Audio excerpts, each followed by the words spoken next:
don't miss the biggest nights in MMA. EFL is more than a fight.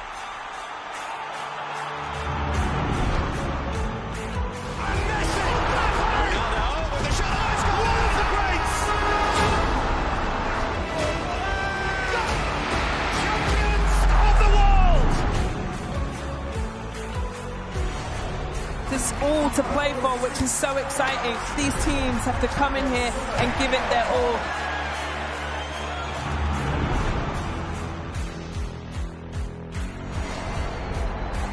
Have a real nice tempo. Go baseline, watch out. Oh, my! Oh, baby!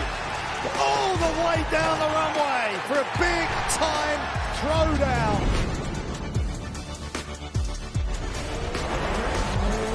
That's a lot of fans out there. Look at that! The drama keeps continuing, Shelly. This is just brilliant.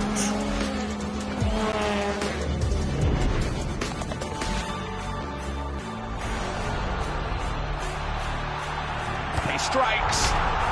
Starts as you mean to go on. But this is the danger of the top two guys, and that nuclear weapon that is. Oh, hello, goodbye. Score! In the back of the net. And shoots. Score! Of Serie A action. We'll bring you so much of it here on DAZN. Magnificent. That is tremendous. Catching up on any NFL game is easier than ever before. Going deep, for it all, Devontae Smith! He has got it! Touchdown! Your Eagles are world champions again! DAZN is the home of boxing. Really spurs you on, gets you going. Let's make history! Pure power. There's no way back from this, surely!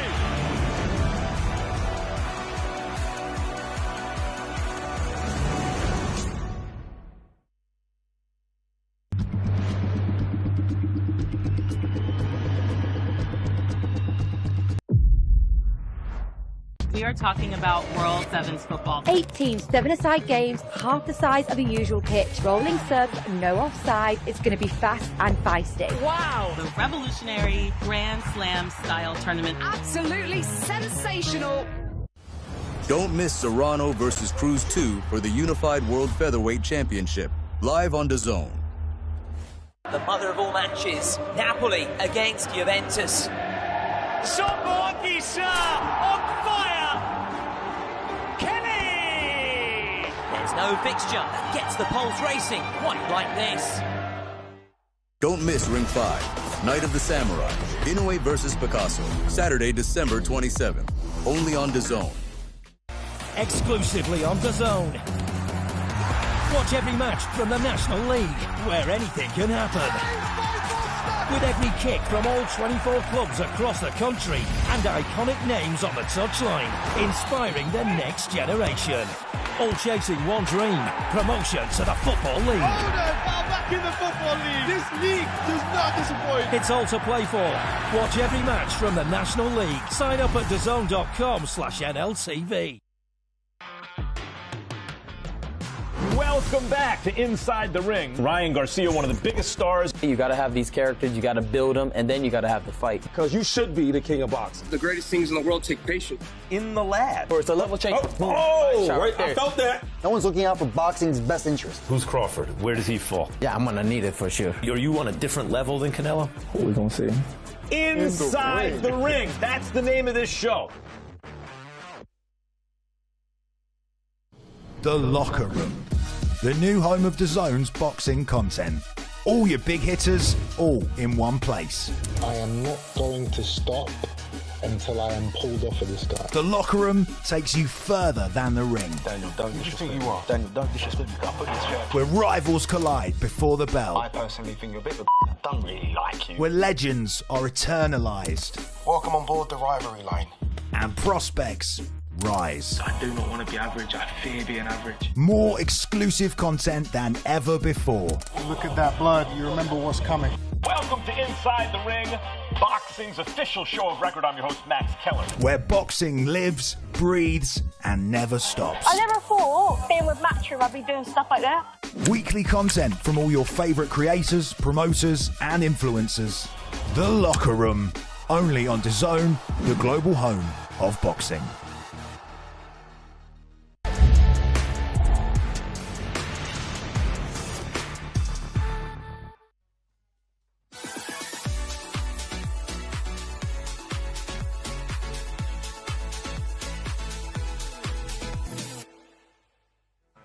It's day 2 of the Women's World Sevens football tournament live in the beautiful Fort Lauderdale. And what a feast of football we have been treated to so far. On day 1, 21 goals scored. We had our first hat-trick hero. And just to round off the day, a 7-goal thriller. So sit back, relax and get ready for 8 more live matches coming your way.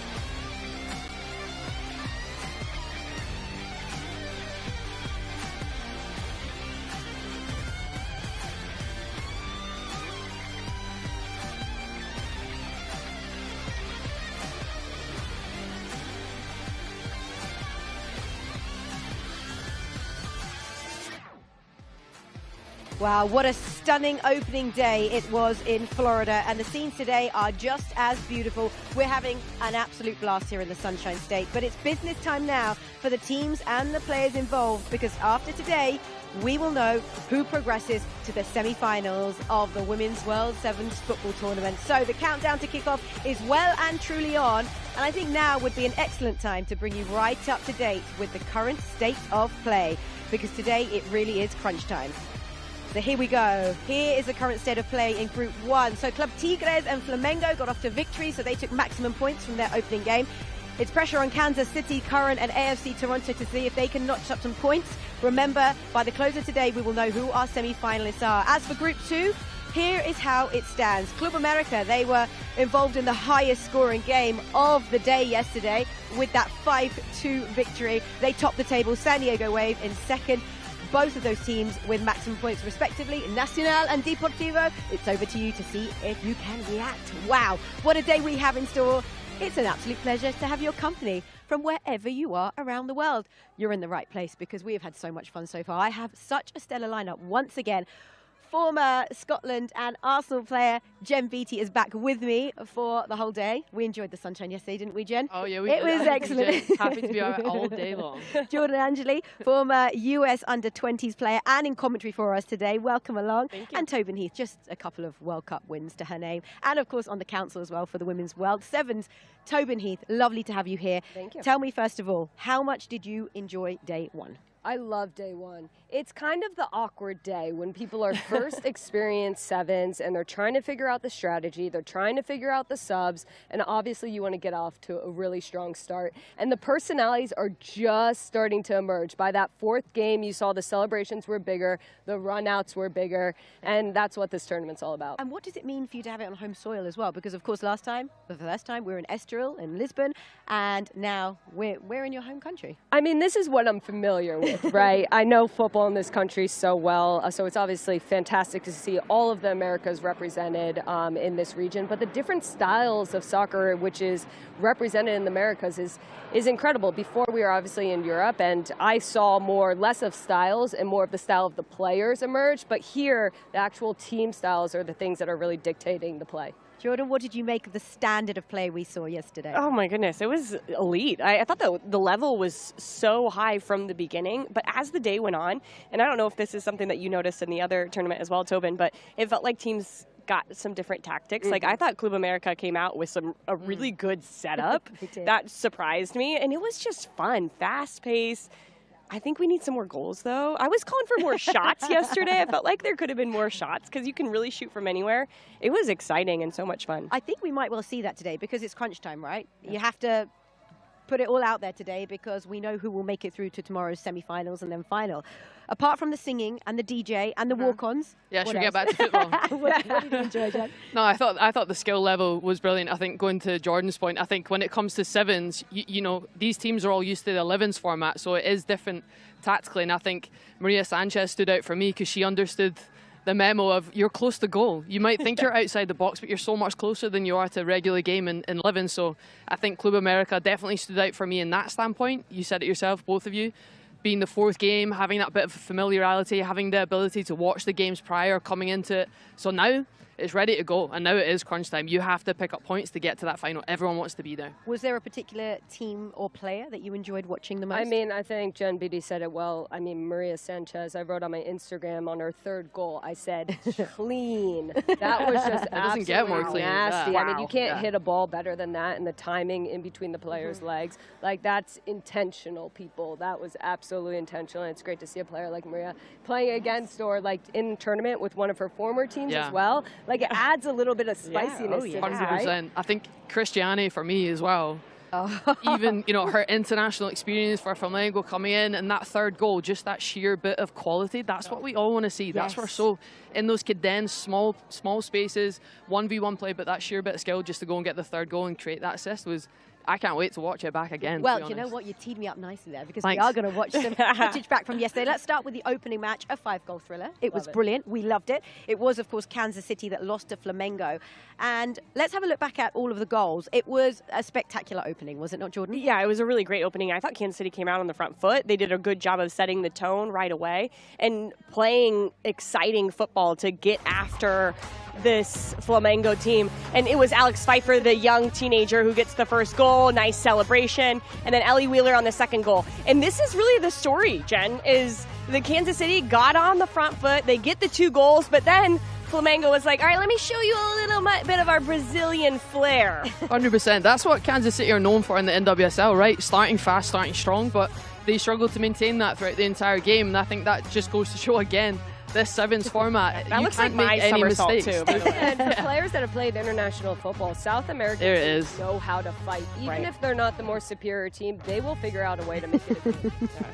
And a lot of dancing. That was the best dancing team in the whole entire... The best dancing team. Oh my God. So actually, if you were to be playing in this tournament, what would your walk-ons be? I want to know that, Tobin. And I would love a demonstration, by the way. I mean, we didn't practice this, but... I mean, for my personality, I'd be a stone cold killer. I just pause. An awkward amount of time. Pause. Just let them. So you'd be super serious. Yeah. Yeah? Super serious face. No messing serious, about. Just like, I'm just here to have fun, chill. Okay. Just stand up there. Yeah. Right.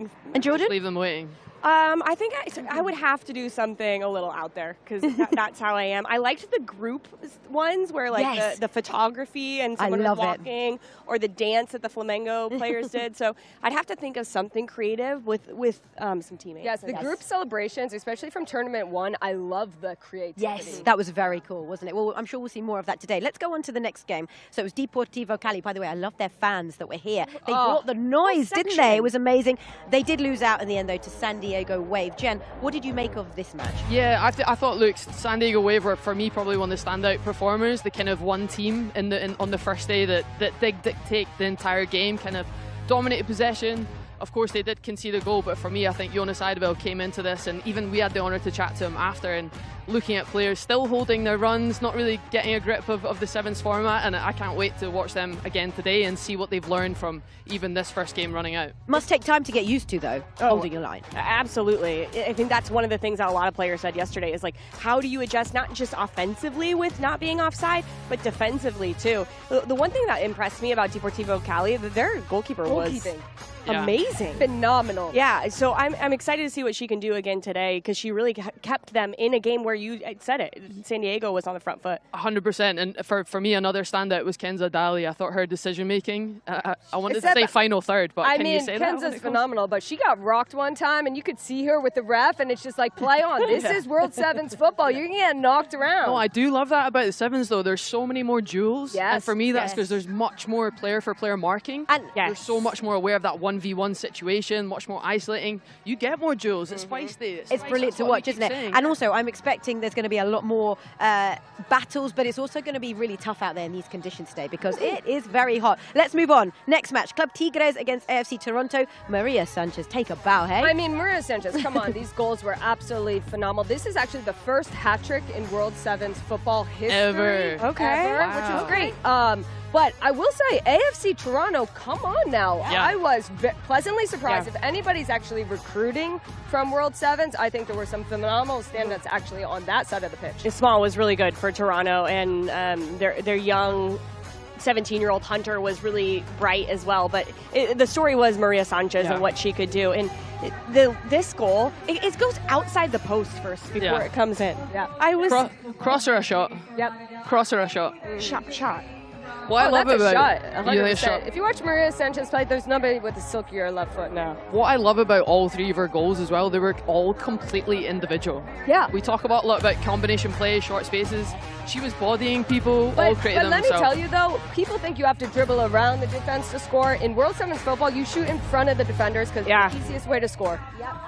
Well, this was good because in Club America, they did dribble players. It was Camberos with the first goal. We got back, Nacional got back in it through a penalty kick. But in the second part of the game, it felt like Club America, it felt like they felt the pressure. Like, hey, we're Club America, we have to perform. And then it was goal after goal. Gutierrez was really good, and Saldivar as well. I love the spirit of Nacional. Like, for a moment there, I thought they could let the game get away from them. They made it competitive, and those last goals came towards the end of the match. Agreed, yep.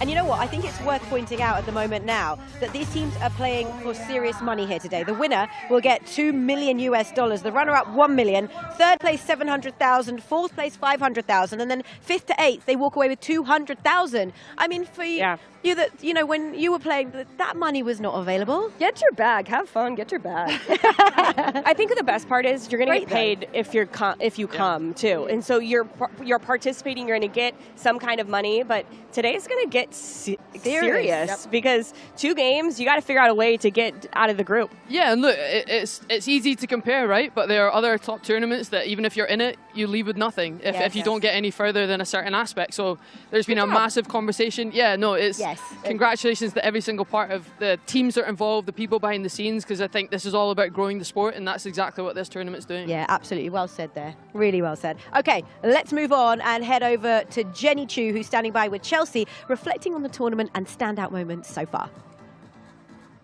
Guys, we are so excited to kick off day 2 here, but we can't do that without recapping day 1. And I'm standing where the Deportivo Cali fans were, and their supporter section was absolutely amazing. Chelsea Gabarca's here with me, and you got a little bit emotional talking about them. I got emotional talking about Deportivo Cali because just seeing the fans and how electric they were, but then also knowing the opportunity that these South American teams are having at that moment, knowing that I was part of that generation with La Selección Colombia, to be able to give them this platform to leave the country, to have women's football as a professional league in Colombia, and having this opportunity to get out of their country and show themselves, it just got very emotional because some of these players come from poverty situations, and this is their only moment to really shine. You can tell that you care so much because you understand it, and it's very hard for people that don't understand it. Being part of the Mexican national team, I do as well, and so I really appreciate you caring so much about your former teammates and from where you come from. Let's talk about the favorite moment of the day. I know it's really hard to pick because there were so many great goals. Give me your favorite moment. Favorite moment? There were so many. KC Current versus Flamengo. The game started tight. KC Current came out defending. They were a high press team, but then Flamengo, after 10 minutes, they just started bringing their flair, their creativity. The last goal, Jenny, Glaucia, it was a golazo. It was a golazo. It was a flair, creativity, art. The game ended perfectly. I feel like so many people are going to pick that goal, especially because of the assist on it. Will it be the goal of the tournament? I don't know. I feel like it's too early. You know what? Nacional had a really good goal at the end where they were like popping it up to each other. Do you know which one I'm talking about? That was also like very beautiful, and I was like, wow, that might be the goal of the game. I don't know. There's so many different ones we can pick. There's so many different ones that we can pick, and these players are bringing in their best performance. So, I mean, there's a lot. There's still a lot left to this tournament, so we'll see. We're going to get so many more goals here today. We're going to have a hard time picking what is the best moment of the match today for sure. We're having so much fun here. Sima, I know you are as well. Jenny, we certainly are having a lot of fun, and it's about to get even better because match day 2 is about to kick off shortly. So it all starts with Flamengo against AFC Toronto, Nacional, Deportivo Cali. Later on, we've got Kansas City Current against Club Tigres, San Diego Wave FC against Club America, and of course every team will have played every team by the close of play this evening, and we will be down to our semi-finalists. But now let's take a moment to build up to this first match of the day. Toronto head coach Marko Milanovic is standing by with Jenny Chu. Marko, you guys are the newest team on the block overall. What were your takeaways from yesterday's action? I mean, obviously we expected a better result because we came here to win, even though I know we were looked at as underdogs overall because we're a new team, we're a young team. But I love how we played overall. We played with a lot of confidence. Maria Sanchez's individual quality, decided the game. Well, how proud are you of that? Because there were people saying, we've never heard of this team before. Obviously, you guys being new, we're really, really unexpectedly surprised by how good they are. Very proud. Like I said, I told the girls this morning, I love the confidence that we played with. Obviously, we're playing in some big-name clubs, but it hasn't affected us, so we're going to look the same today. How does the team feel about yesterday's performance and just the change in format? We're upset that we lost. We're a team that's used to winning. Even though it's our first year, we won our league, we won most of our games. So anytime you lose, you feel bad. The format is different. There's no offsides, but we're getting used to it. How do you change your approach today now that there's 2 games instead of 1? Nothing changes for us. We're going to try, obviously, to win that first one, and then the group is wide open. Tough test in Flamengo. They beat NWSL champs, so it'll be interesting. Thank you. Good luck, Coach. Thank you so much. Well, of course, they're competitive. They're a team that are used to winning, and they want to get back to winning ways today. But just to pick up on the conversation we touched on before, you're really proud of this team because it's a new league in Canada, isn't it? It's very new for them. You got a lot of young players as well, and they did really well. They did really well, and I think the fact that they are champions, that they're used to winning, they came in with confidence, and they didn't waver whatsoever. Yeah, and I think they came in a champion, but they lost to Vancouver in the final round. So to come off the back of that, off that loss, knowing that, okay, first league, first team in the season, first season as it happening, only 6 teams in the league, but this is another competition to kind of lift yourself up after that kind of loss. And I thought they've looked like a team that's been together much longer than what they've shown. Yeah, and the coach there, I thought he spoke really well and really honestly about what he expects from his team, and I think we're going to see a really good display today.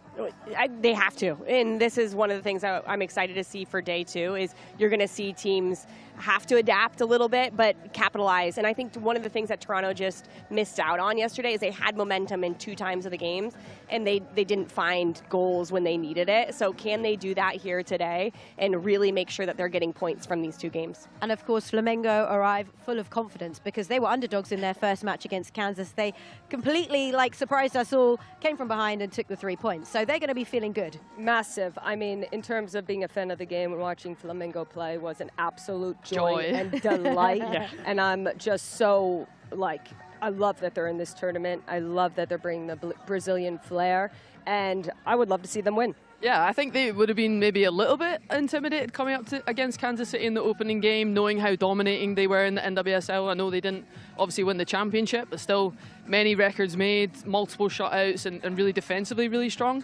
So they kind of carried the wave, right, going 2-0 down, and then showed this sort of strong mentality. No, we're sticking to a game. We know we've got the quality, and came out with the win. And also, everyone's got used to the format because they've had a chance to get a feel for the pitch, the surroundings, not so much the climate because it was not this hot because it started later yesterday, but I guess the levels are going to be raised today. Yeah, Flamengo's going to be like, whatever. Yeah. We don't care about the heat. We're used to that.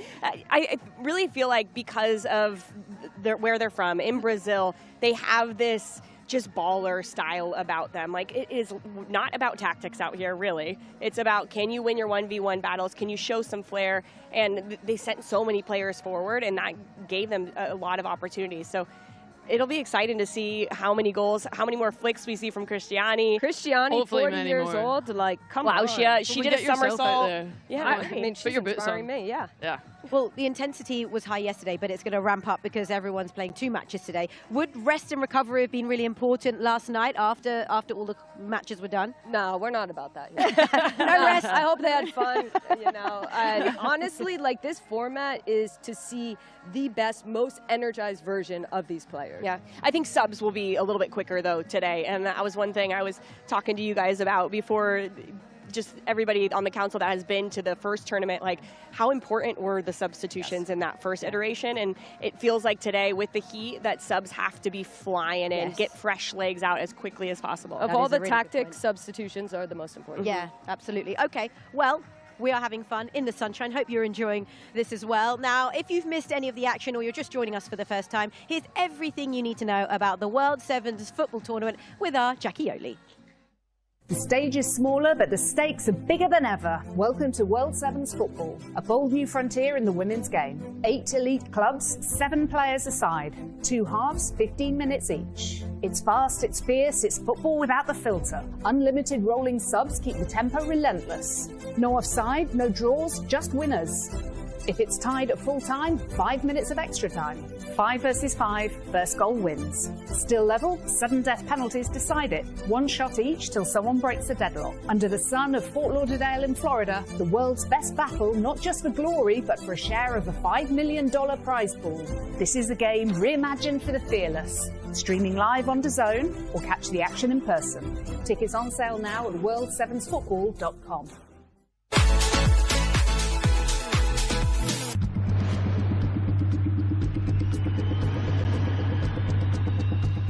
We are talking about World Sevens football. 8 teams, 7-a-side games, half the size of a usual pitch, rolling subs, no offside. It's going to be fast and feisty. Wow! The revolutionary Grand Slam style tournament. Absolutely sensational. The Locker Room, the new home of DAZN's boxing content. All your big hitters, all in one place. I am not going to stop until I am pulled off of this guy. The Locker Room takes you further than the ring. Daniel, don't disrespect me. Daniel, don't disrespect me. Put this chest. Where rivals collide before the bell. I personally think you're a bit of a I don't really like you. Where legends are eternalised. Welcome on board the rivalry line.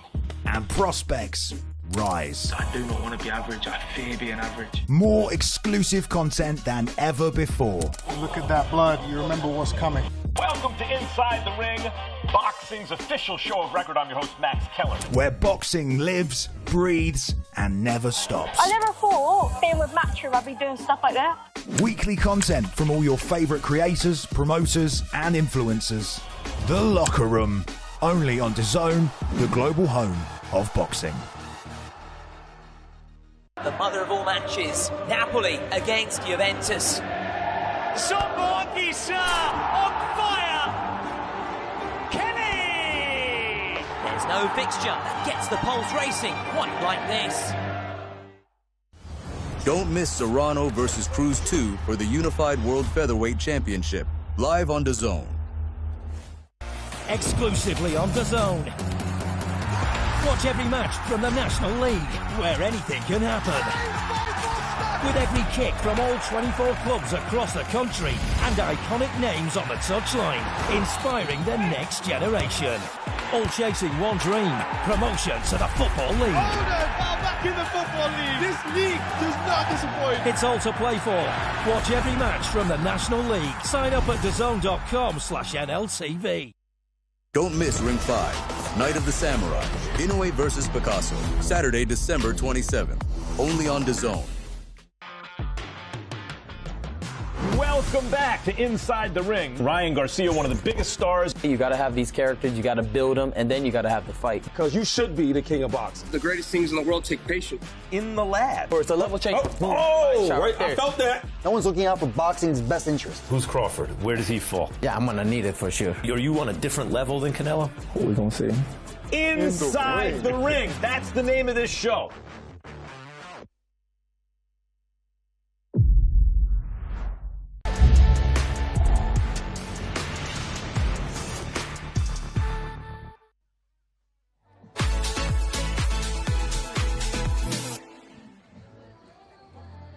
Hello and welcome back to the most beautiful Fort Lauderdale, where we are ready to get things going. So it is Flamengo taking on AFC Toronto. Everything to play for in this one, as we know that by the close of play tonight we'll have our semi-finalists. So let's take you to our commentary box to Jordan Angeli, but first here is Jackie Oatley. Hello ladies.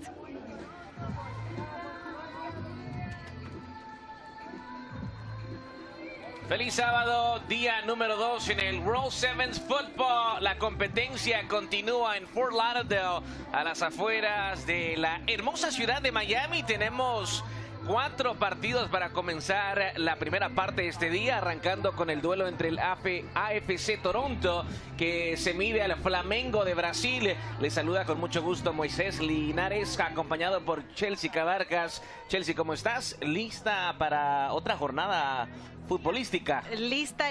Hoy hace mucho calor, entonces espero que podemos esperar otro estilo de juego diferente. Tienen que jugar con inteligencia, mover el balón y atacar solamente cuando sea necesario.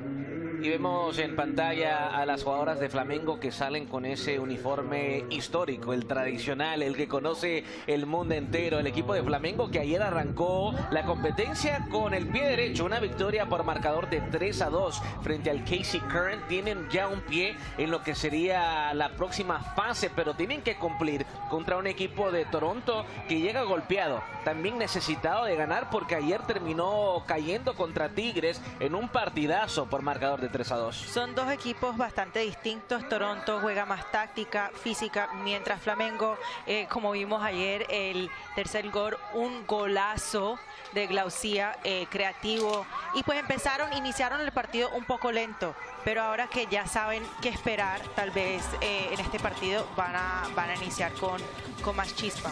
Y aquí estamos viendo el ingreso de las jugadoras brasileiras. Que espectáculo nos brindaron ayer en la entrada y también sobre el terreno de juego. Son muy divertidas. Les encanta el juego bonito. Lo hablabas, eso es lo que fue ese gol para asegurar la victoria. Una gran jugada entre Cristiane y Glaucia para anotar el tercero y definitivo, y así entran a la cancha. Hablando de la goleadora, ahí está una vez más en pantalla, y creo que vamos a ver un gran partido la tarde de hoy en la Florida, donde tendremos 8 partidos en total. 8 partidos, es un día muy largo, con mucho calor.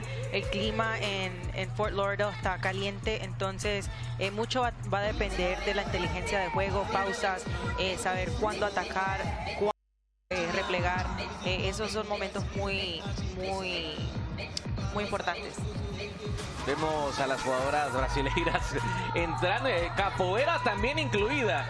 No sé si tú practicas algo de eso, Chelsea, pero me parece una disciplina fantástica. Yo creo que pareciera un poco robótico intentando algo así. Definitivamente no, yo no practico nada de eso. Tal vez bailando un poquito de samba, sí, bueno, pero nada de eso. Vimos la entrada del equipo brasileño. Vamos a ver ahora la entrada del equipo canadiense, el AFC Toronto, que lo hace de esta manera. Mucha energía, mucho ambiente aquí en Fort Lauderdale para lo que será este duelo entre las sudamericanas y las norteamericanas. Buen espectáculo, buen ambiente, buen fútbol hasta el momento. Creo que hoy no será la excepción. En el lado de Toronto vimos un equipo bien completo, jugadoras con mucha velocidad, creatividad, pero es un equipo físico. Sí, entonces vamos a esperar que Flamengo pueda enfrentarse con este equipo físicamente. Y miramos a lo que es la plantilla de este equipo de Toronto. La jugadora que llamó la atención mucho la tarde de ayer fue la número 23, Esther Okoronkwo, que es una jugadora que controla el balón, tiene el físico, sabe cómo también involucrar a sus compañeras. Para mí fue la jugadora más importante. De ahí, si me preguntas por un segundo nombre, te tengo que decir que una que también me llamó mucho la atención fue Mikaela Small, la número 4. Pequeña en estatura, como dice el apellido, pero muy habilidosa. Sí, Okoronkwo a mí me sorprendió mucho. En la temporada de ella fue 11 goles, entonces vamos a ver si vamos a ver muchos goles en este torneo de ella. Y así sale el equipo de Toronto esta tarde. Sierra Cotellarde, Sarah Rollins, Nikki Small, Zoe Burns, Colby Barnett, Kaylee Hunter y Esther Okoronkwo. Precisamente dos de las jugadores que mencionábamos, una vez más saliendo al terreno de juego como titulares, serán clave para que este equipo de Toronto consiga lo que sería su primera victoria en el torneo y así mantenerse con vida en la competencia y no tener que despedirse de manera prematura. El saludo entre las capitanas. Priscila Pérez será la árbitra para el partido de esta tarde, el que le da arranque a la jornada número 2 Y le pregunto, Chelsea, ¿cómo sale el equipo que esta tarde es local? Flamengo ha salido con todas con sus jugadores más ofensivas, Cristiane, Jenny, Glaucia, Ferreira, Mona Lisa, Thaisa y Holzo. Son las 7 del equipo de Flamengo que busca ya prácticamente firmar su pase a las semifinales de este torneo. Son 8 equipos en total. Los mejores 2 de cada lado avanzan. Tenemos 2 grupos. Y en este lado el equipo de las brasileñas tratando de, bueno, decir presente en la ronda de 4. Le recordamos que son mitades de 15 minutos. No son 45 como en el fútbol tradicional, 11 contra 11. Ese es un torneo de 7 contra 7, donde jugamos 15-15. De ser necesario, nos vamos a tiempo extra. Si tenemos un empate, serían 5 minutos más. Y si eso se mantiene, agregamos la tanda de penales, pero en muerte súbita, 1 en 1, hasta que uno de los dos termine fallando. Un estilo de juego bastante distinto al 11 contra 11. 7 contra 7 va a ser mucho más rápido. Ya tocó el equipo de Toronto, arrancó la acción, Flamengo recupera el balón, aquí está Glaucia, aparece también la goleadora Cristiane, que busca poner el estilo que la ha hecho muy popular, muy paciente, muy habilidosa. Sale jugando desde atrás ahora Mona Lisa. Cristiane lucha en el centro del terreno de juego, se quita una. Mona Lisa también se une al ataque. Cristiane tocaba hacia el frente buscando a Glaucia. Aquí se vienen las brasileiras y Toronto tiene que tocar atrás y lo hacen con la arquera Sierra Cote. Ahora mueven el balón por el sector izquierdo. Sigue el equipo canadiense abriendo la cancha con Smo y perfilándose, abriendo una vez más por izquierda. Sigue Toronto buscando el camino. Finalmente tendrán que negociar un saque de mano. Okoronquo no pudo y la pelota le pertenece al equipo de Flamengo. Okoronquo es muy buena en su cambio de ritmo, que separa rápidamente las defensoras, y ella tiene la posibilidad de, cuando ella hace eso, buscar para el espacio para buscar el arco. Aquí está Toronto, aparecía Okoronquo una vez más, finalmente se queda con el balón la portera Vivi Olsen. Tenemos jugadora lesionada, Jenny, la número 8, un poco tocada, necesita asistencia para ponerse de pie. Empieza a platicar con su compañera Ju Ferreira. Y algo que sucedió durante casi todos los partidos ayer, Chelsea, fue todos los equipos latinoamericanos comenzaron de manera lenta. Mona Lisa con el servicio, Glaucia de cabeza, sale la portera Sierra Cote, que se queda con el balón. Finalmente la pelota se mueve por el sector derecho con Hunter. Pelea Ju Ferreira, que va a terminar ganando, ¿no? Primero Hunter, que le metía el cuerpo. Ferreira le saca ventaja. Aparece Smo y nos vamos del otro lado con Toronto. Atención con esta. Sigue Smo. Se mete en el centro. Le puede pegar. Toca hacia la izquierda. ¡Ah! ¡Lo canto! ¡Gol! Hunter. Apareció la cazadora Kaylee Hunter. Acaba de fusilar la portería brasileira. Lo está ganando FC Toronto. Qué golazo de Hunter. Todo inició de Small con un contraataque, de ganando el balón en el medio de la cancha y atacando ese espacio con velocidad, arrastrando las defensas para poder darle el balón a Small. Vuelvo y te repito lo mismo. Aquí está Cristiane con el disparo de larga distancia hacia afuera, saque de meta para el equipo de Toronto. Lo que te estaba platicando, la lentitud para comenzar los partidos de los equipos latinoamericanos, una vez más en evidencia. Sí, los equipos de Latinoamérica inician el partido muy lento, tal vez porque toman tiempo para coger ritmo. La respuesta de Glaucia. Lo canto. ¡Gol! Responde Flamengo a través de la 10. Glaucia dice presente una vez más. El partido arranca 100 millas por hora. Muy buena precisión de Glaucia, con su paciencia y actitud. Qué golazo. Qué arranque de partido. Toronto tocando. Esto está 1-1 en el World Sevens Football. ¡Qué comienzo! Y aquí viene el equipo de Flamengo una vez más. Cortada de gran manera Kovacevic. Ferreira pone el balón en juego. Una vez más Ferreira, la 32. Tocando atrás. Y el equipo brasileño con Ferreira. Esta es Mona Lisa. Defiende el equipo de Toronto. Balón hacia atrás con la portera Olsen, que le pone calma, pide tranquilidad. Va a abrir por izquierda, encontrando una vez más a Ferreira. Te digo, Moisés, que este partido comenzó con mucha energía y velocidad, y es importante que los equipos administren bien su energía. Especialmente por la calor que estamos viviendo en el estado de la Florida. Sale jugando ahora el equipo de Toronto desde atrás. Atención, hay una falta en el círculo central. El balón será para Toronto. La infracción era sobre Pickett. Y la 94, Pickett levanta el rostro buscando con quién tocar. Sigue Pickett hacia el frente. Abren la pelota por derecha. El equipo de Toronto se anima. La pelea Ferreira. La pelea también Udenberg. Finalmente detiene la acción la jueza central Pérez, que indica que será saque de meta para el equipo de Flamengo. Hay 2 balones sobre el terreno de juego. Ahora sí, Toronto le está ganando a Flamengo los cambios de ritmo y su velocidad. Necesitan seguir haciendo más de eso. Aquí está Flavia Mota, regresando por el sector derecho. Sigue Mota una vez más. Defiende Small, obligando a tocar hacia atrás con Olsen. Balón por derecha. Flamengo encontrando su ritmo. Finalmente se equivoca por aquel sector Mona Lisa. Toronto con Small. Small hacia atrás, apoyándose, buscando compañera. Pickett una vez más. Pickett hacia el frente. Kovacic termina perdiendo el remate de larga distancia a las manos de la portera. Cierra Cotellarde, que no tiene problemas. Esta es Burns. Burns volviendo con Pickett. Ahora Pickett metiéndole cambio de velocidad. Se cruzaba primero la jugadora Mariana de Flamengo. Están teniendo éxito con el cambio de ritmo y también atacando por las bandas para el lado de Toronto.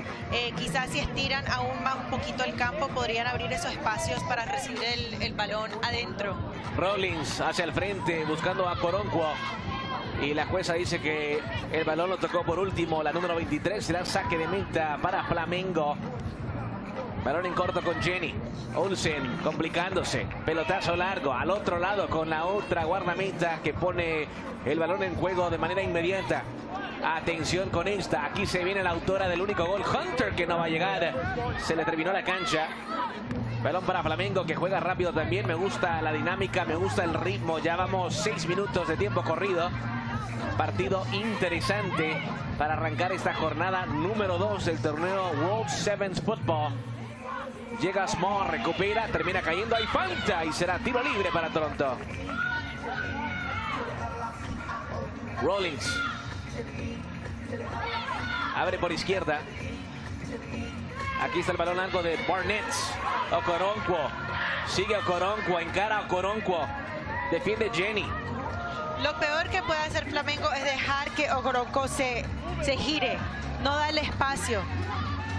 Balón sigue siendo para Small y para Toronto. Finalmente lo pierde. Recupera el Flamengo y lo hacen con Laisa, que juega por el centro. Y sale jugando ahora el equipo brasileño desde atrás. Aquí está el pase también para Mariana. Atrás también con la portera Olsen. Monta aparece por izquierda. Defiende Small. Buen ritmo de partido, buen arranque en esta segunda jornada. Si así van a estar todos los encuentros, quiero ver más. World Sevens Football. Finalmente cierra Cotellarde, no quiere problemas y va a mandar el pelotazo largo Chelsea.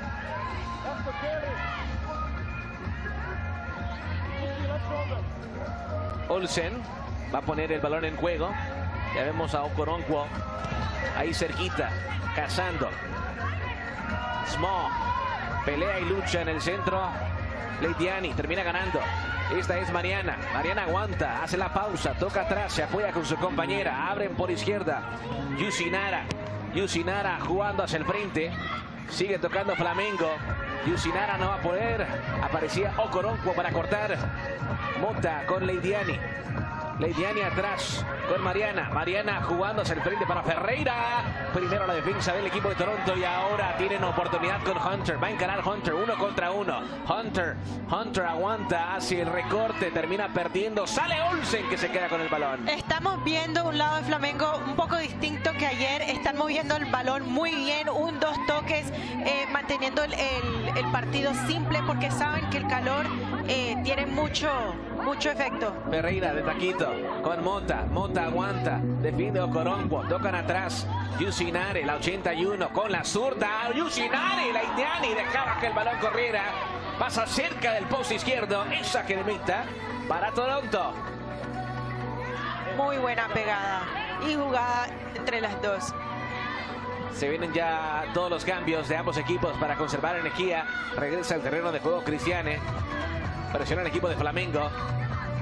Y el balón termina saliendo de la cancha y tenemos córner a favor de las brasileiras. Interesante el inicio de este partido. 10 minutos de tiempo corrido. Jugaremos hasta el 15. Pequeño descanso. Y regresamos a la acción. Partidos de 30 minutos. Aquí está nuevamente el centro. Pasa por encima de la portería y será saque de meta para Toronto.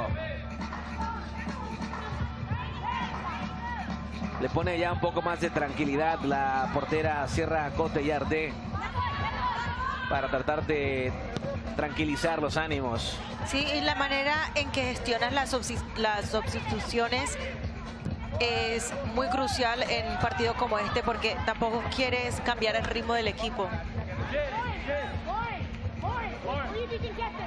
Aquí está Yusinara jugando en cortito. Y las indicaciones que está escuchando a través de su pantalla o monitor o celular son de el técnico de Toronto, Marko Milanovic. Kovacevic tocando con Rowe. Termina robando una Lisa, presionada por 2, quiere salir. Hay un empujón, hay falta. La vende muy bien la número 2. Infracción y tiro libre para Flamengo.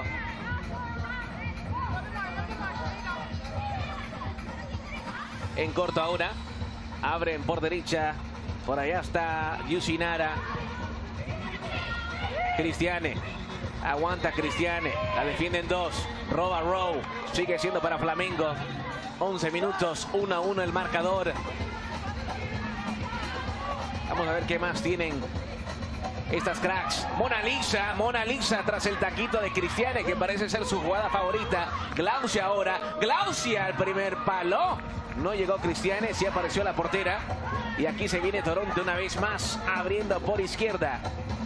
El equipo canadiense, Kovacevic de primera, por derecha. El servicio y el centro de Castro no va a llegar. Glaucia. Muy buena combinación de Toronto. Cuando mueven el balón rápido, ahí es cuando tienen más éxito. Cristiane uniéndose con Glaucia, la asociación que produjo un golazo la tarde de ayer. No se entendieron en esta última. Y ahora Toronto con el balón. Falta de Cristiane, que termina abandonando el terreno de juego rápidamente. Será tiro libre. Y vemos, como lo mencionaste, Chelsea, ahora una gran cantidad de cambios, como no lo vimos ayer, por el tema de las condiciones climáticas en la Florida, que son extremadamente calientes. Muchos cambios. Pude hablar con algunas jugadoras antes del partido y me dijeron que ayer fue brutal porque no hicieron suficientes cambios.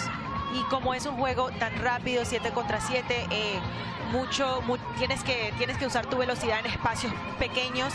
Eso requiere más energía. ¿Sabes a qué me recuerda eso? ¿A qué? Al hockey sobre hielo, donde hay muchos cambios constantemente. Sí. Están entrando, uno sale y no están en el terreno, en el hielo, por ejemplo, en el hockey, por más de 1 minuto y medio. Sí. Small para Hunter. Hunter se perfila a derecha. Sigue Hunter. Tiene que tocar atrás. Y el equipo de Toronto buscando dar otro golpe. Small encuentra compañera. Hunter aparece en la media luna. Aquí está Rollins. Esta es Burns, que no va a poder. Roba. ¡Qué jugada lo que intentaba hacer Ferreira! Muy buen trabajo del lado de Flamengo en presionar, en mantener esa distancia. con la línea defensiva.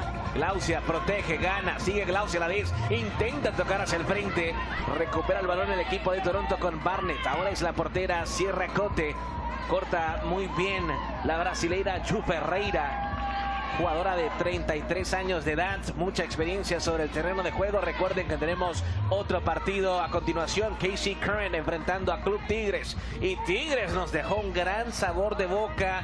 María Sánchez nos dejó un gran sabor de boca, hat-trick para la mexicana. María Sánchez, eso fue un partidazo. Lo que nos enseñó es que en estos tipos de partidos les tienes que pegar al arco, tienes que arriesgarte. Pedían falta sobre Hunter, no se cobró. Ferreira tiene el balón en saque de mano para Flamengo. ¿Qué es lo que cobró ahí? Dice que es para Toronto. Ah, bueno. Me pareció más falta que saque de mano para el equipo canadiense. Okoronkwo no va a poder. Moreno termina reventándose al frente, y del otro lado ahora aparece Laiza con el tiro que complica la portera, y tenemos córner una vez más a los 14 minutos, menos de 60 para el final de la primera parte. Lo que tiene Flamengo es eso, ¿verdad?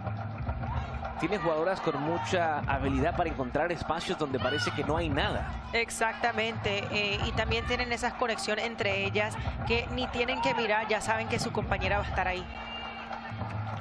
Balón termina saliendo, últimos 30 segundos. Ha volado esta primera parte Chelsea. Ha volado, ha sido un muy buen partido, inicio del segundo día. Toca el balón Thaisa Moreno, regresando por derecha. Flamengo buscando una más, 10 segundos, creo que nos iremos al descanso, igualadas a 1. Pelotazo largo a territorio de nadie. En cualquier segundo la señorita Pérez dirá final de la primera parte, y después de 15, 1 para Flamengo, 1 para Toronto.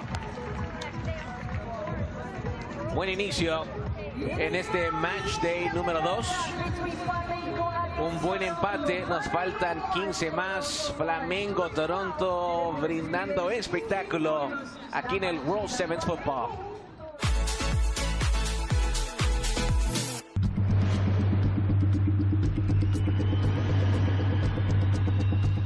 DAZN, it's game on. Watch highlights from Europe's top leagues with unmissable action from La Liga. These are the stories that only football can write. Absolutely magnificent. 5-star show from the champions. Serie A.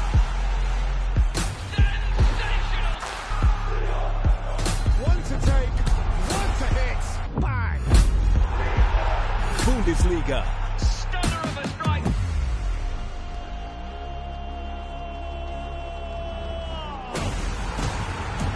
Absolutely magnificent. Plus the Saudi Pro League. Makes the shot. He could beat in the near post. It's glorious. Jubilar Pro League. Classic European night. Here's a chance for a goal and he takes it. And relive iconic moments with FIFA Plus. Maradona-esque.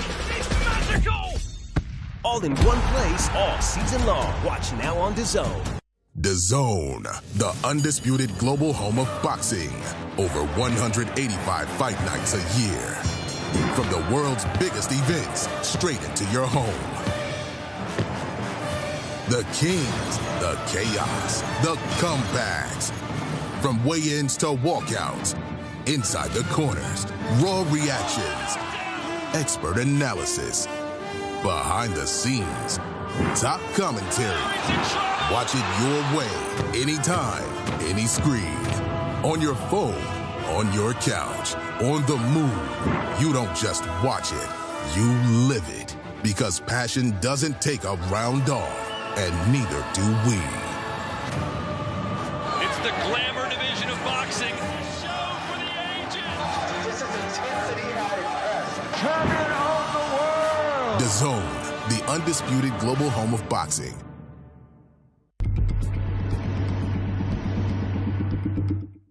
It's one of the Serie A classics. It is quite simply Juventus, Roma.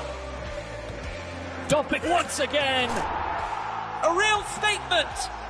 Yildiz! Juventus to tiptoe into the title race.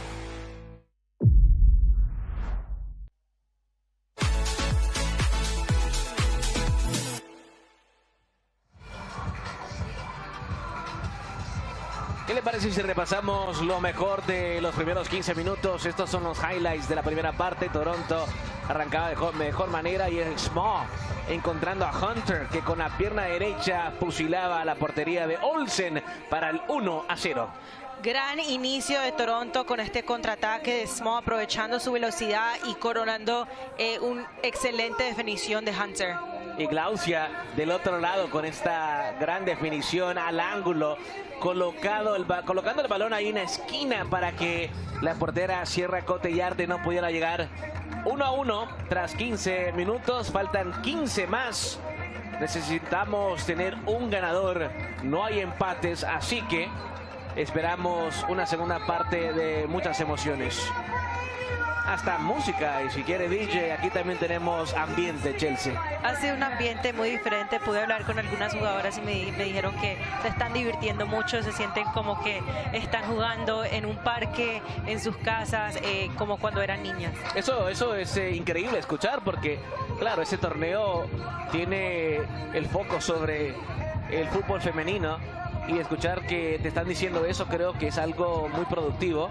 Me imagino que también es algo muy diferente para ellas, Chelsea. Muy diferente, porque el juego 11 contra 11 obviamente es 90 minutos, mucho más largo, mucho más táctica. Las jugadoras que están luciendo un 7 contra 7 tal vez no son tan buenas en un partido 11 contra 11 porque tienes que correr mucho más, hay mucho más espacio.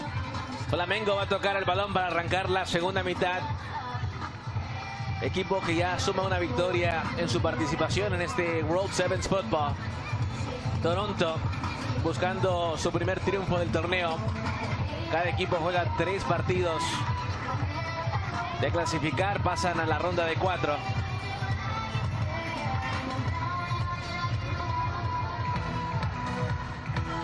La jueza central dice que es tiempo de seguir jugando. Tocó Flamengo, faltan 15 más.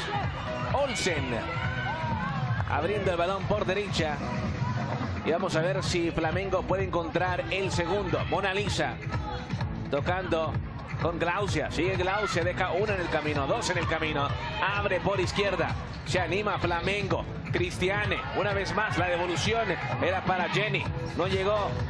Y del otro lado Hunter tocando con Okoronkwo. Sigue Okoronkwo, se quita una. Intentaba el pase para Hunter. Se cruzaba primero Moreno. Y aquí está Jenny. ¿Sabes qué es lo más interesante de este equipo de Flamengo? Que solamente trajeron 3 defensoras.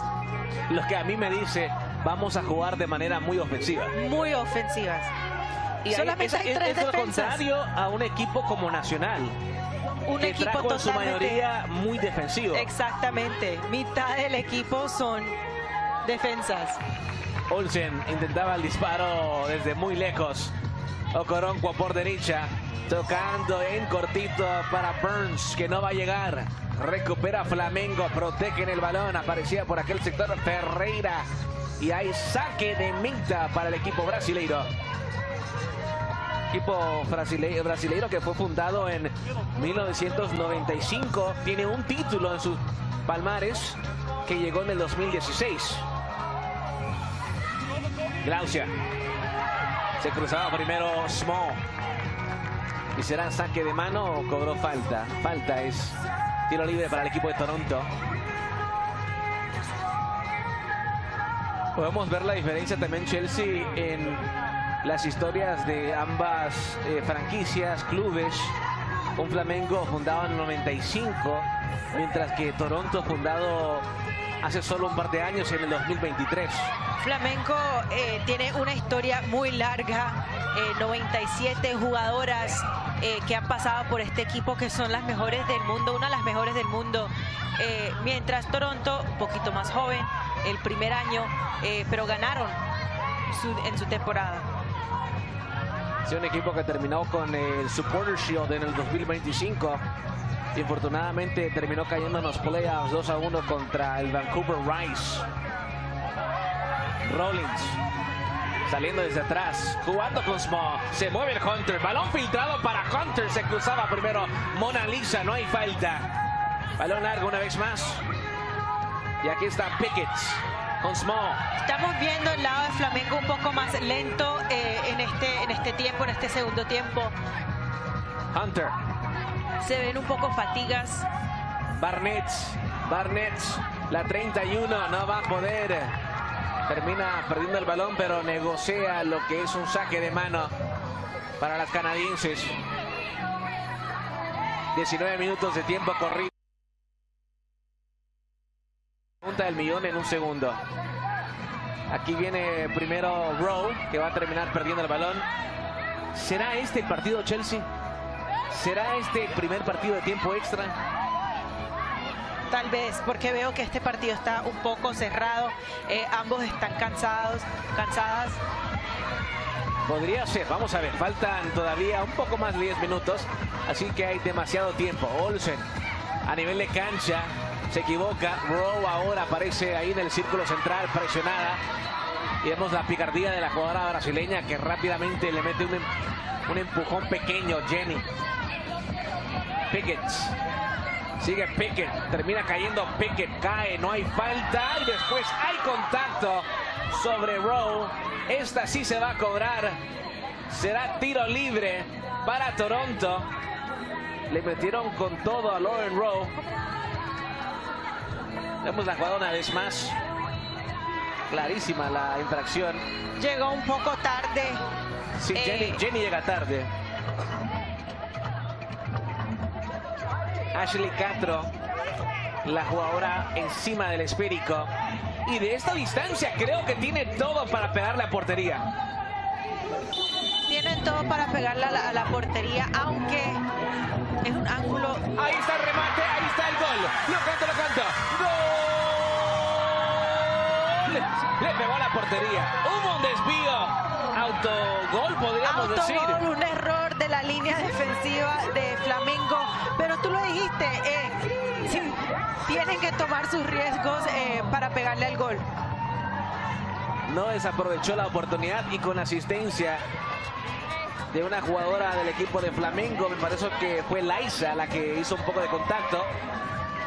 Y aquí está Liza una vez más con el cruce para Yusinara, que no va a llegar. Flamengo ha mostrado que es un equipo que inicia lento, pero cuando le hacen gol, los primeros 2 minutos o 1 minuto después, vuelve. Y aquí viene Flamengo una vez más. Remate de lejos.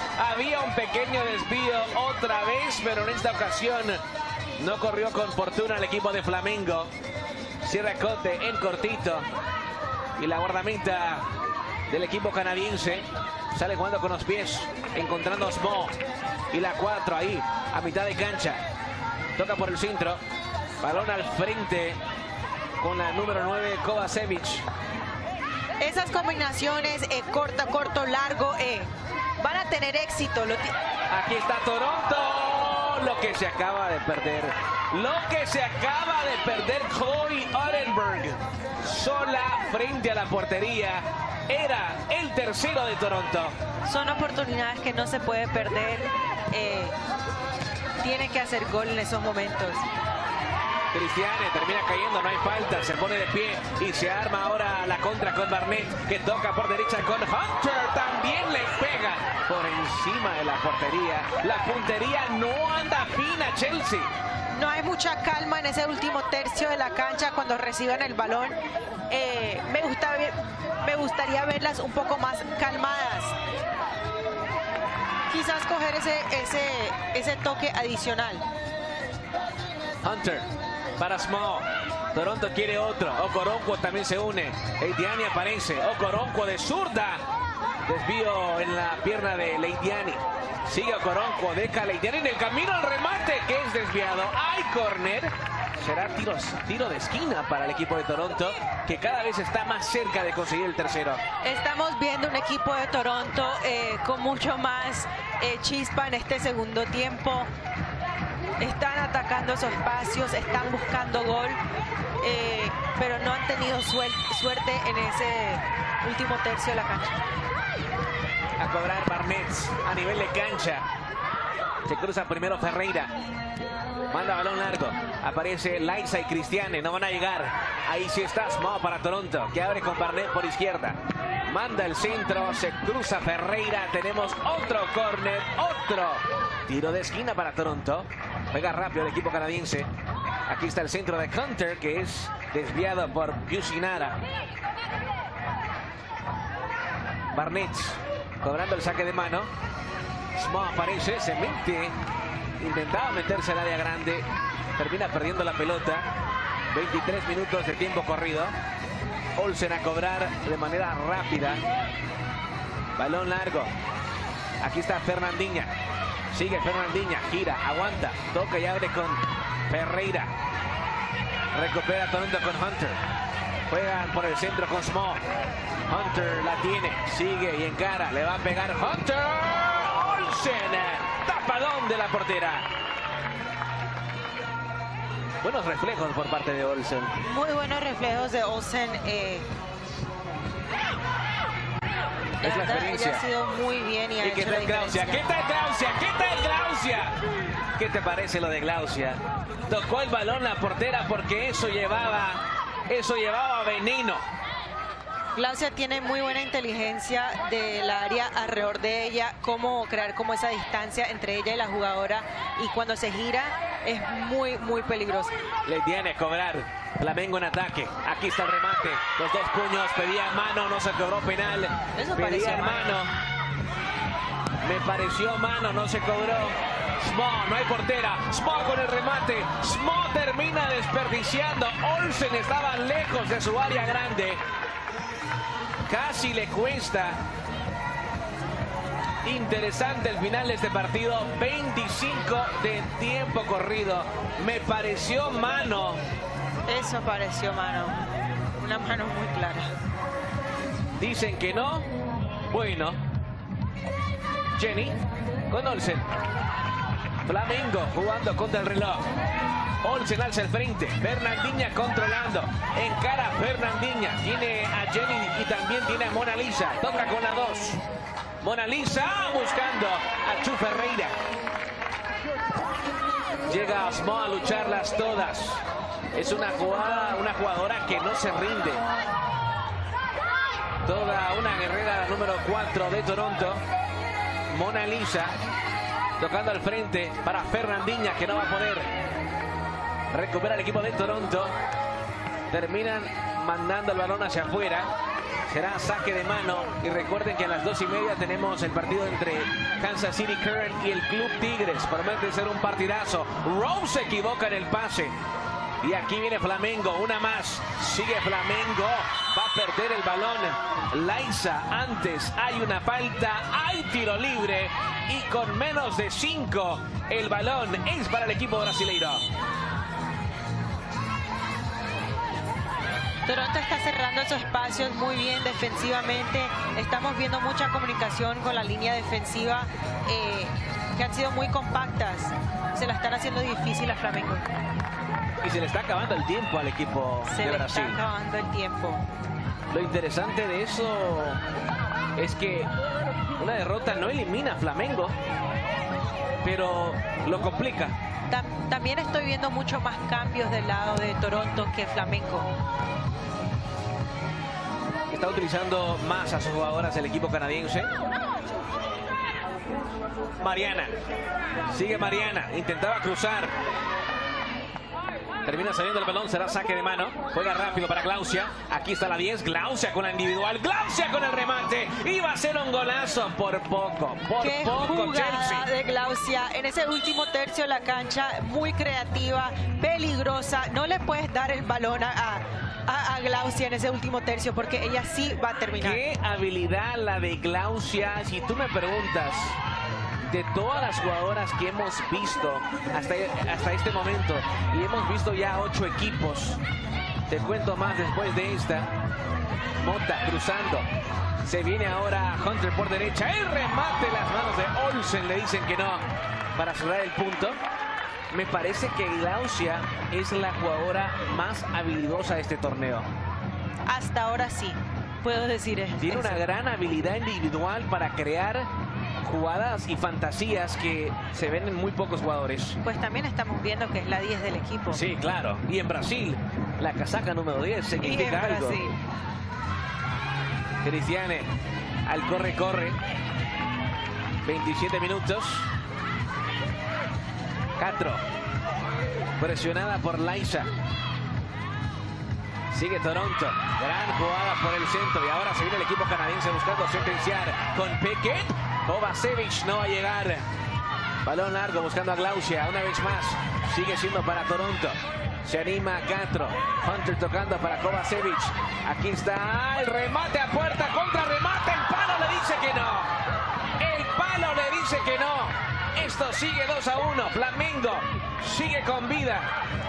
Estamos viendo este lado de Flamengo muy cansadas. Es como que ya no pueden más, no tienen piernas. Parecía falta, se cobra sobre Yusinara. La infracción la cometió Smo. Será tiro libre. 2 y cambio para el final. Glaucia jugando rápido. Quiso encontrar a Leidiani. Pique. Pelotazo largo. Tenemos cambio en la portería del equipo de Brasil. Y mira lo que estamos viendo. Cambiaron la arquera para una jugadora de cancha. Para que sea 8 contra 7. Leidiani. Tocando atrás. Encontrando a Moreno.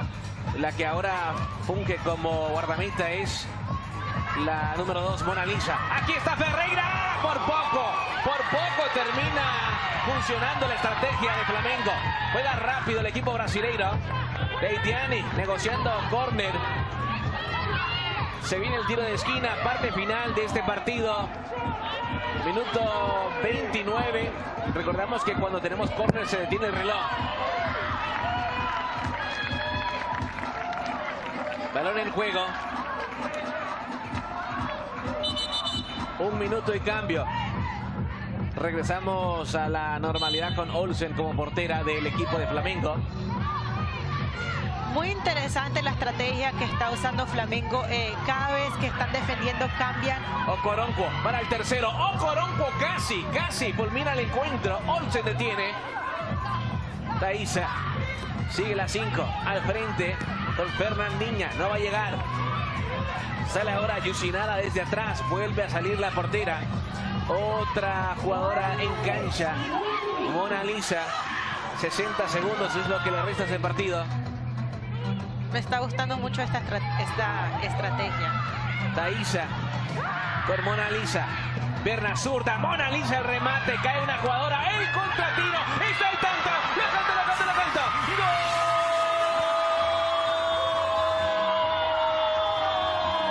¡Gol! Lo hizo Joe Ferreira. Empató el partido en la recta final. Flamengo iguala las cosas. Todo indica que en 40 segundos nos vamos a la prórroga. Tiempo extra, Chelsea. ¡Qué gol! ¿Y en qué momento? El último minuto del partido. La estrategia de Flamengo, pues obviamente está funcionando. Regresa Olsen a la portería de Flamengo. Toca Toronto. Aún faltan 40 segundos. Aún no se termina este partido. Balón largo de Rollins. Abriendo para Hunter. Defiende Yusinara por aquel sector.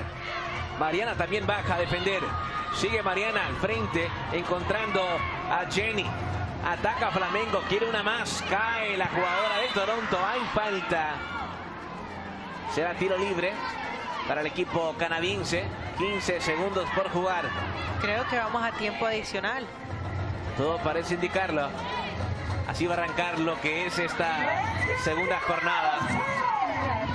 10 segundos. Toronto quiere un disparo más. Barnett al frente. Corta muy bien Flamengo. Va a terminar el encuentro. Termina la acción. Marcador 2-2. Y por primera vez en ese torneo World Sevens Football aquí en Fort Lauderdale, Florida, tendremos 5 minutos extra. Pero vuelvo y te cuento. Vea lo que estamos nosotros también viendo en pantalla. Y en la cancha, las jugadoras de Flamengo están cansadas. Están cansadas, pero Flamengo dio una pelea en el segundo tiempo. Toronto también hizo muy bien trabajo cerrando esos espacios defensivamente. Pero se ven cansadas. Vamos a ver cómo se ven en esos últimos 5. Les recordamos, ya que estamos en estas alturas del partido, son 5 minutos extra en la prórroga. Si el marcador no cambia, Chelsea, nos vamos a penales, muerte súbita. Otra cosa que tenemos que notar es que ya no son 7 contra 7. Ahora son 5 contra 5. 5 contra 5 en un espacio un poco grande para 5 contra 5. Y especialmente en este clima va a ser fuerte. Y este es gol de oro. Porque el equipo que anote el gol, si hay un anotador, termina ganando el partido. No son exactamente 5 minutos que se van a jugar todos los 5. Si un equipo anota un gol en los primeros 10 segundos, se acaba el partido. Pero en caso de no tener gol en los próximos 5, nos vamos a penales. Y ahí es 1-1 hasta que uno de los dos equipos termine fallando. Lo que yo quiero ver es si Flamengo va a usar la misma estrategia que usaron los últimos 4. No creo. Me sorprendería. Porque no pienso que tengan las piernas. Pero bueno, es lo interesante del torneo, ¿no? Es lo interesante del torneo, pero me gustó mucho la estrategia. Me encantó porque funcionó a la perfección. Ambos entrenadores, Celso Silva de Flamengo, como Mako Milanovic de Toronto, hablando con sus respectivos equipos, dando indicaciones. Se vienen 5 de tiempo extra y así comenzamos lo que es la segunda jornada. Te digo, no va a tener mucho descanso Chelsea. Se me prepara porque a eso de las 2:30 vamos con el partido número 2. No sé si tenía planes de salir a tomar un poquito de aire fresco. Aire fresco no, porque aire caliente. Aire caliente.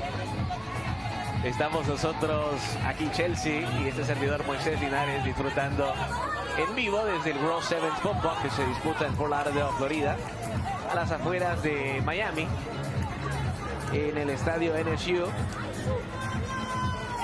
Buen ambiente, arrancando la segunda jornada de gran manera. Y aquí está el técnico de Toronto hablando con su equipo.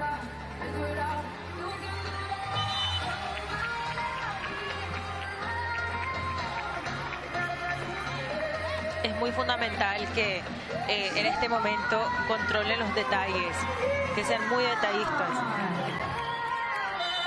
Claro, tratar de ser también contundente y no desaprovechar. 4 jugadoras de cancha, una portera, 5 contra 5. Mona Lisa, atrás con Olsen. Corre el reloj, se juega ya tiempo extra. Balón por izquierda. Lance aparece. Abre por derecha con Mona Lisa. Oportunidad para Flamengo. Mona Lisa. Era para más. Creo que tuvo para controlar y perfilarse y hacer algo más. En pantalla estamos viendo las reglas del tiempo extra. Es gol de oro. No cambios. No y cambios. Es 5 contra 5. Si no hay cambios. Barnett. Tienen que terminar el partido las que comenzaron. Pickett con Barnett. Defiende Glaucia. Pickett tocando una vez más con Barnett. Toronto buscando los espacios, buscando encontrar el camino. Pickett casi se equivoca la portera. La tiene Glaucia que termina robando. Espera la asistencia de su compañera. Toca hacia atrás. Mona Lisa remata de pierna derecha. Sale desviado el balón en la pierna de Pickett. Otro remate. Sigue el equipo de Flamengo. No se pueden desesperar en el último tercio de la cancha. Tienen que esperar el momento correcto para poder pegarle. No estaba de acuerdo Jenny con la decisión arbitral. Decía que era balón para Flamengo. Cierra Cotellarde. Sale su área grande. Toca hacia el frente con Small. Últimos minutos. Menos de 4. Glaucia con el balón. Sigue Glaucia. Glaucia intentaba mandar el cambio. Encontrar compañera por el sector izquierdo. Hay un desvío, saque de mano para Flamengo que juega rápido. 3 minutos es lo que le resta de tiempo extra. Acaba de suceder algo. Porque falta confirmación, porque si no hay cambios, sale Glaucia, ingresa Cristiane. Bueno, ya estaremos confirmando. Olsen. Tocando atrás. Olsen una vez más. Olsen se anima. Quiso pegarle desde lejos hacia afuera. El saque de meta para Toronto.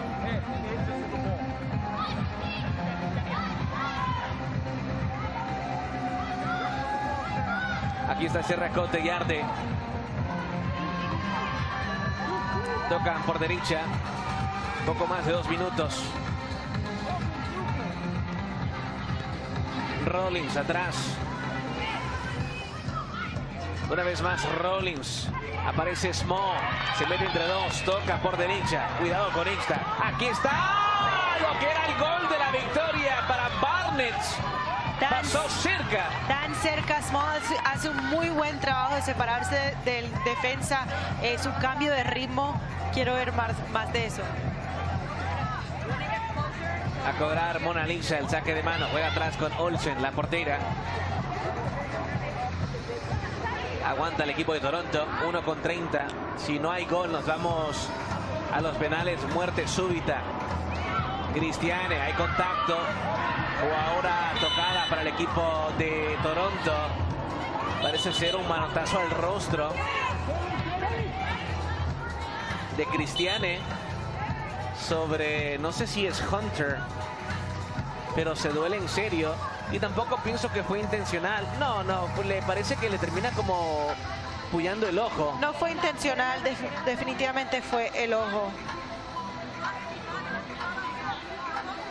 Acepta la disculpa la jugadora de Toronto, pero se duele en serio.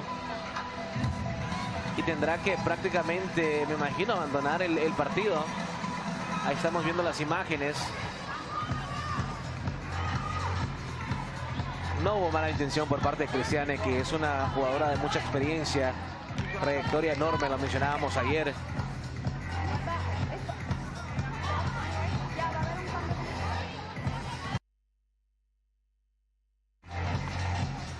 Va a salir Barnett, la número 31, que se llevó la peor parte de esa interacción de manera accidental. Pickett al frente con Okoronkwo. La barrida limpia y Okoronkwo dejará que el balón salga para conseguir el saque de mano. Pickett cobra rápido con Small. Va a girar la número 4. Engancha Small. Habilidosa, pequeña, pero tiene buen fútbol. Aquí está Small, defendida por Ferreira. Sigue ahora Pickett para Small. El gol de la victoria y Olsen dice que no. Una vez más, tocando hacia el frente. Aquí puede estar el gol del triunfo. Ferreira en la raya final dice que no. Se pone la capa de superhéroe. Acaba de salvar al Flamengo. Muy buena salida de la arquera Olsen, cubriendo el espacio, negando. Un poco de confusión sobre el terreno de juego. Cobra ya el equipo de Flamengo. Una más para Glaucia. Una más para Flamengo. Rollins defiende de manera excelente. Sigue luchando la 10 contra la jugadora número 14. Hay falta. ¿Será para el equipo de Toronto? No. Sí. Va a terminar el partido. 2-2, marcador final. ¿Qué significa esto, Chelsea? Penalties. Vamos a tener penales. Le recordamos algo. 1-1. Si el primer equipo falla y el próximo equipo anota, se termina todo. Son penales. Muerte súbita. ¡Qué partido! ¡Qué emoción! ¡Qué partido! ¡Qué emoción! El primer partido del día. Ese apenas es el primero, Chelsea. El primero. Siento como que ya es el tercer partido. Te recuerdo algo, que en solo 10 minutos comienza el próximo. El próximo partido está programado para las 12:30, tiempo del este en Estados Unidos. Y se viene lo que serán los penales, muerte súbita. ¿Quién le va a pegar para Flamengo? ¿Será Cristiane o será Glaucia la que dispare primero? Diría yo las jugadoras con la más experiencia. Cristiane. Interesante. Glaucia. Sí, definitivamente es Cristiane la más experimentada. Y para Toronto, Okoronkwo. Okoronkwo porque tiene la más confianza. Bueno, falta ahora la confirmación de ver quién es la jugadora que estará representando a cada equipo.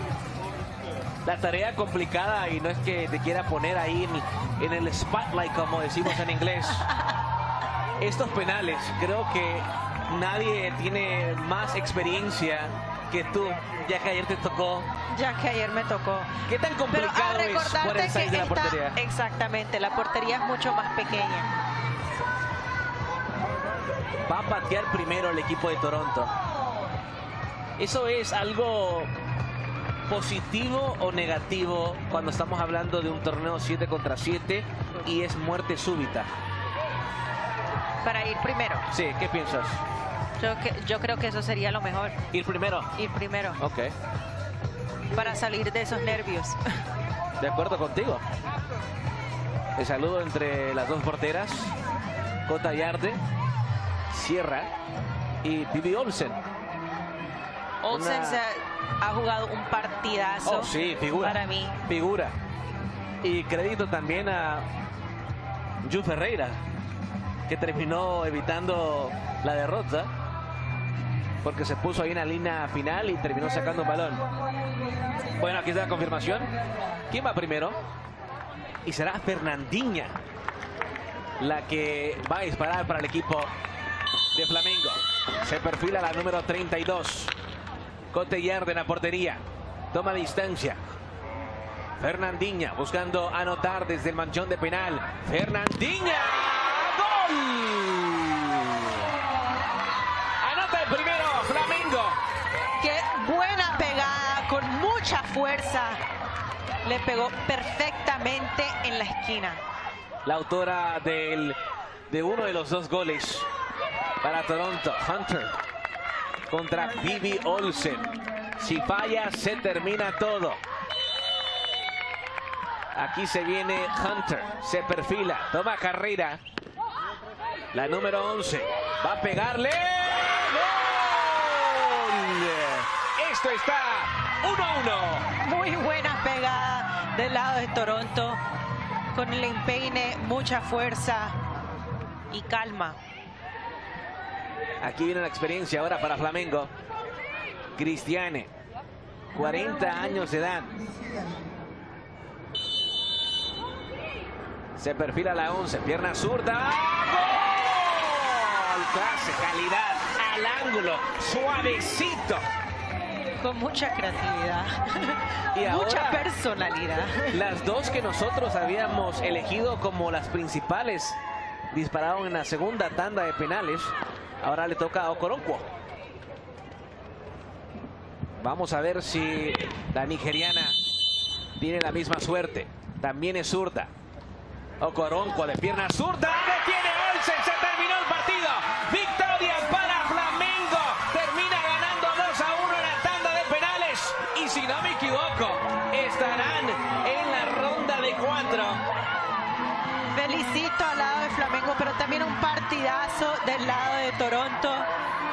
Puedes ver la celebración de Flamengo, muy alegre. Así lo celebra el equipo brasileiro, al ritmo de música brasileira también. Véalo, Chelsea, dan ganas de salir a bailar. Increíble la celebración, el ambiente de este equipo está enamorando a todos los los fanáticos del World Sevens Football. Si no ganan el título, sin duda se van a llevar el trofeo por el mejor ambiente, por la mejor personalidad y los mejores bailes. Felicitaciones al equipo brasileño. Buen partido por parte de Toronto.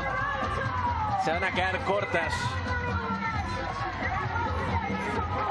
Fue un gran partido entre el equipo Flamengo y el equipo de Toronto, que estuvo ahí a casi nada de conseguir su primera victoria, pero un equipo de Flamengo muy valiente, mucha personalidad, mucha garra. Mucha personalidad y experiencia. Vea cómo celebra el equipo de Flamengo con los niños ahora. ¡Ah, qué increíble esa imagen! De eso se trata todo, ¿no?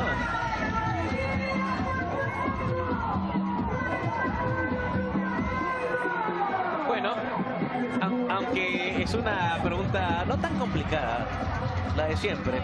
Para ti, ¿cuál fue el momento del partido presentado por Inés Alain? Para mí, el momento del partido fue el último gol de Flamengo. Ese cambio, la verdad, le quiero dar las felicitaciones al técnico, porque muy buen jugado. ¿Arriesgó? Arriesgó y eso es lo que... Eso fue el detalle del partido. El momento que marcó la diferencia para el equipo de Flamengo, lo mantuvo con vida en el encuentro. Terminan escapándose con una victoria en la tanda de penales. Primer partido que se va a tiempo extra, primer partido que se va a los penales. Muy emocionante, tuvo un poco de todo, goles. Y mientras vemos la celebración de Flamengo, dejemos que las jugadoras sigan disfrutando de este momento.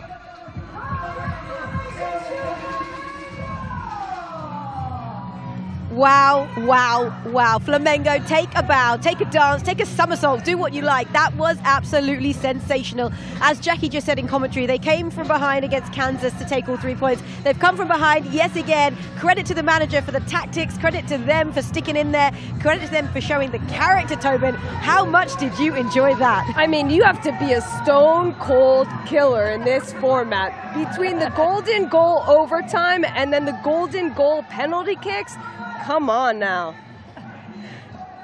What can you say? I mean, how would you even describe what you've just seen? Because it was unbelievable. We were on the edge of our seats. Yeah, look, I'm glad we got to see the end of that, to be honest, because that was high energy from start to finish. I think that was one of the closest games we've seen so far in the tournament. So to see it go down to the wire, I was constantly checking with Tobin, is it golden goal? Is it still golden goal? It's just so exciting. I was tuned in the whole way up until the end. I mean, unlucky for Toronto, though. Absolutely. Come on, I think they've gotten a lot of fans based on the way they've been playing. Yeah, I mean, that's exactly what I was going to say, because you were a big fan of them before we started. You were saying in the pre-show, they have shown tremendous strength, tremendous character and talent out there for a newly formed team. We've got to have a word on them. Yes, I mean, number 11, Hunter, phenomenal. Esther, unlucky on the penalty kick, but she was phenomenal all game. So, I mean, there's some stars that are going to be definitely recruited out of sevens this year. 100%. That's the beauty of this tournament. You kind of give that platform, give the tournament another edge to kind of really showcase some players that don't necessarily have that on them every single weekend. So another Tobin spot on. There's been some standout players already.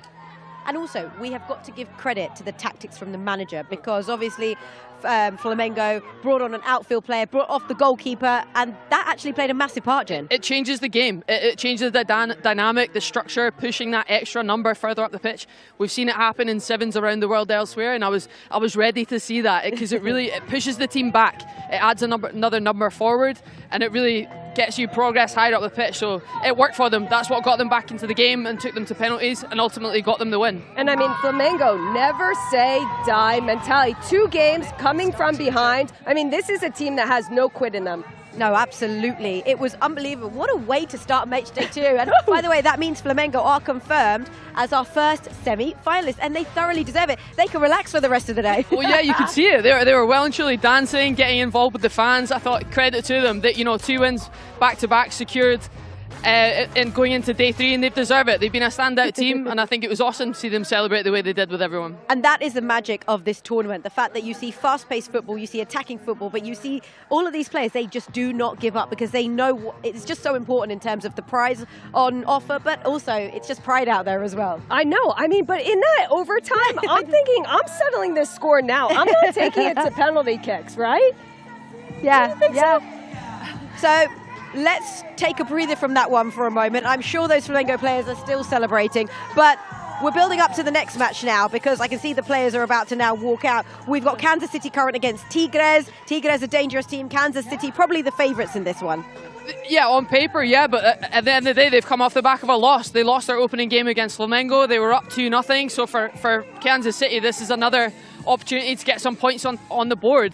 And come back from, look back at the game, see where they went wrong. They kind of let the game away from them by conceding 2 easy goals, in my opinion. So this is another big game for them. Well, they've seen what set the tone for today. I think we're going to enjoy another great game of football here. This is a game. I mean, already the second game in this, Tigres, I'd be scared with the confidence coming into this game. Absolutely. And the walk-ons are happening, actually, just as we're speaking. And they are epic as always.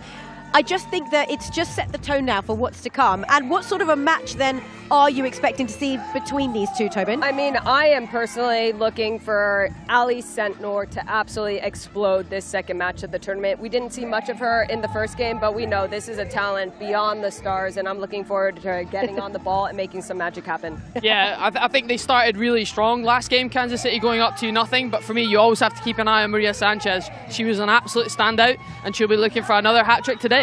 The Kansas City know that they have to win because there's only a couple of games today, and if they don't take 3 points, then they're going to be out. This is a team that has won a lot this year, but when it has come to the moments that matter, have come up short. So it would be a huge confidence boost for this club to be able to win this game. Yeah, you're right. The most points, most wins, least conceded in the league. They did it all in winning their title. But you're right, in the cup, they fell short, didn't they? Yep. Yeah, well, and this is what is so fun about sevens. It becomes a level playing field. You're not on the 11s. You don't have the space to go and counter-attack and use the game in that sense.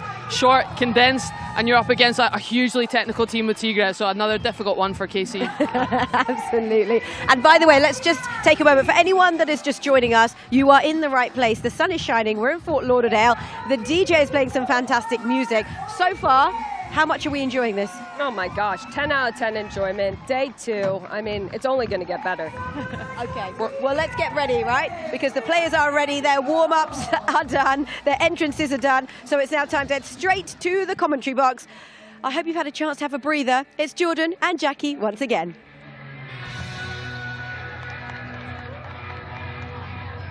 Bueno, está todo listo para lo que será el próximo partido de esta segunda jornada del World Sevens Football.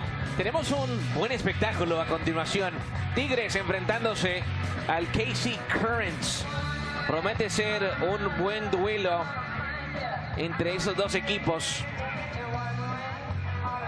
Vamos a ver cómo es que salen ambos equipos a este duelo, comenzando con Tigres, que tiene a Santiago en la portería, Natalia Collin, Greta Espinosa, María Sánchez, la goleadora, Stephanie Mayor, Jennifer Cordinali y Bárbara Olivieri. Son las 7 del equipo felino, el máximo campeón en el fútbol mexicano, campeón defensor de la Liga MX, que se enfrenta al KC Currents.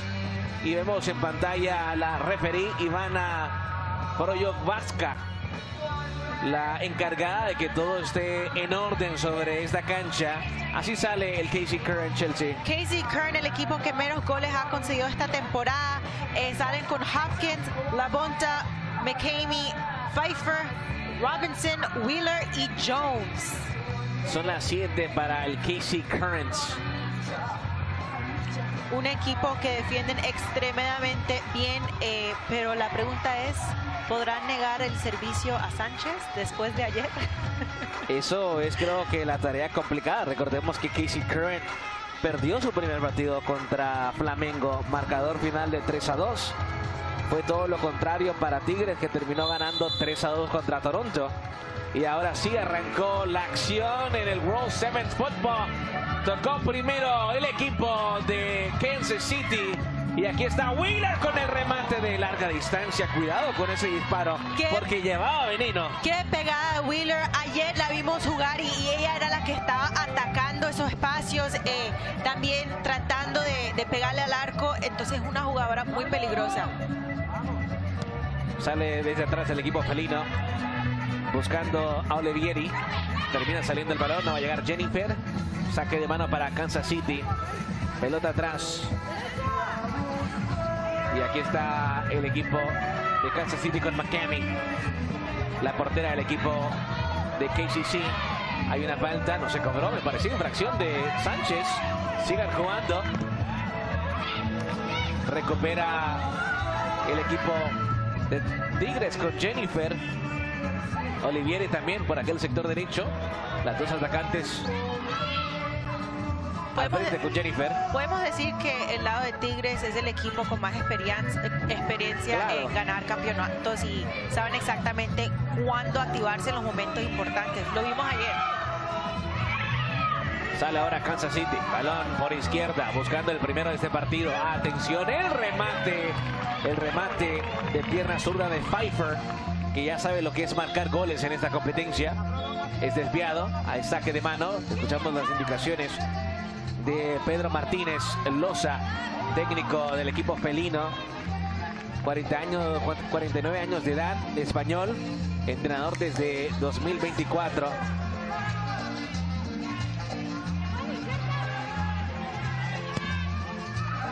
Balón largo para Jennifer. Termina en las manos de McCamey.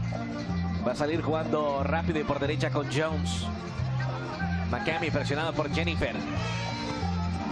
Se cruza muy bien Colin. Sigue siendo para Tigres. Y el equipo mexicano en territorio del KC Current. Mayor aparece también. Termina cortando primero. Y aquí está el disparo que llevaba un poco de peligro. Yo creo que para mí lo más importante es que los equipos no le den espacio al rival, pero también es clave estirar el campo y pegarle al arco cuando puedan. Robinson por izquierda. Sale jugando por el centro con Faiz. Ahora aparece Bob por derecha. Adelanta el esférico. Intentaba encontrar compañera. Era la número 4 de Tigres que recuperaba. Espinosa para Mayor. Gira Mayor. Tiene a Sánchez. Sánchez tiene pegada con la zurda. Sánchez le pega a portería. Y ahí está la número 7 avisando nuevamente que es peligrosa. El balón salió, no va a contar. Salió la pelota. Será saque de meta para KC Current. Sánchez ya sabe que pegarle desde afuera tiene mucho éxito y eso es lo que tienen que hacer. Quiero ver más de eso, de ambos equipos. Santiago recoge la pelota. El despeje por parte de Santiago. Al otro lado, aquí está Tigres. Sale primero McCamey. Va a controlar, no va a tener problemas. Y ahora aparece el equipo de KC Current en ataque. A las manos de la guardameta Santiago. Juegan rápido y por derecha en cortito. Aguanta Tigres. Santiago alza al frente. Problemas en el control para Bo. Y al final será córner. Dice no, me pareció que tocó el balón Bo. Dice que no. La jueza central. Saque de meta para McCamey. Ya estamos en el minuto 5 de esta primera parte. Entre KC Current y el equipo de Tigres. Balón que se pelea en el centro. Al frente ahora. Y atención con esta. Este partido ya estamos viendo que es bastante distinto al anterior. Depende mucho de los movimientos tácticos y la precisión de los pases. KC Current con el remate a puerta desde lejos. Llevaba veneno. Setner probando suerte. Freya Cumbe, la que funge como entrenadora interina del KC Current. Sale jugando limpiamente el equipo de Tigres desde atrás, buscando a Mayor. Aquí está Mayor, primero McCamey. que se queda con el balón, juega y toca con la punta, que va a perder el esférico. Colin en cortito, se equivoca. Sentner no va a llegar, sigue siendo para Tigres. Colin gira, tiene espacio, levanta el rostro. Vuelve a jugar con Delgado. La 8, tocando en corto, una vez más con Colin. Abren ahora con Sánchez. Estamos viendo este lado de Tigres manejando los tiempos, el ritmo del juego, mucha pausa. Gran giro, te interrumpo porque aquí está Sánchez. ¡Lo cantó! ¡No! Por poco lo cantamos. Hubo un desvío, hay córner, pero una vez más es Sánchez la jugadora peligrosa de Tigres. Y eso era lo que yo estaba mencionando en la previa. No le pueden dar espacio a Sánchez. Muy buena cuando gira y está al frente el gol.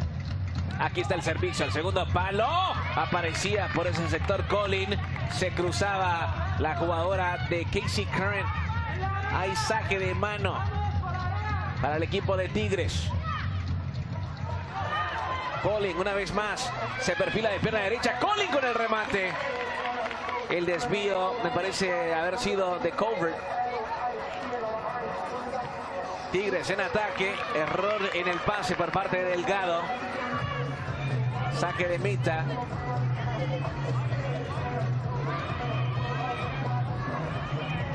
McCamey poniéndole calma al partido. Robinson al frente. Recupera el equipo de Tigres. Lo hacen en la última parte del terreno de juego con Ferral. Es la que va a llegar a cobrar el saque de mano. Al frente Ferral. Encontrando a Jennifer. Una vez más con Ferral. Balón por el centro con Mayor. Aguanta la número 9. Defiende. Gran jugada individual. Aquí está Mayor. Dejaba en el camino a Sidney Jones. Pero llegaba el apoyo de Robinson para cortar.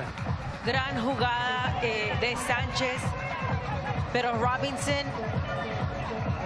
muy sólida allá atrás. Wheeler termina punteando el balón. Hay córner a favor del equipo de Tigres. El más ofensivo de los dos. Sigue Tigres. El remate a los guantes de McCamey. Pericet probando suerte. Y ya vimos la fórmula de Tigres. Hay que probar desde lejos. Desde lejos. Y ya estamos viendo que estos partidos hoy... Ahí estaba Jennifer buscando el disparo. Aparece ahora Colin, pierde el balón y se puede armar contraataque letal. Se viene ahora KCC tratando de abrir por izquierda. El disparo débil a las manos de Santiago fue por parte de la jugadora número 13, Hailey Hopkins. Esos son los momentos claves que Hopkins tiene que asegurar. Tener un poco más de confianza en pegarle al arco. Como yo estaba diciendo antes, estamos viendo que hoy ha sido muy diferente a ayer, porque en los primeros 7 minutos de los partidos de ayer ya teníamos goles. Sí, de acuerdo contigo. Y es un poquito mucho más lento. Hay contacto dentro del área grande, pero no se cobra nada. El remate de disparo termina siendo desviado. Era Fais la que probaba suerte. Sigue siendo ahora para Casey Curran, que empieza a encontrar un poco de ritmo. Robinson tocando en corto. Pfeiffer aparece por izquierda. Ahora es Jones la que tiene el balón. Vuelve a tocar. El remate y gol. Lo canto. ¡Gol del Current! Buena jugada para Kansas City. Apareció Ellie Kirchner para mandarla al fondo de la red y Kansas City sorprendiendo a Tigres. Muy buen gol de Kirchner buscándose ese espacio detrás de la defensa, lado de Tigres. Esos son los momentos que tienen que cerrar la defensa, tener un poquito más de comunicación. Las felinas abajo en el marcador. Casey Curran tomando confianza. Abre por izquierda. Se viene otro ataque. La tiene Colbert. Abriendo por derecha. Atención con esta. Está el segundo. Corta primero la última línea con Hernández. Intenta salir jugando. Recupera Kansas City. Esta es Colbert que se vende entre 1 y 2. No hay falta. Sí hubo contacto. Del otro lado Tigres buscando responder. El control no es bueno por parte de Olivieri. Kansas City se sigue agrandando. Va a recuperar el equipo felino. Sale jugando ahora con Mayor. Ataca el equipo de Tigres. Aguanta Mayor. Tiene compañera al frente. Olivieri termina perdiendo el esférico. Será saque de mano para Tigres. 10 minutos de tiempo corrido. Las felinas en ataque. El servicio atrás buscando a Sánchez. Sánchez se quiere acomodar con la zurda. Sánchez se quita una. Sánchez ¿Qué pasó ahí? Hubo falta. Terminan cobrando infracción. Será tiro libres para Kansas City.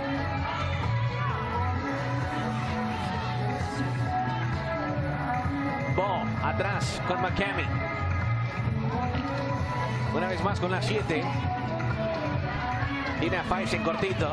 Balón para la 22. Hacia el frente.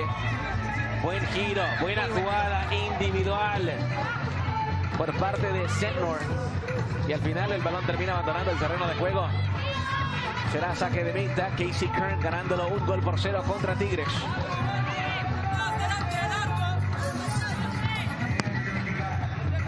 Balón largo. Mayor con el control y el disparo por encima de la portería de Casey Kern. 12 minutos de tiempo corrido. ¿Qué le ha gustado de este partido hasta ahora? 12 minutos, Tigres no está encontrando el arco, es como que no están conectando en ese último tercio de la cancha. Casey Kern está haciendo un muy buen trabajo de mover el balón, en jugar simple, y saben que técnicamente de los duelos individuales no van a ganar, pero están dejando el balón hacer el trabajo. El Current una vez más en ataque, centro al segundo palo. No va a llegar Sentner, un desvío, será saque de mano para Tigres. Está perdiendo 1-0 el equipo regiomontano. Máximo campeón en el fútbol mexicano femenil.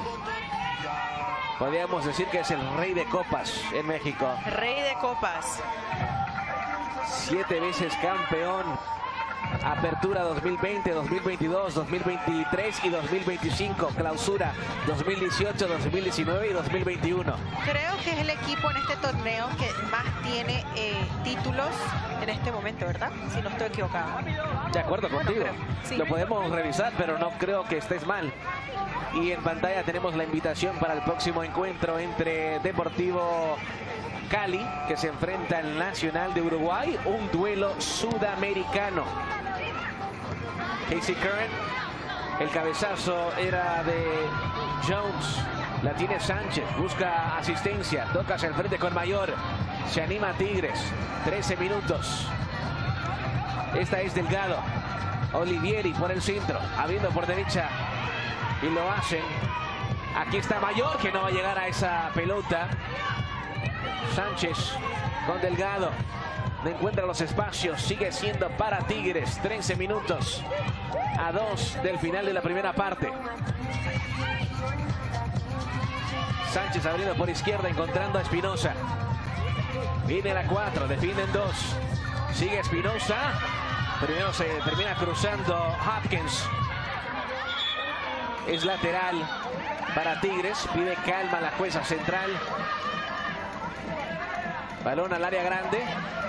Termina recuperando Jones. Al frente con Mayor. Mayor con Olivieri. Termina cayendo, me pareció penal. Es penal. Es penal. Penal, penal, penal para Tigres. Un penal, muy buena inteligencia de juego. Tirarse en la área, buscar esa falta. Se cobra sin pensarlo 2 veces. Y a ejecutar viene la goleadora. ¿Quién es? Sánchez. María Sánchez, que terminó con hat-trick la tarde de ayer, buscando igualar el marcador a 1 desde el manchón penal. Sánchez con la pierna zurda. Sánchez detiene McCamey. Le termina negando, se extiende para decirle no. Esto sigue 1-0 a favor del Current. Taquito para Mayor. Mayor con el disparo desviado y al lado de la portería. Tigres se anima, pero no encuentra. Acaba de fallar un penal.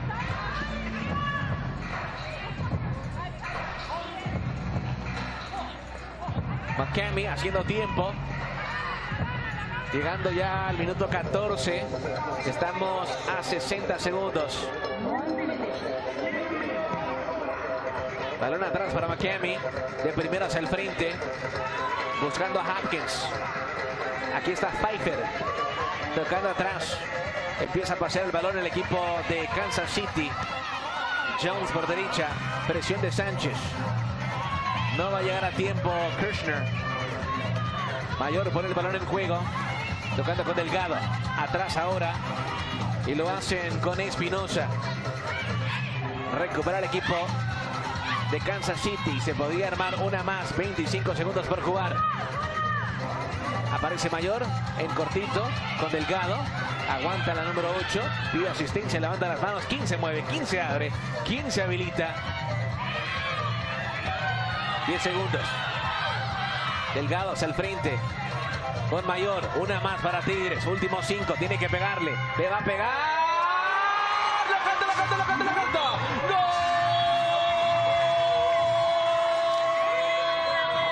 ¡Gol! Lo hizo Sánchez. Otra vez la goleadora aparece para Tigres.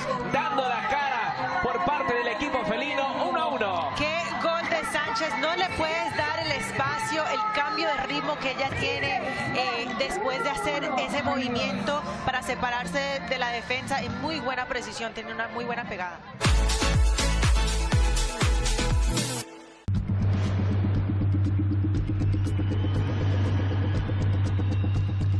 DAZN, the undisputed global home of boxing.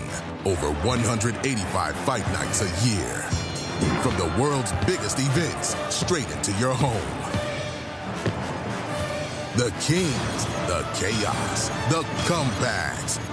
From weigh-ins to walkouts, inside the corners, raw reactions, expert analysis, behind the scenes, top commentary. Watch it your way, anytime, any screen. On your phone, on your couch, on the move. You don't just watch it, you live it. Because passion doesn't take a round off. And neither do we. It's the glamour division of boxing. Show for the ages. This is intensity at its best. Champion of the world. DAZN, the undisputed global home of boxing. DAZN, it's game on. Watch highlights from Europe's top leagues with unmissable action from La Liga. These are the stories that only football can write. Absolutely magnificent. 5-star show from the champions. Serie A.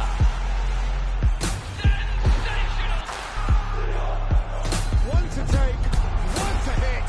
Bang! Bundesliga. Stunner of a strike.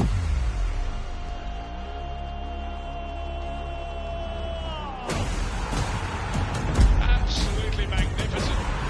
Plus the Saudi Pro League. Makes the shot. He could beat in the near post. It's glorious. Jupiler Pro League. Classic European night. Here's a chance for a goal and he takes it. And relive iconic moments with FIFA Plus. Maradona-esque. It's magical. All in one place, all season long. Watch now on DAZN. It's one of the Serie A classics. It is quite simply Juventus, Roma. Topic once again. A real statement.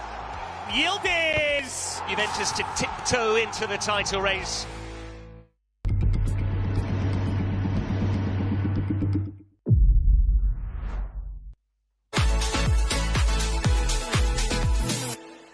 Sí, es un premio enorme para cualquier equipo, pero sabemos que en el fútbol latinoamericano eso llega muy lejos. Y hasta el momento podríamos decir que Flamengo ha mostrado sus cartas como candidato para pelear por el título. Vamos a ver si Tigres también lo puede hacer. Casey Curran evitando o tratando de evitar lo que sería una eliminación con una segunda derrota, perdón, porque de ganar Tigres y Flamengo significa que los dos equipos latinoamericanos avanzan.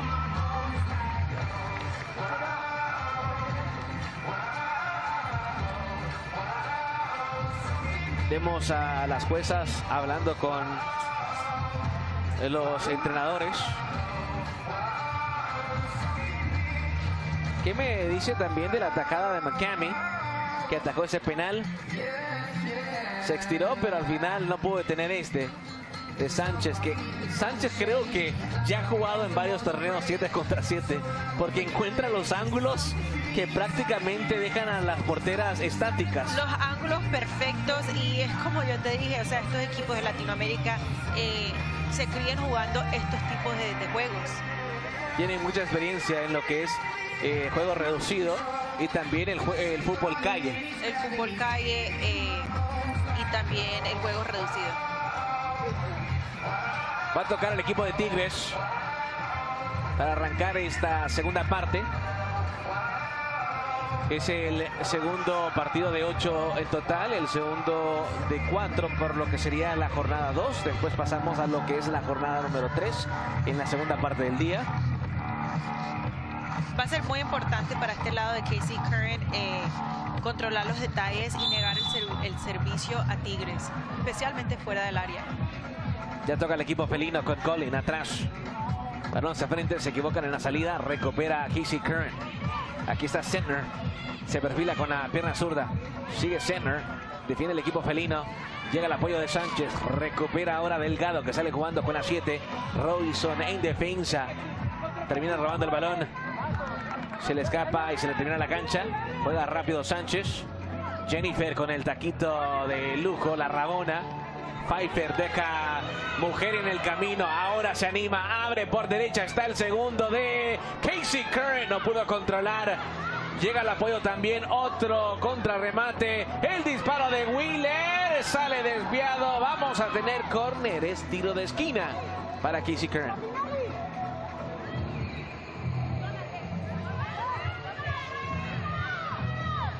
Va a llegar a cobrar Faiz. Levanta la mano dándole indicación. El centro a nivel de cancha para Robinson. Hay un despeje por parte de Tigres. Delgado abriendo.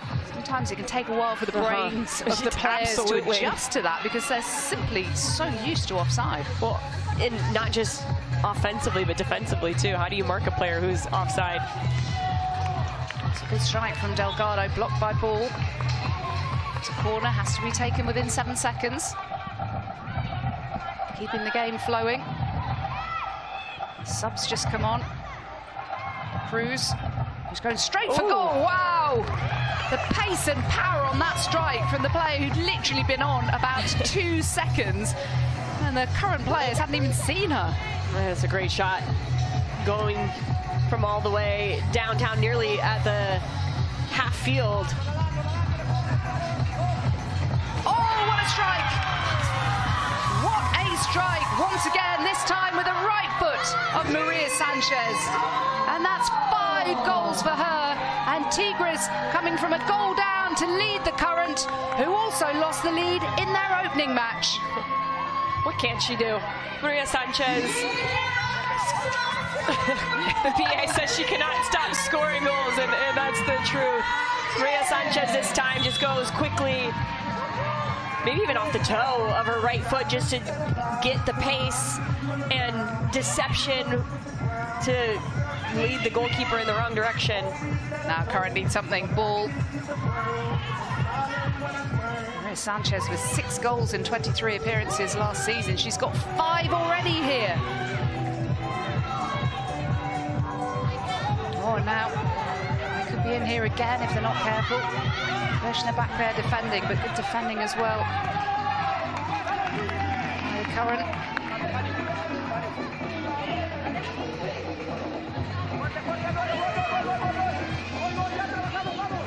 Steigletter. Labonta. Now Hopkins. And now it's Ball. Oh, first time Ball looking for Colbert. Yeah, I'm going to say it again, Jackie, but I just feel like you have to shoot there, right? Take a good attacking first touch, get it more towards the center of the goal, and then the advantage is to the player on the field, not the goalkeeper. But by passing so quickly, you're giving the goalkeeper an out, and for Kansas City, they have to take advantage of those opportunities that they get. And Elizabeth Ball does have a strike on her as well. Oh, yeah, she does.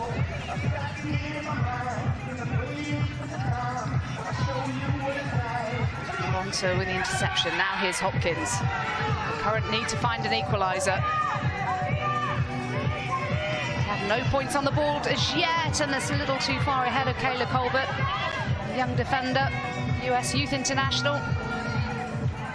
One of the players who stepped up from the second team here in the absence of some of the big names, but opportunity having knocked for Elle Kirshner, who opened the scoring. Tigres having come from behind and looking to really put some daylight between them and the Current now. Nice touch from Hopkins. Needs some support. Here's Labonta. For Colbert. Labonta again. Kirshner going for goal. Good look from Kirshner, and Labonta really orchestrating that whole entire attack. I think she's been a little absent for this Kansas City team. A lot of the play usually flows through her. Can they find her more often?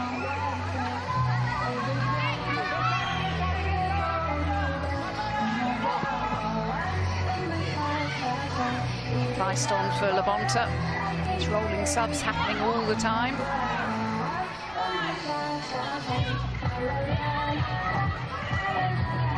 Steigleder forwards. Just not happening for Kansas City Current in an offensive way here. The full team certainly doesn't struggle for goals, that is for sure. Really good play here though by Olivieri. Tigres really taking advantage of the absentees of the Current. And they're doing better in those 1v1 battles. And when you're looking at this Kansas City team, a lot of good ball-playing players, but I would say maybe Pfeiffer is the one 1v1 artist that they have. And when she's gotten the ball, look at what's happened every single time. She's either created a shot or a goal-scoring opportunity, gets the assist earlier today. So can they find the ball to Pfeiffer? It doesn't matter who she's matched up with. Get in, attack, go 1v1, make the defender uncomfortable. It's not just Current who are missing big name players as well. Jenny Amoso not here, probably the best known player, one of the best known players in the world, unfortunately, in some ways for her, given what happened with the head of the Spanish FA after they won the World Cup.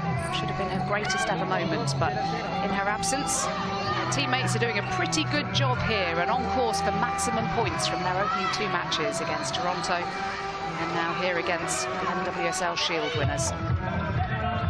Rolling back to the keeper. Oh!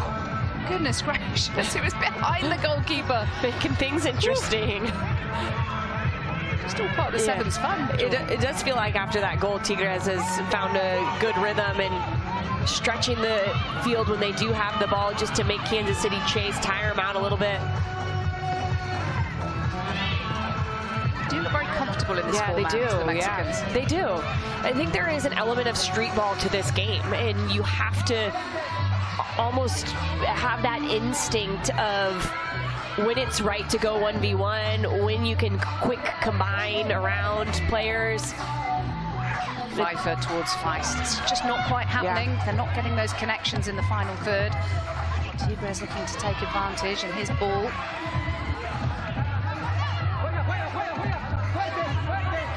Pfeiffer battling away, and Robinson now. Oh, giving it away very cheaply to Mayor. Kansas City Current really under pressure here from the Mexican side, who are managing this game really well. But here's Ellie Wheeler for the Current. Colbert's made the run on the far side. So too Feist. Now here's Ball. Will she go for goal this time? Took a little while to think about it. It's almost like the snapshot needs to come as soon as you have the opportunity. Wheeler with a strike. I think in general it's a little slow for Kansas City that they're almost playing reactionary instead of anticipating what's next. I like that cherry picking there from Maria Sanchez, just playing high beyond the line. No offside. She said, say less. I'll just play up here.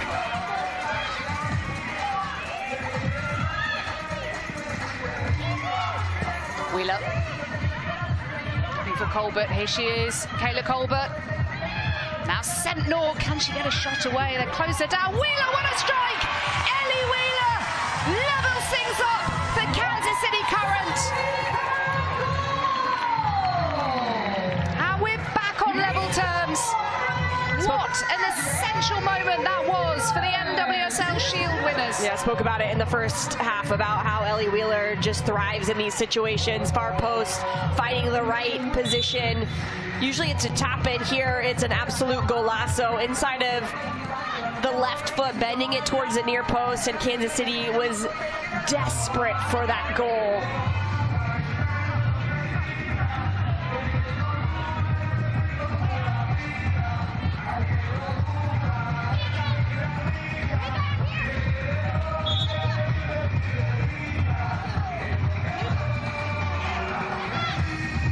As things stand, with just over 5.5 minutes remaining, we're on for another extra time golden goal. 5 minutes. We didn't get a goal in the last one. We went to sudden death penalties for the first time in this tournament. It was Flamengo who came through that, thrillingly so. I think we'll see shots of their celebrations quite a lot on repeat in the next couple of days. Yes. They've brought some flair.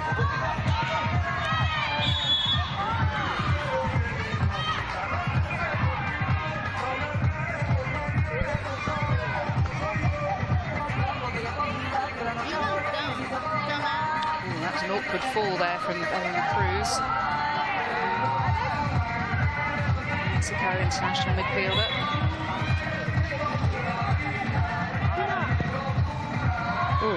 Straight for net there. I guess if you're sitting on your second hat trick of the tournament, you're going to go for goal pretty much anywhere you're at.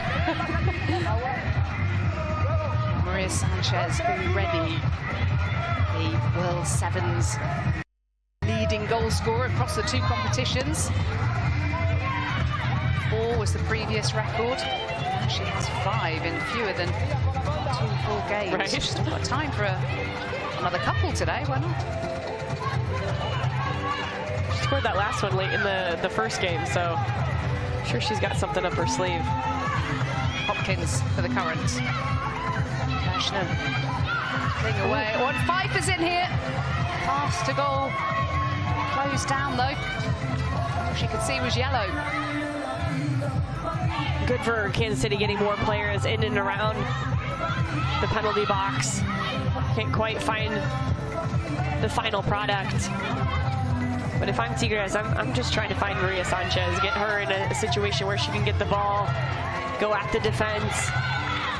Ellen Cruz. Now here is Sanchez. Imagine getting back-to-back hat-tricks. I can imagine.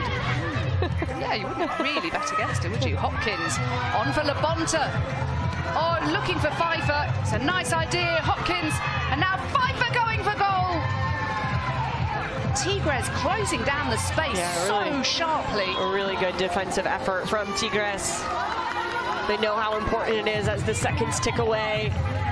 One after another. The ball in from Labonta is excellent, but it's that first, and then here the second one, I think from Olivieri, who keeps it out of the back of the net. Pfeiffer will go for goal if she can. Every strike, it seems, pretty much from the Current is closed down so quickly. Tigres deserve real credit for that. Great defensive performance, and especially in these last few minutes. And Pfeiffer has been up for it, trying to get in those 1v1 battles. Beist. All going for goal.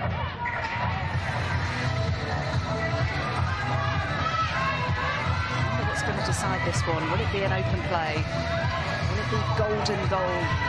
Extra time, 5-a-side. Most of them really want to take their chances with that, though, if they can. Mayor against Beist. Sentinel just back from international duty. It has to be said that a lot of these players have been away at various levels, whether full international or youth internationals. They could be in here again, but Sentinel's back there.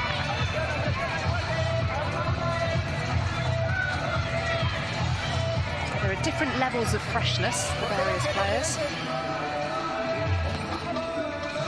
Freshness and rustiness, right? Both of these teams are on the, or all the teams are on the end of long seasons.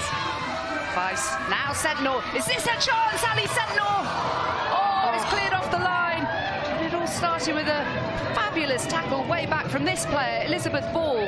What a move that was for the Current. So nearly finished off by Sentinel, the full US international, one of their brightest prospects. Defending again, Espinosa was at the back post to make sure that Wheeler didn't tap it in. I think that's been the story of this second half for Tigres, because Sentinel gets the ball here, but look at the work there from Espinosa to just cut off the angle.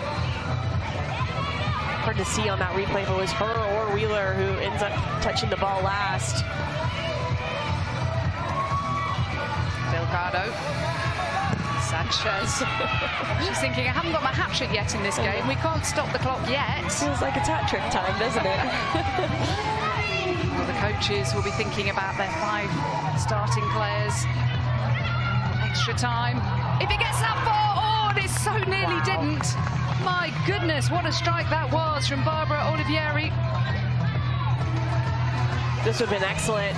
Hips not even face the goal, and she tries to dip it up into the front, the far corner. And she has that in her bag. Olivieri is so talented and skilled, creative in the way that she sees the game.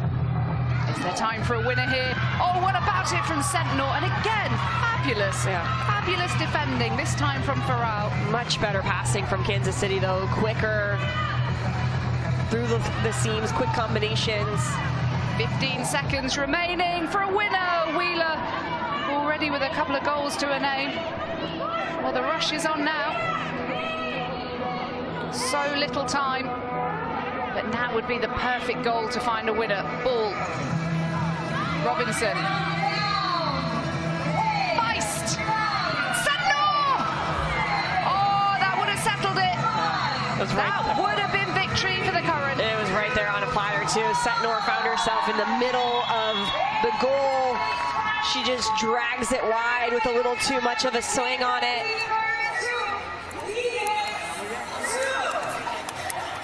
You can see that the intensity is ramped up, and now both these teams know what's on the line as we get yet another extra time game. Just around the corner is 5 minutes, potentially, of extra time, unless somebody scores, in which case that's it, game over. And that team takes the victory. And with Kansas City Current having lost their opening game 3-2 to Flamengo of Brazil, having gone 2-0 in front in that game, and having led in this game as well, they're having to come from behind too. They really need the victory. Tigres having won their opening match against Toronto, looking to make it back-to-back wins. But the pressure less on them. It is all on Kansas City Current in this second game out of 3 group matches. Yeah, it's all on Current. They come in here, a big name as a club, as does Tigres, but I think just with the season that the Current had, a lot of expectations on what they can do in this World 7 tournament, and they found an equalizer late. We didn't see a goal in extra time, but was anybody from one of these coaching staffs watching that first iteration of extra time and noticing what I noticed? I felt like there was just, it was calling for 1v1s, trying to get players in that situation, because once you beat your defender, there is so much space to drive into. We'll see if they can implement that.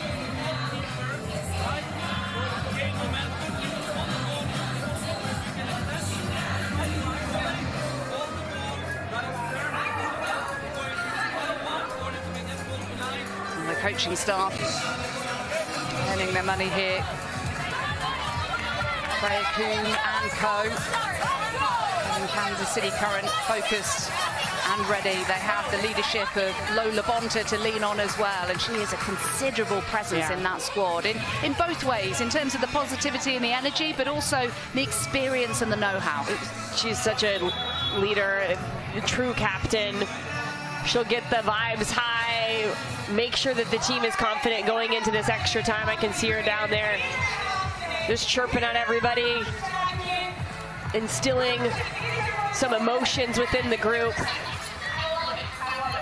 And she will be the first out on the pitch for Kansas City.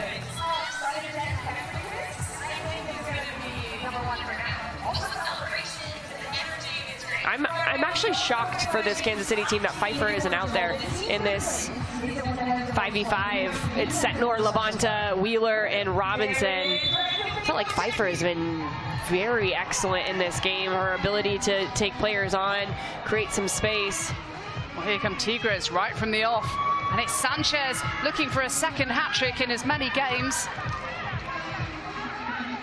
That is interesting. I wonder whether maybe she has a slight knock, bit of tightness perhaps. Sanchez going for the low option, but Wheeler with the interception. Oh, that's a naughty foul. Very naughty from Stephanie Mayor. I wouldn't want to chase Ellie Wheeler either, so I understand the foul, and it is a rightful yellow card there, as we just saw the referee hand to Mayor.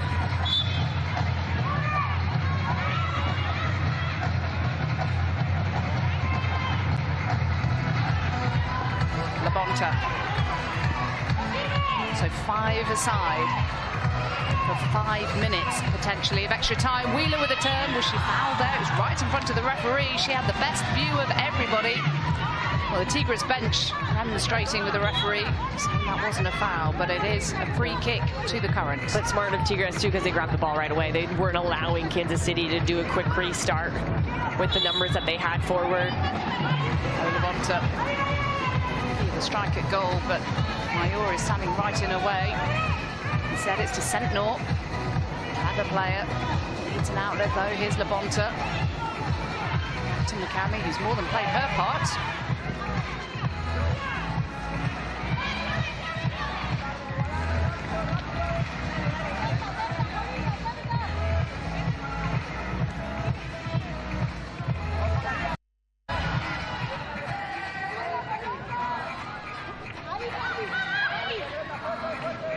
Levanta with the corner to the Currents.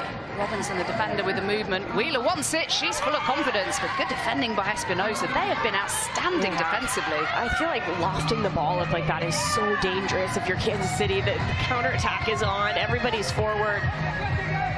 Oh, Wheeler.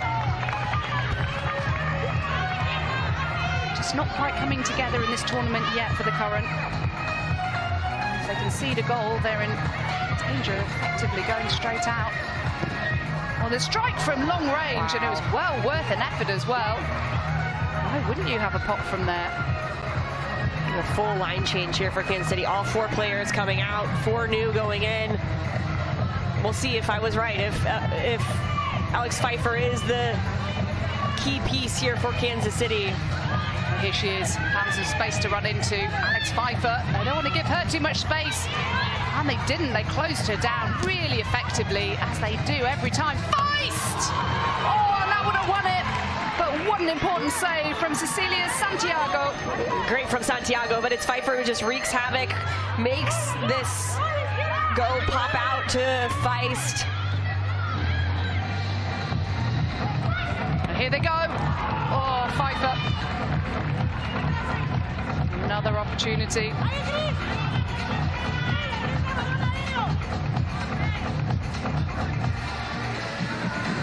Feist with a low corner in towards Elizabeth Ball. Oh, what a pass. Oh, and they're in here. This could be it. Oh, what an essential bit of defending from the teenage forward, Alex Pfeiffer. Excellent play from the 18-year-old. She does it all, ladies and gentlemen. Ball finding Pfeiffer now. Can she go and win it for them? Oh, so close. A really good ball in towards Hopkins, who was just closed out at the last minute again, and Hopkins having to defend. They concede here, they're effectively... Oh, that's a late challenge, and that could be a painful one. Wait, that's got to be a yellow card, right? There's a couple of challenges now from Hopkins that have been dangerous.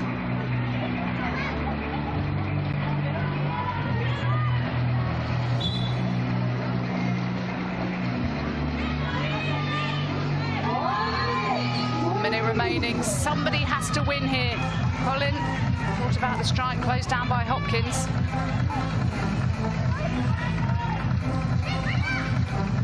Ball with the defending. And Ball, oh, that was a really important moment. Could be a match-winning moment. Oh, Colin, so close. And if Ball had managed to thread the ball through, Kansas City Current were away. But the tackling has been so good. Yes.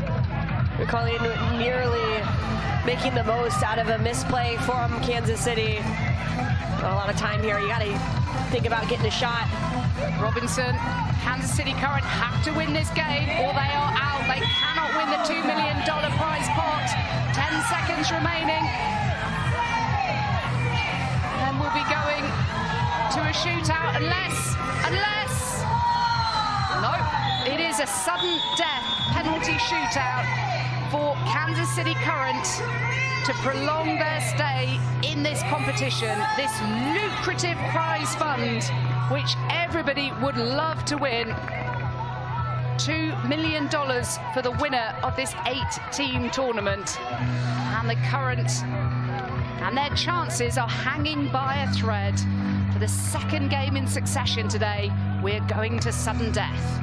That means one team converts the penalty and one team fails to.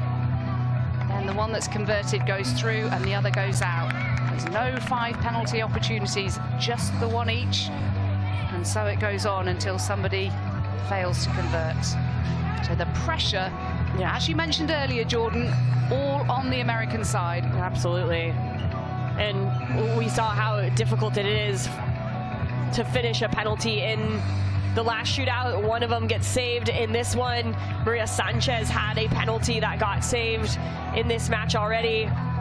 It's really about placement, deception, maybe even stutter stepping to get the goalkeeper to guess before the shot even happens. Oh, will she take another one? Yeah, she's got to, right? No, she's not out there. She wasn't on the field when the extra time ended. Okay. Oof. An opportunity for somebody to make themselves a heroine. Will it be a goalkeeper? Will it be Tyler McCamey, who's come up big in moments? It's been a real opportunity and a showcase for her, the 24-year-old, formerly of Princeton University, looking to make a career in the professional game. And it's the vastly experienced France international, 30 years of age, Eve Perisset, formerly of Chelsea, who certainly won't be faced by this against the young goalkeeper. Perisset against McCamey.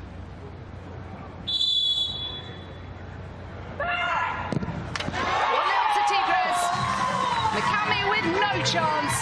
Advantage to the Mexicans. Great placement there from Perisset. Just low, hard, far post. Makes McCamey go in the opposite direction. And now the regular penalty taker for Kansas City Current. The captain, how they need her now to convert this. Otherwise, the NWSL Shield winners will be out. Labonta, fabulous penalty, never in doubt. Just a mini celebration. Little celebration from Labonta. I don't even know what we're going to call that celebration, but it wasn't her normal twerking that she has done like that before, but it was good nonetheless. Stephanie Mayor.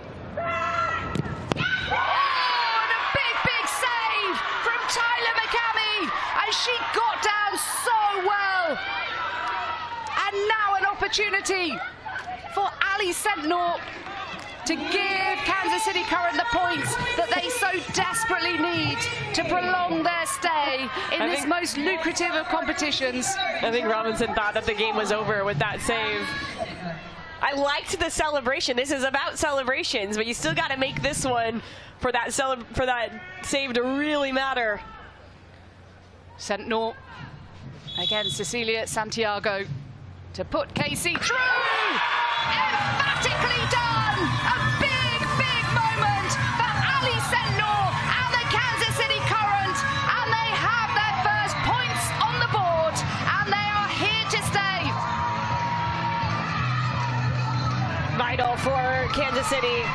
and they're trying to lift McCabe, but I don't think they're going to be able to give her the celebration that she really needs. Oh, jubilation, but really relief. The overwhelming emotion for the NWSL Shield winners. They did not want to be sent home effectively after the second match of 3. And Freya Coombs' side have prolonged their stay as we go into the 3rd matches in the afternoon session here. Huge relief. And what a penalty kick from Ali Sentnor, but Tyler McCamey in goal, also the heroine for the Current.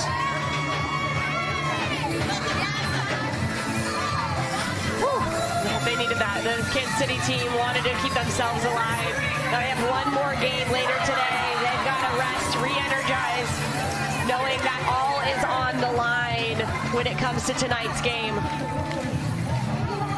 Well, we've not been short of drama. Flamengo with a dramatic victory earlier to give them maximum points. And Kansas City Current with the essential victory to keep them alive in this tournament. They're still here. So are Tigres as we go into the afternoon sessions. Plenty more football to come just around the corner after this break. My thanks to our wonderful commentary team, and wow, all I can say is we have had 2 matches so far on day 2 and they have both been incredible. So Flamengo, maximum points from 2 games, top the table. Club Tigres and Kansas City Current both have 3 points. So their 3rd game of the tournament, which will happen this afternoon, everything rests on that if they want to book their place in the semi-finals. AFC Toronto, no points from 2 matches played. Okay, well, it's wonderful to have your company. I hope you enjoyed that as much as Jen and I did. Now, I'm joined by the Tigres head coach, Pedro, who knows Jen very, very well from her time at Scotland. Talk us through that. It was, I know, not the result you were hoping for, but they did so well out there, and it's hard when it's settled in a penalty shootout. Well, it's a challenge, always different teams, different styles. The interesting part of that. And I think we created a lot of chances, but it's a very open game. Kansas did well also, managed to get their opportunity, and then we had to go to extra time and penalties. Everything is on the game against Flamengo, which is later on today. Yeah, it's very exciting. That's why we came here, to connect with the people for this kind of experience for the girls and also for the fans. Pedro, just how impressive has Maria Sanchez been for you? Already, but coming into this tournament. Well, I think she's pure talent. Obviously, on her left foot, you have seen especially in these smaller spaces, she can be very creative, really a strong leader and incredible mentality. That's an example of what we have in Tigres, obviously, that brought us to the championship just a few weeks ago. And now enjoying also this experience we have. Well, exactly. You've come off of a massive high. I saw pictures of that game. It looked absolutely incredible. Yeah. How has that been, trying switching into this tournament mentality really quickly? Well, good because of the energy and the belief, but also it's tough when you just need a little maybe mental breakdown, some holidays for the players especially, and just to reconnect with the experience too. Well, enjoy it all. We have loved watching your team. They've been fantastic, and best of luck in your match against them. Thank you. Let's go Tigres. Thank you very much. Thank you. Thank you. Thank you.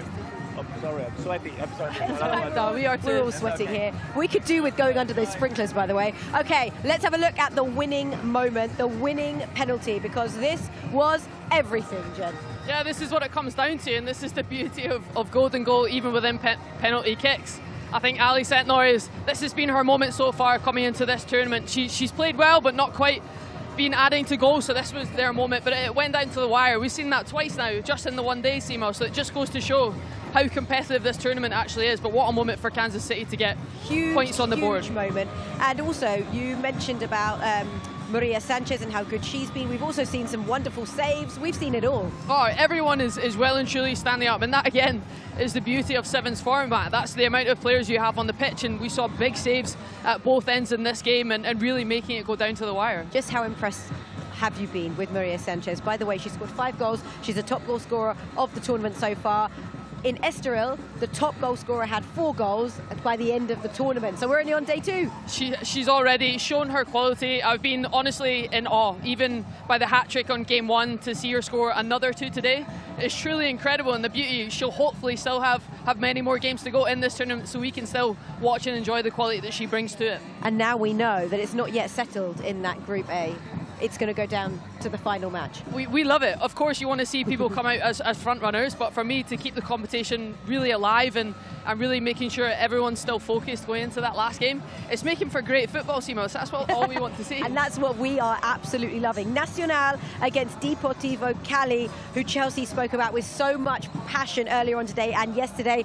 We're going to see more of that passion today, do you think? Yep, and you can already see the fans behind us. The drums are banging. It's making it harder and harder to hear everyone, but what an atmosphere it is in this stadium, and I've no doubt that every single fan that's come here along for both teams are going to rally them along, because what a story they've had coming into this tournament already. I think Chelsea spoke so well about that earlier in the show, and another big game for them. Absolutely. Well, we are all set and ready. I can see the players are set and ready to do their walk-ons, so it's time now to head straight back to the commentary box and join Casey White alongside Jess Charman.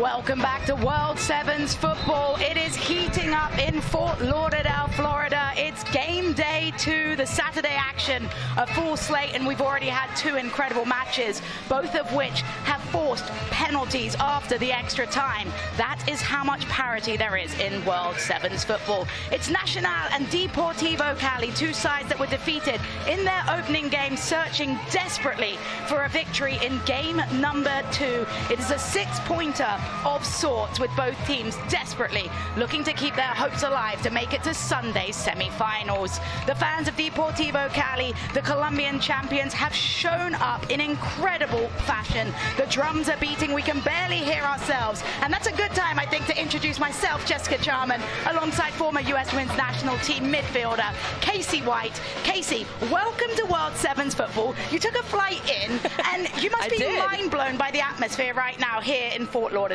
I tell you what, I am so excited to be here and then to be greeted with all this fanfare. I'm excited. I've been watching so many of the games, first one to be on, but I'm happy to be here. Deportivo Cali lost to San Diego 3-1. San Diego Wave, of course, of the NWSL, who have brought an absolutely stacked squad. Luisa in goal for Deportivo Cali was pivotal in that game, making 8 saves. For Nacional, they had a 7-goal thriller against Club America. The issue is they only scored 2 of those goals. They fought back to 2-2, but in the end, Club America's violent attack was able to take over the game with a 5-2 victory. It's time to meet our starting lineups in World Sevens football fashion. That involves a little bit of a celly, Casey. You're going to have to use your words, but if you were to do a celly, as you walked out, what would you pick? I'd have to pick some sort of dance move. I'm not the best dancer, though, I'll be honest with you, so it'd be more for just entertainment value, but I'd have to pick something that would be funny. Okay. I'm into that. Would you do the Lola Bonta that we just saw for Casey Current with the little, can we call it a booty shake? Is that allowed maybe on our during airwaves? my playing career, I would have done a little bit of that booty shake for sure. I don't know if I would do that now, but back then, maybe. Nacional are the 8-time Uruguayan champions, the most successful team in Uruguayan women's soccer. They had that 5-2 defeat, but they have plenty of incredible players, including their number 9, Jenny Clara, right now, holding the jersey of number 13, Yake Perez. She scored a goal in yesterday's matchup. It is Nacional in the white and the blue, as we've mentioned so many times, but it's important to mention the stakes. This is a $5 million prize pot. Nacional need to keep their hopes alive in a lot of ways with 3 points today. For Deportivo Cali, they are the Colombian champions, founded in 2019 when the Colombian League started to really back the women's game. We've seen incredible growth in the Colombian national team as a result of that. And Colombia made it all the way to the 2025 Copa Libertadores Femenina final, where they were defeated on penalty kicks against the Brazilian champions, Corinthians. It's time to meet the side from Deportivo Cali. And I mentioned their goalkeeper, Luisa. She made 8 saves, just 18 years of age. And in Colombia, she is considered the next big thing. But when you look at Deportivo Cali, what do you expect to see from a side that knows that their game is on the line? I think they're going to go after it, and then you have these fans here that are supporting them. They know that they can score goals, so that's not a piece that they're worried about. So expect a lot of attacking football from this team with the energy behind them. We talk about 12-player advantage. It's 12-7, so we'll call it an 8-player advantage in today's game. We cannot understate right now the din that is being made. And there with the little dance move as well. That's a dance move you should try, Casey White. Oh, I don't know. I might have to. We'll be going to a dance party penalty at some point in the near future, and that's Jessica Bermeo entering into the pitch now as we've met the starting sevens of Nacional and Deportivo Cali. They call it a handshake. I'm still wanting it to be a UFC style or boxing style face-off at some point between these two teams as we get an opportunity to look into the starting lineups. Firstly, for Deportivo Cali, I mentioned the goalkeeper Luisa. They'll have Jessica Bermeo, Ana Fiscativa, Paula Garcia, Ingrid Guerra, Natalia Hernandez, and Paula Medina starting the starting seven. But as anyone that has watched World Sevens football is well aware of, that seven may play just 2 or 3 minutes before they start rotating all the players off of the bench. There's a tactic to that, Casey. There absolutely is. It's about timing. It's when do you do it? Where is the ball at on the field? Do it with pace as well. And so that's something that can really be a differentiator in this type of format. We meet our referee, Daily Gomez. The referees have a pretty difficult job in this quick, fast-paced environment. There's a 7-second rule where they have to take the kicks within 7 seconds. Got to keep up to date with all of the subs. That's why we're in the comms booth. As we get a look at our home starting lineup for Nacional, it's Ali Latua starting in goal today, or rather Jose Villanueva in goal. Ali Latua will be in the number 7 role. Marta Figueiredo, Negra Costa, Cua Cosillas, Pieri Gonzalez, and Yeni Clara in the starting 7. And this is a side with Costa, who was very technical in that first game for Nacional. If you thought the Deportivo Cali fans were loud, now they are really making a roar. Incredible scenes from the side from Colombia. And just another display of the women's game, the support that it has brought. And that's why we love World Sevens football.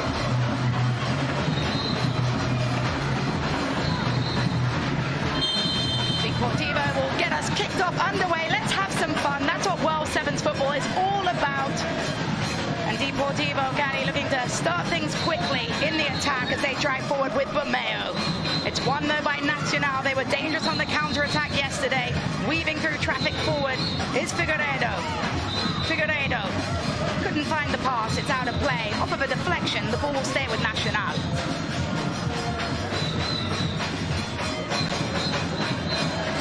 Looping throw-in on that small pitch into the boots of Clara, who got a goal in yesterday's game. And it's out of play again. This time the ball will return to Deportivo Cali. We're 40 seconds in. What are you making of what we're seeing? Well, I think with Nacional now, they have their 2 goal scorers that are in the game as well. And they're going to look to go after. We know they can score goals. They had 2 in their last game. And then it's going to be about on the flip side, too, just the defensive side if they can shut down this Deportivo Cali team. Referee calls the foul, setting the tone early. Important in a match that can get out of control. Nacional was involved in some physical duels against Club America. Our referees have handled things really well so far.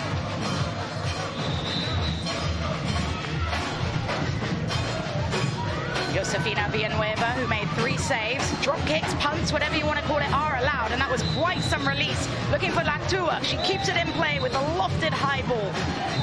Drop to Clara. Clara hits it wide, hung up to the back post, and a good grab by Luisa up in the air, and then she just takes a throw in as she tosses it forward into the path of Fiscativa. Early delivery forwards, and it's end-to-end stuff. It's exactly what I was going to say. You can see that there's no slowing down this transitional game. This is what makes it so exciting for all of us to be a part of, to watch, is look for the goalkeepers to immediately look to go in transition and try to expose space. You know, I'm a former goalkeeper, Casey. I would really enjoy this. I feel like it would be so fun for the keepers with a quick fire. And I was an attacker, so you got to give it to me. As the ball's in, big save. Villanueva, point-blank save, made herself huge. Fantastic reaction by Josefina Villanueva.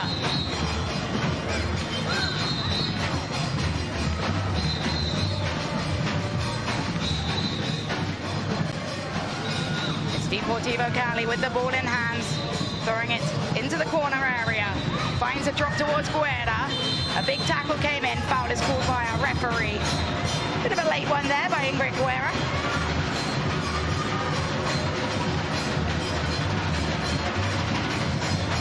Nacional's player is slow to get up to her feet. Referee just checking as we get another look at the contact. And just coming in, she just got that toe in right at the last second, and Guerra was able to come through. A little bit surprised by the intensity of the step there in that moment. But when you see the shin guards, no wonder it hurts, because they're wearing shin guards the size of... They get smaller and smaller, I feel like, all the time. I remember Tobin Heath was one of the first ones to wear low, small shin guards back when we were playing way early on. Bring back the ankle pads, Casey. Ankles need protection Let's not go too far, Jessica. Long ball over the top into the box. It's headed, and Luisa comes out sharp to claim. She bowls it out with a lovely arm forward. It's tapped over, and it will go out of play. But you can see both goalkeepers looking to release quickly. They certainly are. They're going to try to expose that space as much as possible. We might see that have more of an impact later in the game and start to fatigue, but that's where the substitutions come in. A reminder, it's roll-in, roll-off subs on the dead ball. They've been able to name plenty of substitutes on the bench. We have seen some rotation from yesterday's game in the squad that's been named. A bigger group traveled. Less can be named towards the starting lineups. There's a lovely little backheel attempt from Fiscativa. It's blocked, but stays with Deportivo Cali. Nothing there as a physical step by Pieri Gonzalez, but just stood her ground. Villanueva on the side volley. Take a look at that aim. We haven't seen a goalkeeper goal yet. I am rooting for a deep down. Wars there, going back and forth. Let's see if it goes the other way. There's an attempt there, but it's that Guerrero will come to it.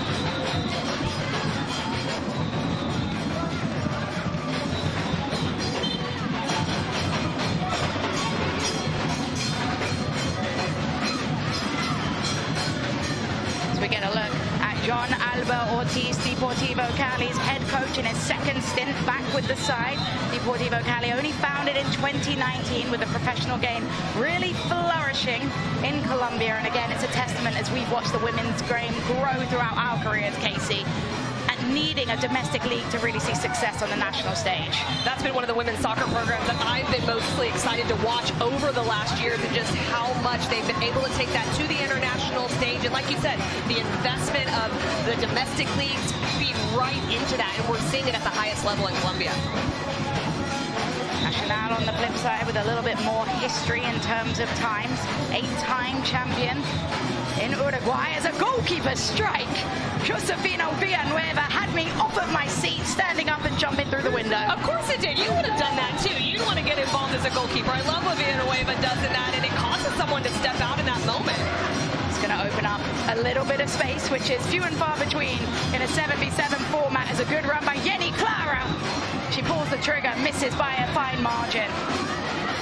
I'll tell you something, having witnessed both these teams in person yesterday, the energy and the quickness that they are starting with in this second game, and it's exemplified here with that strike. Exactly, and Clara's just stepping really high in that moment. If they can dispossess higher up the field, they're going to generate some quick opportunities, especially with those overloads higher up the field. Here's Deportivo Cali with Ibargüen. Ibargüen goes to ground. Referee blows the whistle. It will just be a throw-in. She tricked us all. Deportivo Cali's bench thought they had a free kick as well.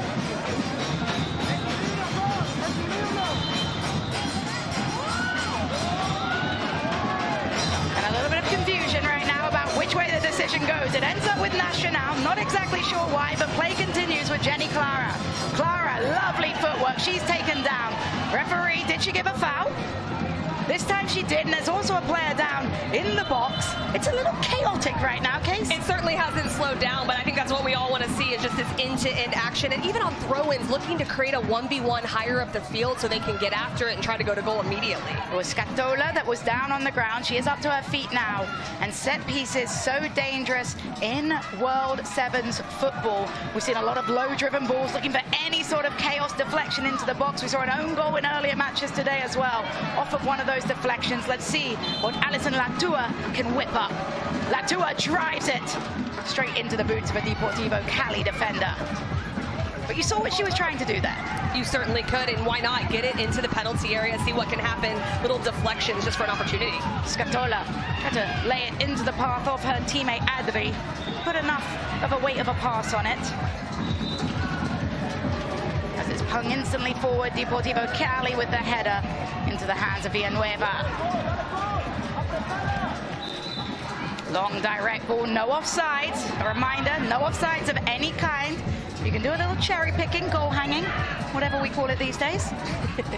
And that's something that you have to choose if you really want to do that, because then you give up someone defensively that's not lower down on the field. But there's times where you can really reap the rewards, reap the benefits of having someone stay a little bit higher and putting that into their thought process.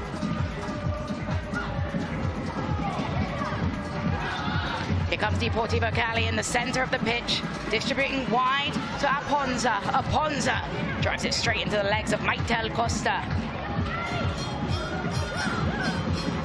Looping throw, headed away, big header Figueredo, slide tackle challenge, almost set up a teammate's run, but it's Deportivo Cali, big save.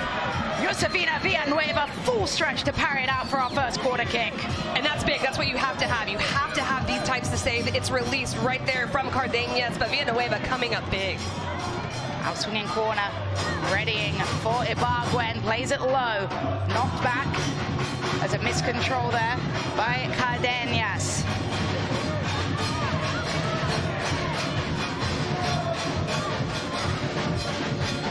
These games go so fast, just 15-minute halves. A reminder that should we need it after the full 30 minutes of regulation, a 5-minute, 5 versus 5 extra time period, then sudden death penalties if there isn't a golden goal. We've seen the last 2 matches beginning our Saturday session end up in those penalty kicks. Oxa, she's checked in with fresh legs. Was looking for her teammate, wasn't able to find the right pass. There's just so much changeover of possession. You've got to love this because they're going high and right away again. And it's a giveaway into the boots of Deportivo Cali, who absolutely roof it into the top of the net. It's Kelly Ibargüen with a lethal finish, and Deportivo Cali erupt with joy.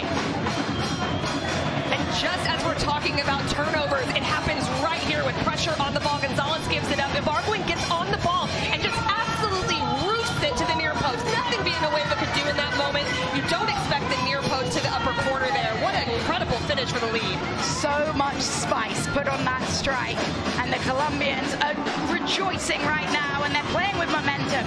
Here they come again, Deportivo Cali. A dip of the shoulder. It was Cobos with the strike into the hands of Villanueva. Ibargüen with a literally perfect finish. It hit the upright, ended up in the back of the net. It was stunning. All the best coaches I had, I adopted that. If you're going to go near post, you better roof it, you better score it, because it's more natural to go across far post. You get more opportunities, but if you're going to finish like that, they will let you do that all day long. Luisa, the goalkeeper, with a bit of a risky move there, chested it forward, was able to collapse onto it, and Deportivo Cali making waves forward into the attacking area. Villanueva parries it away.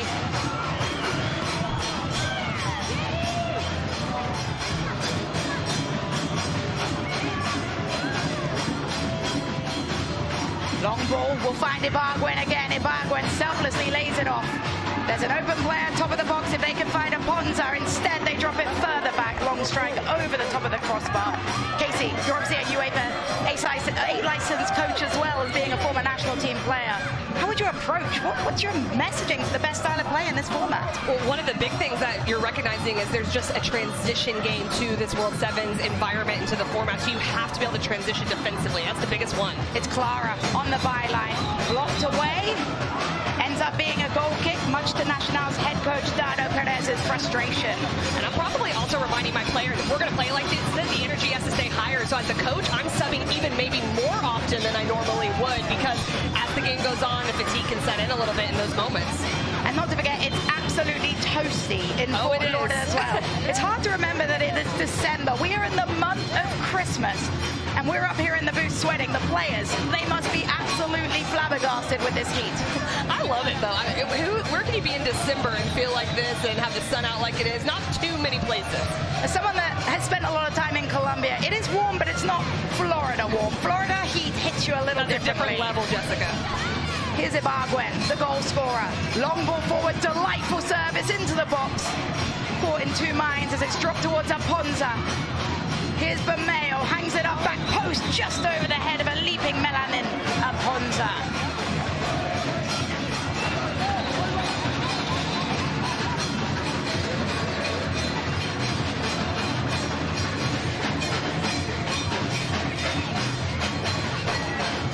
Maitel Costa, long forwards, not on the same page as her teammate. It was Jordan on the right side, didn't continue the run. It's the right idea. Just getting it to her feet would have her going 1v1 in a really opportunistic area for Nacional, but better in recognizing that when they win possession. The drums have not stopped beating for Deportivo Cali. These fans are the heartbeat, literally, of this side. And it's just incredible to see the fans turn out. And right now, it's Deportivo Cali fans the happiest as a long strike wide of the mark. But it's just infectious, this energy. And if you're representing the team in green right now, you look to your stands. That just must give you that second wind. It does, and pride, and feeling that those feelings of pride to have your fans here wanting to put on a show for them. And we're seeing that also with knowing that both of these teams really would like that win as well. You have that on top of it, the energy just stays. Figueiredo, long ball. Luisa grabs it, bowls it out instantly to Guerra. Guerra, low-driven ball, one-time ball, and Villanueva, off of an awkward skip, collapses onto it. That sidewinder again from Villanueva. What a service into Clara. Clara couldn't make it settle, but Villanueva's service is very impressive. Long ball, though, looking to counter. It's into the box and over the crossbar off of the boots of Jessica Bermeo. She'll want that one back. She definitely will. She wants to get her hips around that a little bit more, try to get it on frame. It just hops up a little bit and she gets underneath. But good vision here to play in behind, splits the defenders. She just doesn't strike through the ball and doesn't land on that striking foot. And as much as it's not a high XG strike in a lot of ways, it's an important strike when a game is so close and Nacional is still flooding balls forward. Scatola, top of the box, blocked off a tucked-in arm, no handball there, correct ball referee. When you were mentioning the fans here, I think for Nacional, they have to weather this in the beginning as well, because Deportivo Cali is really going strong. Here's Oxa, tried to loft it up into the sky. None of her teammates were there, but Scatola comes away with it. Long driven ball blocked in the stomach of the Deportivo Cali player who stayed down on the ground, winded. That was a painful block. Paula Andrea Medina is still down on the ground. That shot was hit with some force, and Medina took it straight into the stomach.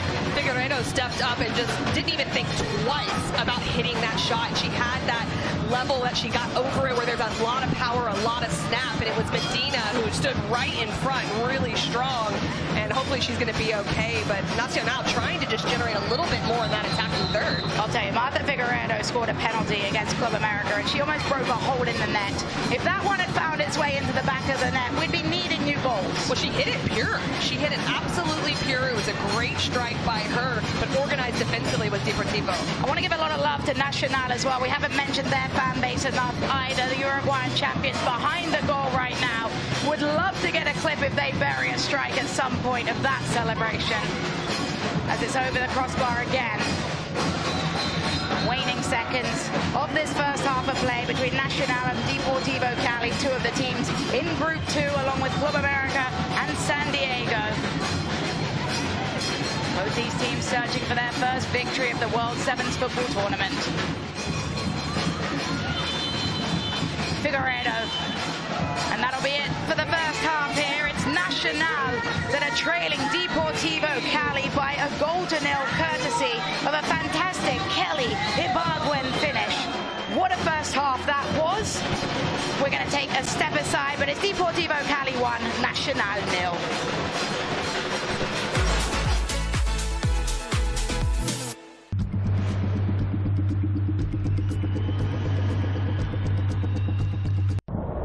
This is Italy, where faith and football are one, where legends, gods, and icons of the past echo into the heroes of today.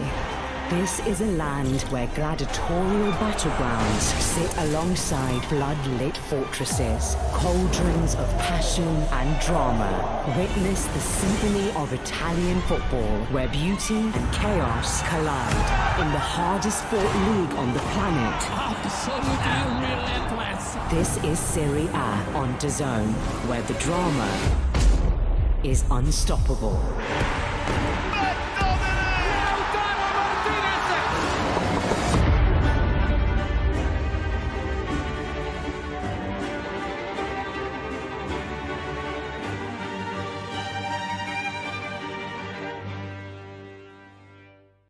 DAZN, the undisputed global home of boxing. Over 185 fight nights a year. From the world's biggest events straight into your home. The kings, the chaos, the comebacks. From weigh-ins to walkouts, inside the corners, raw reactions, expert analysis, behind the scenes, top commentary. Watch it your way, anytime, any screen. On your phone, on your couch, on the move. You don't just watch it, you live it. Because passion doesn't take a round off, and neither do we. It's the glamour division of boxing. Show for the ages.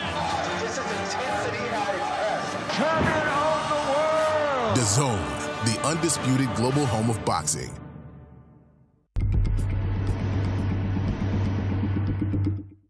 It's one of the Serie A classics. It is quite simply Juventus, Roma. Topic once again. A real statement. Yildiz! Juventus to tiptoe into the title race.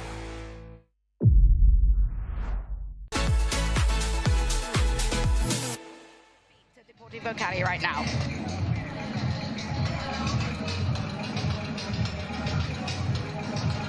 And we're back with highlights here between Nacional and Deportivo Cali of the first half. The fans of both sides showing out and showing strong in Fort Lauderdale, but Deportivo Cali were definitely on the A game. They certainly were. Lots of opportunities, lots of long-range shots. Villanueva coming up very big with some good saves early on, keeping it close for Nacional, especially at that near post area off the strike from Cardenas as she entered into the game. But this would be the defining moment here for Ibargüen, would get in and absolutely nail the shot to the near post. And this is the message that we've seen.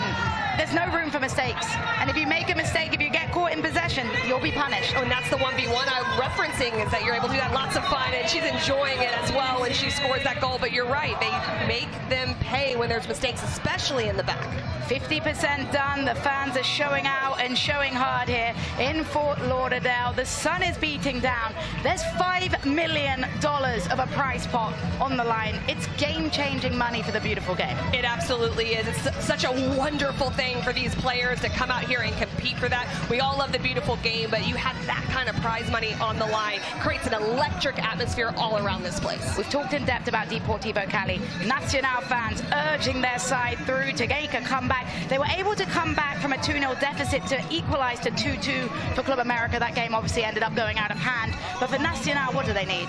Well, they continue to need some big saves from Villanueva in goal. Keep them in this game. I think for them, if Deportivo Cali continues to have the energy they've had, they really need to withstand that, try to be stingier defensively, and then look for those set-piece opportunities or those transition moments later in the second half to get the equalizer. Big second half getting ready now here in Fort Lauderdale. Deportivo Cali have the 1-0 lead. Luisa, the next big thing in Colombian football in terms of goalkeeping right now, protecting the goal. Kelly Ibargüen, the star, though, will take a little breather, and that's part of it.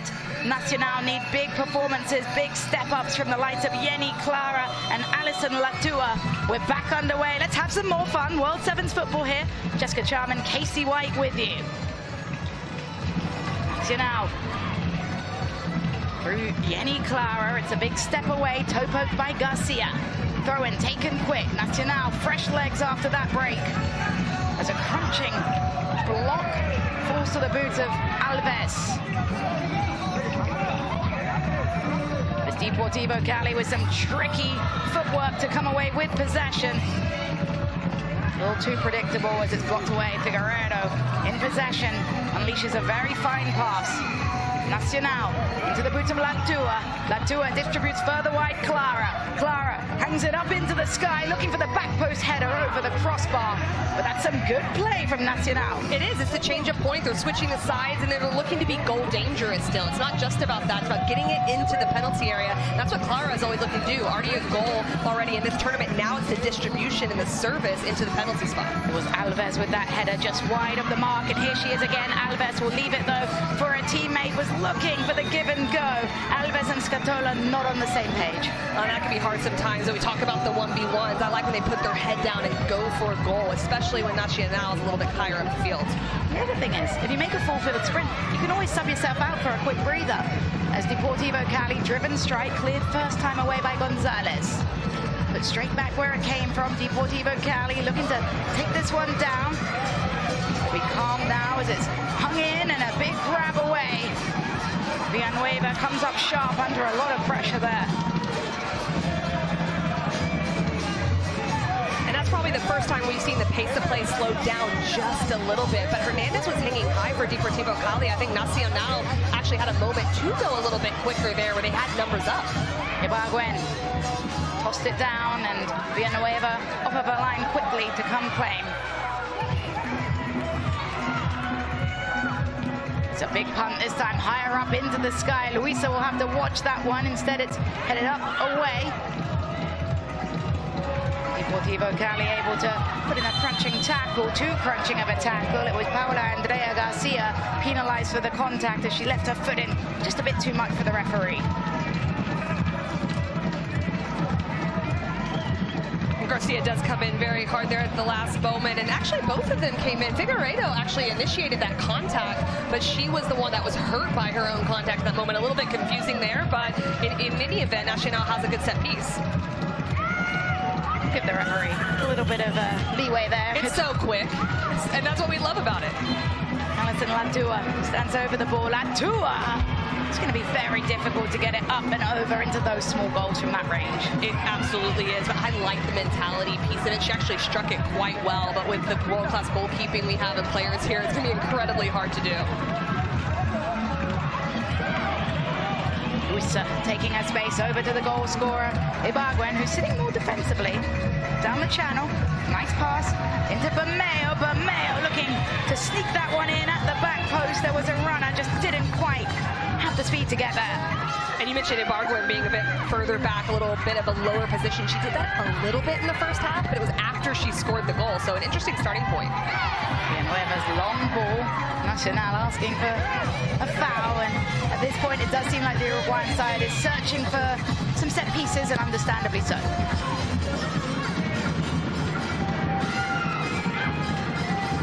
Garcia finds it back. Here's Garcia, lovely little pullback, directing traffic. Long driven shot. Villanueva grabs it just about at the second time. Villanueva, low driven ball into the box. Target is Scatola on the volley, and it's wide.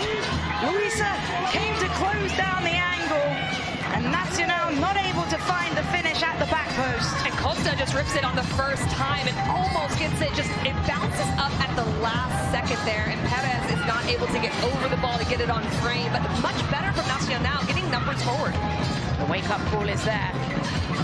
And Nacional have certainly come out of the halftime break sharp, but here's Deportivo Cali, the Colombian champions, runners-up in Copa Libertadores.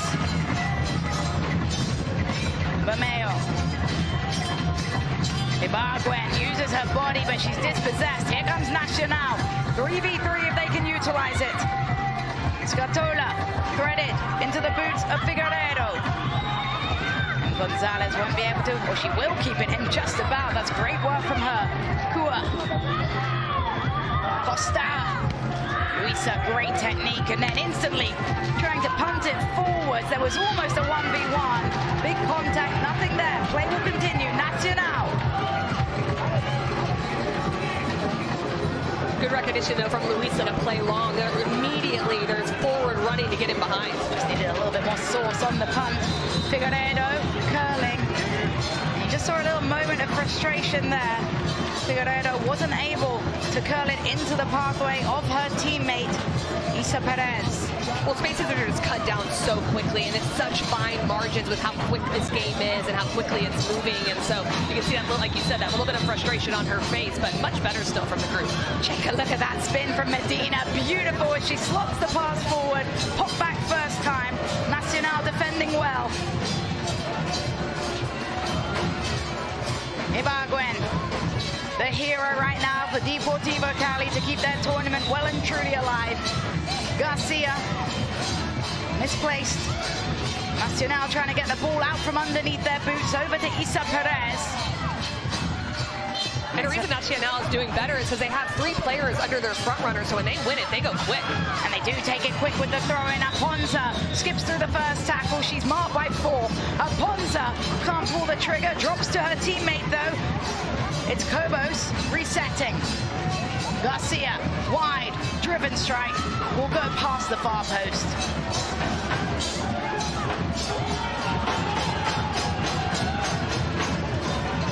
Long ball, Villanueva, forward. Aerial clearance from Deportivo Cali's Medina. And then a long punt forward off of the boot of Garcia will find the goalkeeper, Villanueva. Audacious effort. It's Alison Ladua. And Ladua was playing more attacking yesterday. It's interesting to see her slotted back defensively when you have someone that was taking shots for fun yesterday. Nacional probably wants to find her a little further up the pitch considering they're chasing the game. If they can get players higher a little bit, it will be better for her, but also she's in a position that she's always facing forward, so if she's the player that's going to look to strike from distance, that does help her to be on the ball facing goal a little bit more often. Montoya. Half pass from Montoya gives the ball away. Nacional will look to capitalize. Going down the channel for that redemption for Montoya as she clears it away. Nacional wanted a handball, nothing given, overhit pass. Cecilia Jordan looking to check in on the fly. She does get into the game with fresh legs now for Nacional. 7-second rule. Ball's meant to enter the pitch within 7 seconds. Nacional will want to move it quickly, and it's into the box for Perez.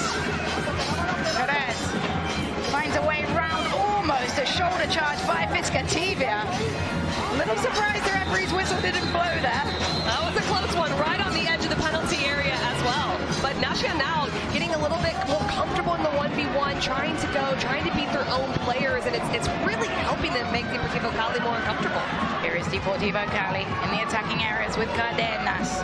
Cardenas, cross comes in, back post controlled by Bermeo. Bermeo, angle closed by the keeper Villanueva. And Bermeo forced all the way out, and it's great defending because it's possession Nacional.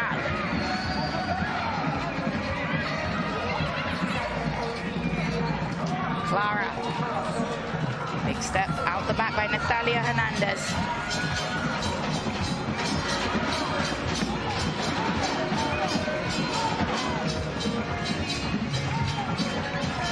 Finding some space. Adri.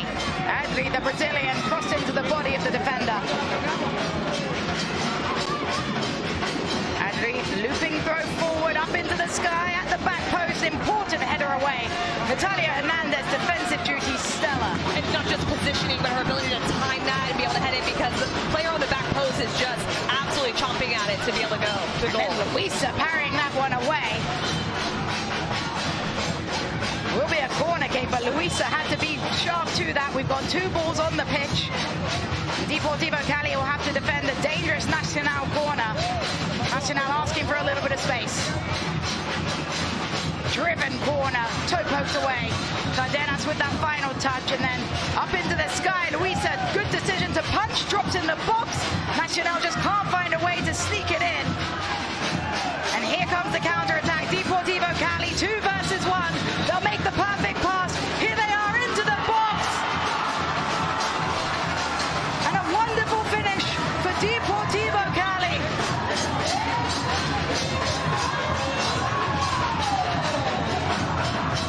This is a great counter-attacking moment here as Montoya gets into the box. It's a 1-2 around the player. I love this extra pass because the defender was almost able to recover in that moment. And then it's a wonderful finish on the backside there. And this is big for Deportivo Cali. Gives them that little more breathing room as Nacional was pushing. A textbook counter-attack. Fantastic decision-making to be selfless. The 1-2 pass. That is textbook. So often you see that after the initial pass is made, that the player wants to go to goal themselves, and understanding that they had to take the air out of the game a little bit, make it harder on the defender, and find the space where the player is it's going to be. All of that is just textbook assist play. Figueiredo strikes Luisa. Full stretch, parries it away. Another great save from the Colombian keeper. And there have been multiple saves by Luisa that have been important. That one at the near post just gives her team time. Her range is incredible. Will she be tested from this corner? Luisa comes out. That's crunching, and she's down on the ground. Brave, brave goalkeeping by the teenage goalkeeper, 18 years of age. Comes up massive, and she's down on the ground. Giving the thumbs up to her team. They do have Andrea Vera on the bench, Deportivo Cali, but they'd love to keep their young sensation in the net. But when we talk about goalkeepers being crazy, I can say it, I'm one of them. Maybe just a little bit, and you'll see it right here. This is what you guys do. You put yourself in front of players putting their boots out and cleats up, and Figueiredo's going for that. I don't know how you do it. I wasn't made for goalkeeping, so I'm just an attacking player, so I have a lot of respect for that. But what she's done by making these saves is allowed Deportivo Cali and her teammates to settle in, keep it at 1-0, not let Nacional back in the game. That gives them time then to go increase the score and have that counterattack. Fearless goalkeeping by Luisa, and she's up to her feet. She was down for an extended period in yesterday's game as well. She has put her body on the line for her side, and right now she's reaping the rewards. And there will be a stern talking to as Deportivo Cali's Natalia Hernandez not giving enough room, and now she's gone down to ground with some contact from Clara. Our referee just looks the other way and didn't seem like too much there. Villanueva, long ball forward. Luisa's under pressure. It'll sail over the crossbar. And don't forget, full slate of action, including coming up next, kickoff 2:30 p.m. Eastern. The other two sides in Group 2 will battle it out. It's San Diego Wave of the NWSL and Club America of Liga MX Femenil. That is going to be a barn burner as well. Two of the most attacking sides in this tournament in terms of the score sheet. As a deflection, and it's an own goal. Absolutely nothing Villanueva can do there. It's off of the boots of Isa Perez and into the back of the net. And Deportivo Cali are having a fiesta. It's time to dance because the Colombians look like they're picking up 3 valuable points. They are feeling it, and if Arguin starts everything off in this moment, it's her continued run. She gets away from pressure, she continues her run, and there's just a mishap as Perez is trying to come back in and come back and defend Arguin in that moment. But this type of breathing room for Deportivo Cali, they're loving.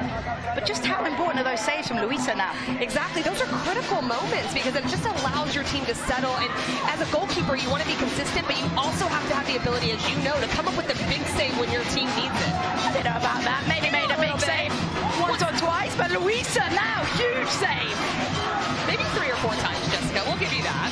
But Luisa, once or twice. Oh my goodness, point blank there. She had a bit of a fluff at the first, but certainly made up for it. She continues to shine on the world stage here at the World Sevens football. And here comes Deportivo Cali. Beautiful footwork. It was Cardenas with the cheeky steps. And here she is again.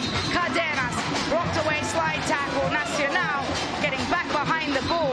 But Valeria Cardenas making a name for herself as well. And we're seeing exactly why that second and third goals are so important, because Nacional has to push, and it opens things up for Deportivo Cali to have even more success going forward. And they've only got just under 3 minutes remaining here. Deportivo Cali to, I wouldn't say hang on, but to continue what they're doing as a miscue between Bermeo and goalkeeper Luisa. Bermeo trying to shield it. She's under some pretty high pressure of Nacional, and Nacional come away with it. It'll be a throw-in though. And a stoppage in play as Alves is down on the ground for Nacional. She'll need to see some treatment. And this is the last thing you want to see, players down on the ground. It's Alves down. And it looked like it was something behind the ball perhaps, or from a previous play. And it does look like she's going to need to be subbed out of the game. She is in a lot of pain right now. And that is truly unfortunate for Nacional's number 8.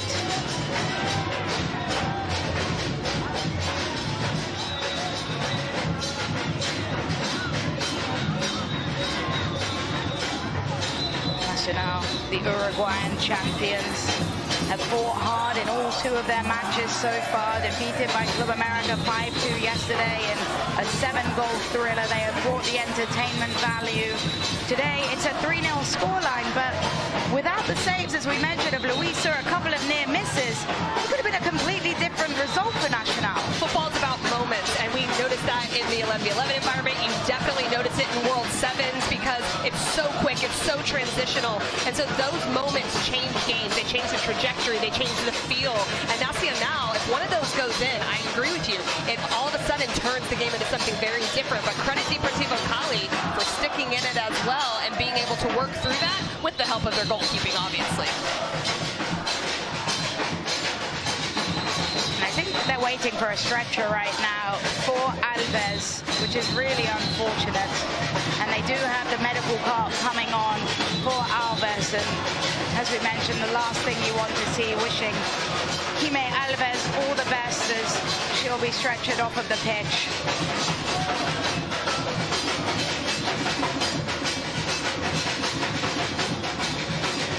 This is always a very difficult moment as a player. You've been on the side of this when you watch your teammate go down on an injury, and we're going to get a look at what happened.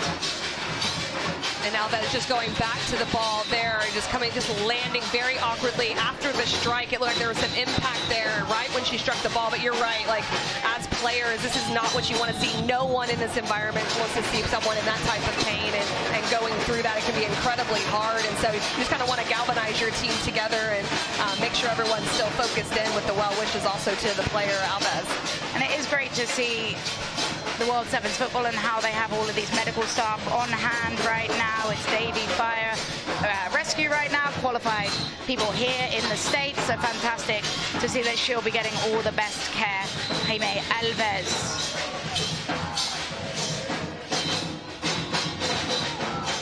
And you can just see the looks on those Nacional players' faces.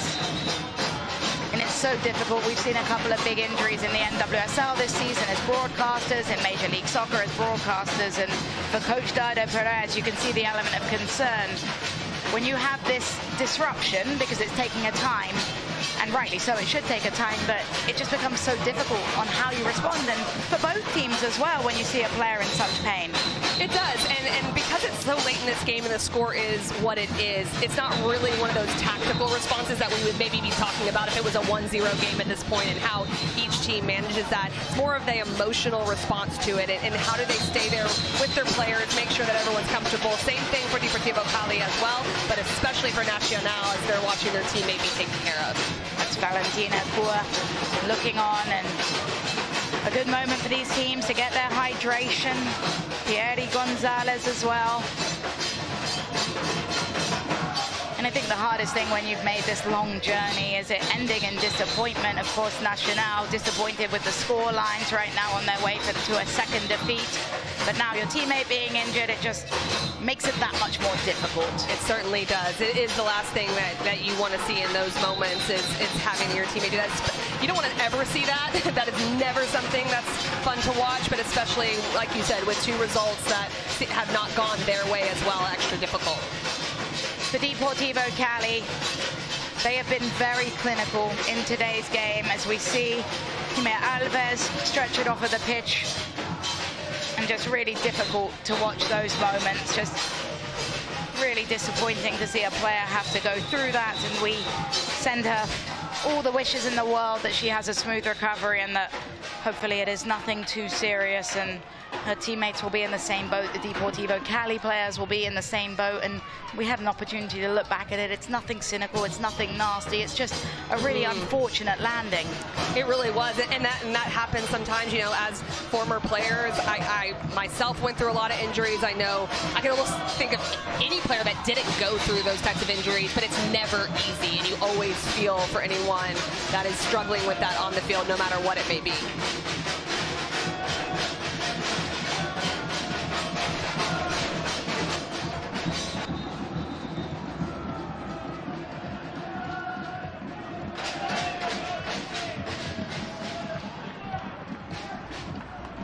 Now we do have still, as the clock has stopped at 27:36, just a couple of minutes remaining. And these are the points where the football doesn't really matter so much. It's just all about the recovery of the player. But 2 big minutes of football for both these two sides.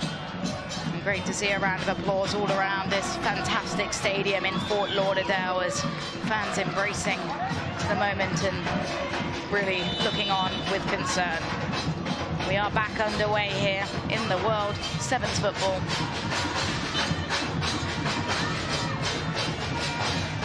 Thrown into the box, cushion down, looped forwards, and a good grab by Josefina Villanueva. Villanueva on that long direct punt forward. Haven't seen too many goalkeepers utilize that. I do wonder if there are clubs watching on right now if they think, that's something to add to our toolbox. Absolutely, and you do grow within the tournament as well, within the World Sevens format of what's working, what's not working from the scouting perspective, but also what you might be able to pick up from other teams as well. Even though you have your strong identity, I wouldn't doubt it. It's great to see Nacional continuing to fight, looking for what would most likely be a consolation with time ticking away, not in their favor. Deportivo Cali attempting the back heel. It's off of the head of our first goal scorer, Kelly Ibargüen. There's a mentality piece too for Deportivo Cali of getting a shutout. As you're going through this, you want to also feel like, okay, we can score goals, but we can also be stingy defensively. So there's a mentality piece to that they're going to be talking to their team about to finish out this game and not concede.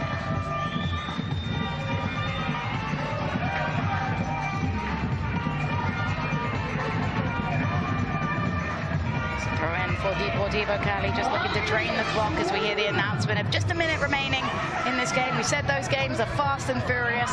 That is exactly the case. We've still got one more match coming after this in the morning session, or the early session. We'll have another evening session later as well.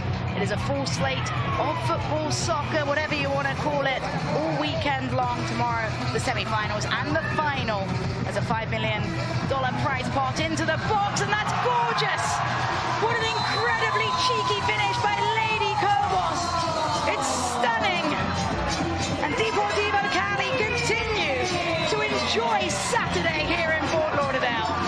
Second goal in the tournament for Cobos, getting one yesterday versus San Diego Wave. Now today, this ball was coming in. It was perfectly served. I was hoping for a really nice first touch.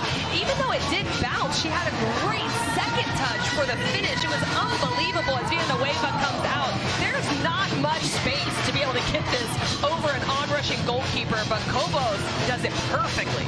And she's playing with momentum as she tapped it back into Ibargüen. 15 seconds. They still want to go forward. It's headed into the hands of the keeper. It was Garcia at the back post, not able to put it home. Long punt forward. Luisa grabs.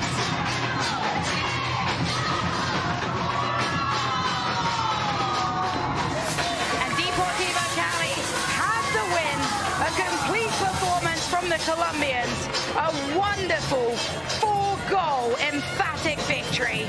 And we're going to get a look at our moment of the match, and it is presented by Invisalign. It's a difficult pick because Deportivo Cali have put the ball into the back of the net 4 times, but this is our moment of the match presented by Invisalign. This Montoya goal is critical for Deportivo Cali because it extends the lead to 2-0, gives them that little bit of extra room to be able to extend their lead and try to see out this win, which they most certainly did. A wonderful combination play in transition.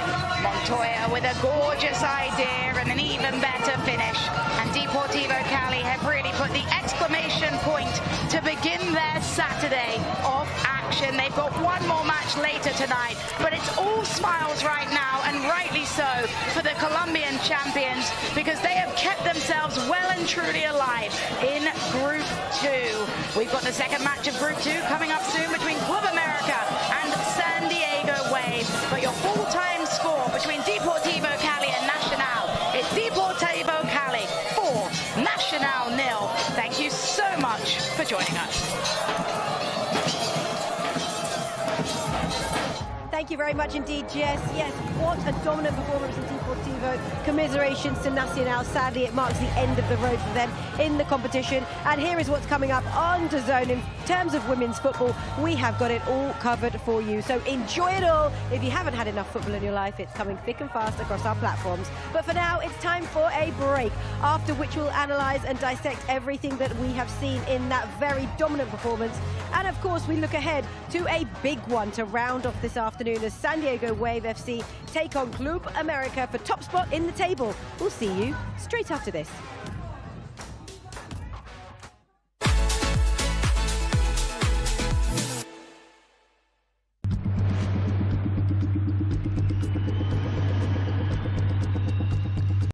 Exclusively on DAZN.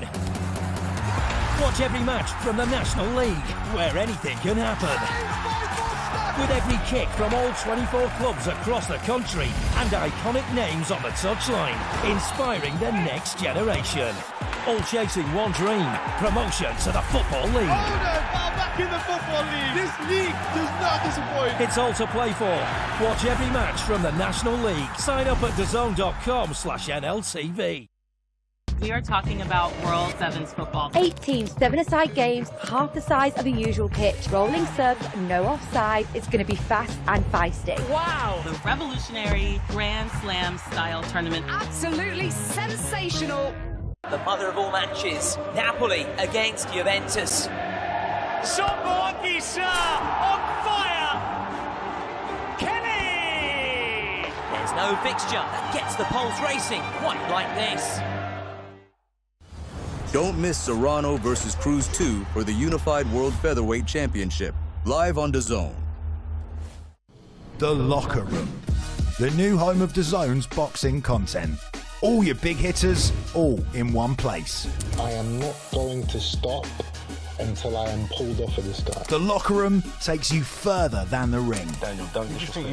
Daniel, don't disrespect me. I'll put this church. Where rivals collide before the bell. I personally think you're a bit of a I don't really like you. Where legends are eternalized. Welcome on board the rivalry line. And prospects rise. I do not want to be average. I fear being average. More exclusive content than ever before. Look at that blood. You remember what's coming. Welcome to Inside the Ring, boxing's official show of record. I'm your host, Max Keller. Where boxing lives, breathes, and never stops. I never thought being with Matchroom I'd be doing stuff like that. Weekly content from all your favourite creators, promoters, and influencers. The Locker Room, only on DAZN, the global home of boxing. Don't miss Ring 5, Night of the Samurai, Inoue versus Picasso, Saturday, December 27th, only on DAZN. Welcome back to Inside the Ring. Ryan Garcia, one of the biggest stars. You got to have these characters, you got to build them, and then you got to have the fight. Because you should be the king of boxing. The greatest things in the world take patience. In the lab. Or it's a level change. Right, I felt that. No one's looking out for boxing's best interest. Who's Crawford? Where does he fall? Yeah, I'm going to need it for sure. Are you on a different level than Canelo? We're going to see. Inside the Ring. That's the name of this show.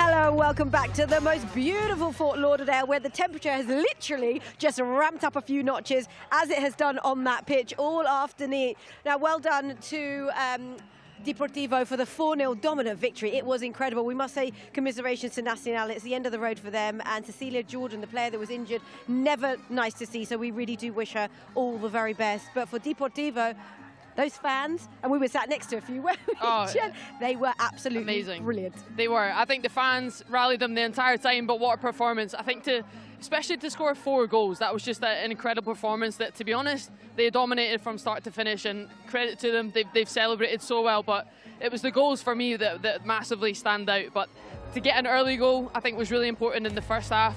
A little bit scrappy on this right-hand side, but what a finish that was. We were really close and had a really good eye for it. And their other teammates went absolutely mad. But this was a lovely counter-attack as well. Great combination play just to create that 1v1 against the goalkeeper, but lovely little finish again. That was Zach Montoya in that. And this, they were on their way on a rhythm. Yeah, absolutely. And then came the own goal from Isabella Perez from Nacional. That one was a little bit unfortunate, but at this point, I think a little bit tired legs started to show, and that's when those kind of mistakes happen. And this one put the game to bed. Lovely long ball, great bit of skill. And that lob over the goalkeeper just to sort of finish the game off. Again, 4 goals, just puts them in really good stead. They've got points on the board, but now especially to open the group up a little bit more and put them in a good stand. 4 goals is massive. Yeah, it keeps them in it. It makes them very much capable of making it through to the semi-finals. So let's have a look ahead, because we have got just random players running in front. That's absolutely fine. We've got San Diego Wave against Club America, 2 teams that absolutely smashed out of the ballpark earlier on match day 1. For a place in the top of the table, what do you think is going to happen? I can't wait for this game. It's 2 top teams with loads of quality. We're just trying to stop another player from coming back across here. But no, I'm really excited. The Wave dominated their first opening game, and you have Club Americas that already have scored multiple goals coming into this. So this is a team with lots of confidence, lots of quality. This is going to be up there with one of the best games. I can't wait. I'm going to go get a big bottle of water and sit and watch this game. There in the shade. Jonas, your former manager at Arsenal, he was very pleased with the performance, and it seems like he's enjoying the format. He was, yeah. I think he was so interesting when he was speaking about the offside runs. For me, that was fascinating when you talk about 11s going to 7s. But I think he's so smart when it comes to tactical, when it comes into this. So I know for a fact he'll have reviewed absolutely everything, and we might see different little things in San Diego Wave that we've saw in the last game. Absolutely so. And look, the fans are ready. Vamos, they are saying. Vamos, because that is exactly what they want. They want to see some fast attacking football, which they're going to see in this match. What a great tie to round up today. This morning's been absolutely amazing. It started really fast. We've seen more football than yesterday due to overtime and all that extra game of play that we didn't see yesterday, so it's been amazing. And there's still so much football left to play. There is. So this match will wrap up everything this afternoon before we have a little break, and then it all continues again where every team is in action once more. But for now, it's time to hand you over to your commentary team. It's over to you, Jess Charman.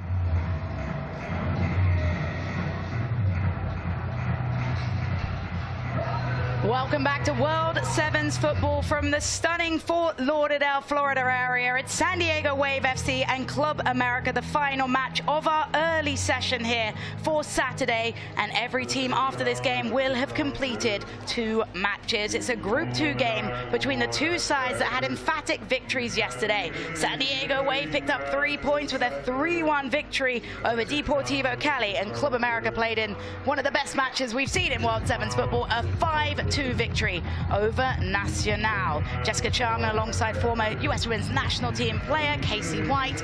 And this is a game between a team in San Diego Wave that did very well in NWSL under their first-year head coach Una Zaidoval, and Club America, who made it all the way to their domestic final in Liga MX Femenina. Oh, this is a great one we're about to see here, Jessica. I'm so excited for this matchup. Both teams very successful, but also the ability to score goals in spades. That's what we want to see here. A lot of that action going towards goal, and I think we're going to be treated to something pretty special.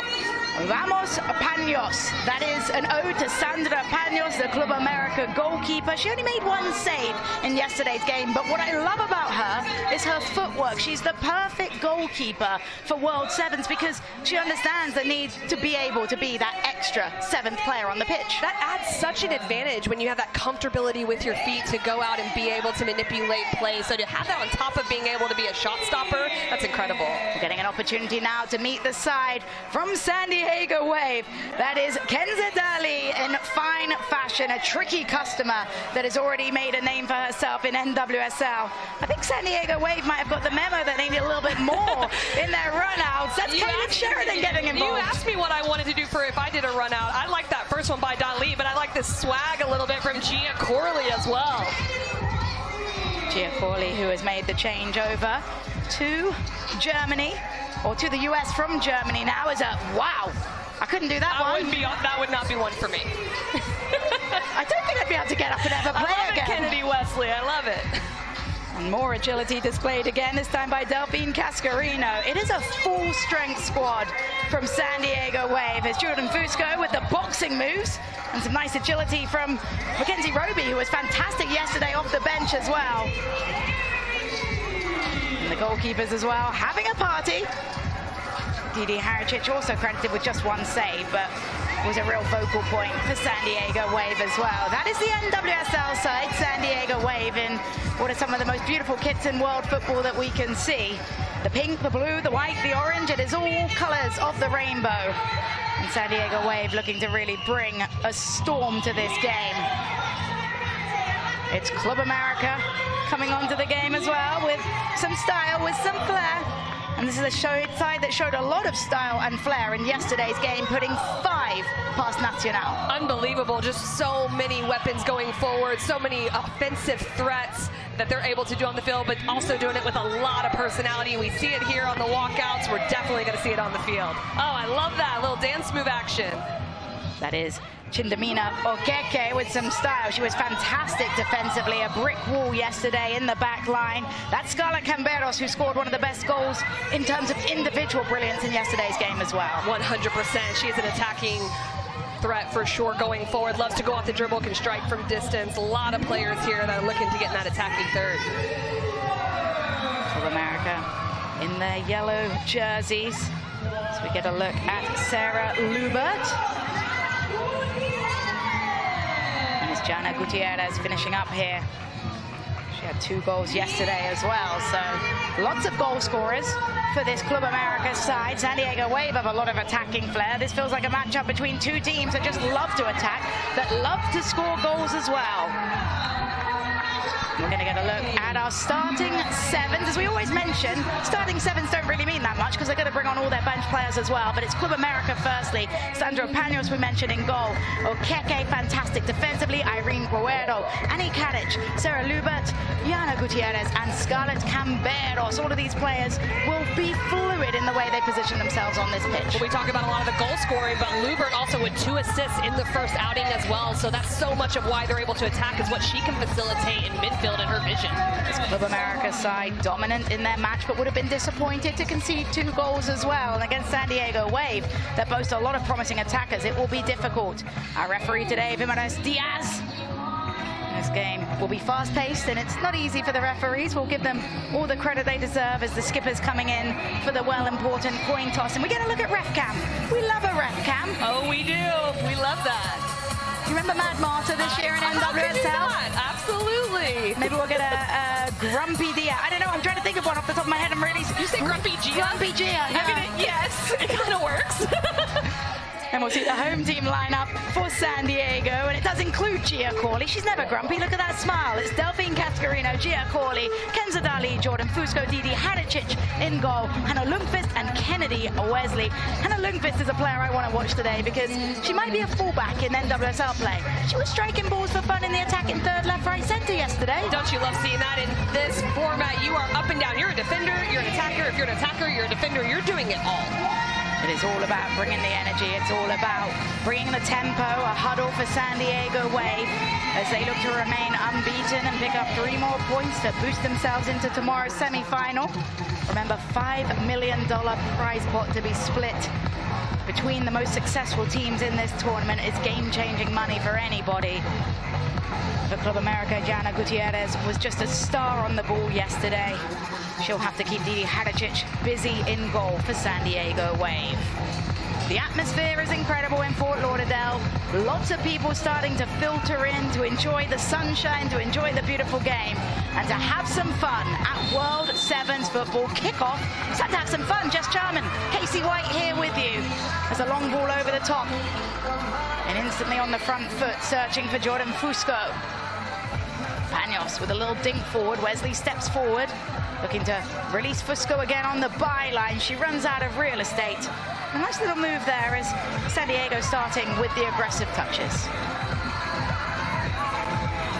Guerrero. Through the first tackle, here is Guerrero. Guerrero. Good defense by San Diego Wave. Corley under the pressure of 2. Guerrero couldn't find the pass. Stays with Club America. Keke, wide to Camberos. Camberos weaving forward, drags the shot. Haricic, clean as can be. But Camberos, we've seen what what she can do. So it didn't even take a minute to get the first shot. So I think we were talking about this attack. I think we're going to see a lot of that, and it's going to be important for Paños and Hadicic to be able to come up big with those types of saves. We had over a shot every 2 minutes in the last game. Can this one do one a minute? Let's see what's coming here with Club America in possession. San Diego under some high pressure. Caballeros gets it wide. It's back towards the top of the box. Controlled by the Wave. Here comes San Diego Wave. It's Kenza Dali. Didn't get it back off of the 1-2 though. It's all the way into the boots of Sandra Paños.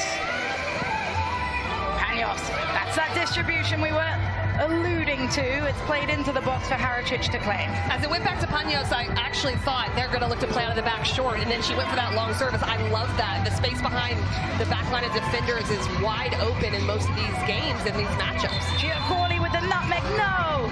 They took it away from her. It was out of play. But Giacorli with a little bit of finesse. I think we'll see another opportunity from some of these players. There'll be a lot of nutmegs going on, so more to be seen. Okay. Looking to get it back with a nutmeg, but it's poked away by Cascarino.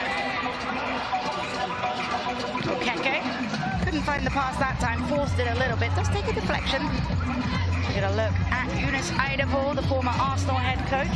Completed his first year at the helm of San Diego Wave, and it was big improvement between 24 and 25. 100% he brought in a real attacking style of play, a great possession-oriented type team in the NWSL. Just so much success for his first year coming in.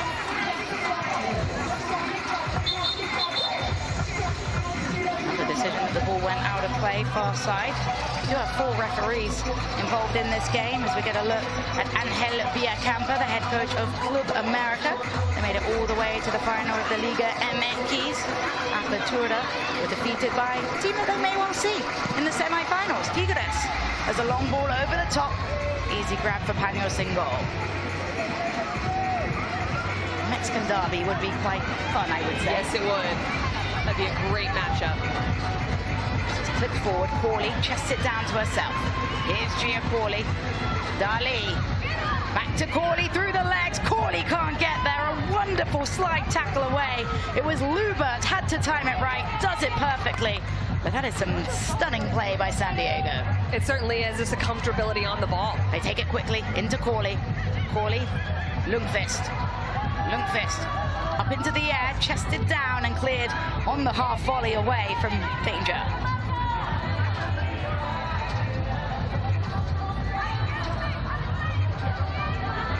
We're seeing a bit more of a build-up approach in this game, especially from the San Diego Wave, trying to bring 3 players back along the back line, being able to pull players out of Club America. We'll see how it works for them as they try to penetrate through that central area.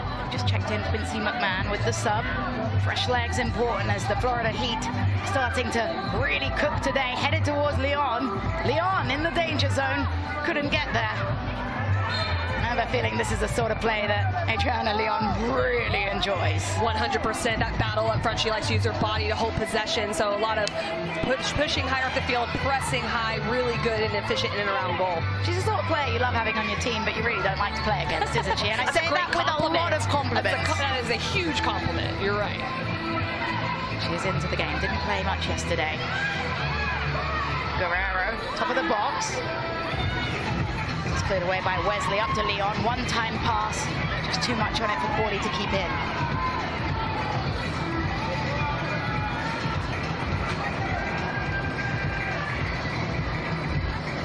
Dina and Roby are waiting to check in for San Diego Wave FC. If that doesn't tell you how deep this team is, I don't know what does.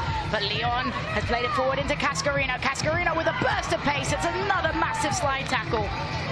In the end, deflected last off Cascarino, but going to ground, Yana Gutierrez. Great defensive work. You can see Cascarino just wants to go in the 1v1 and isolate. Well-timed tackle to force that one out of bounds off Cascarino and get the goal kick. Long ball, forward, searching pass. McMahon will defend and shield it out of play. That's really good. Quick throw in, a little bit too much on it. Okeke stands her ground, lays it over to Camberos. Camberos keeps it in play.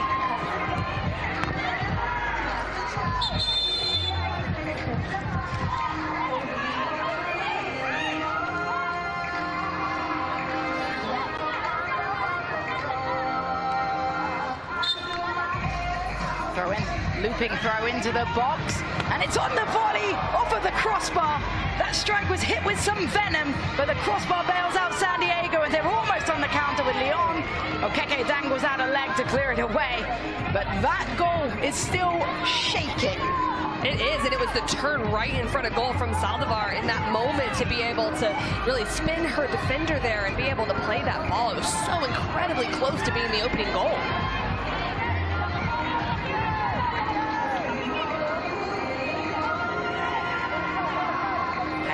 Taking her time.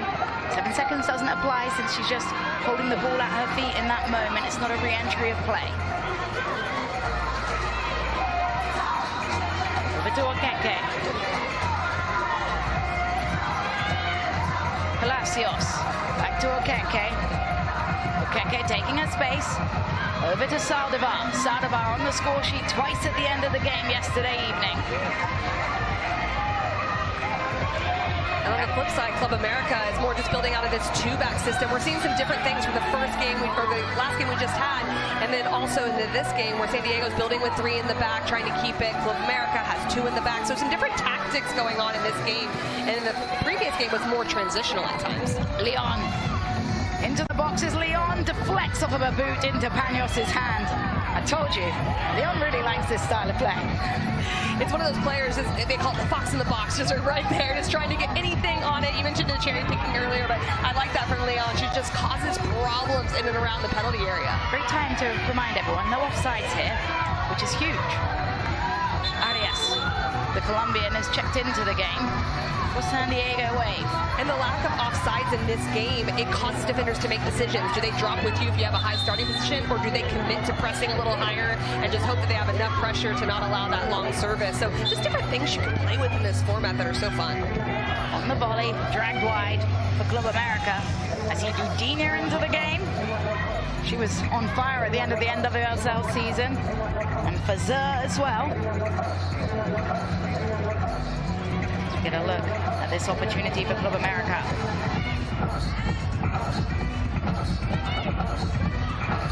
Saldivar on the volley with that strike, but play will continue. Roby cuts it. Just nobody there. Counter-attack is on if America can deal with it. It's Saldivar. Plays it forwards. She's frustrated there with her teammate Palacios. They weren't on the same page. Dudina will head forward with space of her own. Dudina up to Leon. Leon! Palacios! Wow, Panos stands up huge. What a great ball from Dudina. She finds the tiniest of margins to slip that into Leon. In this moment, it's well-paced, and Leon does the right thing with it. Lets it kind of come across her body, but a great save from Panos. Just stood her ground, brave goalkeeping. We've seen a lot of goalkeepers shine in those 1v1 situations, including Luisa earlier of Deportivo Cali, a goalkeeper in this group too as well. Deportivo Cali will be watching on. Palacios. Okeke, and all the way back to Panos, who just made that very good save. Okeke, full field switch. Cushioned down by Guerrero. Guerrero blocked. Leon doesn't have the legs to get there. Really nice play from Club America, though. Building out of the back, you can just see the sophistication in the way they play and build and switching a play, and just allows them for opportunities. But San Diego Wave still doing well defensively, looking to transition forward. Arias trying to split towards Roby. Her pocket was picked. San Diego Wave does a very good job of regaining the possession with Fazur. Dudina. Fazur.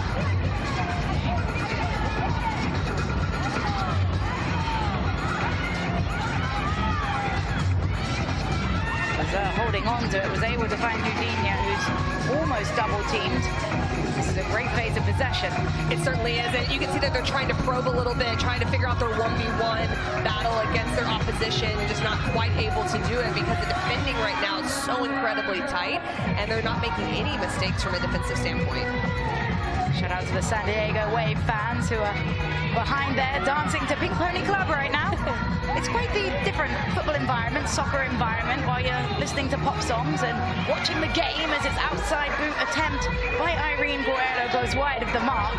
Something quite like this. No, and World Sevens we know is great for the fans. It's great for the players as well to come play in this type of environment and just having this music going. We heard the Colombian fans earlier. It was just unbelievable. We're going to look at our next match. There will be a little break. And then at 4:30 p.m., the teams that have already played today get back onto the field. It's KC Current and AFC Toronto. Toronto already lost their first 2 games. Kansas City Current coming off a penalty kick victory. Looking to book their ticket to the semi-finals. Undecidable, watching on. Shades and everything from Eunice.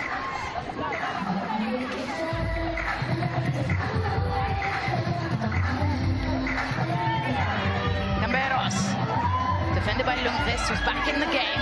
Nice feed by Camberos, but she's forced backwards by some really good defense.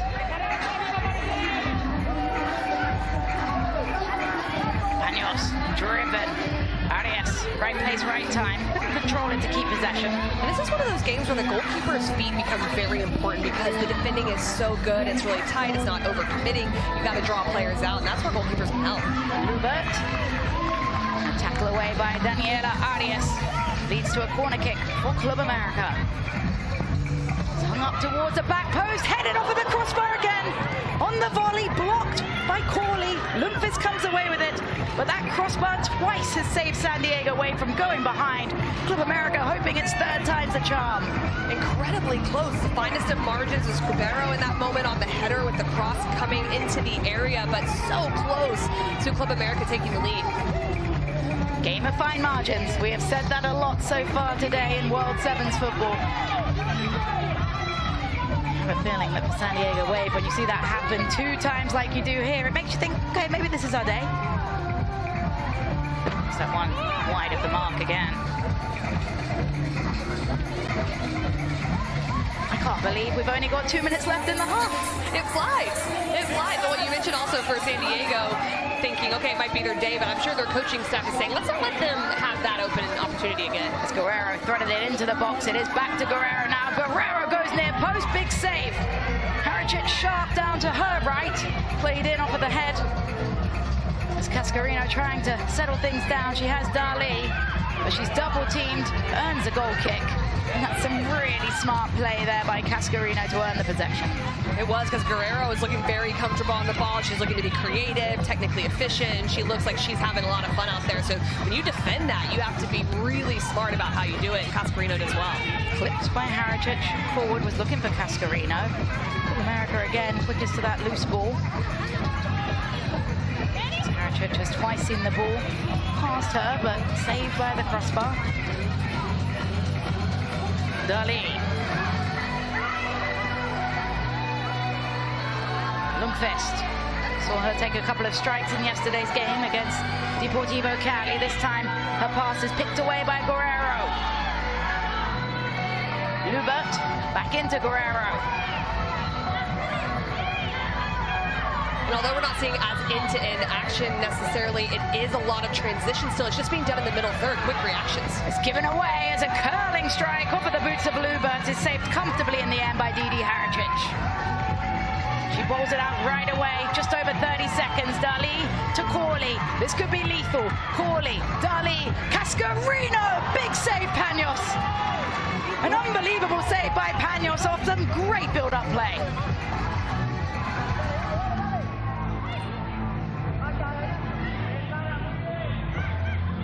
Dali, Cascarino, cheeky little footwork. But again, Club America coming away with it. They've got 5 seconds in the first half.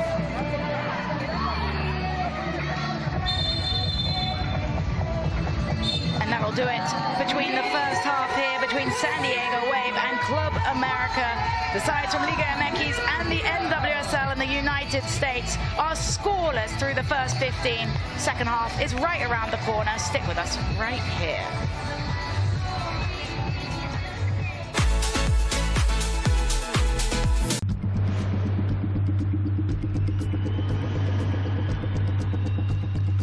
It's one of the Serie A classics. It is quite simply Juventus, Roma. Topic once again. A real statement. Yildiz! Juventus to tiptoe into the title race. DAZN, it's game on. Watch highlights from Europe's top leagues with unmissable action from La Liga. These are the stories that only football can write. Absolutely magnificent. 5-star show from the champions. Serie A.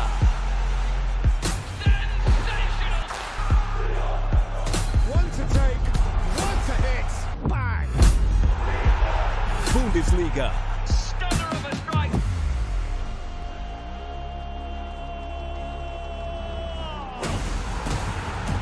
Absolutely magnificent. Plus the Saudi Pro League. Makes the shot. Keeper beat at the near post. It's glorious. Jupiler Pro League. Classic European night. Here's a chance for a goal and he takes it. And relive iconic moments with FIFA Plus. Maradona-esque. It's magical. All in one place, all season long. Watch now on DAZN. DAZN, the undisputed global home of boxing. Over 185 fight nights a year. From the world's biggest events, straight into your home. The kings, the chaos, the comebacks. From weigh-ins to walkouts, inside the corners, raw reactions, expert analysis, behind the scenes, top commentary. Watch it your way, anytime, any screen. On your phone, on your couch, on the move. You don't just watch it, you live it. Because passion doesn't take a round off, and neither do we. It's the glamour division of boxing. Show for the ages. This is intensity at its best. Champion of the world! DAZN, the undisputed global home of boxing.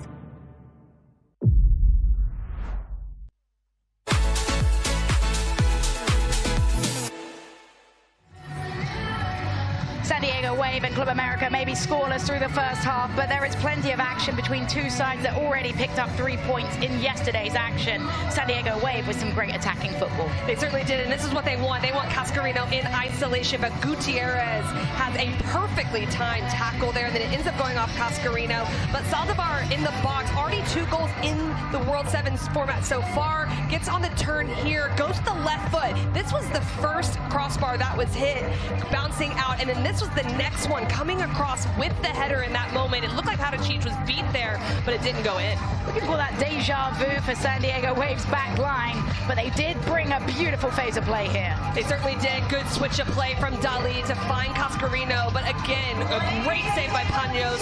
She has been essential to keeping Club America in it on those opportunities. But when you see the combination play of the likes of Gia Cordy, Cascarino, Pomeroni hasn't even come in yet. Like, there is an incredible team unit and chemistry on the San Diego Wave side that can be deadly. They have fluidity of movement. They're all comfortable on the ball, and they understand like what spaces they need to try to facilitate play in. And I think we'll see more of that from the Wave as they go forward. It's Club America in the yellow, San Diego Wave in the white, blue, pink, orange, and some other colors as well. As we await kickoff of the second half, 15 more minutes. If we remain scoreless or in a draw come the end of that 15-minute period, 5-minute golden goal extra time. They play 5v5 in that window for the extra space. And then, if there wasn't the golden goal winner, it goes to sudden death penalties. The first 2 games of this morning's session, both were decided by sudden death penalties. Jessica Charman alongside former US Women's National Team midfielder Casey White.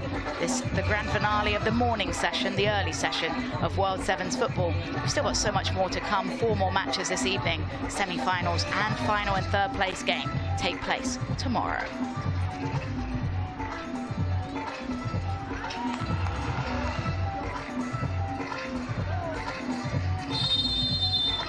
We're back underway from Fort Lauderdale, Florida, between 2 of the most exciting teams in Game 1. Haven't been able to find the back of the net as of yet, but it's Club America with a long ball over towards Yana Gutierrez, who just couldn't keep that in play.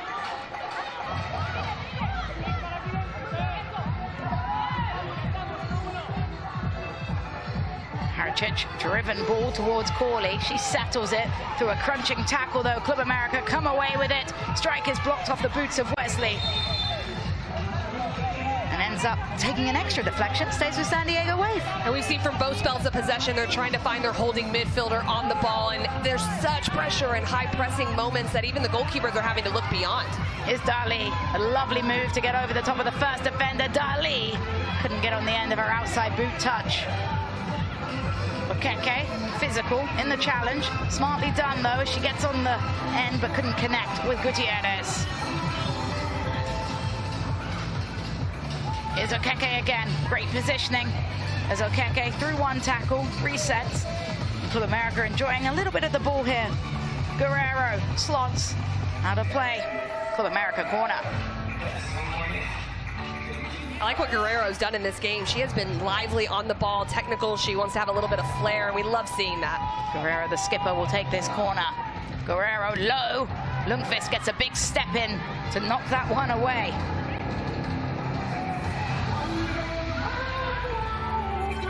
Guerrero. All the way back towards Panos.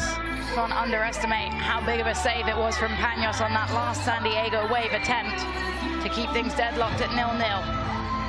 As a strike sneaks in towards the net, and Haricic able to get down and perhaps get a touch on that at her near post. That's sneaky because it's such a quick release to the outside of the foot from Camberos.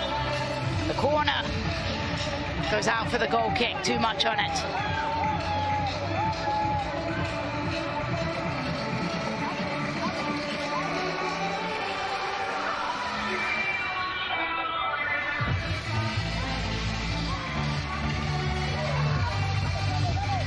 The 7-second rule for the ball to get back into play. That isn't to do with goalkeepers when the ball is live, of course, but it's over and over hit. Unable to keep that one in play, Wesley. And it's really nice attacking football, but I have to argue that the defending is even stingier, and it's making it hard. So it's not that there's these technical pieces from each of these teams that aren't good enough. It's the defending piece of how they're slowing play down, when they're stepping, how they're stepping, and when they're choosing to tackle. And both sides are doing it incredibly well. A delightful dummy from Karic almost creates an opportunity here. Lundqvist sees it all the way out of play.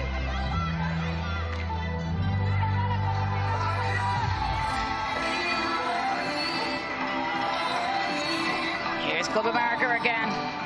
Laid wide, top of the box, looking for an angle, strike over the crossbar. Just got underneath it there with the smaller size goals, was never going to test. And it's good isolation there. Camberos realizes that she can't go, and that one just floats over the top. But starting to get more numbers in and around the penalty area. Now it's just about trying to test the goalkeepers in those moments. Off your screen, Adriana Leon made a sprinting run towards the box that almost kept Club America off guard. You have to think Genocidable looking on will want Leon to stay high up the pitch, but they'll have to defend here. San Diego Wave as an attack, big parry away.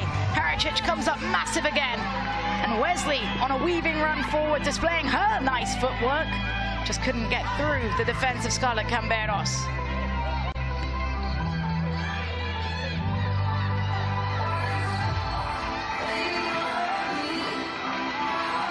Haricic has been busy with a couple of good saves of her own now. And something that is nice, and you can probably speak to this more of as a keeper, you want to stay in the game as well. And so she is getting tested, and you don't want it to be great opportunities, but it keeps them mentally in games when a goalkeeper has to make those saves. Don't want to be a passenger for too long. As the cross coming in, and Lundqvist miscues it. Club America almost able to capitalize as Antonio looking to find a way to break through Lundqvist. Is given as a goal kick. Play will stop. We have a referee closer, and the referee closer has confirmed the goal kick, and that makes it so much easier for the referee to have different referees positioned around the pitch for those calls. Dudinia finding her balance again. Heel from Dudinia into McMahon. McMahon keeps it with her somehow, and I have to say that's the correct call. McMahon with some good acting. Definitely, but I like that she's looking to go quick. The mentality piece of when you're trying to find separation, it might just be going a little bit quicker as the foul is called. Arias with a little bit too much of a bear hug on the Club America player. She's towing that line a little bit, because sometimes it's not called because they want that action going. You don't always want to call everything, but that is a bear hug was a nice way to put it. I like that. You're going to see how far you can get away with it. Exactly. Haricic will position her wall for a dangerous delivery, getting ready for Club America. As Palacios stood over it. Palacios low. Wall does its job off of the boots of Roby. Into the box though, another opportunity, deflection. Dudinia able to defend, and it's knocked out for a deep defensive San Diego wave throw-in. Those set pieces can cause real havoc though.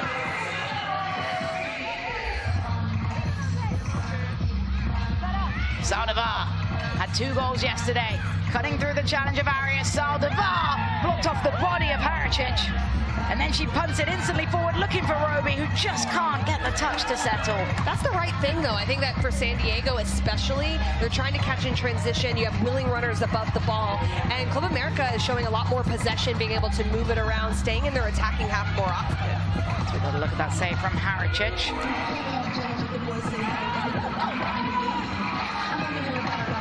San Diego wave, looking for the run of Leon. Paños with a good starting position to come to claim.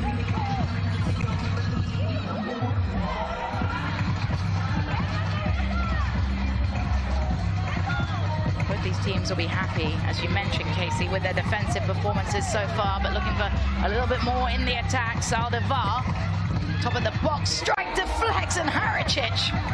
Goodness gracious, she is putting in a shift today with that quick, sharp footwork and dive to parry. Incredibly hard to do as well, because you're set for one thing, and then when it takes the deflection in that moment, it's very hard to react. May have been going wide in the end, but better safe than sorry, as it's another corner for Club America. Nancy Antonio to take. Antonio, top of the box, a bit of a whiff from Palacios, couldn't make contact. As Arias defending physically, and Arias gets a toe in to knock it out for yet another corner in quick succession for America. This is where you really have to stay focused. It's little things, little deflections, continuing with your defending if you're San Diego wave, but Club America has looked good in this second half, generating a lot. It's a curling ball, trying to sneak it in at that front post. Haricic sharp to it, and then tosses it out like a quarterback. Corley heads it forward. Leon Paños comes out massive again. And then instantly bowls it out, other end. It's end-to-end here in Fort Lauderdale. Guerrero as Lubert, and over the crossbar, off of the boots of Carriage.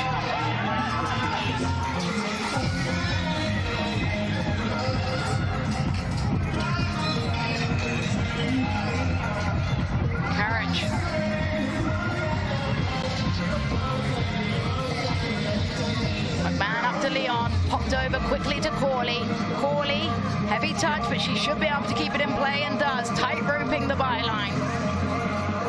Corley wanted the nutmeg, and again powers herself through. America well defensively organized. McMahon, big step, but now a little exposed is San Diego. Gutierrez, wide for Palacios. There's so much individual responsibility in this game, especially from a defensive standpoint, but I'd also argue from the attacking standpoint, individual responsibility of putting your head down, going at players. The interplay and interchange, great as well, but in the attacking third, get after it. Camberos took a tumble over the leg of Delphine Cascarino, and it's a free kick again for Club America. Where's an individual responsibility in defending here, where Cascarino's just caught behind Camberos. She's playing in combination play. You've got to track the runner just a step off and commits the foul.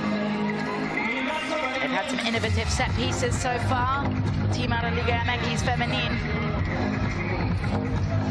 Scarlett Camberos stands over the top of it. She'll lay it short to Guerrero. Guerrero couldn't get the nutmeg. Corley will defend. And uses her body, but can't keep it out of bounds.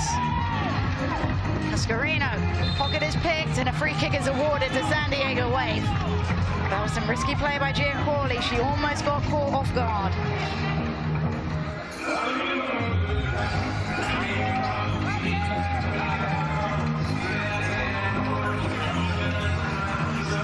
Club America pouncing. McMahon Great defending by McMahon. It certainly was, because the touch from Lubert was very efficient as well, but she just stayed with her. Dali onto the end of it, has options inside the box. Dali toying with the defender, resets with Wesley. Cascarino, slotted, blocked. Getting a second opportunity though. Cascarino chips it over the defender. Stunning from Cascarino. How about a step over, a wiggle of the legs, hung up. And that one just needed someone to attack it. It did. I just can't get over that little clip to herself that Cascarino does in that moment. It was very saucy. I loved it. Give us all the sauce today. It is a corner kick for the Wave. Dudinia back into the game with fresh legs. Dudinia, don't give her a look. Big save, Panos. You cannot give Dudinia that much room. No, but I like that she's going in the 1v1, and she goes for the strike, almost gets in there. There's so much traffic in front. What a great save. Dali. Cascarino. Another step over from Cascarino. She's having fun. Over to Wesley. Wesley. Touch takes her a little wide. As Wesley delivers, Okeke well positioned with the header away, and then she gets a free kick for the potential dangerous play coming in with the dangled leg of Jordan Fusco.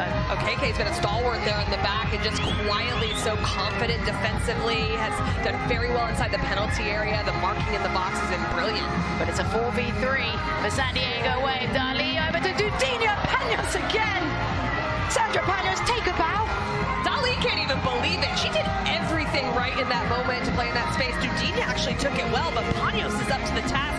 What a great little slip ball in behind. Panos just makes herself big, comes out with the save. If you're a young goalkeeper, that is textbook 1v1 technique of the spread. Lundqvist, Dudinia, back heel into Lundqvist. Lundqvist trying to find a way to round the heavy defense. Karic toe pokes it away.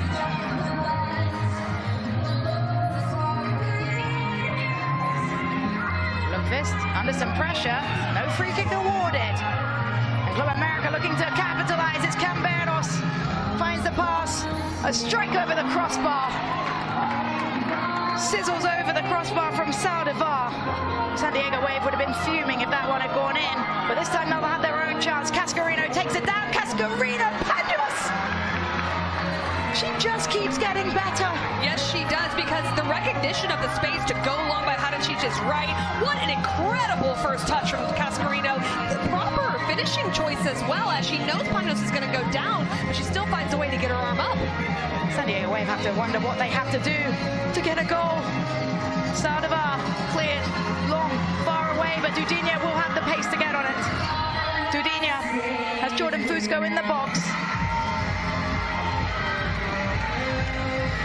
She gives it away. Camberos will come away. One-time ball forward, looking for Saldivar. Saldivar's through, and Wesley with a big tackle. Rebound falls favorably. It's dragged wide, deflected. Club America corner. This game has just exploded in the second half. Certainly has. There's some transition moments that are happening from both groups, and that's something we talked about at half, that they'd have to find those moments. Antonio dispossessed. Dali well positioned.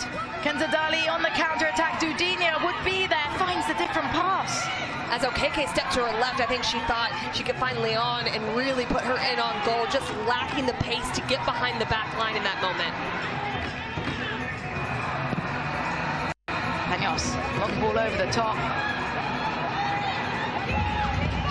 Thunder echoing around the stadium. Not thunder really, the sound thunder. But it's getting everyone hype, and it's giving the push for the final minute and change remaining. A reminder, it would be 5 versus 5 for 5-minute golden goal extra time. If somebody doesn't force a winner here, we have to have winners at World Sevens football.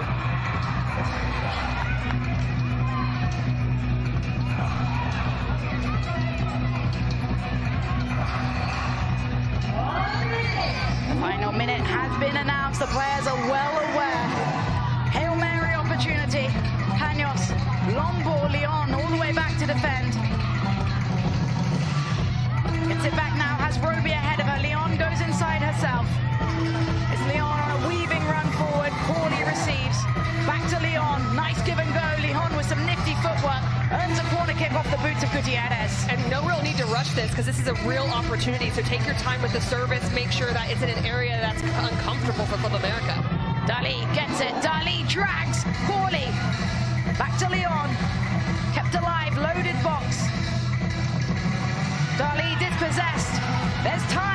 Club America exploit? Here they come forwards with Antonio. Antonio finds the pass. It's deflected off of the boots. Well defended San Diego Wave. Saldivar just can't find an angle to make the strike. Saldivar's just so nifty, though. She always finds a way to turn and face forward. She's never really forced to go towards her own goal, and it makes her so goal dangerous. Sandra Panos has been a hero for Club America as the whistle blows on regulation time. We're going to extra time. It wouldn't be World Sevens without a little bit more drama, because it's deadlock 0-0 between San Diego Wave and Club America. A reminder of the rules. They will go down to 5 versus 5. That field's going to feel a little bit bigger. And they will have 5 minutes golden goal, extra time period. If there is not a winner with the golden goal, it will go to sudden death penalties. The last 2 games that have gone into that extra time period have gone to those penalty kicks. It is a whole nother ball game, 5 versus 5. What changes tactically when you have that much more space? Well, one thing we've already seen in the regulation periods is that the game opened up a little bit more, it became more transitional. Expect that in spades in this 5v5 environment, because you said of the field spades, the ability to isolate even more in the 1v1s, the 2v1s, plus getting later in the game with all the energy expenditure that you've had, the fatigue can set in, and so that transition moment or lack thereof can be the differentiator. We have seen a couple of risky plays from both sides where they weren't punished because of great goalkeeping. That has to be wiped out because there is no forgiveness. Yeah, absolutely, and I think for Panos and Hadicic, they both have to continue to look long and penetrative first, because there's moments where they can play that service. It keeps the team honest and their opposition honest, but it also exposes a potential wonderful opportunity for them in the attacking third. Deportivo and his coaching staff with San Diego Wave right now, they really came alive in that second half of play, and if it wasn't for Sandra Panos' heroics, they could have been 3-4 out. Yes, because it was very good attacking. It was even better goalkeeping. It wasn't that the shot decisions were not good, but Panos was able to come up in big moments where a first touch preparation shot still was blocked by her, and you don't see that very often in what she was able to do, and that was great. America looking a little fatigued right now. The heat is certainly heating. Here in Florida, it is toasty. It's serving heat right now, that's for sure. And it's fast-paced. You can take advantage of the substitutions, but either way, you're still gassed from running every end of the pitch. Absolutely, and it's so hard going on and off like that. It's so difficult because you are expected to be at that high-performance elite running. San Diego Wave are in town. The fans bringing the energy as the starting 5 for Club America getting ready to get onto the pitch for this extra time period. It's Club America, San Diego Wave. We don't do draws in World Sevens football. No, we do not. It is all about a winner. And there has to be a winner between these two sides that really put notice on themselves in yesterday's victories. And they have lived up to the expectations today with the excitement they have brought to the pitch in the last game of this early session of World Sevens football. It's Sarah Lubert over the ball for Club America in the yellow. San Diego Wave will play in the white, blue, pink. 0-0 in regulation. 5 versus 5, golden goal. Next goal wins during this period. If there is not a winner in those 5 minutes that we see counting down on your screens, it will go to sudden death penalties. Well, this is where you can see Panos start to take it up in a little bit more of an advanced position. That causes decisions to be made from a defensive structure standpoint. Panos over to Okeke. Knocks it back. And a bit of a rushed effort there from Scarlett Camberos. There is confirmation of those rules on your screen. 5 versus 5, golden goal.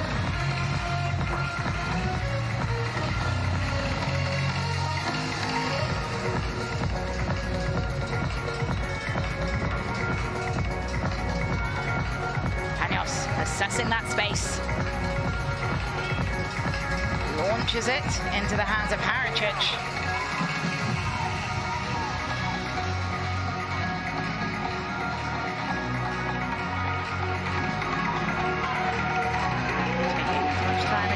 To draw out a player. Okeke is going to be there, brick wall defending. But those transition moments that are important, you don't want to lose it in that central area when your players are moving for you as a goalkeeper. It just keeps it too exposed. So smart from Hadicic there. Here comes McMahon. Had a couple of really good defensive plays in regulation. That's a delightful ball. Cascarino can't quite get there. America were looking for the foul. Referee's not going to call that one.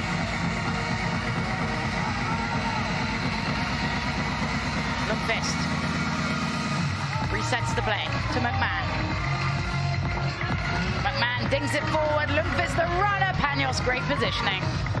Great little ball, though, by McMahon there, just to clip it into that space, but controlling the space behind the back line is Panos. So not only coming up with the big save moments, but understanding her role in helping her team defend. Here's Okeke. She has been brilliant. Plays it forward to Camberos. Dispossessed. Good tackle. Wesley weaving forwards. She's fouled. Free kick, San Diego Wave.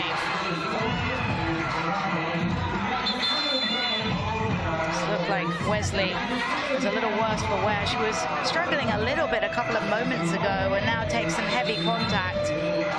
That'll be a longer pause as we see what took place. She's looking to dribble penetrate there. Just coming to her right leg was Camberos, and she clutches the bottom of her leg in that moment. As she plays it with the outside of the foot, definitely took a hard hit. Really surprised that wasn't called, but it was at that one moment where you're looking to play it so you're exposed for the challenge. Yeah, and it's in that vulnerable part. Remember when I talked about ankle pads on shingles? It was in that part that we no longer have. I think Kennedy Wesley would agree with you right now, Jessica. She looks like she'll be okay, up to her feet, which is good, or up to her sitting position rather, but that's progress. Dudinia getting ready to check in. Unisidova watching on. As Wesley just getting that ankle checked, and a good moment of camaraderie there as you see Club America players checking on her as well. And yeah, it's just quick moments in recovery and what you're playing for, but also just the spacing being tight. So love to see that as well. And for both of these teams now, this is a critical focus moment right here, as Wilder's taking some time for Wesley to get better, and she is getting up, which we love to see. Now both of these teams just trying to figure out how do they come out of this little injury stoppage. And even better to see her making those moves, jumping on both feet, hopping, doing the full test, a little sprint as well. It does look like Kennedy Wesley will be just fine. So that's fantastic news for San Diego Wave, because she's a pivotal part of their defensive shape. She is, and she is tough, and she's getting up, she's running, but man, does that hurt. Even if you can get up and run, like that is very hard to play through. Tough as nails, as we like to say. We're halfway through those golden goal 5-minute periods. On our way to penalties if we do not see a winner. As it's up into the box for Saldivar. Drops favorably on the clearance. Saldivar gets it back 1-2. Well positioned defensively. San Diego Waves Dali.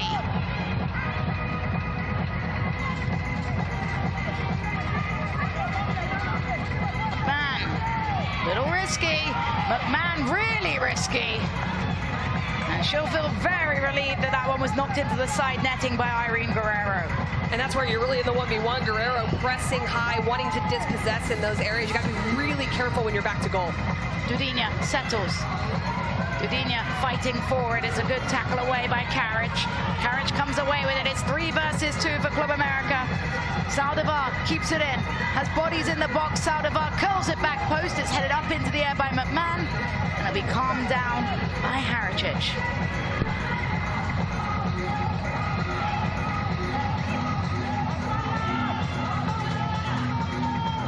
Corley receives it from her keeper. Gia Corley, dip of the shoulder. Corley with the rollover. Tried to find the pass, forced it a little bit. Back heel into the path of Saldivar. Saldivar, she's defended by 3. McMahon goes down with a rather large helping hand from the attacker. And it will be a free kick to San Diego Wave. McMahon does really well in that moment just to get her body in front. Saldivar is so slippery and elusive, and she's very good at getting out of pressure, and so they have to keep an eye on her, use some physicality to make sure that she can't get in an area by herself. Less than a minute remaining. Dali receives. Kenza Dali strikes. Big brave block from the back line. It was Mejia. Roby goes to ground looking for a foul. No call. Dali has Roby, drops it to her. Roby looping cross. Wesley gets there before Panos in goal. 36 seconds. San Diego Wave with possession, looking for the golden goal winner. Heritage, long ball to Roby, heads it into the danger zone. Panos fluffs and pounces. A little bit lucky there because not being optimistic, Dali was on that back post area just a little bit. Well done on the recovery from Paños. America have a player down behind the ball. It was Saldivar down. Play will continue with 10 seconds out of play. And Club America making sure they get their penalty kick takers onto the field and do it quickly because Casey, right? We're going to penalties. Yes, and not just any penalties, sudden death penalties.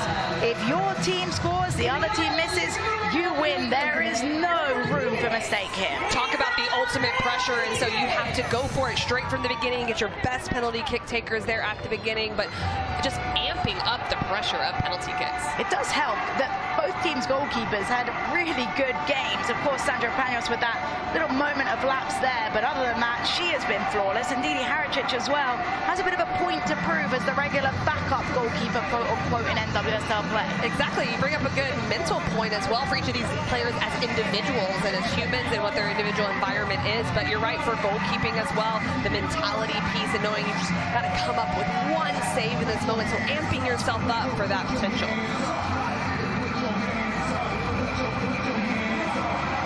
The huddle taking place now. It's all about your best penalty kick taker first. We were texting about this midweek and you said, you just got to get your best one in. Yes, I did. I love taking penalty kicks, and in the normal format, I was a fifth kicker, and so I loved it. I love doing it all the time, and you really have to make sure that you have someone that's comfortable in that critical moment going early in World Sevens football. The goalkeepers, it's all about trying to guess the right way, quite frankly. It is a smaller goal, but the players are going to hit it very, very hard from that spot. And they are going to switch goals that is taking place because of the sun. I'm going to give myself a little shout out. That's the goal that I saved the penalty in yesterday. I love it. But it's not easy. I love it. That spot feels very, very close, particularly with the caliber of players that are going to be striking the ball. You are walking a little taller today, Jessica, after that. It's a little confidence. I like it. 5'4.5". I noticed that. I did. Referee just having a last-minute chat with the goalkeepers, making sure that they stay on their line until the ball is struck. Have to have a foot dangling over the line or on the line. And up to take the first penalty will be Quincy McMahon for San Diego Wave. McMahon versus Sandra Paños. Number 34, Quincy McMahon.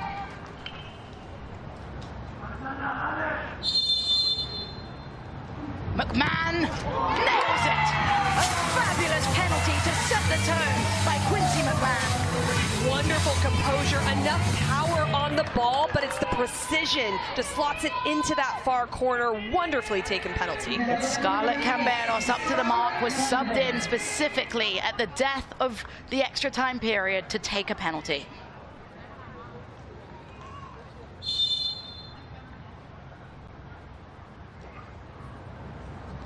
Camberos puts it wide. San Diego Wave are victorious. It's heartbreak for Club America, but San Diego Wave emphatic with the victory. Congratulations to the San Diego Wave. That's a tough matchup right there. Club America gave them everything, but just in the moment at the end, just a tough one. Actually sending Hadachich the wrong way, but going wide, and San Diego Wave gets the win. And there's the team Selly taking place. We love a good team Selly. Oh, I love. Okay, all right, they're getting going. Okay, I love that. I'm gonna need a little bit more commitment. There are some question marks of like, are we going yet or not? Well, since we're celebrating, it's time to celebrate by looking at the moment of the match, and it's presented by Invisalign. This is a perfect pen. There was not much space there. Quincy McMahon has to be completely accurate in this moment, but also have enough power on it, keep it low to be able to bypass Paños, because she has been just a stalwart at the back in goal. I just have a feeling by the way they celebrated so calmly, they just knew it was going to work out for them. Hey, she's going first for a reason, and she proved it right there. The San Diego Wave, a resilient defensive performance in regulation and extra time. It was 0-0 in regulation. San Diego Wave defeat Club America on penalties.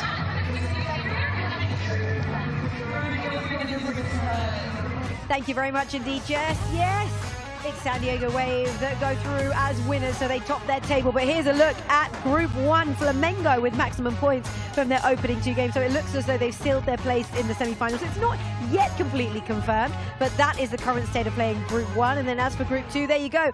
San Diego Wave atop, Club America, Deportivo, Cali, level on 3 points each. So big games for both of those teams coming up. Nacional, no points from their opening 2 games. There is so much still to play for in this tournament, and we've wrapped up the morning's play, and we're going to be heading into the later on in the evening, afternoon play. But first of all, let's head into a break, after which we will bring you all of the analysis from what has been such an incredible display. Dancing all around, celebrations all around. We've seen it all today. We've actually seen extra time, we've seen penalties, we've seen celebrations, we've seen heartbreak, but it's not yet over. We've got a feast of football still to come across DAZN here at the Women's World Sevens football, and we cannot wait to bring it to you live. After the break, we'll analyse everything we've seen so far this afternoon. We are back after this.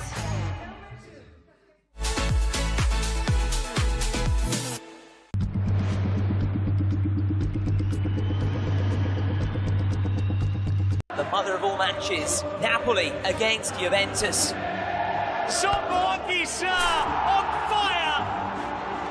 Kenny! There's no fixture that gets the pulse racing quite like this.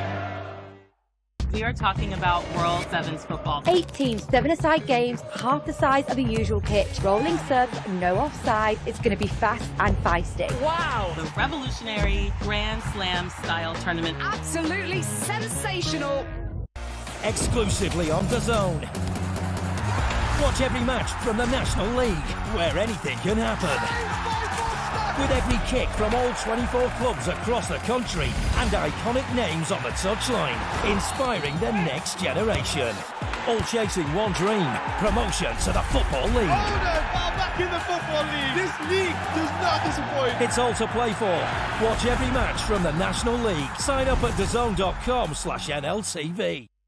Don't miss Ring 5, Night of the Samurai, Inaugural versus Picasso, Saturday, December 27th, only on DAZN. Welcome back to Inside the Ring. Ryan Garcia, one of the biggest stars. You got to have these characters, you got to build them, and then you got to have the fight. Because you should be the king of boxing. The greatest things in the world take patience. In the lab. Or it's a level change. Right there. I felt that. No one's looking out for boxing's best interest. Who's Crawford? Where does he fall? Yeah, I'm going to need it for sure. Are you on a different level than Canelo? We're going to see. Inside the Ring. That's the name of this show. Don't miss Serrano versus Cruz 2 for the Unified World Featherweight Championship, live on DAZN. The Locker Room, the new home of DAZN's boxing content. All your big hitters, all in one place. I am not going to stop until I am pulled off of this guy. The Locker Room takes you further than the ring. Daniel, don't disrespect me. Daniel, don't disrespect me. I'll put this straight. Where rivals collide before the bell. I personally think you're a bit of a don't really like you. Where legends are eternalized. Welcome on board the rivalry line. And prospects rise. I do not want to be average. I fear being average. More exclusive content than ever before. Look at that blood. You remember what's coming. Welcome to Inside the Ring, boxing's official show of record. I'm your host, Max Keller. Where boxing lives, breathes, and never stops. I never thought being with Matchroom I'd be doing stuff like that. Weekly content from all your favourite creators, promoters, and influencers. The Locker Room, only on DAZN, the global home of boxing.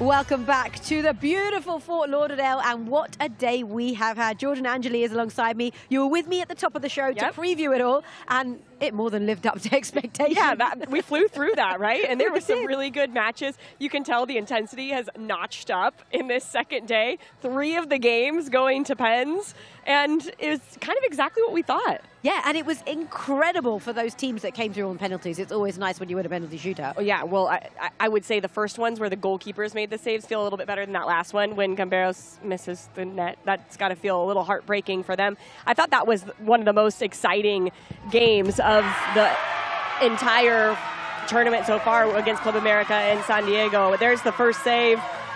Massive celebrations here for Flamengo. And they needed that win to really solidify themselves, Seema. Yeah, they did, didn't they? Because they've now topped the table, so they're more or less through to the semi-finals. Although, with the teams below them, a couple of the teams on 3 points, it could change things if they lose their last game. But look, they look like they're all but through. AFC Toronto, quick word on them, because they've given so much this tournament for a new team in a new kind of setup. They've done very well. I think they've done excellent, and there's some really key players there. I thought Hunter was great. Small had a really good performance all tournament. And unfortunately for them, I think that game could have ended in regulation 4-2. They had 2 sitters that they could have put away, and it would have changed the outcome against a team like Flamengo. If you don't take those opportunities, then you're going to put yourself in a position. But I think one of the things that we've really learned is that football in this North American region is doing well. And to see a team like that just in their first year of existence put on those type of performances, you know that there's good things coming. And to win their league in an inaugural season, which is incredible. But as for Flamengo, well, I'll tell you someone who had fun speaking to the goalkeeper, Jenny Chu, because the goalkeeper was over the moon with the performance and the result. Check this out. Congratulations on player of the match. What was playing in that match like? Como jogar é? Oh, it's so hard, you know. It's so different that 11 versus 11.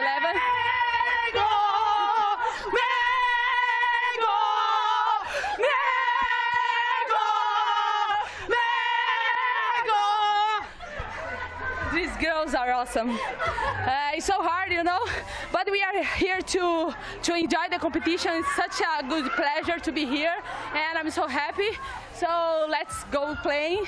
We are celebrating now, but we know we have another game to go to the semi-finals. Okay, I'll let you enjoy that one. She certainly did enjoy that one. Vivi Holsdale, the goalkeeper, absolutely having so much fun and a well-deserved celebration. I think that's a really good example of the atmosphere and the feeling amongst the players that we've witnessed so far over the last 2 days. It's been this interesting mixture of fun and looseness, but also seriousness, because so much money is on the line. And I think this Flamengo team has been able to exhibit that in the best way, that they are dancing, they are joyful, but also they're figuring out ways to win. It hasn't been pretty that last game. I think they get away with one in winning in penalties, but you see how much joy that this team is having. They've been a pleasure to watch. They have been a pleasure to watch, as have the next team we're going to focus on, which is current against Tigres, and that again followed the same pattern. Yes, this current team knew coming into the game that they were going to have to figure out a way to win, and it felt like as the game progressed, they moved the ball a little bit quicker, were allowing themselves to find spaces, because they knew if they didn't get a result against Tigres, it was probably end of tournament for them. And so they found a will and a way and got it done on pens. Yeah, big win for Deportivo as well. Yes, gosh. Yeah. What scoreline. And just a win for them. Their fans in the stands have shown up. There's umbrellas. They're chanting. They've got the rhythm going. How fun is it to watch them celebrate their team that's here on soil in America, to see their fans out in the stands? That's got to be such a joy for those players. Goodness, yeah, and those fans have enjoyed every single moment, actually, and we enjoyed it with them. And San Diego Wave, of course, the final team to have won today. Right, it's now time for us to take a nice little break. We're going to take a breath, a little bit of a breather, get some shade, but do stay with us, because what we're going to do now is look back at the inaugural competition of the Women's World Sevens. It was in Estoril, and it was absolutely incredible. Yes, it's the inaugural World Sevens football tournament, live from Estoril, down the road from Lisbon, the capital of Portugal, and it's live on DAZN, your global home of women's football. This is nice from Ajax, and this is really good, and it's a deflection, and then Ajax in front, and it's Lotta Koikalaya who forced that. Might be an own goal, but all about that cut back, that chop onto her left. Yeah. Good defending from Cardinal. Damjanovic. Gets the goal for Bayern, gets it level, but that is a catastrophic error from Van Eyck, who took her eye off the ball for a little moment and was punished. In comes the corner, swung in, and it's bobbling around in the box, and there is the finish. Munich back in front. Really nice goal from Vigestottir.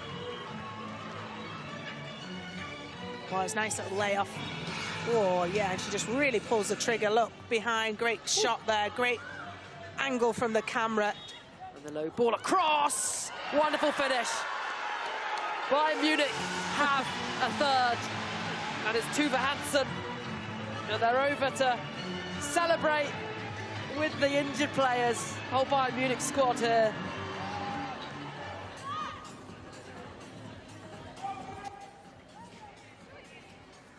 Damjanovic.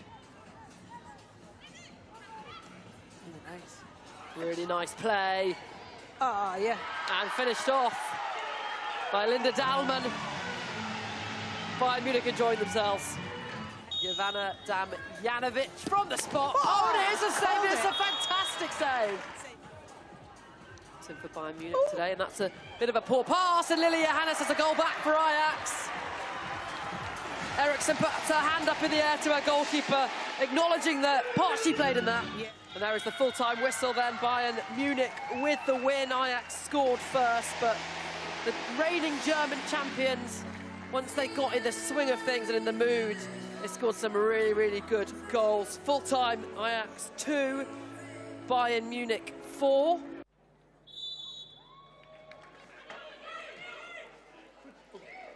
And will Fujino shoot from there? Yes, she will, and that's a great finish. First goal then in the World Sevens football, and it's Manchester City's over Fujino. Manchester City 1, Rosengård 0.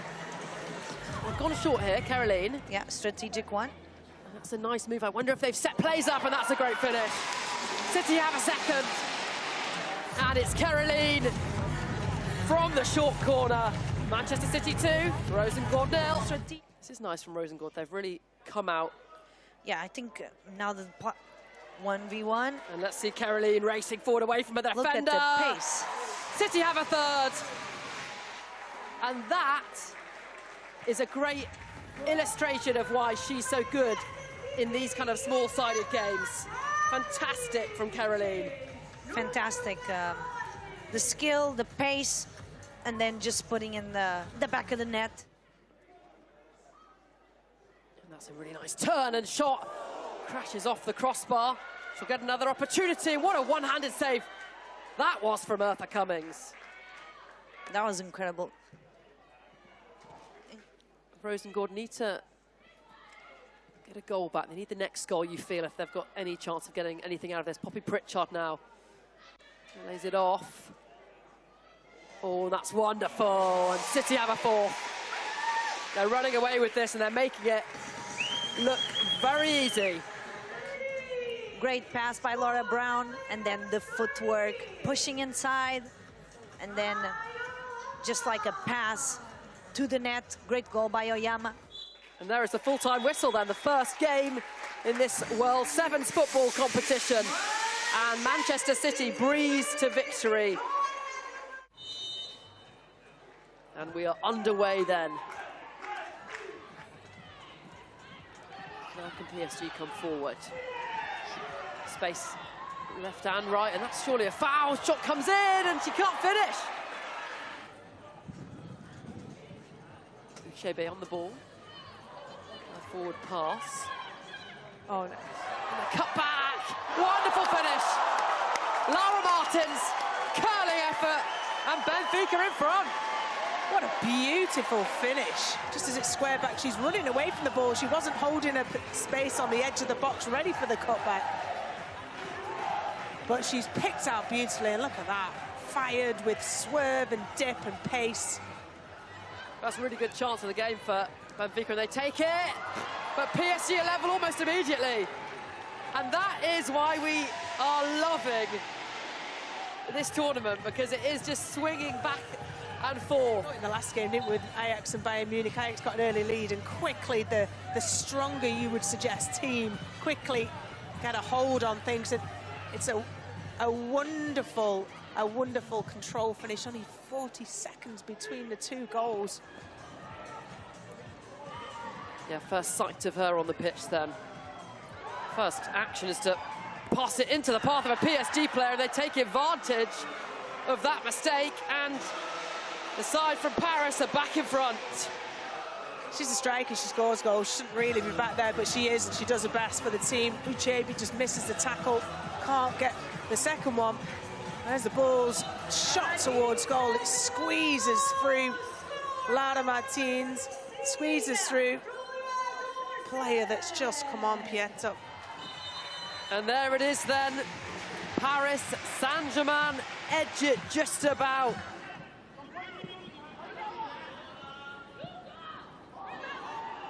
Gives it straight back though, and Grace Clinton with the effort. And Bizet finishes. United in front. Hawa Sissoko messing around with it at the back, really. And United happy to take the gift. And United back underway straight away, and Ella Toon into the bottom corner. Manchester United have a second from the quick corner. It's Manchester United who lead by 2 goals to 0. Very good goal by Ella Toon.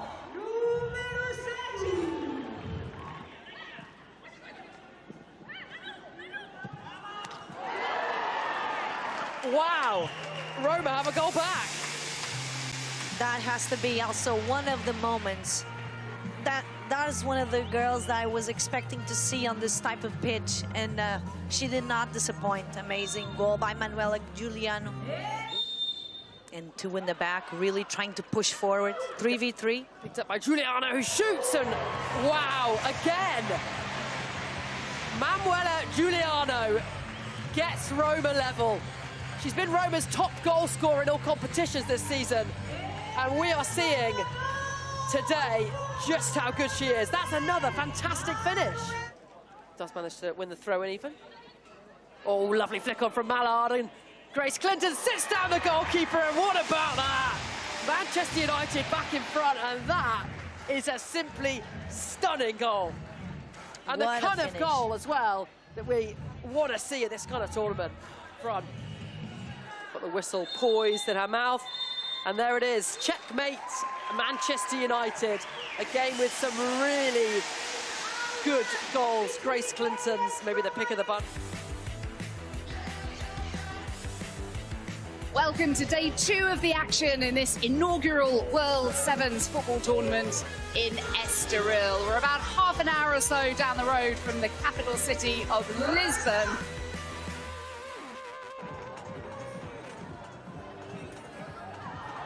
And it comes, and the effort, and Benfica have a goal. Well, maybe the side from Portugal will get a win here. So, Elia Pilgrim to get Roma level, makes no mistake, and that is a emphatic penalty, top corner. Yoni to the byline, and Evelyn Veed with the finish. She tried to mess it up, but on the second attempt, gets Roma in front, and have Roma come from behind to nick a win. What a great work. They're just gonna have to go for it now. Sissoko, good strength from against Brown. Benfica, Andrea Norton, and it's finished off by Brown. Benfica back level. Amazing to see the crowd with their scarves. Can Benfica win it now? Right at the end, Silva slides it into the path of Andrea Faria, who skies it. So we are going to extra time. Up steps Faria, and that's a fantastic save from the young goalkeeper. Prevent the loss, and it's a great finish from Harvey. And Roma are the winners. Came from behind, took it to penalties, and they've got a point on the board. Who we see on display today are the best athletes, the best technicians, the best tactically. Dalman involved. And Dalman to finish! Linda Dahlmann on the score sheet again for Bayern Munich, opening the scoring against Manchester City.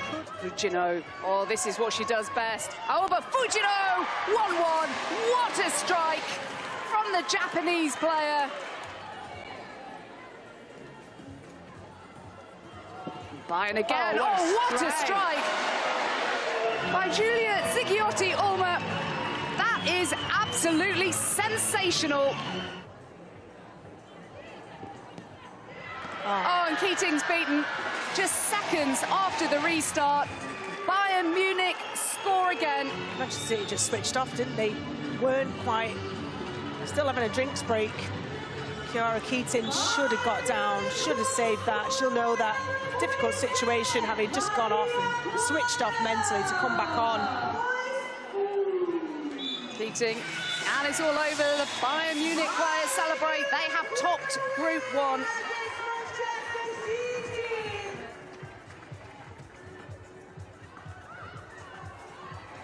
Now, Caroline, clean on goal. Caroline with the opening goal. Her third of the tournament. And the Brazilian is loving life in Portugal. Man City is currently playing with less wind play. That's a painful one. As Park goes along. That's a lovely finish from Jess Park. As a teammate, Caroline was still recovering from that blow to the face. USA international stepping up against Chiara Keating. And Ajax are back in the game. They've halved the deficit. All eyes on the clock now. They have the big screens in two corners of this ground so the players can see exactly how long they have. That was a great first touch, preparing for the... Oh, and it's chaos! Chaos in the Manchester City defence! And Ajax have equalised right at the death. The ball launched into the centre, and Chiara Keating couldn't gather it. Imagine if Keating were to win it with a strike. You know, this comes to nothing, and now Keating's miles out of a goal. Van Eyck going for goal. Keating trying to get back. Lily Hannes against Chiara Keating. Advantage Ajax, and that means that Manchester City have to score their first penalty. She keep City in this match against Van Eyck. Comfortably done. Comfortably done again. Coombs must score. Oh, she does, by the finest of margins.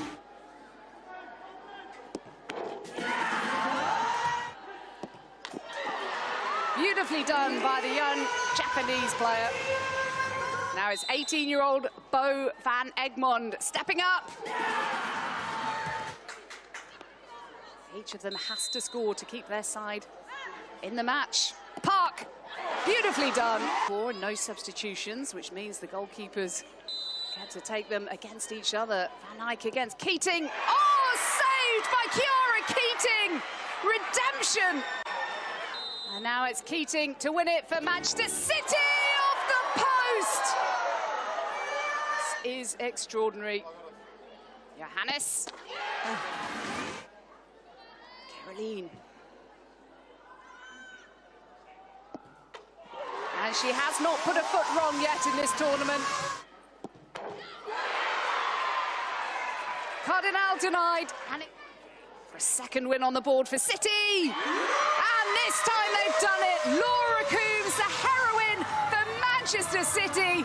And unsurprisingly, it's Chiara Keating, the first player to congratulate her. What a game we have just witnessed. This is what the new World Sevens football tournament is all about. Celine Bizet opens up for her. She takes the strike. Fantastic goal. Puts her fingers to her ears. Wants the applause. And Manchester United are in front. Mallard. Driving in field. Pokes it into Galton. Awujo! United have a second, and it's the Canadian international, Simi Awujo. Doesn't score many for United, but coming forward in numbers, and Awujo shoots, and her second. of the game. Makes it Manchester United 3, Benfica 0. Excellent counter-attack from Manchester United. Comes from a Benfica corner, and they break quicker. Powell's, I think, slightly out of position. She's backtracking from the halfway line. We talked about how high her starting position was. Really good from Clinton.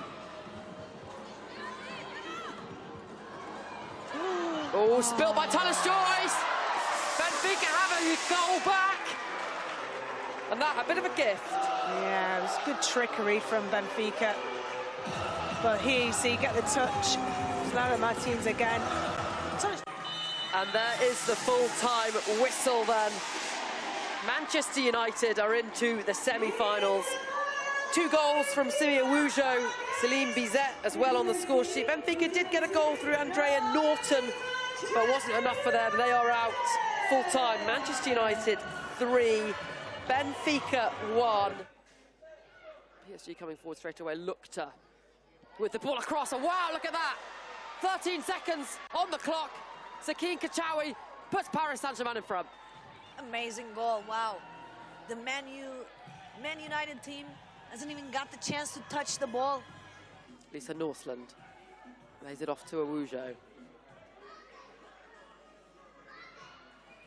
One back there by Laetitia, who shoots low and gets United back level. She may be a centre-back, but she's got an eye for goal. And that's a bullseye. Paris Saint-Germain coming forward straight away. Brought down well and on the volley, and once again they start fast. Not as fast as last time, but within 30 seconds, the side from Paris are back in front. Making the run, Lisa, now to do the 1-2s. Well done. DJ's now playing Lady Gaga, Bad Romance. Says Manchester United romance their way in to find the back of the net. They are back level. What a great combination after that short corner. Up against Christianek, and Laetitia finishes brilliantly. Bottom corner. No mistake from the Manchester United captain, Jennifer Echegini.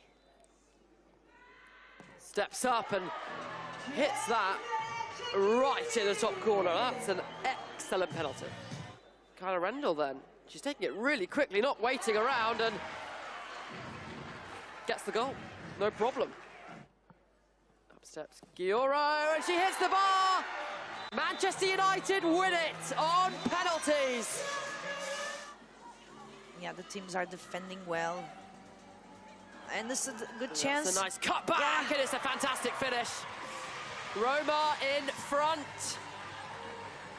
Alice Corelli with the low hard drive. Great opener for this match. Alice Corelli. This is good from the French side. Coming forward, options open up, and wow! What a goal. Incredible individual goal from Oni Edechingi. Amazing goal by Ani. We were just talking about her before. The Nigerian international, she ran the field from her defensive midfield. Yeah, the team's definitely the one to be exposed. Gaoro. Oh, trots away from Trollsgaard. Cuts it back to Lukta, who finishes, and Paris Saint-Germain win. Golden goal rule, 2-1, and they are going top of Group 2 with 2 points. Good defending. Reaction to the loss. Still Lily Hannes.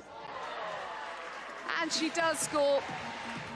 Well, she fully deserved that goal, just seconds after smashing the ball off the frame of the goal. And Lily Hannes is on the score sheet again in the 3rd match in a row. Trying to find some space to shoot. Going for the shot herself. Oh, and it's deflected in. Eartha Cummings is beaten by that touch right in front of her. No offside in 7-a-side. And Ajax have 2 goals to the good.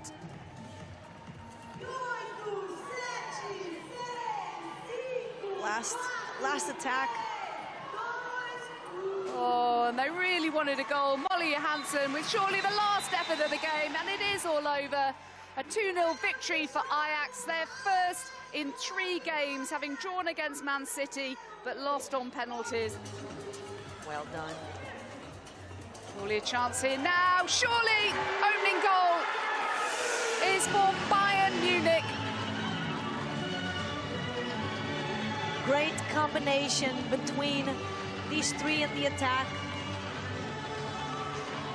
Julia, Momoko and Damjanovic. Oh, and here's an opportunity. Could have taken it first time, perhaps. Surely now. Opportunity taken by Jovana Damjanovic. They had been threatening, and now Bayern Munich have a little bit of daylight, just seconds after the restart. Yes, what a start in the second half for Bayern Munich, and who else but Damjanovic in the right place, right time, great shot.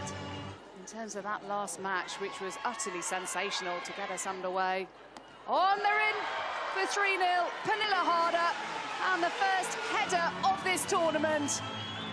And she surely couldn't have been denied for too much longer. A player of her talent and prodigious standing in the game. And Bayern Munich are well on their way now. Tanikawa. Now what about the finish? And there is the finish from Yulia Zigiotioma. And it's 4 goals for Bayern Munich. As many as Rosengård conceded to Manchester City in their first game yesterday. It's been a tough old tournament for them. Well, it's all set up perfectly here in Estoril for day 3 of the World Sevens football tournament. The fans are in. They are eager and waiting to see their teams in action today. We've got 2 semi-finals. We've got a playoff match and, of course, the grand final to come. But first of all, PSG up against Bayern Munich. They want to win it. Yeah, of course. Like, it's all fun. It's fantastic. But at the end of the day, they're still competitive footballers. They want to win. And Bock with the effort, and that's the closest Paris Saint-Germain have come. Oh, she does everything right initially. She's going across the goal. She's looking for that top left-hand corner. But it just doesn't dip quickly enough. We know these goals are slightly smaller. And it's funny how that spatial awareness, when you're doing something week in, week out. Didn't spot the save, by the way. That is a brilliant save. The ball looking for Zigotti with the header, and Damon was there. Looked like she was going to poke that in after the keeper spilt it. Dawson now for PSG, wonderful sliding challenge. This is nice from Bayern. Tuva Hansen. Damjanovic will strike, and just a little too high over the bar. Good opportunity, though. You see her, she's trying to get her hips around it and whip it. This is the semi-final. The other semi-final, Manchester derby. That's nice, Dalman. Great plays play. it back to Simone, and how have Bayern Munich not scored there? Oh, they should have. It's fantastic play. Simone should be doing better hitting the target, but look at this quick one-touch passing, intricate play. And Bock is there, so positionally astute. That's given away though. Damjanovic with the header. Bayern Munich in front. Brilliant header. She makes this look easy, by the way, and it's not. She's found the top left-hand corner. Header was excellent. Wonderful. Damjanovic looks for Planner at the back post, who knocks it in. Bayern Munich have a second. This goal is perfect. I love to see it. There's the little dummy in there to start with from Dauman. Damjanovic now turns provider. Difficult skill, by the way, to wrap this round with the outside of your foot. Zigotti finds Harder. Oh, Megs.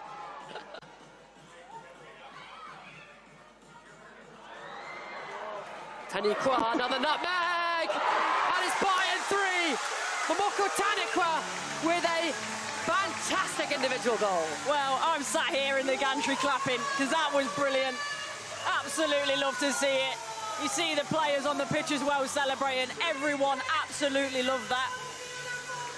But This is fun. By the way she plucks that out of the air, the little touch to the side, and then rifles that in the corner. Damjanovic. Dalman. This is wonderful from Bayern, and Zadrazil finishes it off. I don't know what was better. The celebration and the somersault. Very gymnastic with the end. I'd give it a 10 out of 10, but the goal, that's definitely an 11 out of 10. Pulls it off and waits for support. Taniqua misses it.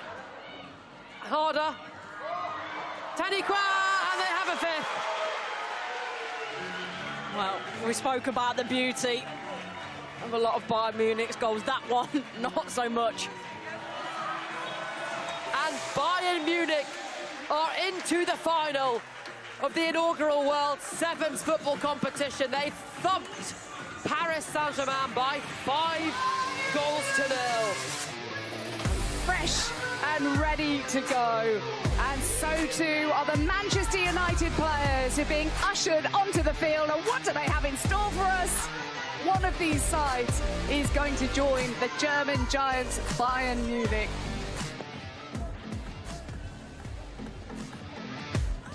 Mala with a strike, and what a goal for Manchester United. Melvin Mala with it. Cue the celebrations. Wow, that was a wonderful strike. The turn and finish, so tight space that she has to work from.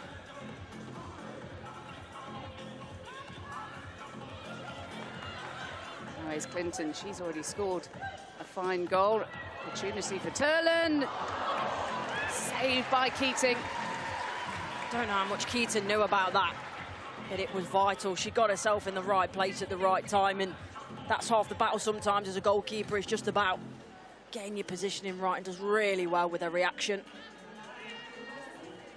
We're watching Emma Watson. I've not seen a lot of her this season, I must admit, but seems comfortable on the ball. Good save. Keating not happy with the defence there, the lack of closing down. Wujo again looking to add to a goal tally.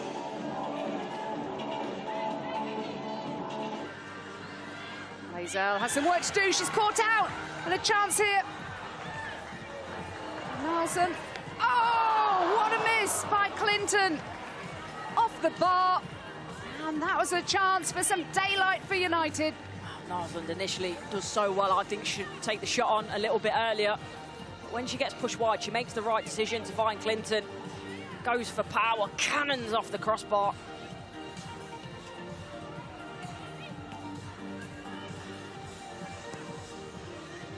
This game's so in the balance. Just not seeing the trickery, the energy from Manchester City on this third day of this tournament. Oh, and it's gone all the way through!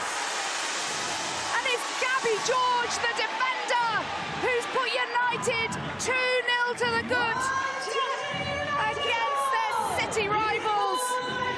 And that could be a killer blow in the race to reach the final. That's brilliant work, the way that she pushes past, lays out, and then the cute little finish at the near post area. Gabby George is a full-back that loves to get forward, and that's why, because she's got that ability. And the countdown clock, and it's United on the attack. Nelson going for a third.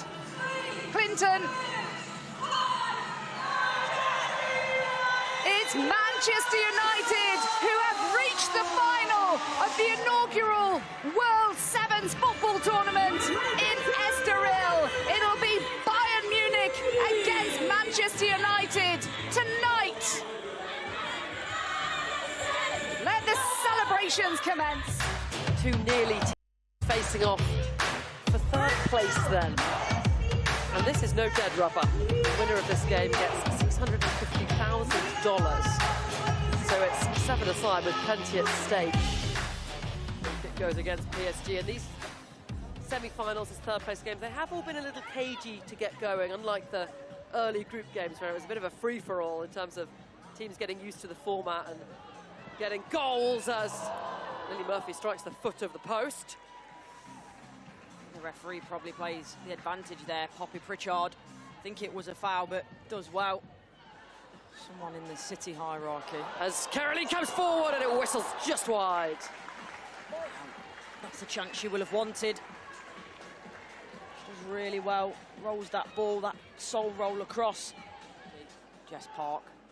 Not so much her fault. I think it's how City's season's gone, but I think for the Lionesses, she's definitely always performed in that shirt, and looking forward to seeing what she can do in Switzerland. Scored that goal against Spain, the only goal of the game where England beat Spain in the game earlier this year. That gave a lot of Lionesses fans confidence that come Europe, the Euros will be looking good. For Gino, posted into Jess Park, and City strike first. It's almost like she knew we were talking about her, wasn't it? I mean, initially, I thought they'd missed the chance, Man City. Could have gone out to her earlier. The inaugural World Sevens trophy. And the big prize money to go with it. And that's given away poorly by Lazelle. In for Traore! PSG are level. Bit of a mistake at the back for Manchester City. And PSG leap on it. Traore, she's got a knock for her troubles there. Lily Murphy now. Shrugs off one player, shrugs off another. Still going, can she find Pritchard? Yes, she can, and that's a top save. Klinsenek out quickly to close off the angle. Out to Mbok. Into Giora, who goes for goal. And Keating can't keep it out. PSG come from behind and they lead by 2-1. I think this potentially nutmegs Kiara Keating. I think she'll be a little bit disappointed with it, goes through her, although I like this run down the edge of the box. Etchegini now. Pritchard trying to help out, but she's still going. Etchegini, and fires just wide. Two-person City wall. And it comes, and wow, that's a finish. PSG have a third. Well, it's one thing to think it, it's one thing to predict it, but to actually do it and find the back of the net, well, that's a different story, but look at that. Victory then for Paris Saint-Germain. They are the bronze medal side, third place.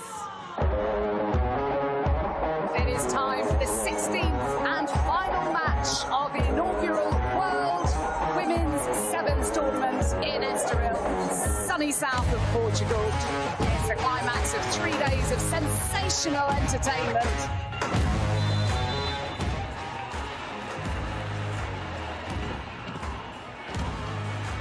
Bayern Munich all in red, Manchester United in the white.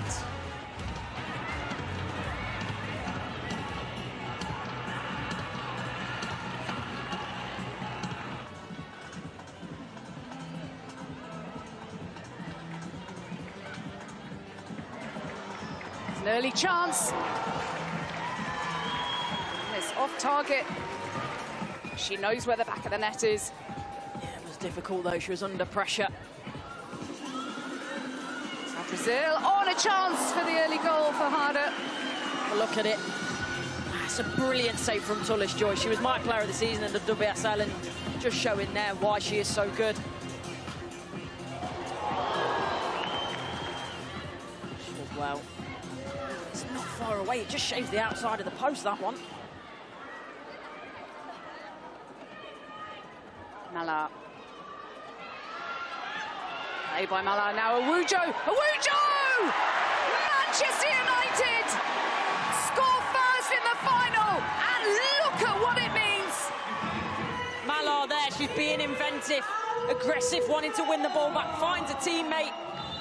It's about the only place it can go. But my word, she finds that top corner with expertise. DJ Cristal has been exceptional, as has Damjanovic! Oh, and so too, Fallon Tullis-Joyce, denying the Serbian. Right place at the right time, another double save from her. Every second counts here for Bayern Munich. Harder trying to dink it in towards Tanikawa. Here's a chance, and it's 1-1.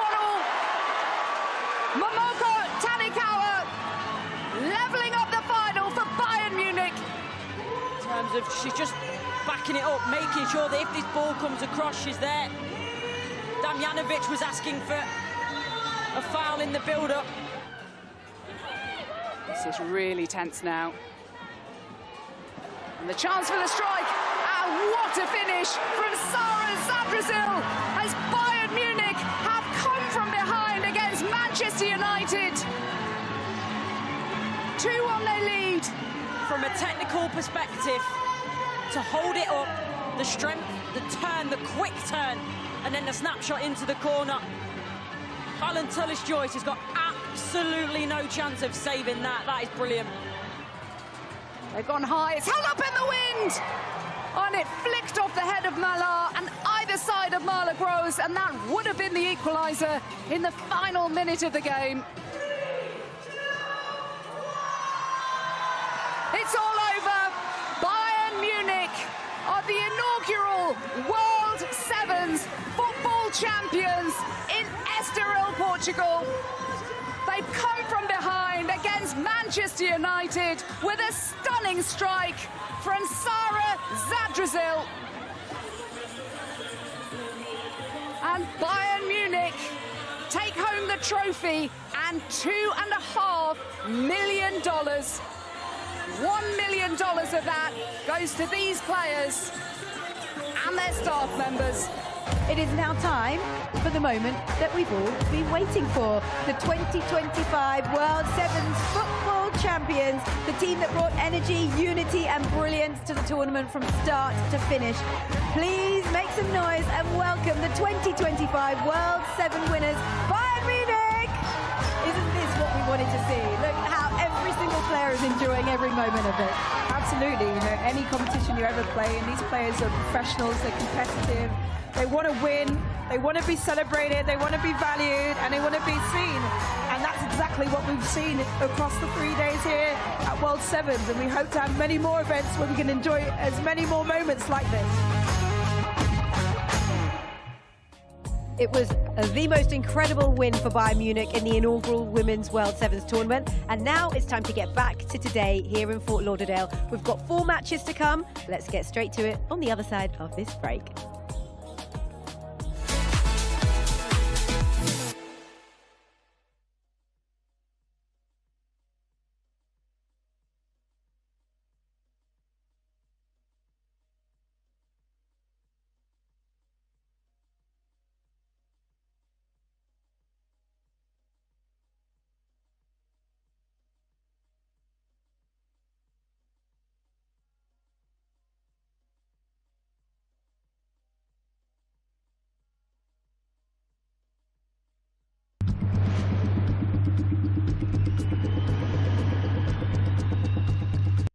The Locker Room, the new home of DAZN's boxing content.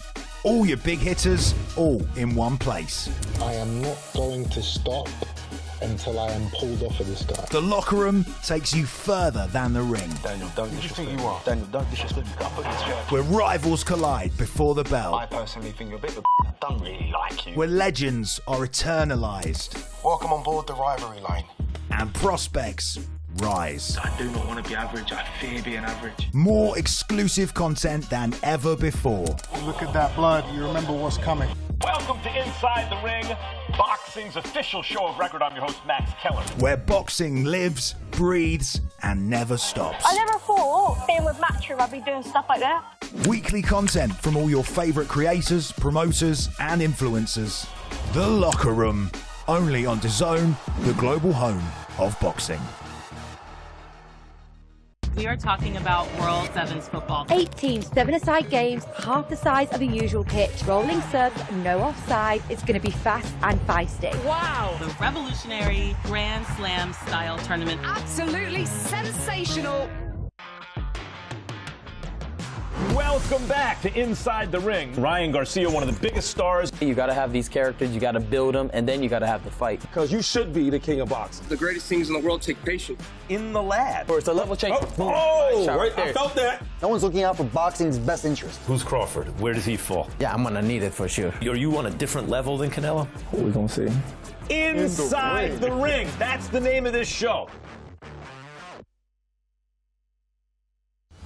Don't miss Serrano versus Cruz 2 for the Unified World Featherweight Championship, live on DAZN.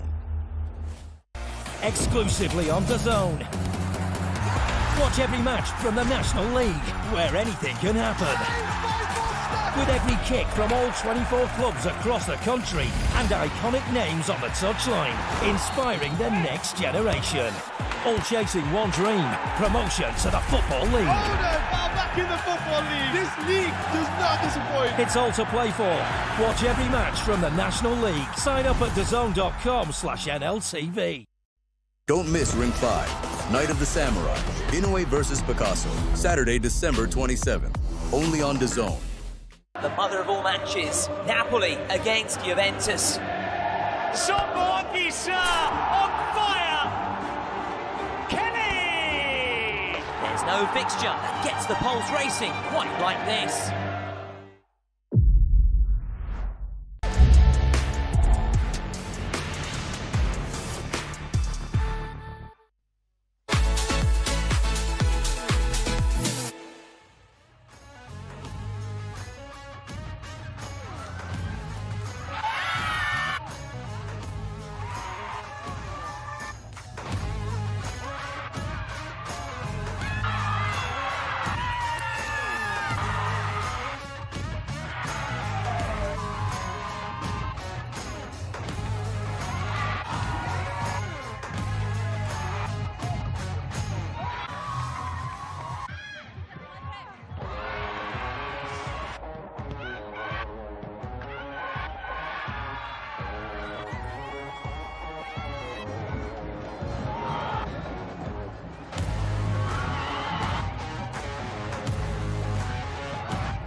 It's been fast, it's been furious, it's been absolutely fantastic from start to finish. And here is the current state of play.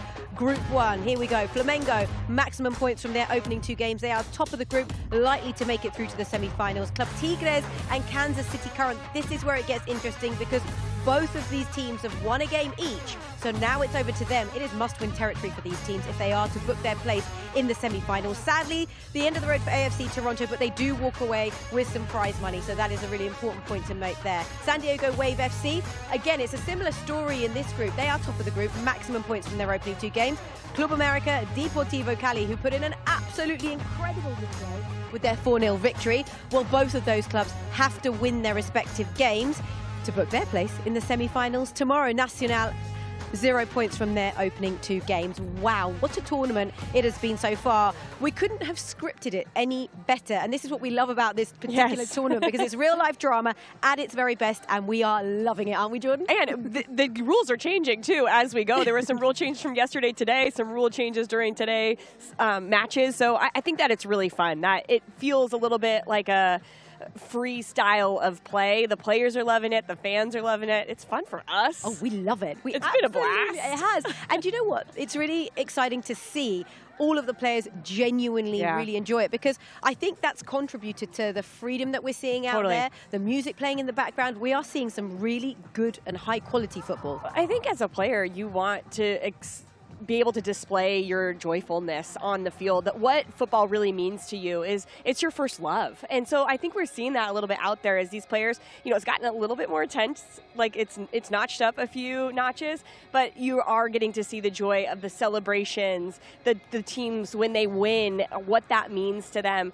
It feels like this is the best tournament to play in, and I feel like as the years progress, every team is going to want to be out there on the field, not just because of the money, but just how much fun it's been. Of course. So, your standout team so far, who have you enjoyed watching, who's most impressed you? Yeah, there's a few teams. I feel like even though Club America just lost, they've been really good.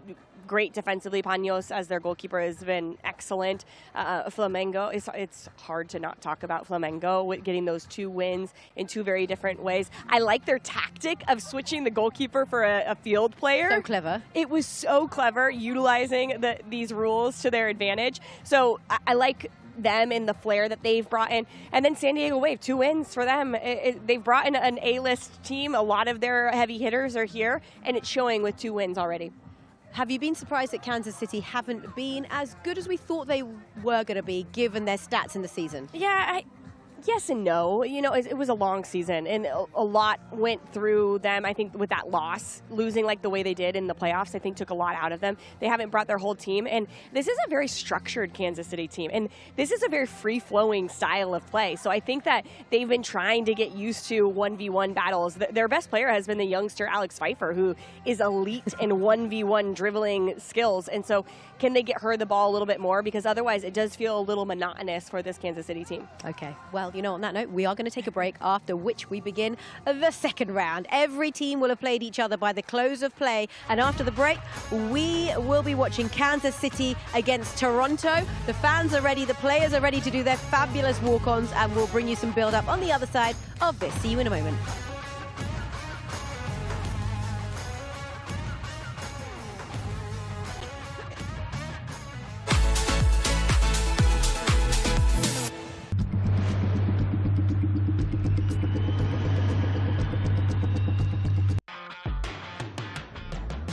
Welcome back to Inside the Ring. Ryan Garcia, one of the biggest stars. You got to have these characters, you got to build them, and then you got to have the fight. Because you should be the king of boxing. The greatest things in the world take patience. In the lab. Or it's a level change. Right, I felt that. No one's looking out for boxing's best interest. Who's Crawford? Where does he fall? Yeah, I'm going to need it for sure. Are you on a different level than Canelo? We're going to see. Inside the Ring. That's the name of this show. The mother of all matches, Napoli against Juventus. Somebody's on fire! Kenny! There's no fixture that gets the pulse racing quite like this. Don't miss Ring 5, Night of the Samurai, Inoue versus Picasso, Saturday, December 27th, only on DAZN. Exclusively on DAZN. Watch every match from the National League, where anything can happen. With every kick from all 24 clubs across the country and iconic names on the touchline, inspiring the next generation. All chasing one dream, promotion to the Football League. Back in the Football League. This league does not disappoint. It's all to play for. Watch every match from the National League. Sign up at DAZN.com/NLTV. Don't miss Serrano versus Cruz 2 for the Unified World Featherweight Championship, live on DAZN. The Locker Room, the new home of DAZN's boxing content. All your big hitters, all in one place. I am not going to stop until I am pulled off of this guy. The Locker Room takes you further than the ring. Daniel, don't disrespect me. Daniel, don't disrespect me. I'll put this chair. Where rivals collide before the bell. I personally think you're a bit of a I don't really like you. Where legends are eternalised. Welcome on board the rivalry line. And prospects rise. I do not want to be average. I fear being average. More exclusive content than ever before. Look at that blood. You remember what's coming. Welcome to Inside the Ring, boxing's official show of record. I'm your host, Max Keller. Where boxing lives, breathes, and never stops. I never thought being with Matchroom I'd be doing stuff like that. Weekly content from all your favourite creators, promoters, and influencers. The Locker Room, only on DAZN, the global home of boxing. We are talking about World Sevens football. 8 teams, 7-a-side games, half the size of the usual pitch. Rolling serves, no offside. It's going to be fast and feisty. Wow! The revolutionary Grand Slam style tournament. Absolutely sensational.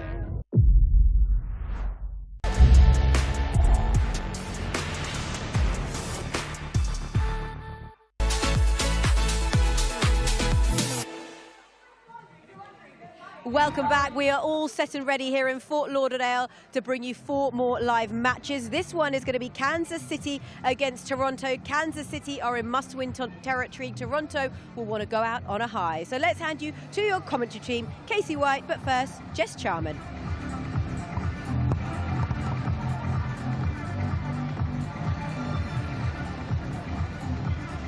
Welcome back to stunning Fort Lauderdale, Florida. It's the second session on Saturday of World Sevens football. It's Kansas City Current of the NWSL and AFC Toronto of the NSL set to battle it up and complete their group stage play, looking to book a ticket into tomorrow's semi-finals. Alongside former US Women's National Team midfielder Casey White, I'm Jess Charman, and Kansas City Current with some momentum right now.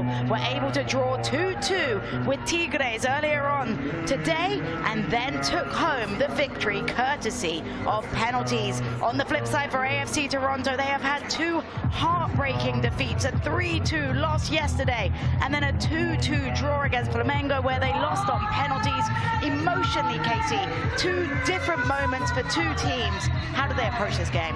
It's hard for both teams. For Kansas City Current, yes, they're in a better place potentially emotionally with having that emotional victory versus the Tigres, but you have to settle yourself again to approach this game. On the flip side, for AFC Toronto, some really tight games against great competition, so they got to come into this doing a lot of the same things that they've been doing so far throughout group stage. The fans are filtering back into the stadium after a little break between sessions, and it's time for something that is particularly special at World Sevens football. We're about to meet the starting lineups. Firstly, for KC Current in those lovely teal jerseys. They've been practicing. They've had plenty of time to practice. Let's see what they've got off their sleeves. A little shimmy and a shake. We could do that one. We got that one. We got that one. That's what I'm looking at is like, which ones could we do and which ones would we not be able to do? We could do that one. Ali Sentinel like with a lovely curtsy, the US Women's National Team star that scored the winning penalty last time out. Okay, we can hype them up. I don't know if I've got her muscles though. Number 24. Quite excited. Okay, Gabrielle Robinson is locked in. She's ready to go. Oh, a little extra Sully too. Now this is the woman of the moment right now, Tyler McCamey, who's not only saved the winning penalty in the knockout penalties, also saved the penalty in regulations. Alex Piper has had her goal boots on as well. And number 56, Sydney Jones. Oh, I like that one, Sydney Jones. Calm, cool, collected. I like it. Very confident. That is KC Current starting 7. A reminder that the 7 becomes very different very quickly into the game with the roll-on, roll-off subs that we see here at World Sevens. And now for AFC Toronto, who can be considered the new kids on the block, founded in 2019, but the NSL only began play this season. They were the inaugural Supporter Shields winner for the most consistent record. Unfortunately for them, they were defeated in the playoffs in the championship game. And now Nikki Small has been wonderful in this tournament so far. Keep an eye on the skipper all game long. Kayla Hansen into the match as well with the experience that she's brought to the table. Kaylee Hunter scored a penalty in the game against Flamengo and has also looked very sharp in front of goal. I feel like they've all grown in confidence throughout the tournament. Now they're on game 3, they're like, we've got to leave everything on the table here.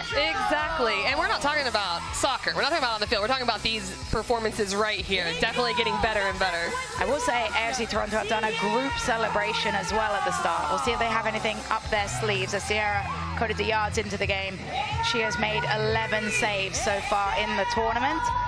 And Esther Okoronkwo also into the match, has a goal to her name so far. Okay, the team Sally's coming. Let's see what they've got up their sleeves.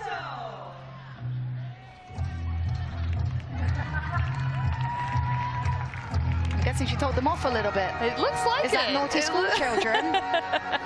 It might be. We might have to get an explanation for that one a little bit later. The handshake, the face-off, whatever you want to call it, has taken place, which means it's time to meet our lineup. Firstly, for AFC Toronto, Sierra Cotillard in goal, Kayla Hansen, Ashley Cathro, Sarah Rollins, Nikki Small, Kaylee Hunter, and Esther Okoronkwo. Esther Okoronkwo missed a penalty that led to the defeat. How does she bounce back? You want to get that first touch, that first shot, whatever it is, just to get you into the flow of the game so that becomes a distant memory. So we get a look at our refereeing crew and the captains, Small and Labonta. With the handshake, Minka Vakeli will be our referee for today's game. And a reminder, we do have ref cam as well. We love a little glimpse of ref cam on our broadcast. Yes, we do. Through the eyes of the referees. There it is, right on cue. Thank you, Mr. Director. That was perfect. I absolutely love this. Love having the ref cam involved. I'm going to need a ref cam of a Lola Bontacelli at some point. I think so too. I think so too. Maybe we can handle that. Little snap of the picture, and we'll get an opportunity to meet the starting lineups for KC Current. Bailey Feist, Tyler McCamey, Alex Pfeiffer, Gabrielle Robinson, Ellie Wheeler, Ali Sentinel, and Sydney Jones. It's a mix between youth and experience. There certainly is, but there's so much talent in this group. But Ali Sentinel, like you mentioned, coming off the penalty kick that she was able to convert. So Kansas City Current feeling really good coming into this third group game. This is the first matchup of the second session on Saturday. Sides looking to complete their destiny, to figure out if they're booking their ticket to tomorrow's semi-final or if they're booking their way home. Only the top 4 teams total, 2 from each group, progress into the knockout rounds tomorrow and have an opportunity to win a share of $5 million. Unbelievable. And you know, these players know that, and you can see it when we watch these games, just how much energy is in the game, not just from a competition standpoint, but knowing what's on the line as well. Tyler McCamey knows what's on the line, so does Gabrielle Robinson. We are kicked off. Let's have some fun in Fort Lauderdale. World Sevens football. AFC Toronto in the red, starting with momentum. It is KC Current of the NWSL in the teal kits. Chip ball forward. Big battle by Small. She's double teamed. Physical duel play allowed to develop. Here comes KC Current on the starting lineup. They weren't able to break through. Sierra Cotillard quick off her line. It's Jess Charman and Casey White here with you. Delighted you're joining us for World Sevens football.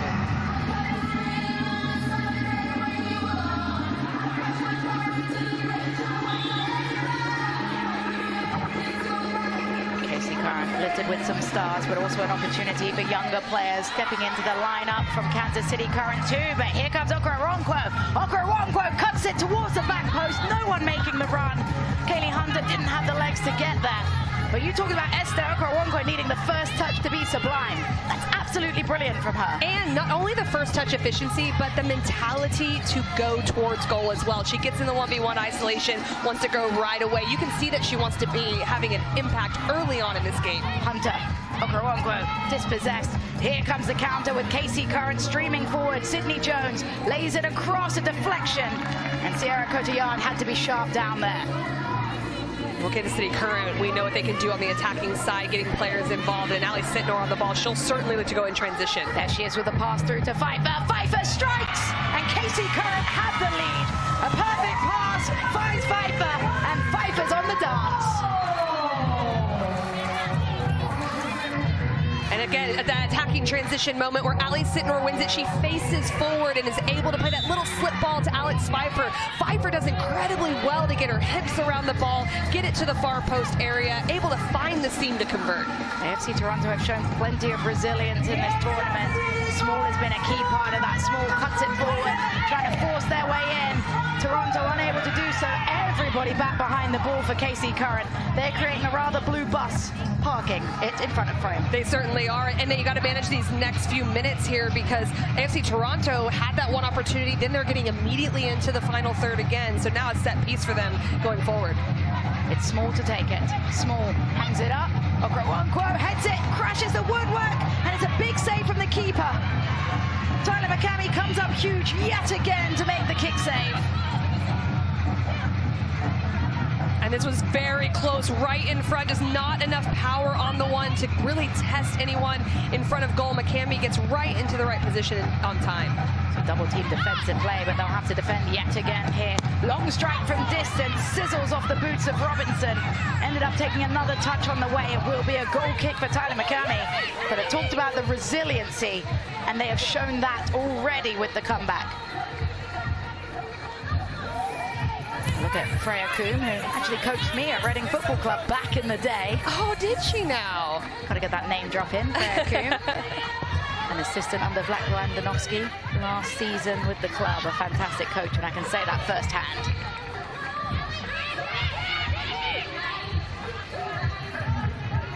AFC Toronto have had a couple of good looks.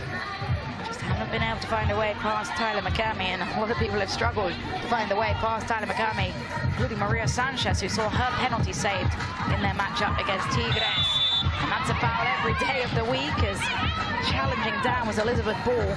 Well, we've talked about the goalkeeping quite a bit because there's so many opportunities, and especially from tight range as well. So the goalkeeper is making the big-time save in certain moments has really been the game changers in a lot of these matchups. See Cathro to curl this cross in, well positioned. With the clearance was Hamilton, but it falls straight back to Burns. Burns across the box. Lola Bonta, placed correctly, gets a lucky bounce back towards her. And it's a pounce, well done by Hayley Hopkins. Hamilton, LaBonta, back into Steiglider.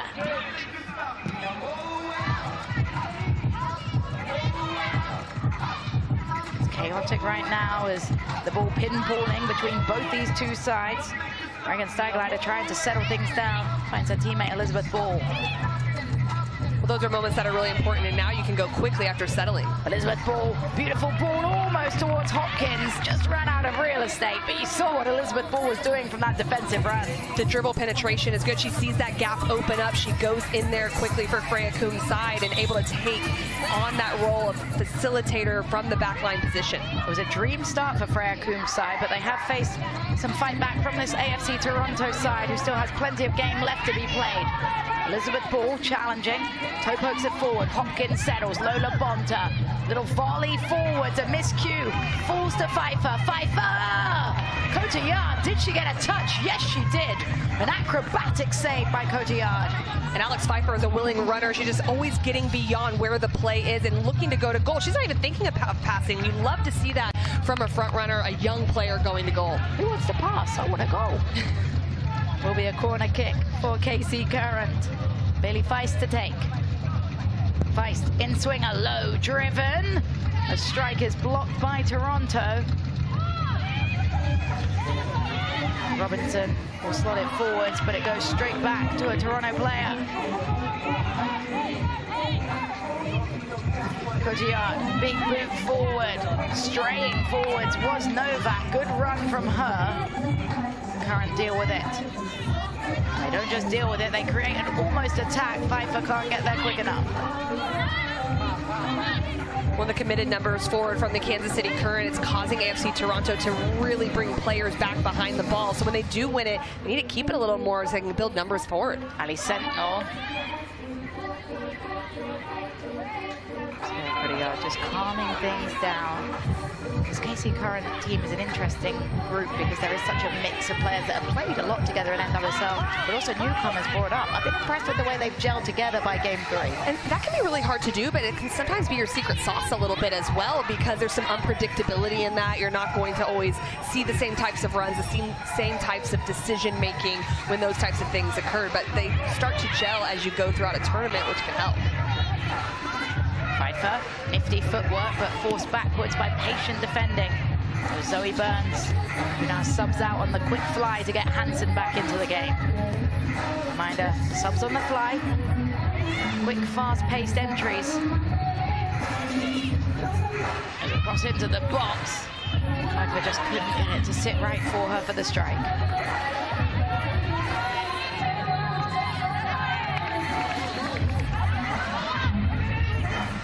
Sentinel chests it down to herself. Gets it back off of the give and go with Hopkins. Or Wheeler, rather. And although Kansas City Current will start to keep possession, it's evident they want to go quickly. That's more what their style is right now in this format. Speaking of going quickly, it's Okoronkwo with the ball. Okoronkwo outside boot pass, slide challenge into the net.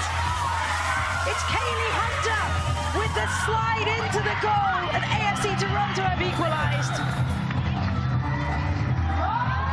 Love the celebration, see what they're going to do. This was a transition moment, a perfectly weighted ball in behind to Okoronkwo, and Kaylee Hunter just leaves her feet in this moment as Gabrielle Robertson is retreating back. That's the perfect ball across. Everyone's retreating to goal, unselfish, and just putting her body on the line, enough power to get it across. I love the finesse of the outside boot pass by Okoronkwo. She caught everyone off guard. And it's more deceptive in that way because it's closer to your body when you actually make the pass rather than opening up. And I love the decision. I think that's a great observation from you that she was able to do that in the final third. blushing, Casey? I had to compliment you. It was a great observation. AFC Toronto now have the wind in their sails. Look at them going forwards with Hunter. Hunter laid across to Hansen. Hansen tried to put it inside to Small. Throw to be taken quickly. Look at Belgrado, who drops it back to Small. Michaela Small tapped wider now. As AFC Toronto with the tiki-taka soccer just couldn't find it. And Casey Curran have the counter. Can they find it? Lola Bonta with a burst of pace forward, plays it into the box. It's really well defended by AFC Toronto in transition. Good response from Casey Curran coming back the other way, but let's not forget that for Milanovic's side, like, they were able to get forward quickly. They just weren't able to convert, and even though they gave up the early goal to Kansas City, it's been good. Here's Casey Curran though with an opportunity. Ball strikes with venom, blocked off of Small, and that is a tongue twister. It should lead to a set-piece opportunity for AFC Toronto.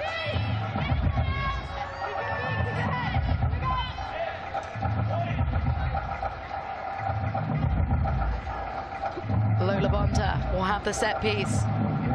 The Sally Queen, self-proclaimed, drives it to the top of the box. Pfeiffer caught off guard with the pace that it came at her. It'll be an AFC Toronto throw-in.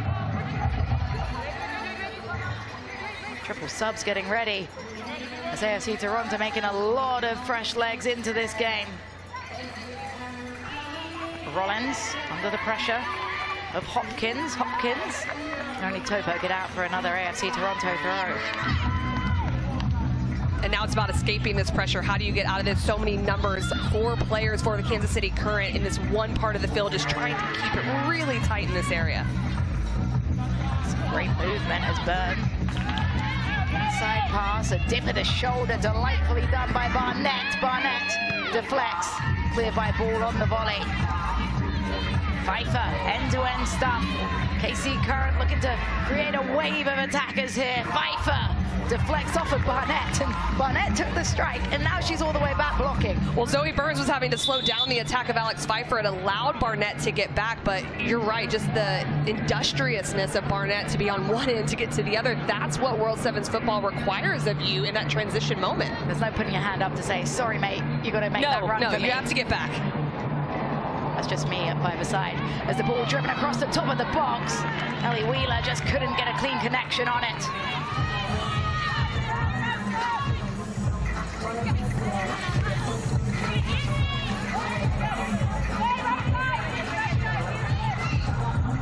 We've got a full slate coming up here in the second session of Saturday. Flamengo Club Tigres coming up after this one. Flamengo, who obviously defeated AFC Toronto on penalties in the first match of the day. Club Tigres, who suffered defeat against KC Current on penalties. These are two sides that have had a lot of minutes under their belt, and they will look to bring the energy coming up after this one.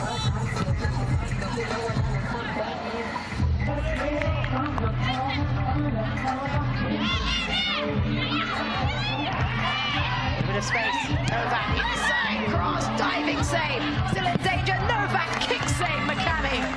Taylor McCamey coming up huge.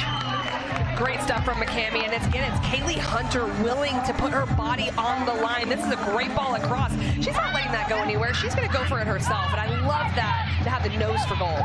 Pickett lays it wide early in the back heel. No way has she done that.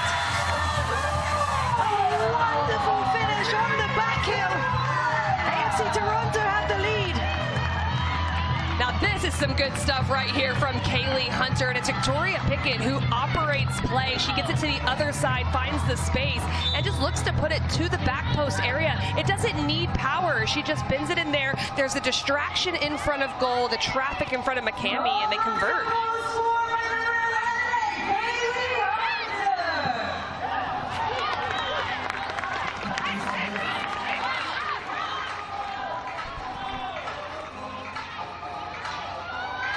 AFC Toronto, the comeback kings right now, or the comeback queens, we should say, as they fought back from behind, but a lot of football still to be played. Not too much in this half, but still a whole second half to come. As it's Feist on the far side, fighting with Small. Feist comes up strong with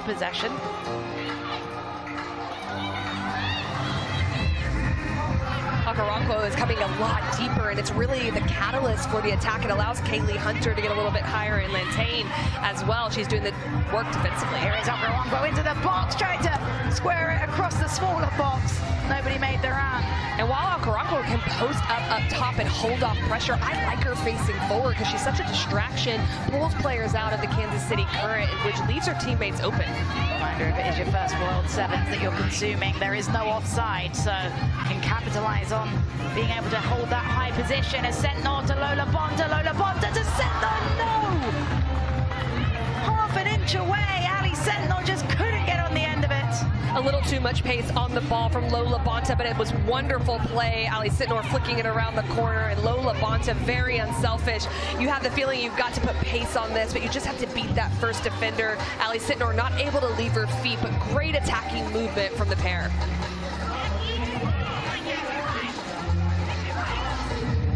Robinson, weaving run forward, small blocks it. Okoronkwo in a really defensive position, as we've mentioned. Sentinel turns it out. FC Toronto have possession in the waning moments of this first half. Charman, Casey White with you. We'll actually start with a KC Current ball, much to the surprise of the Toronto players. Just thrown back into Stagglider, popped straight into the air. An awkward one, and the miscommunication as it's headed up and out for a corner off of the head of Hansen.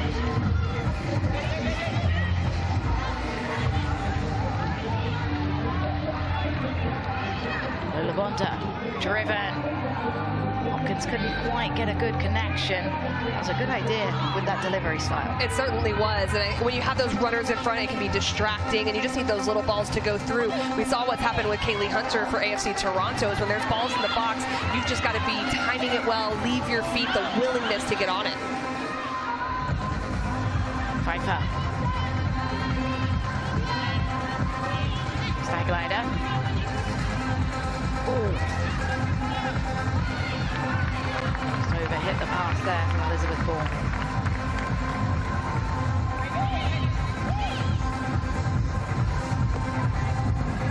Put a yard. Launches this one as far away as possible. Was looking for one last effort before the halftime whistle. Was unable to do so. Kansas City Current may have taken advantage, but AFC Toronto have fought back. We're going into the halftime break with AFC Toronto 2, KC Current 1, second half right around the corner.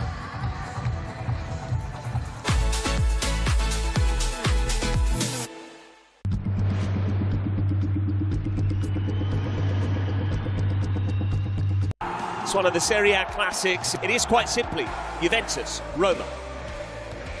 Topic once again. A real statement. Yildiz. Juventus to tiptoe into the title race. DAZN, the undisputed global home of boxing. Over 185 fight nights a year. From the world's biggest events straight into your home. The kings, the chaos, the comebacks.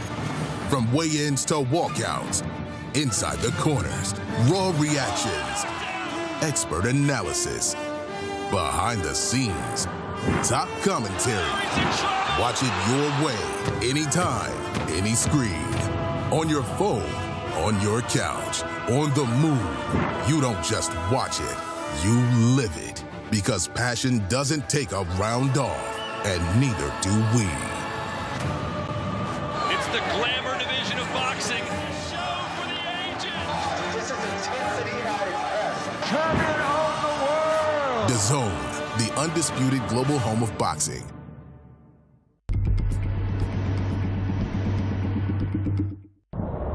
This is Italy, where faith and football are one, where legends, gods, and icons of the past echo into the heroes of today. This is a land where gladiatorial battlegrounds sit alongside blood-lit fortresses, cauldrons of passion and drama. Witness the symphony of Italian football, where beauty and chaos collide in the hardest fought league on the planet. Absolutely relentless. This is Serie A on DAZN, where the drama is unstoppable.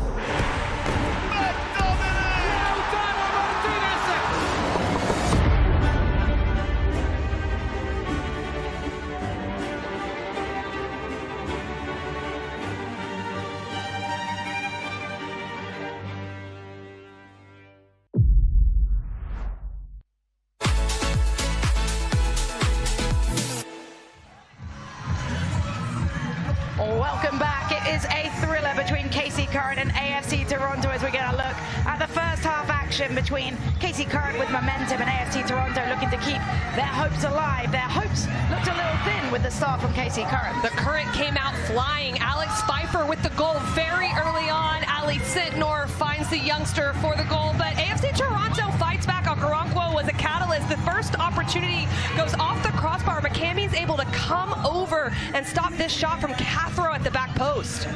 Good work with her, combining with Elizabeth Ball as well. This was an opportunity for KC Current again.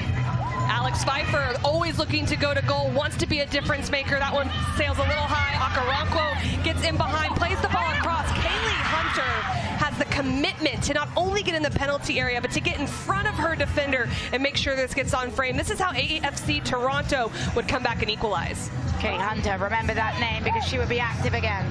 Kaylee Hunter on the backside, this time with a little bit of precision. She doesn't have to leave her feet. She just knows to pick out that back post area. And right in front, Kayla Novak is a distraction. Second half right around the corner here is KC Current in the teal, AFC Toronto in the red. Big second half of play between both of these two teams. KC Current desperate to book their ticket into the semifinals that take place tomorrow. Sierra Cotillard has had a couple of very good saves so far in this match for AFC Toronto. The NSL regular season champions in the inaugural NSL in Canada versus KC Current, who broke nearly every record. It's the two Supporters Shield winners, if you like, one from America, one from Canada, matching up in a very unique style of play. The referee's just getting a cool down after doing the YMCA. That takes some effort. And doing it in front of everyone? I'm really impressed. I'm glad the camera didn't come up here, honestly, Casey. Well, we were moving. We were moving, so it might have caught a little bit. You never know. You were moving. I don't know what they call what I was doing. And we are back underway for some fun in Fort Lauderdale. Currently through the first half, it's AFC Toronto 2, Kansas City Current 1, and Kansas City Current coming out all guns blazing with Wheeler to the back post, and that is a perfect start. And it's that girl yet again, Alex Pfeiffer, an absolute star, nails it back post. You always see the finished product, but the buildup as well was unbelievable in this moment. Bailey Feist in combination play with Ellie Wheeler taking her space. She continues her run, plays it down the line, and then sees Pfeiffer on the back post. Well orchestrated. 12 seconds, but here comes AFC Toronto, all guns blazing as well. They've left themselves a little exposed, but a big crunching tackle finds Small. It's cleared away. Take a breath. 12 seconds for KC Current. They said they were coming out with momentum. Do not look away. There's always goal opportunities coming here. Now AFC Toronto desperate to find another goal, but first they need some stability because KC Current continue to press high. As Okoronkwo with some individual work rate. Okoronkwo, dip of the shoulder. Elizabeth Ball takes her down. Free kick. Well earned by Esther Okoronkwo. And again, getting a lower starting position, Esther Okoronkwo getting on the ball, facing forward. I think that's when she's been at her best in this game, is when she picks up play and facilitates. Kaylee Hunter stands over the ball. We've seen a hat trick already in World 7. Maria Sanchez for Tigres on game day 1. She has 2 goals to her name right now. Will she try and sneak it in? We'll see. Kaylee Hunter tries to sneak it in. See that movement? Wow, great from Kaylee Hunter. So much movement on her strike. And anytime you do that, you just create chaos in front of goal. Again, McCammy watching that all the way with another kick save.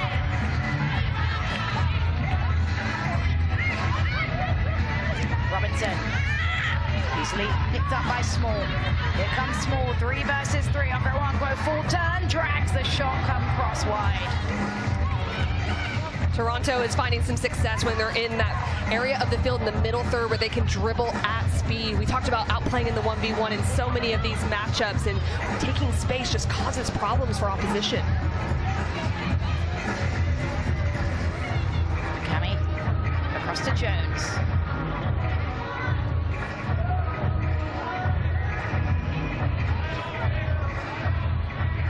He joined us late for the second half. Missed 2 goals already. It has been quick fire for both these two teams.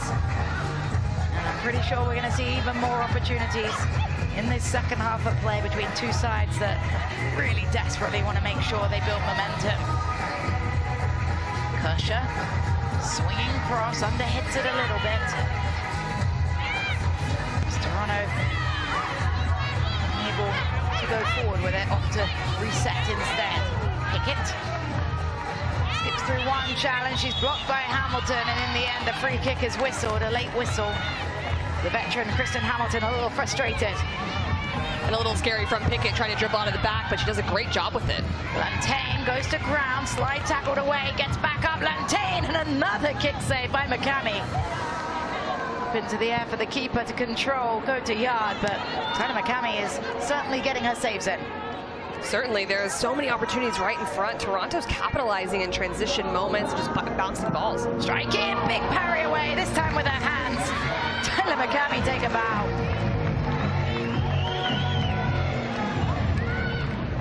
Lantain. Moves it to Pickett. Pickett. Good move. Slide tackled away. Lola Bonta trying it.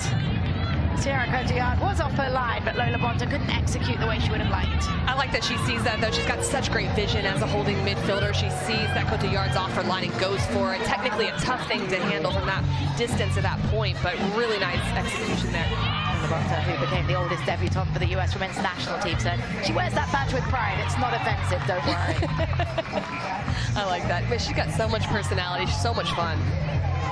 Just wait till you see her celebrations. If Kansas City Current can pick up 3 points today, she is known as the self-proclaimed Sally Queen. This is up into the boots of Hopkins. Hopkins double team, dispossessed. Okoronkwo driving forward. Okoronkwo couldn't slot it to Rowe, but she fights back for it. Okoronkwo gets underneath it. The one thing that's helping Kansas City Current in those transition moments is they do have a really good shape underneath the ball if they do lose possession. They're really strategic in the way they're defending. Right there, gets around Sydney Jones. Okoronkwo just skies it over the top, but she has been a menace so far in this game for the Current. Love that, menace. That's a really good one. I'm going to add that to my vocabulary. All right, you can have it. Just I didn't come up with it myself, so you got it. Cammy's been a menace in goal.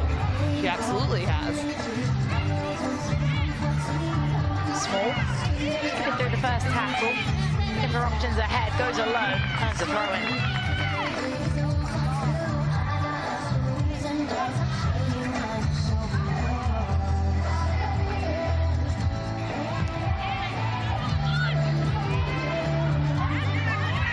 First touch, Pickett, but then she's under pressure with a big slide tackle. Cotillard had to come up sharp and then bowls it out. Here's the counter. Kaylee Hunter has 2 goals already today. Hunter couldn't find a way through. Lantain. Back to Hunter. Hunter through the first. Hunter, brick wall challenge away. Good counter pressing there, though, by Lantain. As a header, and Okoronkwo gets back onto it. They've said it's a handball. The celebrations will be very short-lived. We'll have to get another look at that one. But first, Kansas City Current on the attack of their own. Cotillard grabs.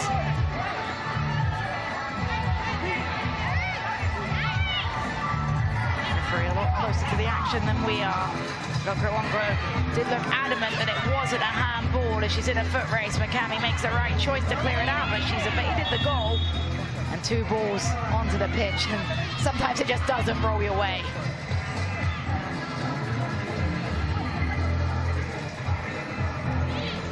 Bonnet. Rollins.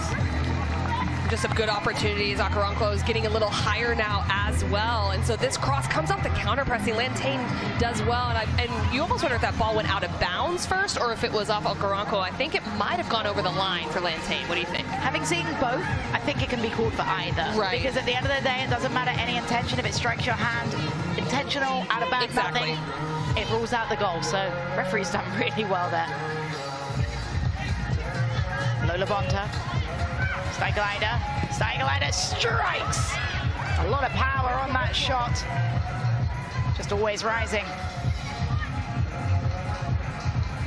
And just recognizing the space, gets a strike on it. It looked like there might be a little hand on that. Not sure if she missed it in that moment, but good opportunity there for the midfielder.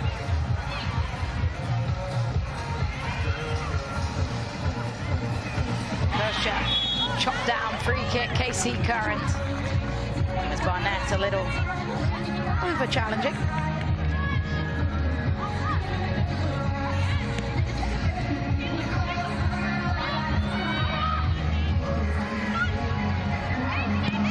Yard sends it long, ended up being a really good ball, and Elizabeth Ball, bit of a charge there. We'll call that a foul as we get a look. Definite foul from Elizabeth Ball, but that speaks to what Kaylee Hunter's done. They don't want to give her any space. You give her a half yard of space, a quarter yard of space. She figures something out, so Elizabeth Ball is not going to give that to her, and Hunter goes down. Obvious foul there. And in the good area of the pitch of your KC Current. Exactly, that's where you can risk it, absolutely.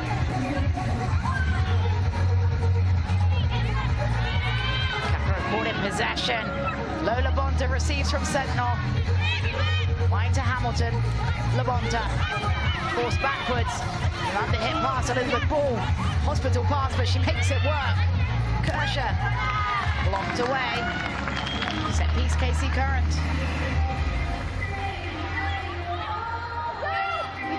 Casey White's a Justin Bieber fan. She got really excited. I just started moving. Kershaw strikes. Cotillard puts a parry on. It's another corner on the other side. I think I'm too old to be a Justin Bieber fan, but I am. I am, though. I have to admit it. Age is nothing but a number. I love that. If you like Justin Bieber, we had some Spice. We had some Spice Girls earlier, and this shot was probably going wide, but Cotillard better safe than sorry. Gotta be sure. Ball wasn't in play yet, but Elizabeth Ball had gone down to ground. Our referee will certainly have an eye on that. As it's driven towards the box.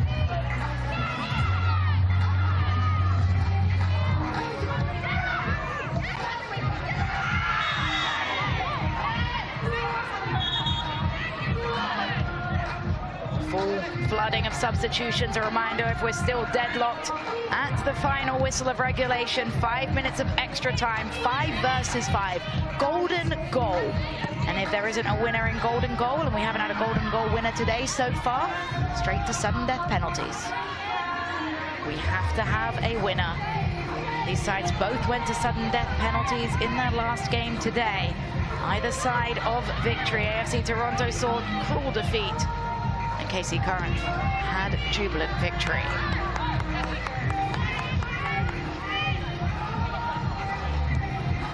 Don't worry, we've got more football coming right up. Flamengo versus Club Tigres will be next, completing the group action here in Group 1. Okoronkwo cuts to the top of the box, Barnett blocked. It was a fantastic strike, but even better blocking. Well, it's great build-up play, and Okoronkwo is just around the ball. She's around all good things that are happening with just facilitating play, and Barnett with a great opportunity.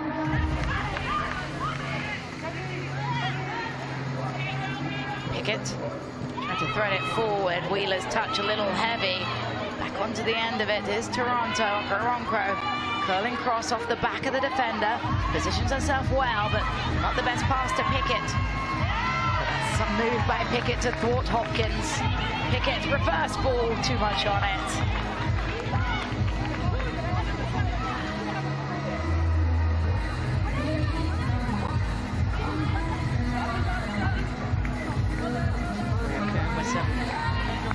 Instructions for her subs as they come out.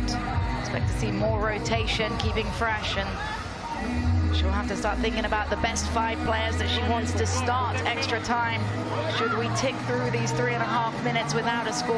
Well, especially as you're starting to see how AFC Toronto's defending as well. They're not interested in pressing. They want to stay really nice and compact. When you see the goal that Casey Current did score coming out of halftime, when you're pressing too much, they can bounce it around you. So being really strategic in how they approach this is important. Now Robinson on a weaving run forward. Sentinel touches it into Robinson. Robinson, the defender's gone forward. Big save, Cotillard. A nosebleed run forward by Robinson, thwarted by Cotillard in goal.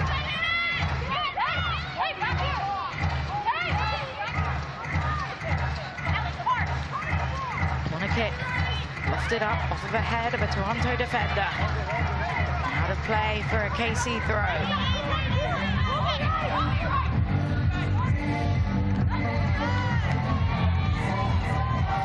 Great touch by Hunter just to get around and just willing to put her body down and make sure that goes forward. I like that first touch just to keep possession. So good. Hunter forced a good step out of Jones as Cotillard off her line again.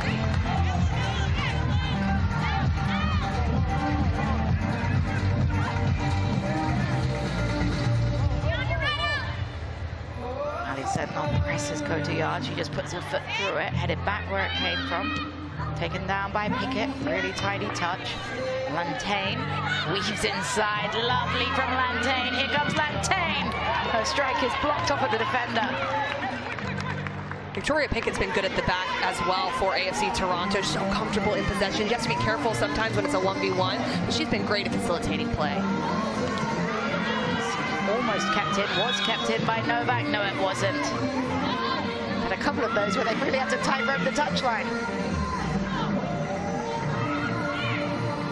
2 minutes of regulation in Fort Lauderdale, Florida. Jess Jarman, Casey White. Still 3 more matches to follow to complete day 2 of action and the group stages, semi-finals and final tomorrow.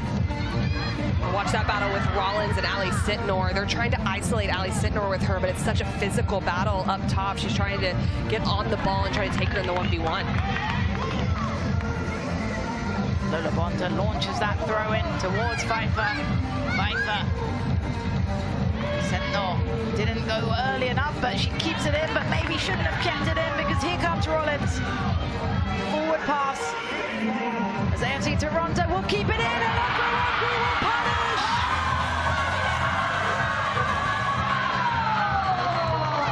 Hunter turns to assist as Okaranku taps it home. AFC Toronto lead. This combination right here is just absolutely lethal in the attacking third. Okaranku's in there, she's running in, but it's Kaylee Hunter running at pace. And when you've already scored 2 goals, everyone goes towards you. You've just got to find that connection pass, and she does.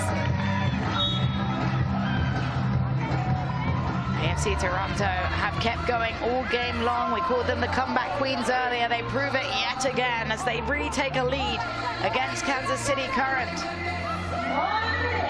But so many goals have come late. Toronto has to be very careful here and make sure they don't play with anything in the back against this Kansas City Current team.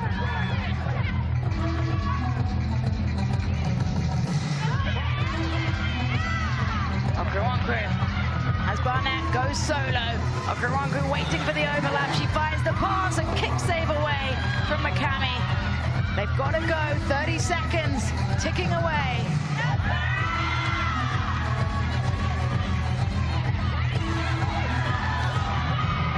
Barnett across to Hunter.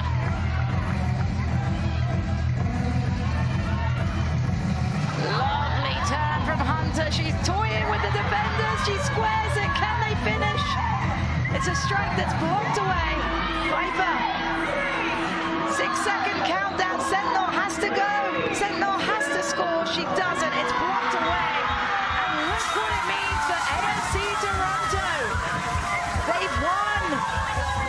A fantastic fight from AFC Toronto.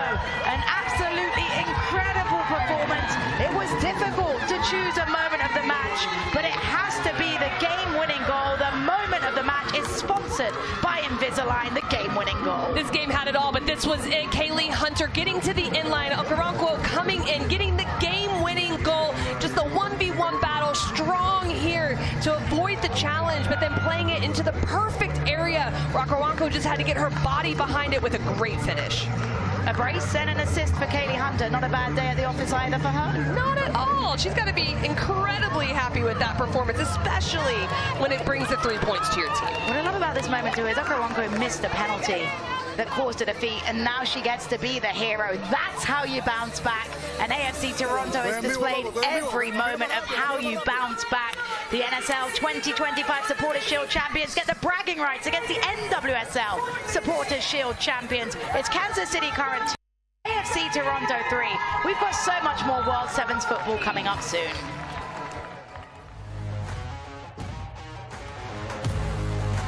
What a way to kickstart this evening's play, and there is the current state of play in the table. This is not what we thought it would look like. I mean, when the tournament started, we would have predicted Kansas City Current to be right up there, but you can see they're third with 3 points from 3 games. So Flamengo, 6 points from their opening 2. Club Tigres, 3 from their opening 2. It's over to those 2 teams to see if they can make it through to the semi-finals, and potentially Kansas City Current are out. Not confirmed yet, though. Okay, let's go to a break, after which we'll analyze everything that we have just seen. It has been an absolutely incredible final match. AFC Toronto take a bow. They might be out of the competition, but they definitely lead with their heads held high. On the other side, we'll also build up to Flamengo against Club Tigres. We'll see you after this.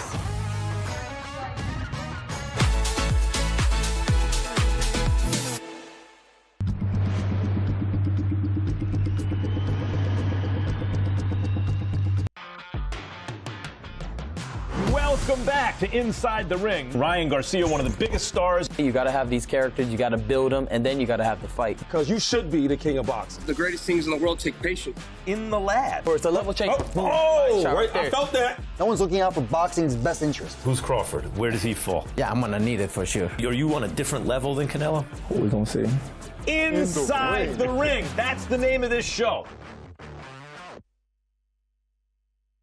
The mother of all matches, Napoli against Juventus. Somboakisa on fire! Kenny! There's no fixture that gets the pulse racing quite like this. We are talking about World Sevens football. 8 teams, 7-a-side games, half the size of the usual pitch. Rolling serves, no offside. It's going to be fast and feisty. Wow! The revolutionary Grand Slam style tournament. Absolutely sensational. Exclusively on DAZN. Watch every match from the National League, where anything can happen. With every kick from all 24 clubs across the country and iconic names on the touchline, inspiring the next generation. All chasing one dream, promotion to the Football League. Back in the Football League. This league does not disappoint. It's all to play for. Watch every match from the National League. Sign up at DAZN.com/NLTV. Don't miss Ring 5, Night of the Samurai, Inoue versus Picasso, Saturday, December 27th, only on DAZN. The Locker Room, the new home of DAZN's boxing content. All your big hitters, all in one place. I am not going to stop until I am pulled off of this guy. The Locker Room takes you further than the ring. Daniel, don't disrespect me. Daniel, don't disrespect me. I'll put this shirt. Where rivals collide before the bell. I personally think you're a bit of a I don't really like you. Where legends are eternalised. Welcome on board the rivalry line. And prospects rise. I do not want to be average. I fear being average. More exclusive content than ever before. Look at that blood. You remember what's coming. Welcome to Inside the Ring, boxing's official show of record. I'm your host, Max Keller. Where boxing lives, breathes, and never stops. I never thought being with Matchroom I'd be doing stuff like that. Weekly content from all your favourite creators, promoters, and influencers. The Locker Room, only on DAZN, the global home of boxing. Don't miss Serrano versus Cruz 2 for the Unified World Featherweight Championship, live on DAZN.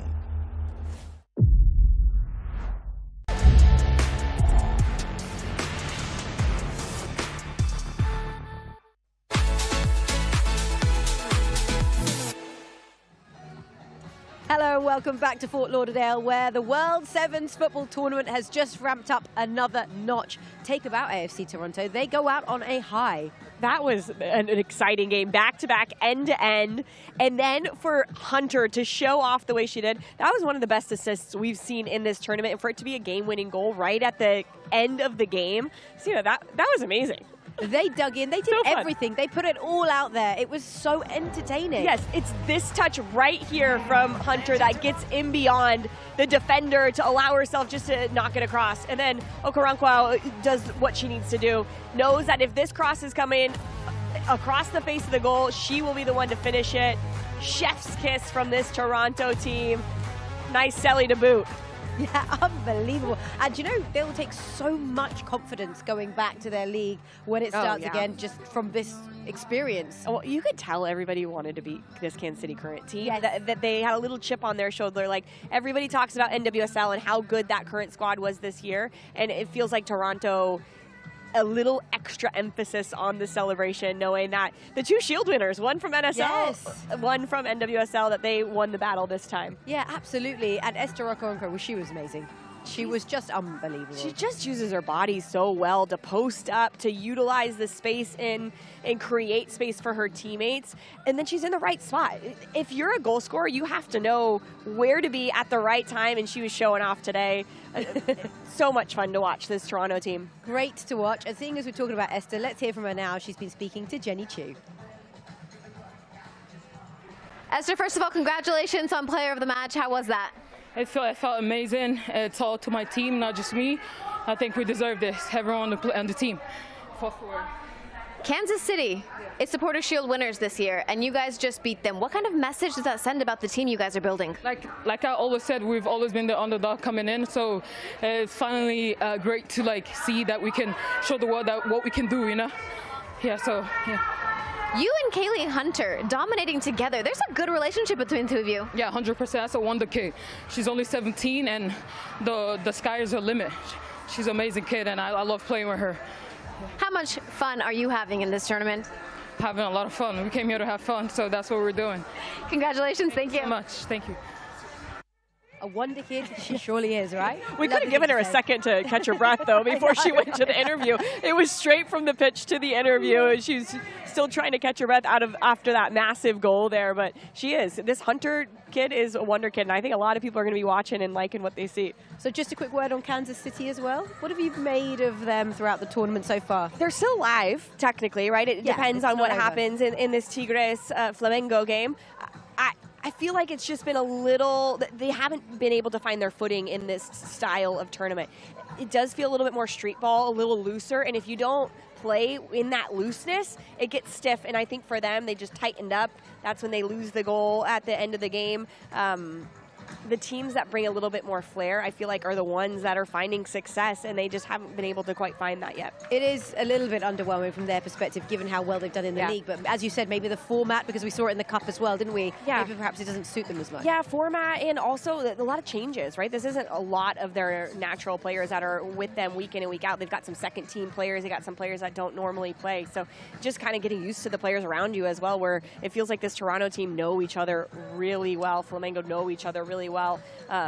For Kansas City, it feels like they're still feeling it out a little bit. I think now would be the perfect time to have a look at the table and how things stand, because what we predicted it might have been in terms of the order of the teams is different to what it actually is. So you can see Flamengo there. They've done really well, maximum points from 2 games. Club Tigres, 3 points from 2 games, and it now feels like a battle for top spot. It really does. This is going to be a great next game, the final game in this group stage. Flamengo, Tigres, all on the line. Tigres trying to get a win after losing that last game, so this is going to be a good one. Yeah, Tigres, of course, losing to Kansas City last time out. What are we going to see from this side? Because they have it all. They have all the skills. Yeah.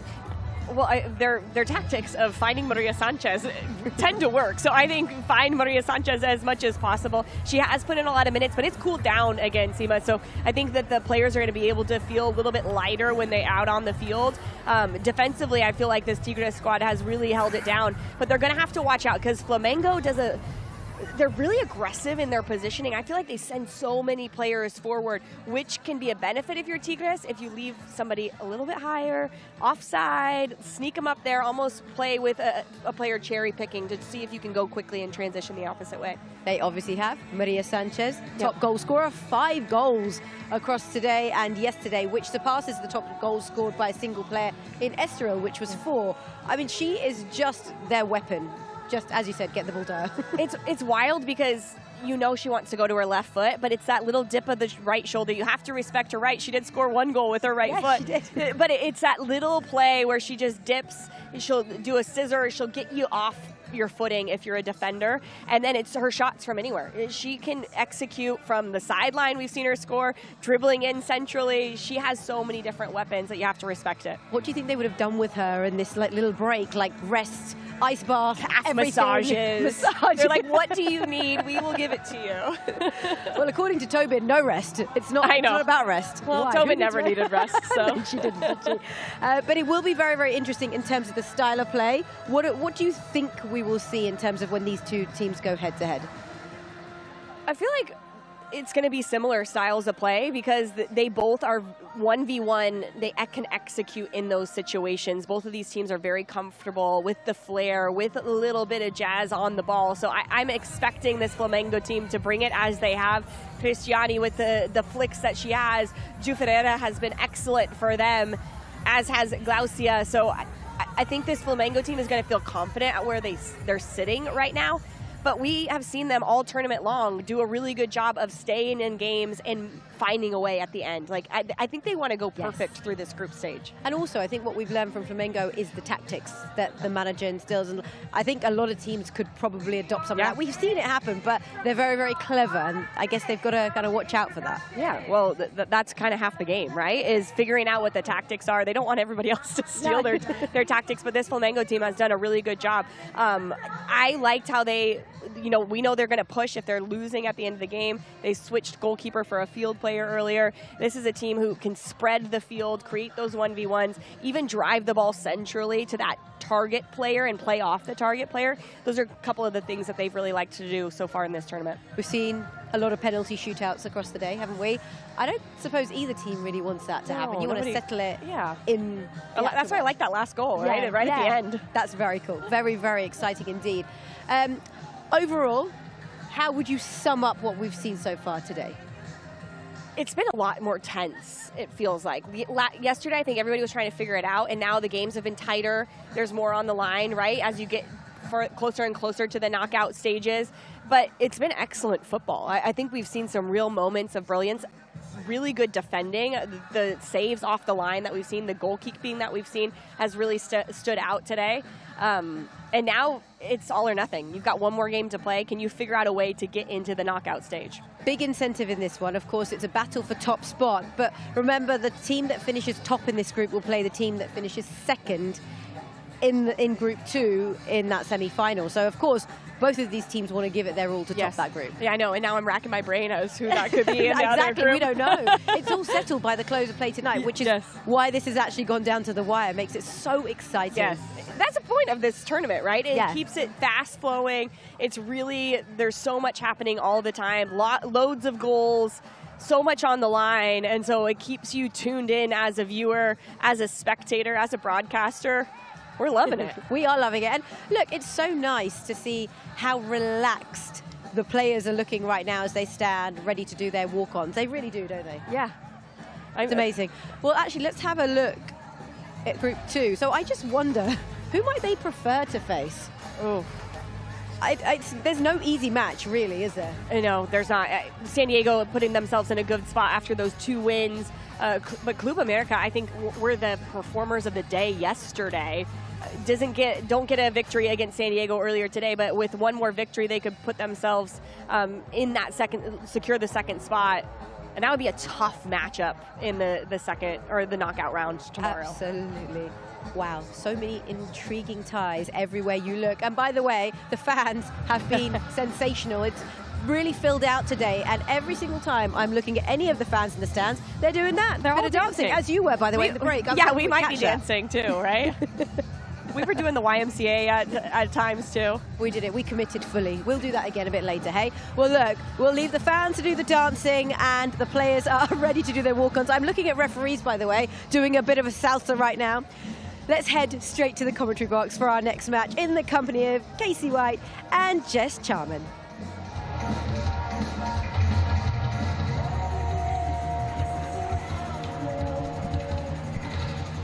Welcome back to Fort Lauderdale, Florida for World Sevens football with Flamengo and Club Tigres in a must-win or score 2-goal matchup for Club Tigres. Flamengo, they've already booked their ticket to the semi-finals tomorrow, but it's pride on the line and wanting to make sure they stay unbeaten. The Brazilian champions have been stunning as expected in this tournament. We talked about the styles of play that suit World Sevens, and there's a bit of Brazilian flavor, which feels a little bit of an advantage. There certainly is, and it's been showcased here at World Sevens football, and you're right about them wanting to continue to go forward and just set a standard that they cannot be beaten in this environment. But Club Tigres will have other things in mind and really try to upset their style of play.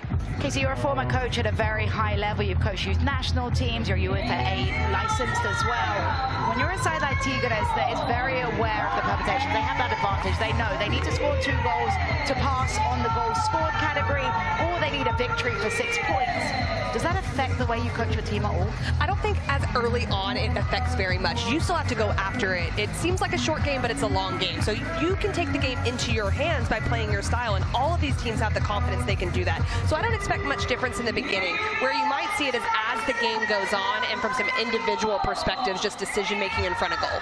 It's time to meet the Flamengo players, the starting sevens. They have been known with a little bit of rhythm.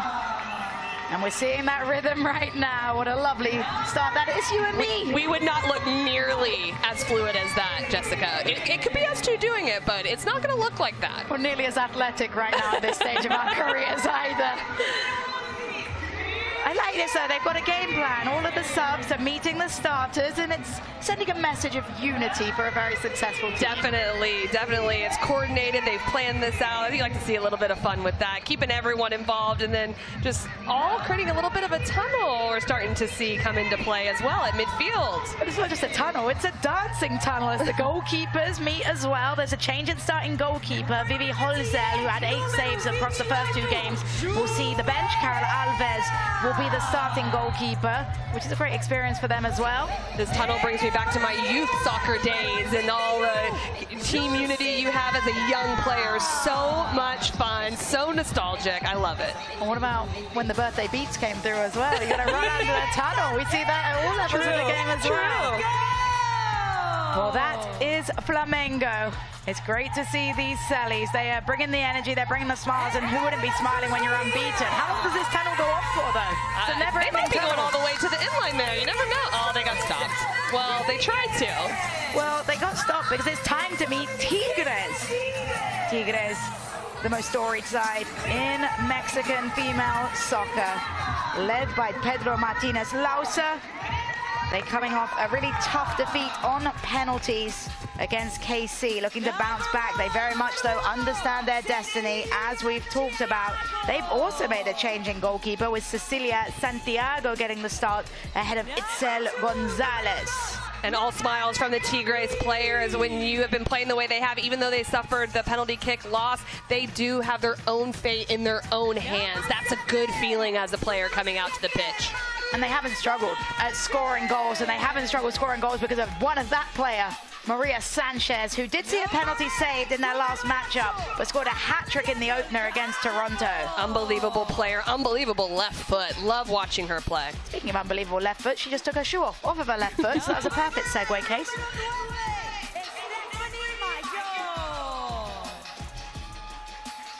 As we mentioned, Tigres 3-2 victors over Toronto, 2-2 draw with KC, lost on penalties. Flamengo defeated KC 3-2 on day 1, 2-2 penalty kick victory over Toronto earlier on this morning.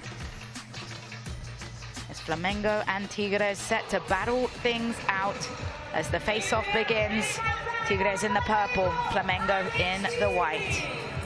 And we'll get an opportunity to meet our starting sevens officially. And Firstly, for Club Tigres, Cecilia Santiago gets the starting goal. She'll be joined by Natalia Colin, Greta Espinosa, Maria Sanchez, Alexia Delgado, Stephanie Mayor, and Barbara Olivieri. It's hard not to talk about Maria Sanchez and what she's done so far with World Sevens football, but Stephanie Mayor, what she can do on the ball, Olivieri, how they dictate play in midfield. There's a lot of special attacking quality in this group. There absolutely is, and they need attacking quality, as we keep mentioning. 2 goals guarantees them a semi-final place, meeting our referee, Anja Voigt. Don't forget, we have got ref cam as well, and right on cue again, the coin flip to decide who's going to play where and who will get the ball first.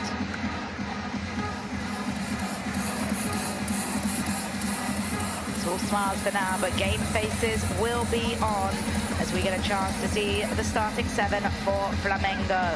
Cristiane, Jenny, Lady Anne, Jusenara, Ju Ferreira, Thais, and Carol Alves gets the start in goal. And Ferreira got that 30th minute goal against AFC Toronto to force the 2-2 tie. So a really big step up in that moment, but also make sure to watch Cristiane. We know what she can do on the ball. Great assist on match day 1 for Flamengo. Flamengo have brought the flair. They are unbeaten. Tigres have brought a lot of excitement as well, sporting those gorgeous new purple jerseys. They've got lovely numbers on, which commentators like as well. World Sevens football, Group 1 about to be locked and loaded. We're going to figure out the first 2 teams to book their tickets into tomorrow's semi-finals. Will it be Club Tigres or will it be AFC Toronto? We'll find out in about 30 minutes. Might be a little bit more based on these teams' histories. Maria Sanchez throws it in quickly. Tigres looking to break through with Delgado. Delgado squares, and a good early touch for the newcomer keeper, Carol Alves. And if you're Tigres, how you approach this game is if you know that winning obviously will help you, but if you score goals, it's going to help you as well. They're going to go for it. They're going to get numbers for it. I anticipate that they're going to try to get around goal as much as possible early on. Jess Charman, Casey White here with you. Maria Sanchez, who dominated day 1 with some tricky footwork. Maria Sanchez has been known to curl a ball from this area of the pitch. Instead, though, toying with the back line, drops it into the boots of Espinosa. Delgado through the first tackle. Delgado lays it wide. Weaving run inside, 1-touch pass. Great from Tigres as it's drilled. The defender right place, right arm. Here comes Flamengo though. Cristiane dispossessed, but free kick awarded by our referee. I love seeing Cristiane out here. We played during the same time. I can't believe she is still playing at the level that she's playing at, and just seeing what she can do on the field. So much fun to watch, and to have that leadership as well with this group. You're a free agent, right now? A free agent for the rest of life, Jessica. Come on. I mean, maybe I could get back out there a little bit. We'll see, but... Cristiane with a little back heel, didn't find its intended target. Tigres looking to punish. Was Sanchez asking for a foul? Referee looks the other way. Ball stays with Tigres with the throw.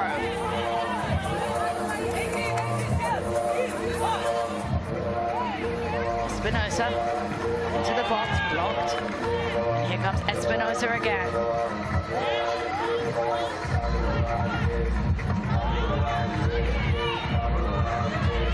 Skipping through the first tackle, Olivieri. It's out for a corner kick. All of that starts from Mayor's soft touch, so delicate to keep possession, and finds Olivieri, who unleashes that shot on goal. As a volley sizzles over the bar, but that's a clean technique.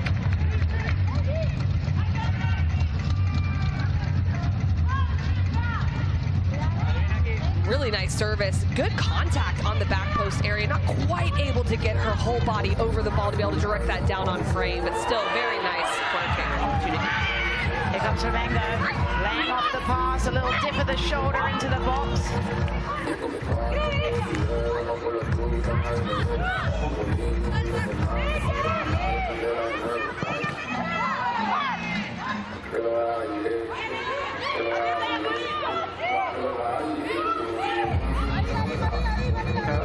Chested down, Lausia Strikers blocked first time and pouncing on it. Santiago for Tigres. I like Glaucia holding up that ball, holding up play, because then you just allow for runners to come off the ball. And if you're not tracking from a defensive perspective, it becomes a great method of attack for your opposition.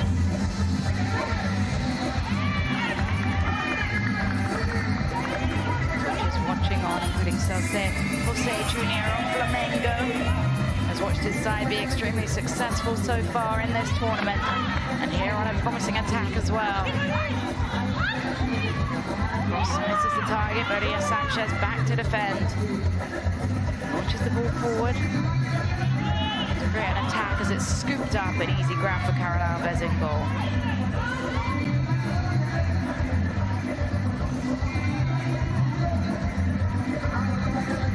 And Tigres, what they're doing is really interesting, leaving just one at the back, 1-3-2 in the way they're pressing. It gets them 2 against 2, higher up they can set play. Maria Sanchez, square. Little fake coming in from Olivieri. Olivieri stands strong, resets the play. Tigres to an open Delgado. Delgado creates an angle, flashes it wide and high. Great play here, and Delgado has enough space to get a shot off that doesn't miss by much, just over the top off the right foot.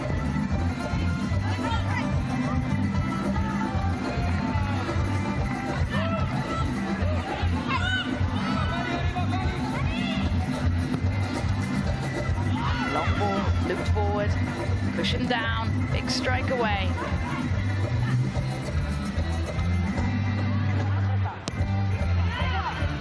Sanchez spreads it up towards Mayor. Mayor, top of the box, good pass, curling shot and stunning finish. It's a delightful finish for Tigres.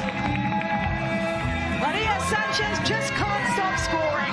And it's off of Mayor, who finds her. This is absolutely beautiful. She gets her hips around it, bends it outside the frame of goal. It comes right in. You're not going to get it much tighter than that. Nothing that she can do in goal. Great interchange between Mayor and Maria Sanchez, and she just can't stop scoring. We've seen 2 players now bounce back after missed penalties, and Maria Sanchez is one of those who missed a penalty in regular play against KC Current. She's not showing any signs of any confidence issues, and why would she, with the way that she has been bending that ball all tournament long? Yeah, she certainly wasn't waiting for the goal to happen to play well. She's been playing well these first 5 minutes, but then you cap it off with that. She just looks so comfortable on the ball, and she's just had an incredible appearance so far here. Espinoza thrown in, cushioned, back to Delgado, who strikes and nails it. Alexia Delgado, it's quick fire punches for Tigres.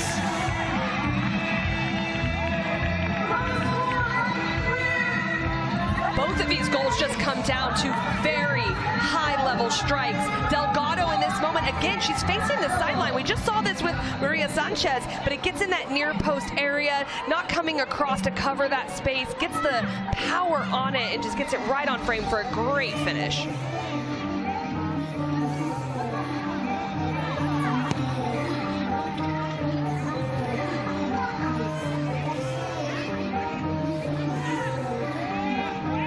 Just can't keep their foot off the gas. They have stunned the Flamengo side that did see rotation. Flamengo made several changes. They may be resting players with one eye on tomorrow's semifinals.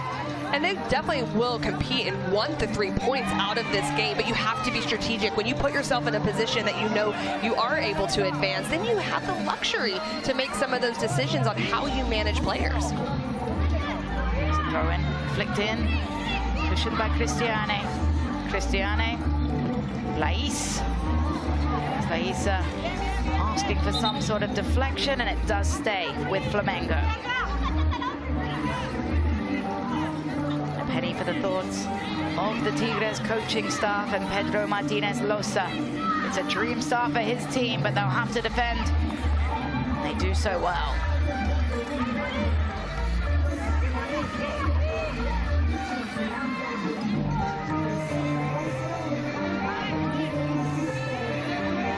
Well, good pressing there in that moment, just forcing play backwards for Flamengo, but well done to play out of that, get it into that middle third of the field.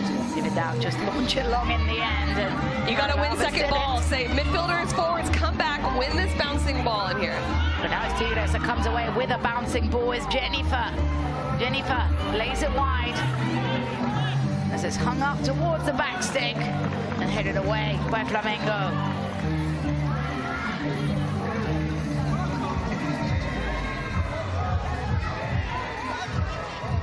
Maybe another set piece. Tigres looking to continue to build momentum. It's been a fantastic 8 minutes of action as it's knocked back into Perez. And another set piece has been awarded.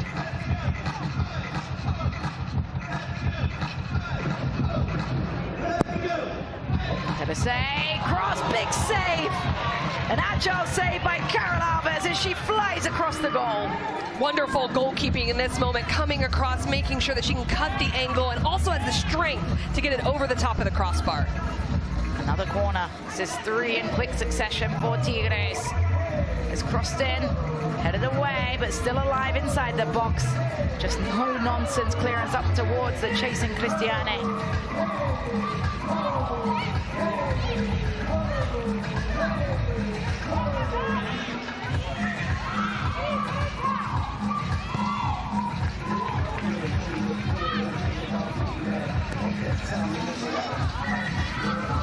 Switched away. Flamengo. Aisa trying to find a way through this very difficult and compact defensive unit of Tigres. The sustained possession has really forced Tigres into more of a defensive structure a little bit further back. They are looking at moments to step out. The Flamengo just trying to keep the ball, move them around a little bit. But when Tigres has not been on the attack, they have definitely been in more of a structured defensive shape.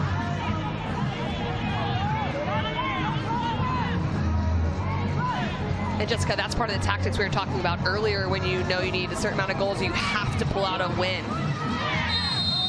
So foul is one. It was Cristiane, the veteran, drawing the contact. She'll take a sub after that. In comes Shu Ferreira.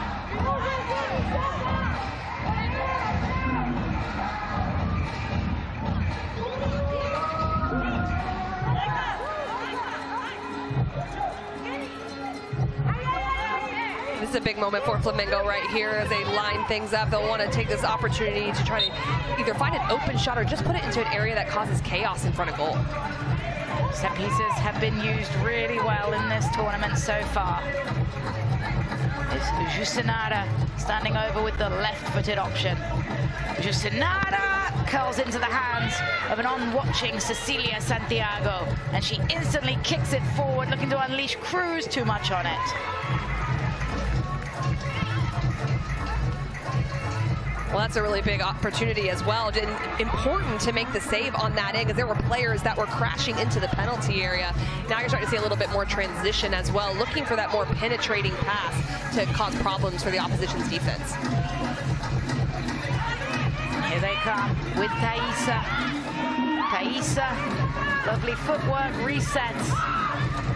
This has actually turned into a game that could affect the standings and the seeding of the semi-final groups. Right now, with the head-to-head, Tigres would leapfrog over Flamengo, meaning they would be the top seed, which means they would play the second seed from the other group.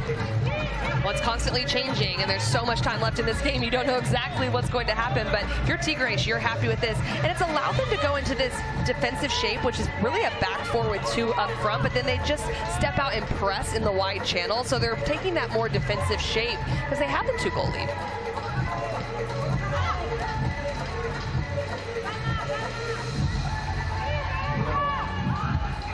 Sun setting, temperatures cooling and stunning Fort Lauderdale. The perfect setting for incredible World Sevens football. Second edition. Skewed pass, couldn't find its target. Tigres bringing subs in on the fly to just build that energy and keep the tempo and discipline that you mentioned. And they definitely will need to do that because Flamengo naturally will try to create more because they're going to feel like they need to get back into this game. So you want to keep the energy up from a defensive perspective, do smaller bouts, get in and out, and make sure you stay at a high performance level. Physical duel is one away. Charging forward is Flamengo. Flamengo dragged wide. It was Lady with the strike. We may almost be done with Group 1 standings, but we've got San Diego Wave and Nacional coming up at 6:30 p.m. Nacional playing for pride right now. San Diego Wave looking for momentum in the playoffs. And the semi-finals take place tomorrow, 2 semi-finals, and then there is a final and a third place game before the final. It's going to be well worth turning your televisions on, your tablets on, whatever you want to watch it on. World Sevens football adds another layer once it gets to the knockouts and the semis.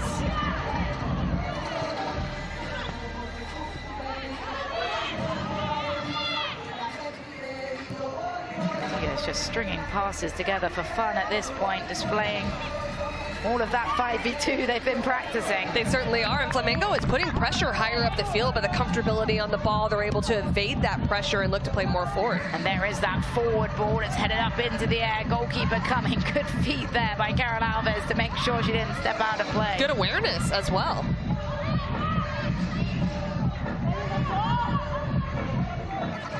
There is Carol Alves, who sat on the bench for the first 2 games, watching Vivi Holzel be the hero with her 8 saves.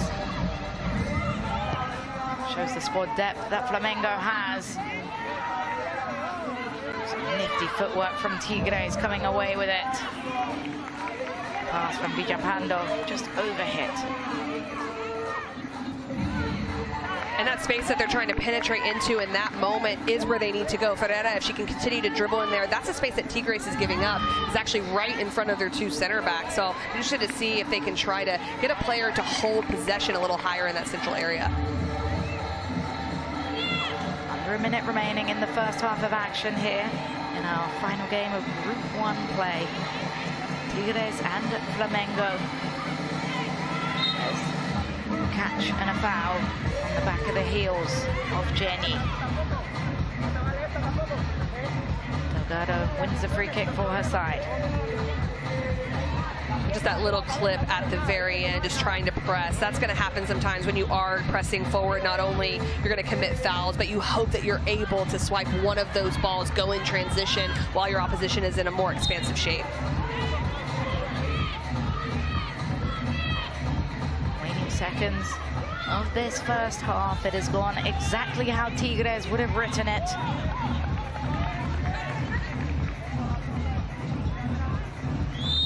That is the whistle between Flamengo and Tigres. First half complete.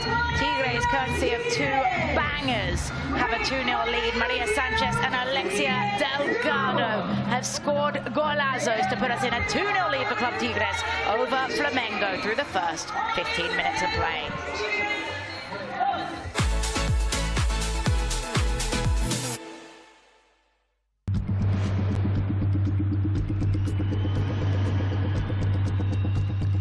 DAZN, the undisputed global home of boxing. Over 185 fight nights a year. From the world's biggest events, straight into your home.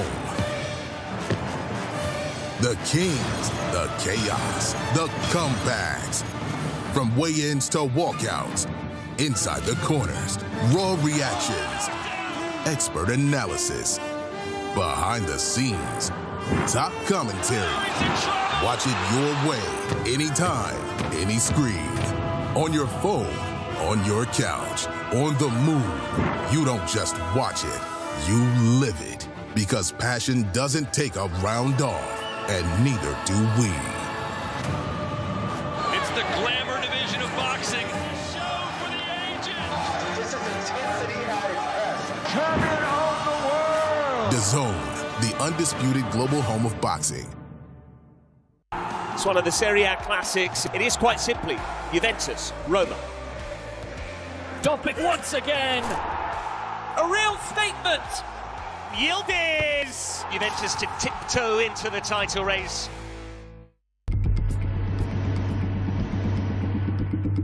DAZN, it's game on. Watch highlights from Europe's top leagues with unmissable action from La Liga. These are the stories that only football can write. Absolutely magnificent. 5-star show from the champions. Serie A.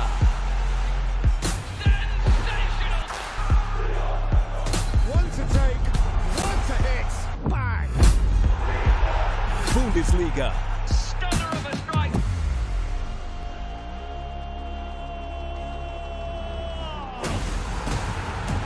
Absolutely magnificent. Plus the Saudi Pro League. Makes the shot. Keeper beat in the near post. It's glorious. Jupiler Pro League. Classic European night.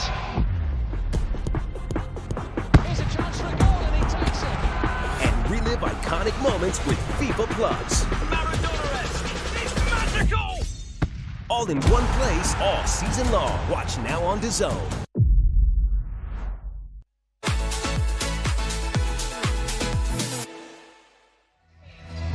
First half action between Flamengo and Tigres did not disappoint. Two of the most successful sides in their domestic leagues, but Tigres, knowing what was on the line, started sharp. They certainly did. Came in right away. We're looking to go towards goal. Alexia Delgado narrowly misses.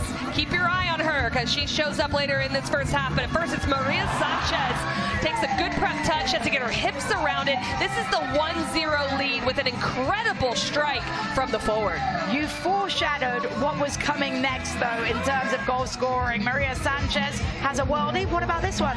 Alexia Delgado said, I narrowly missed. I saw you do it. Now I'm inspired. I'm going to go with the right foot. She keeps it low. A different type of strike, but effective nonetheless. It just completely catches the goalkeeper, Carol Alves, off guard. I don't even think she saw it before it arrived, and that sets up some pretty heated words from Celso Silva, the head coach of Flamengo right now. He wants his side to build momentum. He also wants them to get the #1 seed. Exactly, and you want your team feeling good. You want them dealing with certain things. What I would be thinking for Flamengo, not only do they need to score goals, but they have to track runners. Those finishes don't even have the opportunity to come to fruition if you track your runners more, get tighter pressure defensively, but they're also going to have to figure out how to get higher up the field. For Tigres and Maria Sanchez, it's all smiles, and why wouldn't it be? You understand you booked your ticket, and now it's just about continuing to express yourself and build that great wave of ability. Great word you just used there, about expressing yourself. This is a game of expression and creativity and going after it. You can see it from the smiles on their faces. So for Tigres, to your point, I think they used the second half to really solidify a couple things they worked on, but also just overall enjoy playing. Cristiani and Ju Ferreira with some quick words about how they want to try and attack and penetrate against Tigres in this second half. 15 more minutes remaining in Group 1 play as we look to figure out the order of the seeding for tomorrow's semi-finals from Fort Lauderdale and the World Sevens. Jess Charman, Casey White here with you for the ride. It's been a fantastic night of soccer so far. Let's continue the action, have some fun as second half between Flamengo and Club Tigres is underway, and it's Tigres with the same quick start that we saw in the first and patted down by Carol Alves off of the strike from Jennifer.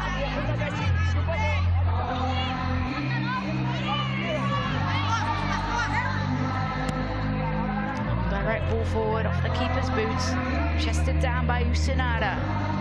Forward for Cristiani to chase. Cristiani with some neat footwork, and it goes out of play.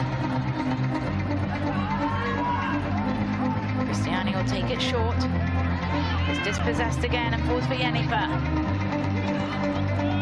Usinada, quick ball up to Fernanda. Fernanda, blocked by Delgado. Have been the quickest of these loose balls as a long strike from distance over the crossbar in the end, but that's a player in Ju Ferreira that is not short of confidence. Definitely not, just stepping up right away. Great technique. It barely sails high there right at the end. It starts to rise, but Flamengo doing well, getting a little bit higher up the field. Now it's about Tigres. They have to track the runs as well. The movement off the ball in World Sevens football is critical, and the way you defend that, the way you run with it. If you don't, there's automatic openings to goal.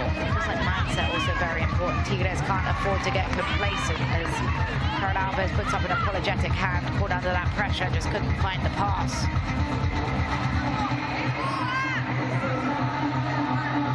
Sanchez throws it down into the channel. Attempted nutmeg. This is quite the physical duel. You love to see it as it scooped over the first defender. She was unable to get on the end of her own pass there. But it Ferreira. Already seen a strike from her from distance. A couple of step overs. Inside pass, stung that one. As a cross is blocked away on the slide tackle ahead of Cristiani. Better play, though, from Flamengo, just getting forward, looking to find runs in the box. We've seen a lot of success throughout these games of getting wide, playing balls across the penalty area with runs, but critical defending, too, from the Tigres players. They're calling Glaucia with the number 10 jersey, has scored in both the previous games. 3 goals already to her name. Try for number 10 for Flamengo. Mona Lisa with a good tackle away. Again, disciplined defending from Tigres. It's led to an attack. Sanchez has an option. Able to be cleared away.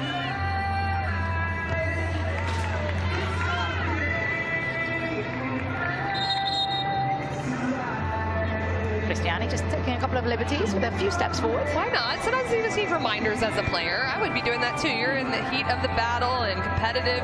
Take as much as you can get. Every yard matters. Jusenara. Directing traffic, looking for movement ahead.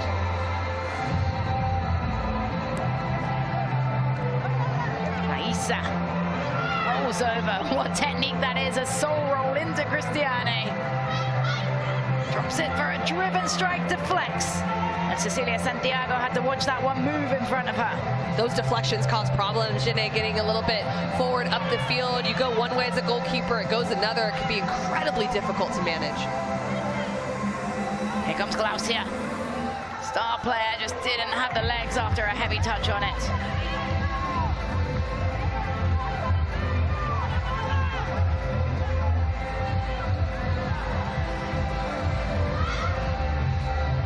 Long kick forwards, out of play. Distribution hasn't been quite what they're looking for, but neither of these two goalkeepers had an opportunity previously to get used to the dimensions of the pitch. Oh, it can be incredibly difficult. So you still see them, getting that opportunity, getting comfortable with that. And I think that's what's really interesting about this game as well, is when you know these two teams are going to go on, you get everyone feeling comfortable because you never know what's going to be needed in semifinal matchups and what that might look like. So everyone's confident going into those games. Flamengo's head coach, Celso Silva, looking on. A little bit bewildered with his team maybe struggling to break down this Tigres side.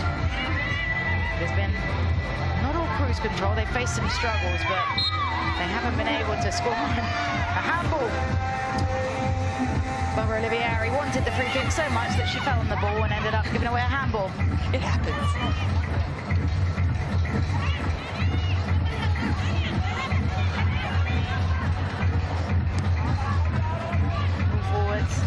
Surging pass on the boots of Alves. Mariana can't keep it in play.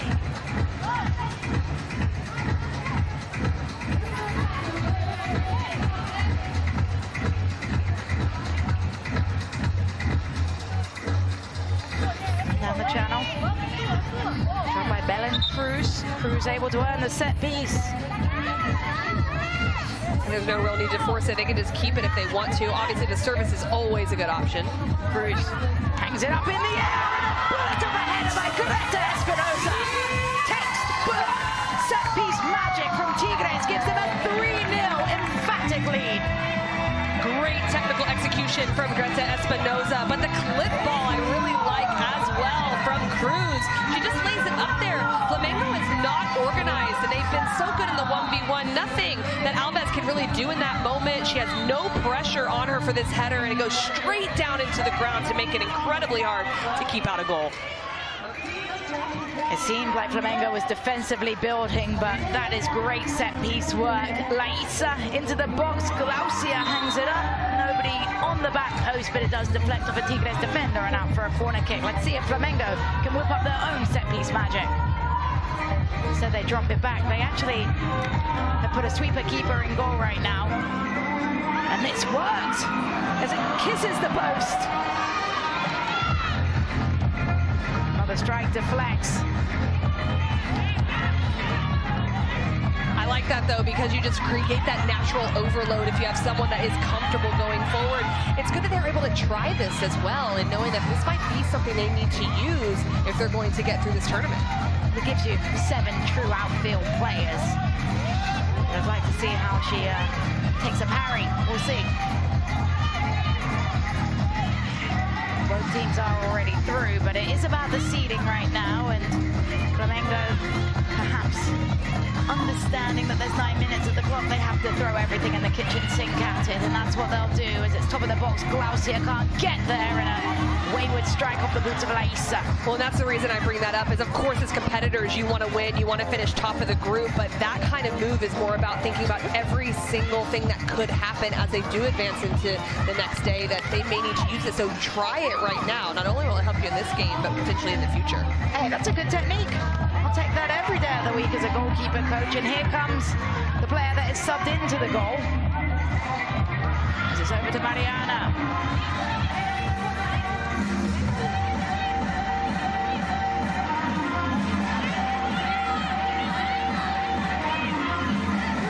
Lady.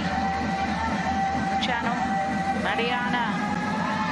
Can't settle the footwork. Doesn't get a touch off the defender. It's out for a Tigres throw in.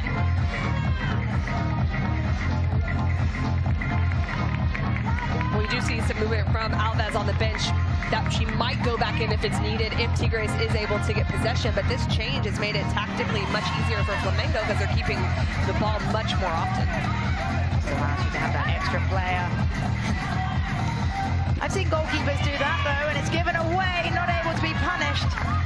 A special goalkeeper in Kaylin Sheridan comes to mind with San Diego Wave. She hasn't featured so far in World Sevens football. She's on the bench for San Diego Wave in the most recent game. On her footwork that she can pull off is any forward would be happy with. Unbelievable what Kaylin Sheridan can do, and it just changes the way that you can set up your attacking structure, the different types of spaces that you can get into when you have a player that can do that and get into those advanced positions. Glaucia drops it into Shusinada for a throw-in.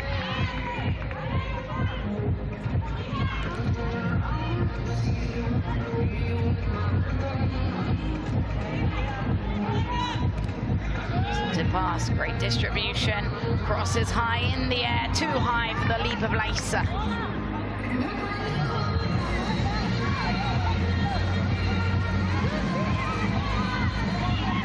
Maria Sanchez, quite the weight on that pass, but is kept by Tigres.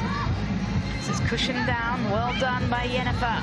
Yennefer, cheeky footwork, top of the box, strike deflected. It was Eve Perese with the strike, deflected off a Flamengo leg and out for a corner.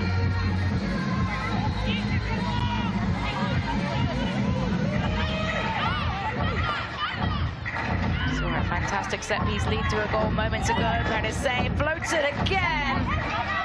The sub goalkeeper has done a good job so far. 100%. She's been completely solid back there. But I do think if you're the Flamengo coaching staff, you're a little worried about your defensive set pieces. I think at this point they're not tracking runners very well. So some things just to work on as they continue to move forward. Glaucia all the way back with the ball, gives it away. It's just forced forward by Greta Espinosa. These players coming off the pitch, they are so fatigued. This is a really intense style of play. It's Glaucia, driven ball, a back heel attempt. Would have been gorgeous if they'd have been able to pull that off. It's a great ball in there, good vision. I'm always impressed by that vision of the movement and the timing, and there was so much pace on it as well. So the timing between the two players just has to be perfect in that moment. Just the ability to pull the strings and see lanes. Long ball clipped towards the attacking area of Tigres. Sanchez couldn't get there with a clean touch, and here comes Flamengo dancing through defenders. Going to ground, earning the free kick is Thaisa.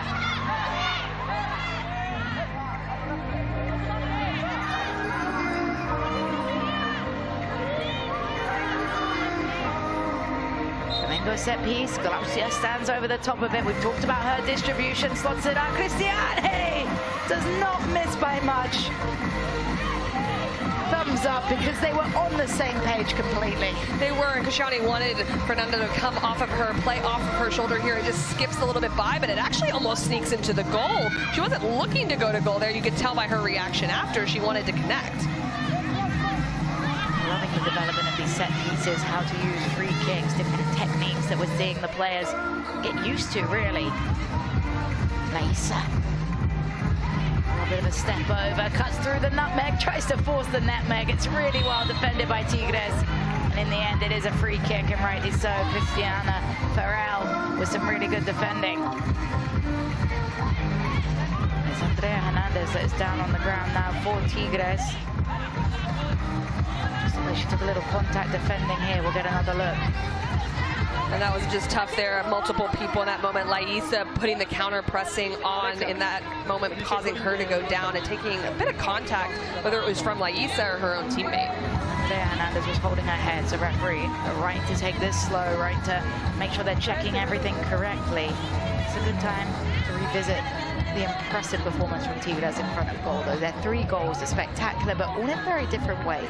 Definitely, and different types of techniques to finish. Maria Sanchez using the bending ball to go outside the post to come in, a strike from distance from Delgado, and then you have a corner kick opportunity with technical execution of the header. So if you're an opponent and a potential opponent seeing this, and they're starting to click in the final third like they are, it's a little bit scary to watch. We talk about getting hot at the right time whenever it comes to tournament football, Women's World Cup, the Euros, whatever tournament you're looking at. It's about finding your stride at the right time. It doesn't necessarily matter how it goes in the group as long as you progress. It's about playing your best soccer when it's the semis and beyond. It's a great point. You just have to get out of your group, but you want to be clicking at the right times, and then that helps the mentality piece and feeling good going into those pressure situations. Fran Alves has checked back into goal for Flamengo, but the field player goalie still wants to get in. She's urging her. I think she was having some fun out there as Glaucia crosses it towards the back post. Nobody was there, but it is kept alive with Flamengo. Glaucia pulling strings. It's across to Jenny. They've made that sub again. It's a long strike over the crossbar. Bounces about 6 or 7 times and into the fans behind the goal. Still so much action coming up next at 6:30 p.m. Eastern. It's San Diego Wave and Nacional playing for pride. San Diego Wave playing to continue their dominance in this tournament. One of these 2 seeds will face San Diego Wave, and that is going to be quite the challenge based on the connectivity we've seen out of the Wave. It certainly is, especially when you see that Tigres, when the situation that they were in, how they responded. They came out right away, were ready to go, getting a lot of players into the attack. Field player, goalkeeper, driving forwards. Adding that extra player in terms of the confidence with the ball at her boots and more of an aggressive starting position as well as an outlet. Thaisa, inside pass. Started down the channel for Lady. Lady sees it saved.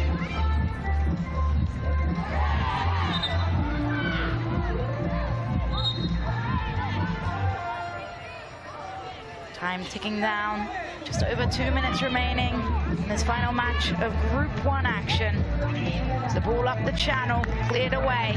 It's been a dream performance for Tigres in their grand finale of the group stages to book their ticket into the semi-finals of World Sevens. And they continue to put their foot on the gas with Natalia Collin. Collin with some cheeky footwork, a bit of a stanky leg as it's up in the air. I'm telling you, they are dancing with the ball right now. They certainly are. They're feeling good, and they have the form on the attacking side, and then they couple it with the defensive side as well right now with the shutout against a team that has had no trouble scoring goals so far in this tournament. They've scored 5 goals already in this tournament, but right now Tigres have stood strong, and the goalkeeper, Cecilia Santiago, has really only had 1 big save in the game. It's an effort. Oh, what a save! Cecilia Santiago with a flying save. Top bins to parry it over the crossbar. Well, this is why you bring a player in to facilitate play, create overloads. Bringing out Alves as a goalkeeper allows that to happen, and Flamengo definitely has had more opportunities since having the extra player come into the attack. Unreal strike as well. And another opportunity, and it's really comfortably done by Cecilia Santiago, who has been very bright now. Said she hadn't had many saves and immediately pulls out something like that. Definitely, and that's hard to do, especially if you haven't been tested a whole lot, just maintaining the focus. Even though it's tighter areas, it still can be difficult to make sure that you're focused in those moments to come up with a save when it's required. The 30 seconds now ticking down. Group 1 is starting to be locked in stone, and it'll be Tigres Tigres in the #1 seed, Flamengo in the #2 seed, entering into the semi-finals of World Sevens. The curling ball cushioned down, quick strike from Laisa is blocked away out for a throw. It's AFC Toronto out. And Kansas City Current also out of this group. And Tigres live to fight another day, and they live to fight another day for a $5 million prize pot. Tigres have made a statement with incredible goal scoring. It's Gaveta Espinosa, Maria Sanchez, and Alexia Delgado all on the score sheet. They were all brilliant, but the moment of the match, sponsored by Invisalign, has to be the game-winning goal and a gorgeous finish from Maria Sanchez. Well, it's an incredible finish. It was great build-up play, Mayora on the ball, but she's not even facing the goal. It's so incredibly hard to get your hips around this. It's a thing of beauty, just curling it into that near post area. This goal was important because it set the tone. It got things started for Tigres early on. When we say top bins, that's exactly what we're talking about. Postage stamp, whatever you want to use, that is where it is. And Maria Sanchez is on fire during this tournament. And Tigres have now found their stride going into the semi-finals. We'll revisit that point that we made earlier. It's about when you get hot that matters in tournament play. It certainly is, because you get that consistency, but then now you're starting to feel good, so the mentality as well is important.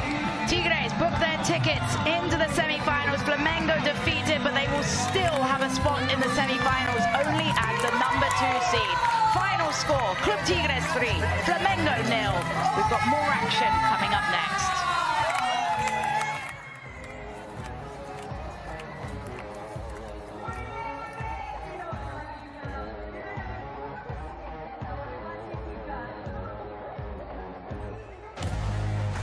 To take on the team that finished second in Group 2, so they'll be keeping their eyes across all the action that is yet to come. But let's now take a break, after which we'll analyse and dissect everything that we have just seen. It has been such a feast of football so far. It has not disappointed at all, and we are loving every single moment of it. So let's head to the break. And on the other side, we'll get the thoughts also of Laura George and Jem Beattie. We'll also get some managerial reaction, and we'll celebrate with this wonderful Tigres team and hear how they're feeling after a brilliant victory here in Fort Lauderdale. We're back after this.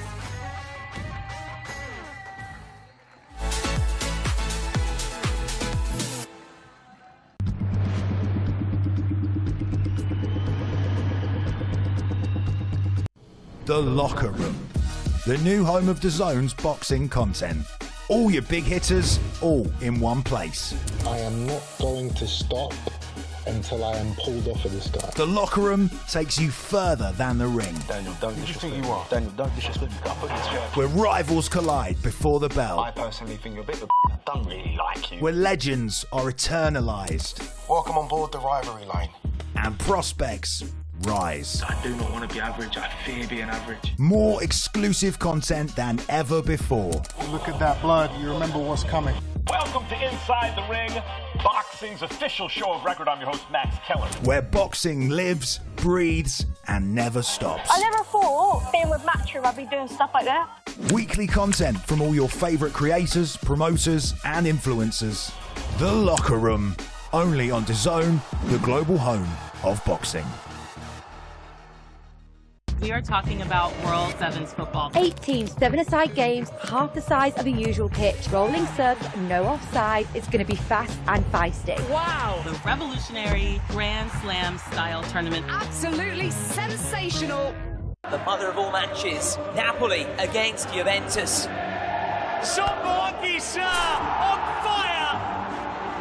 Kenny! There's no fixture that gets the pulse racing quite like this. Don't miss Serrano versus Cruz 2 for the Unified World Featherweight Championship, live on DAZN. Welcome back to Inside the Ring. Ryan Garcia, one of the biggest stars. You got to have these characters, you got to build them, and then you got to have the fight. Because you should be the king of boxing. The greatest things in the world take patience. In the lab. Or it's a level change. Right there. I felt that. No one's looking out for boxing's best interest. Who's Crawford? Where does he fall? Yeah, I'm going to need it for sure. Are you on a different level than Canelo? We're going to see. Inside the Ring. That's the name of this show. Don't miss Ring 5, Night of the Samurai, Inoue versus Picasso, Saturday, December 27th, only on DAZN. Exclusively on DAZN. Watch every match from the National League, where anything can happen. With every kick from all 24 clubs across the country and iconic names on the touchline, inspiring the next generation. All chasing one dream, promotion to the Football League. Back in the Football League. This league does not disappoint. It's all to play for. Watch every match from the National League. Sign up at DAZN.com/NLTV.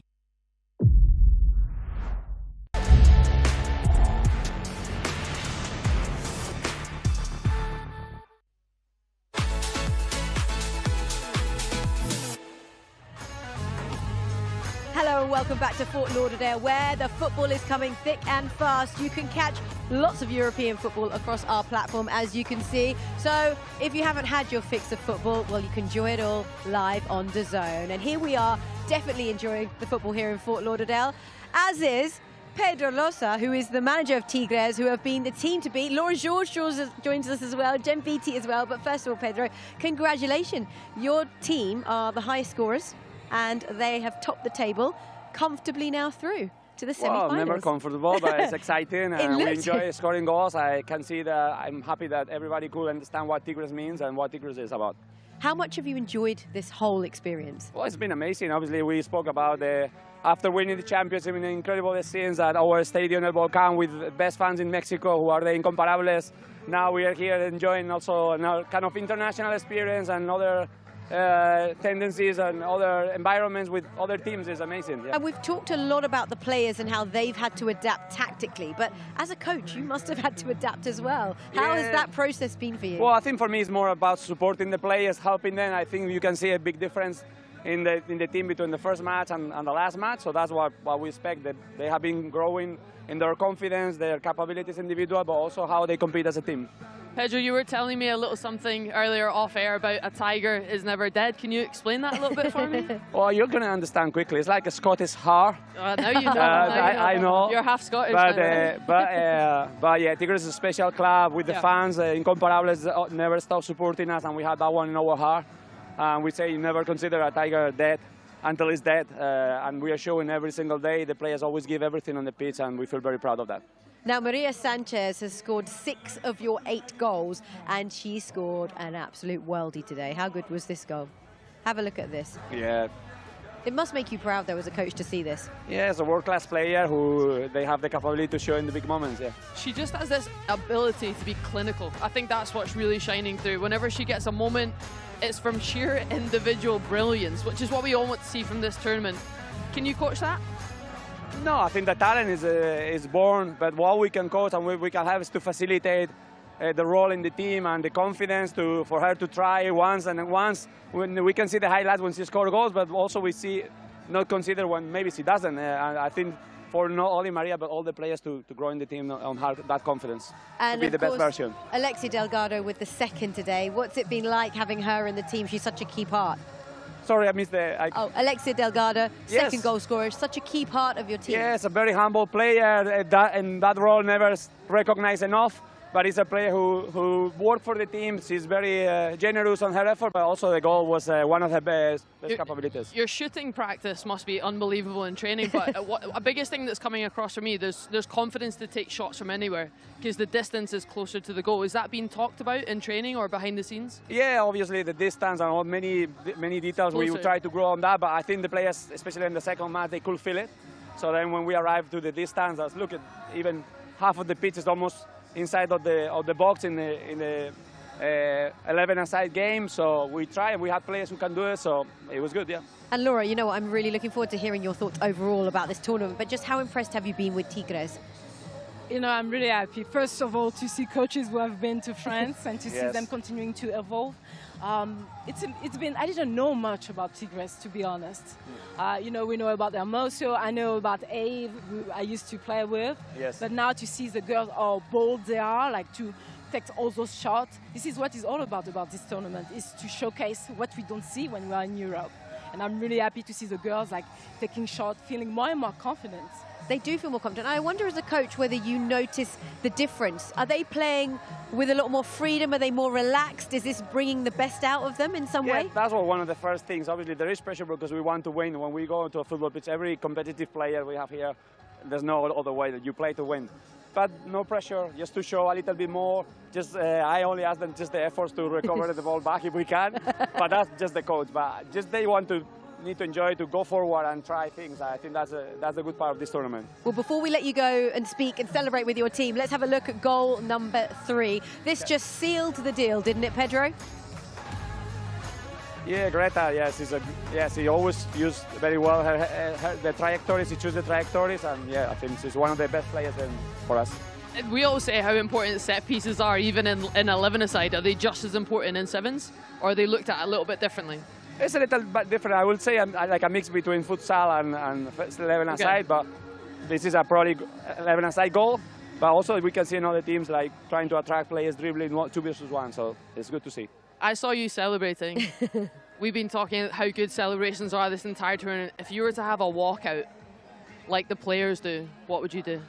Great probably there, a flick. I will try to do a flick, but I'm not sure I will need an ambulance after. I would love to ask you to demonstrate that, but I won't do that. Thank you very much. Congratulations. Thank you. We are really enjoying watching your team play. Enjoy the celebrations with the girls. Thank you very much. We will. Thanks, Pedro. Okay, well, do you know what? We're going to, for a moment, we're going to head back to Jenny Chu, who's speaking to a few of the stars from Tigres. Maria, 3 matches, 3 Player of the Match awards. Thank you. I'm shy. How good has Maria been this tournament? Amazing. Oh my God.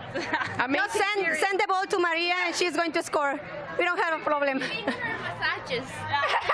Liar. She's our queen. Liar. Yeah, now, whatever Maria said, we do. But this team is the team to beat. You guys made that very clear, beating Flamengo. What is it like? What is it working for you guys? Teamwork.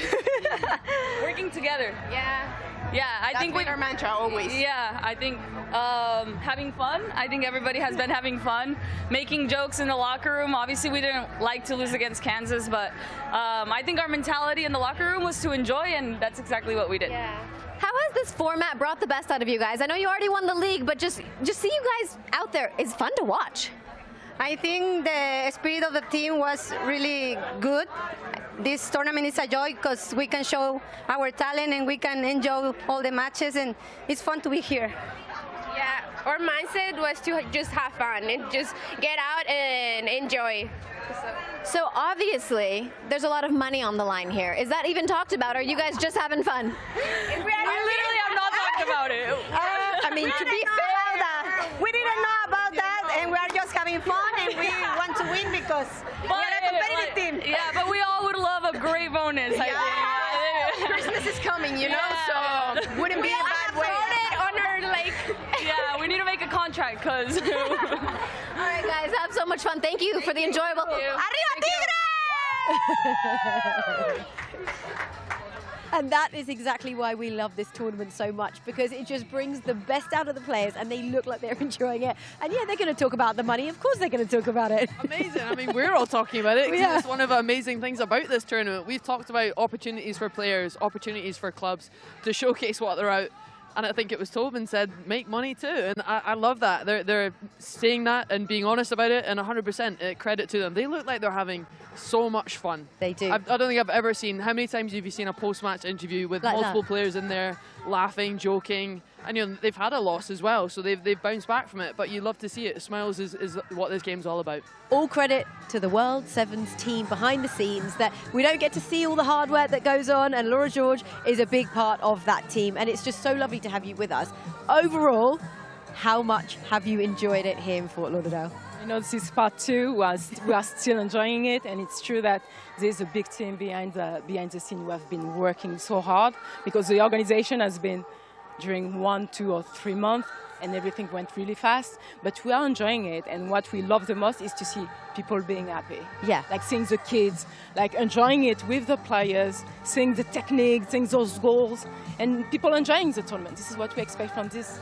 So we've got San Diego Wave against Nacional next. Jen, what can we expect? I think, look, regardless of what this game means, I think we're still going to get a very competitive game. I think both teams, you know, whether it's San Diego Wave having still had wins under their belt, they still want to keep that progress and keep the form going into tomorrow. I don't think there's any time in this tournament to really take the foot off the gas, so it's still a competitive game, looking for, again, a huge level of skill, multiple quality, and hopefully many more goals. Hopefully so. We hope that we'll see more because we've seen so many so far. And the fans that we just saw there, they've really enjoyed it, as they did in Estoril. Yeah, we'll see the fans like celebrating, dancing, and the players dancing with them, which is good. But talking about San Diego Waves, I have my French players, and of course I'm looking after them, and they're bringing this flavor of technique, and I hope to see them like score more goals. Well, do you know what? We are all set and ready for another live match to bring you. We've got 2 more after this, and we're going to head straight to the commentary box to catch up with Jordan Angeli alongside Jackie Oatley.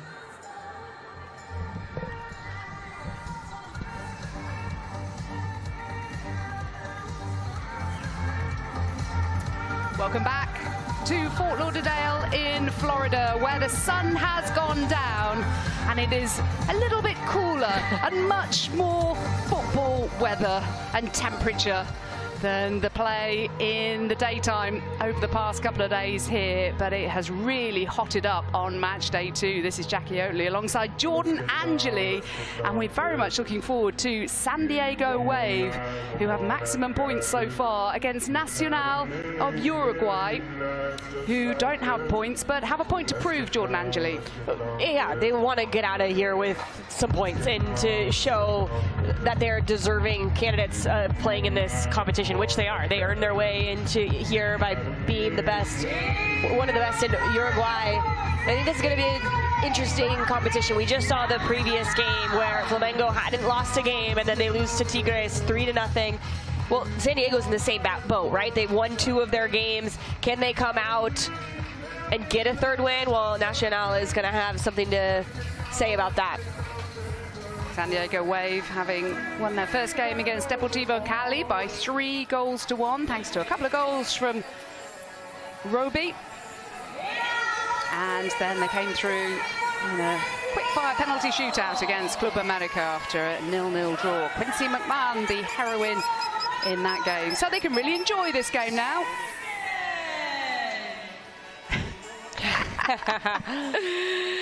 Kaylin Sheridan, who's back from international duty with Canada, and a very, very long trip from Japan as well. And she was desperate to play. I saw her wife and new baby daughter in the stands, and her wife was saying, yeah, Kaylin wants to play. She wants to get out there, and so here she is, last game of the group stage, gets her number called. Well, you come all this way, and you see all this fun that everybody's having, and you definitely want to be a part of it, especially when the pressure's off. Well, she's a big game player, of course, but it certainly is a game really to enjoy now.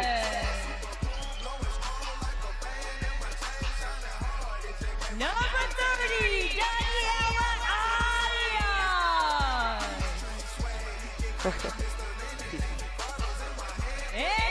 They all know what they're doing now by the 3rd group game, don't they? It was very new to them in their first match. Now they know how it works. Yeah, they're having fun with it. A lot of creativity with the starting 7 here for the San Diego Wave. Hard not to feel good after you've won 2 games already, right, Jackie? Oh, very much. There have been nerves for some of the teams, haven't there? And it's gone right to the wire for some of them. But they've come here really focused, San Diego Wave, having trained 7-a-side football as much as they can for the past couple of weeks. Of course, there have been players away on international duty. And some have a lot of travelling behind them for all the teams here. And here come the Uruguayans. Number 9, número 12,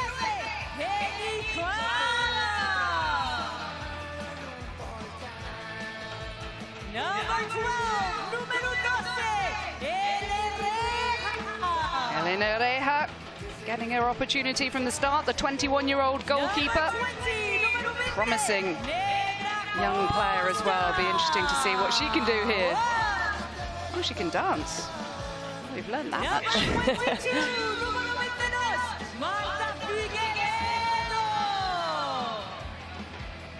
Marta Figueiredo, who scored in the 5-2 defeat against Club America. So to Jennifer Clara. Oh, the fans have really brought the fun, the energy, especially the Deportivo Cali fans who are having a little rest in front of us, having a little sit down. They put the drums down and the umbrellas, having a beer or two. Yeah, well, it's Nacional fans behind the goal that are making the most noise. A confirmation there of the starting lineups is Elena Reja in goal. Figueiredo, as I mentioned, has already scored, so too Jenny Clara. Now they'd love to make their mark here on this NWSL side. Former Shield winners, of course. Won the Shield 2 years ago and then lost in the playoff semi-finals against OL Reign, as they were then, from Seattle.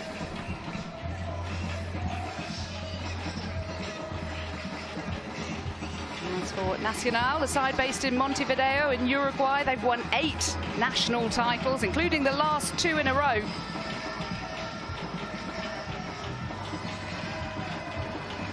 And this is what we have to look forward to from San Diego Wave. Daniela Arias, the Colombian. Giacorli, the Frenchwoman. Lorena Fazer. Adriana Leon. Quincy McMahon, the heroine in the last match in the penalty shootout. Mackenzie Roby having scored 2 goals as well. And Kaylin Sheridan, who's so keen to see some action here. I think she's shaken off the jet lag. She had an almighty journey back home, and then she had 15 hours to change, shower, have a little bit of sleep, and repack, and then come down here. Wow. She wants that money. No, she just wants to be part of a winning team, Jordan. What are you talking about? The $2 million prize fund for the winning side here has nothing to do with any of the motivation, Jordan. Oh, we're underway in our last group game. San Diego Wave already through. Nacional of Uruguay have no points so far. Let's see what we have in store. As they're given a fair amount of space to play into. Here's Corley. Well, they certainly have their supporters, the Uruguayans.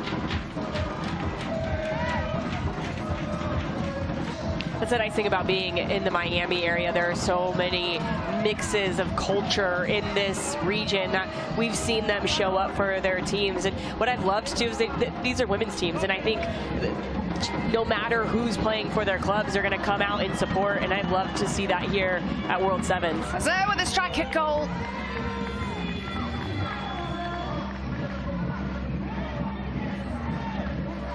Yes, there are a few football fans in Miami, aren't there? A few football fans, yeah. Just a lot of them partying because Inter Miami just won MLS Cup just a couple hours ago, right up the road. If only they had a star name on their side, then maybe they'd win it all. Right? What about the team? All about the team.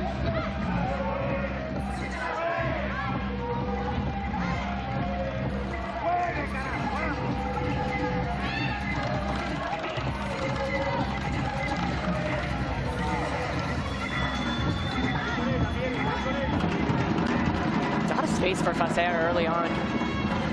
There's a lot of space out on that far right-hand side as well, but he opted to go more central.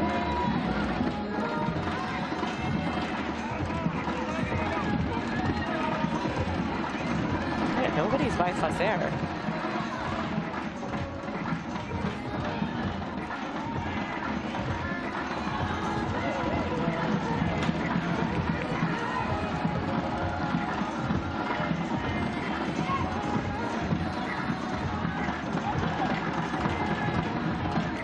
Forwards.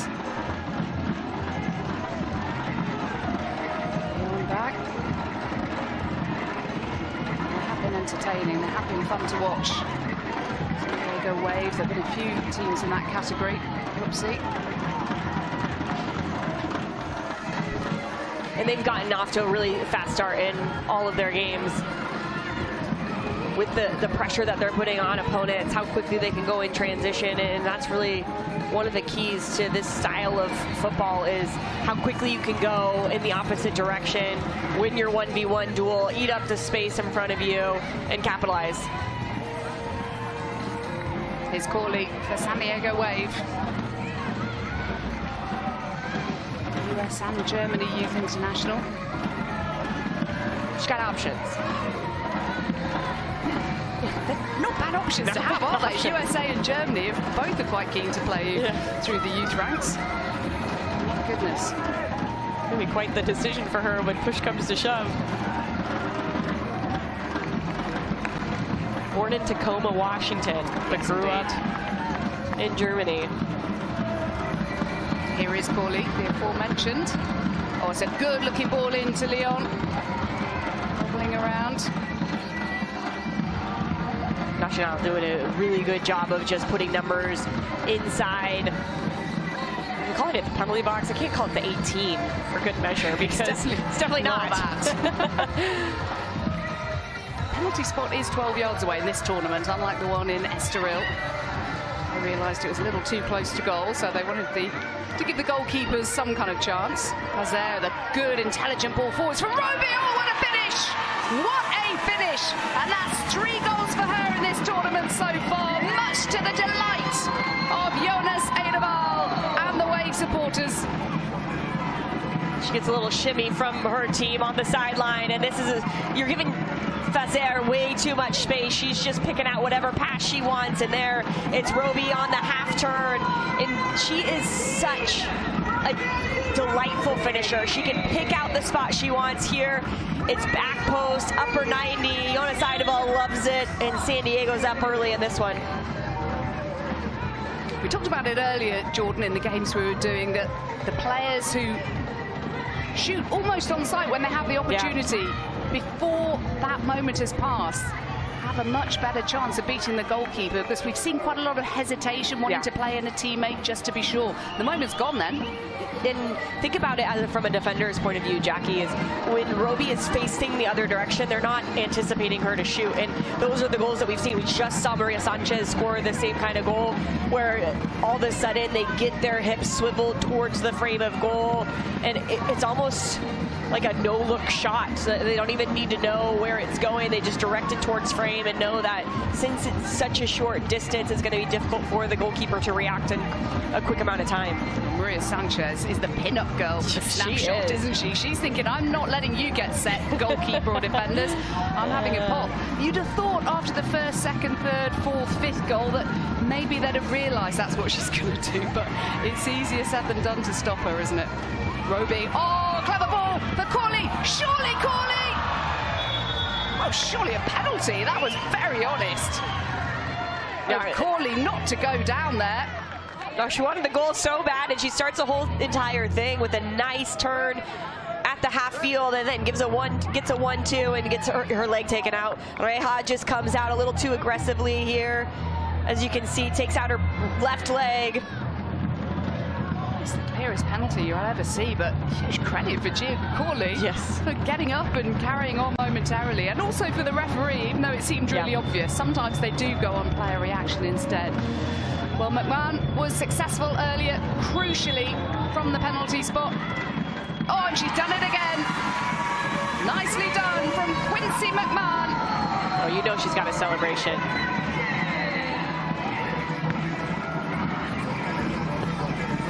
Very cool penalty, just as it was earlier against Club America after their goalless draw. They went all the way to sudden death. She scored. Scala Camberos put the ball wide. And that's why they made it 2 wins out of 2. And they're heading for 3 out of 3. Perfectly placed. And nerves of steel for McMahon. Looks like she's relishing those opportunities to step up and score goals. Snapshot. It's a good idea from Figueiredo.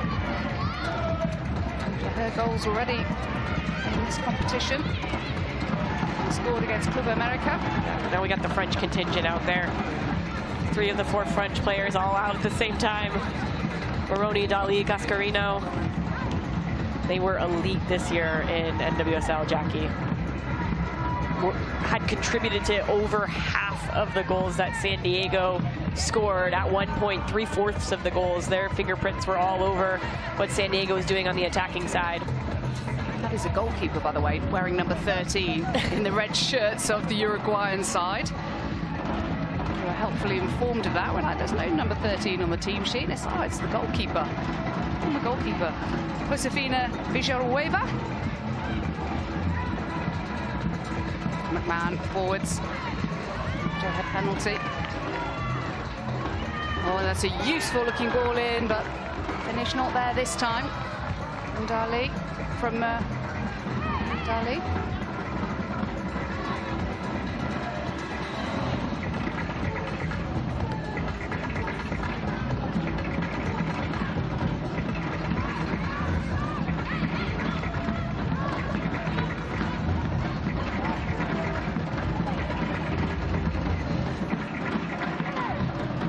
Do you like football with the DJ playing and with the drums banging? Did you say that? Because I was just bopping around over here. You know, I feel like we're used to the drums banging, but the DJ is something different. It adds a totally different vibe, and really that's what the creators of this tournament... Dali's been robbed of the ball. And Maitel Costa couldn't punish that moment. Good pressure by Costa to try to pick off the ball, dribble forward as quickly as possible and punish Dali, but here she is in a lot of space. Sheridan finding it really well. Now Cascarino, Moroni wants it on the left. It's a decent strike from distance. Not a bad effort at all. Harrison getting herself into the attacking third, and this is a young player who just got her first minutes in NWSL towards the end of the season. Oh, and Cascarino nearly got there ahead of Brea.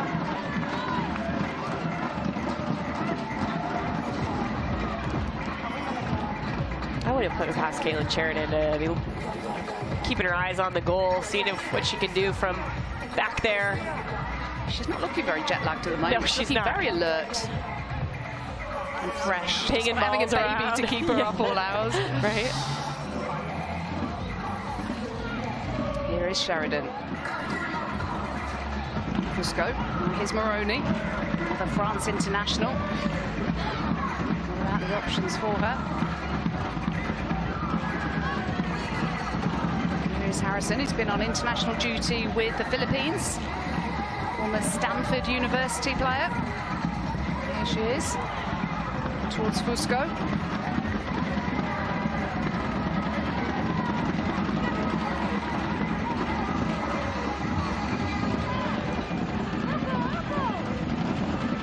Moroni to Fusco.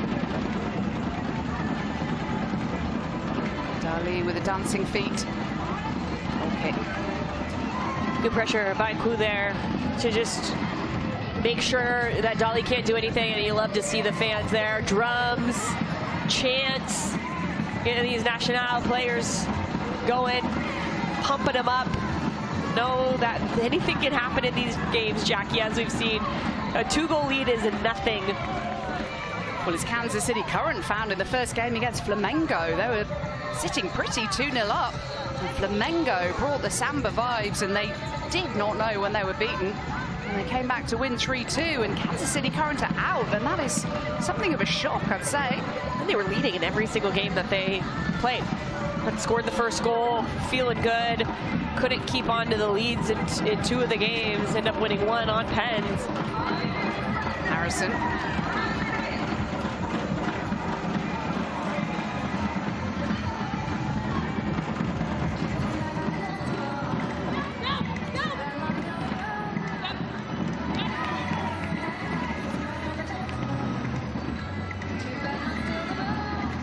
Sheridan's getting further and further forward. I think she might be joining the midfield at some stage. Now there's a little bit of space. Oh, he can't give it that much space. Surely Jordan Fusco with another goal for Jonas Edeval's side, and they're thoroughly enjoying this. riding the crest of a wave. The substitutes over there look like kind of Lundqvist and maybe Kimi Ascanio over there for San Diego, getting in on the celebration, but this is going to be an easy tap away in from Fusco, giving Cascarino way too much space on the far side. She's going to do work, especially if she can get into 1v1 situations, get herself across.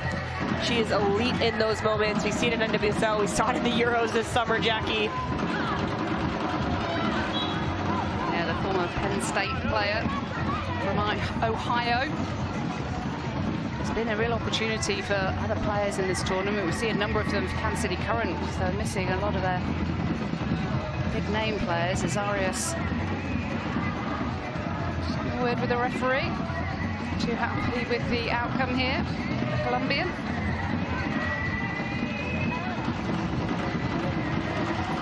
A really well-known Colombian defender too. Daniela Arias hasn't found many minutes with San Diego yet. Oh, she's coming straight for goal. Alison Latua.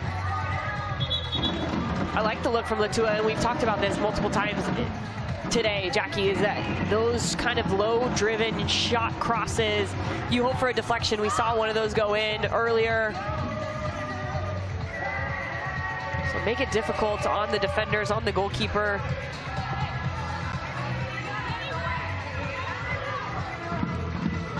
Away by Reha.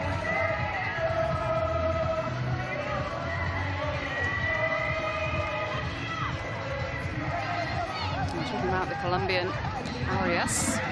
Fellow Colombians from Deportivo Cali will be in action next. So the guys in front of us will be back in action with the drums as Fazer coming forwards. Oh, surely, Corley. Well, it was just off target anyway, is it? Was it off target or right on target? Because it hit the post. Right? Did it not come off Roby just next to it? Oh, maybe it did. I thought it hit the post. Maybe hard to see from this angle, and everything happened so quickly, but that passing sequence was excellent from San Diego. And here's a good look, Jackie, as this ball comes across. Oh, no, you're right. Pinged right off the post. Roby did a good job to get out of the way. She was standing right there, huh? Oh, we were right in the line of the pair of them, the post and Roby. Could have taken maybe a slight touch off of the inside of her foot to deflect it onto frame. Players often leave it there thinking they might be offside, don't they? But of course she can't be here. Now here's Leon. Kind of going for goal herself. Helen Sheridan out quickly. No danger there, under pressure from Jenny Clara.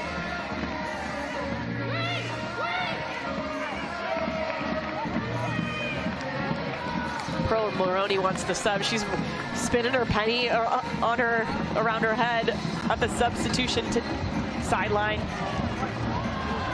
Easy looking strike. What are we calling it? A window? The substitution window, where they can enter and exit. She wants to get in. Just needs to catch the referee's attention.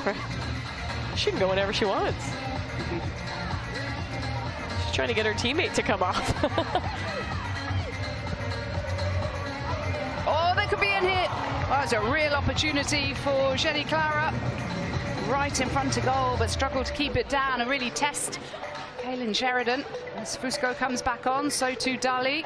And the ball from Chichu Jordan across to look for Clara was perfection. Just streaking in at the back post was Clara. Nobody marking her. Needs to do better there to challenge Sheridan in goal.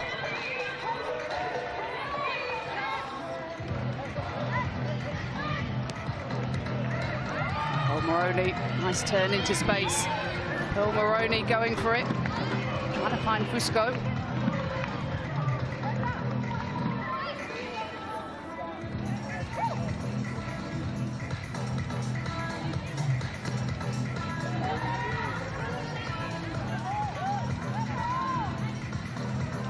The wave still going, hunting for more goals. Moroney with the effort. Is that a foul on Pearl Moroney? Play on, says the referee.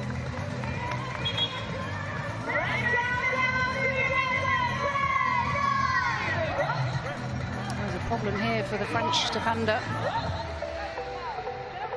She felt she was fouled there, not too happy with the referee's decision. I think that's French, but I disagree with you. Yeah, I don't think I could actually say what it is in French, nor should I on air. And there is half-time, the first period in this match between the Americans, San Diego Wave, and the Uruguayans. Nacional has very much gone the way of the NWSL side. They are heading, as things stand, for 3 wins out of 3.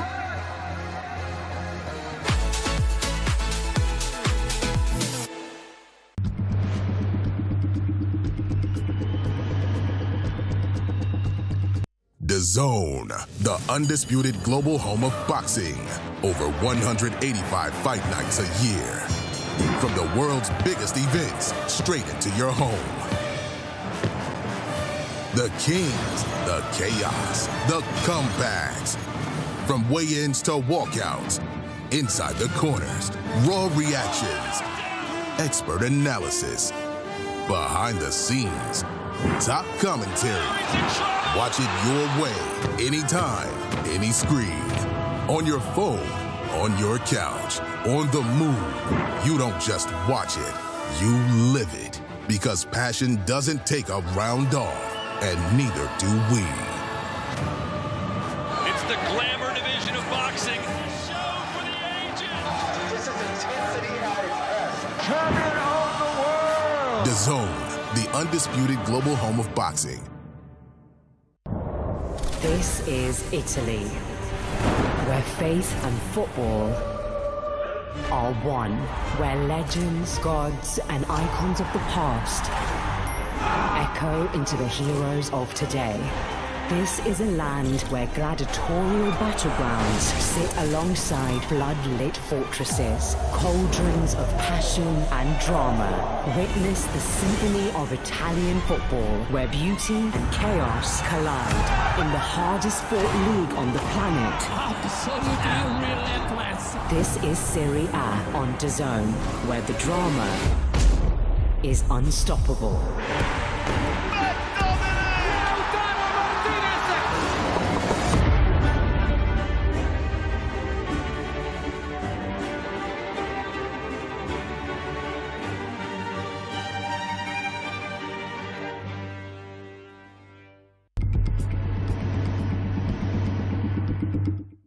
It's one of the Serie A classics. It is quite simply Juventus, Roma. Topic once again. A real statement. Yildiz. Juventus to tiptoe into the title race.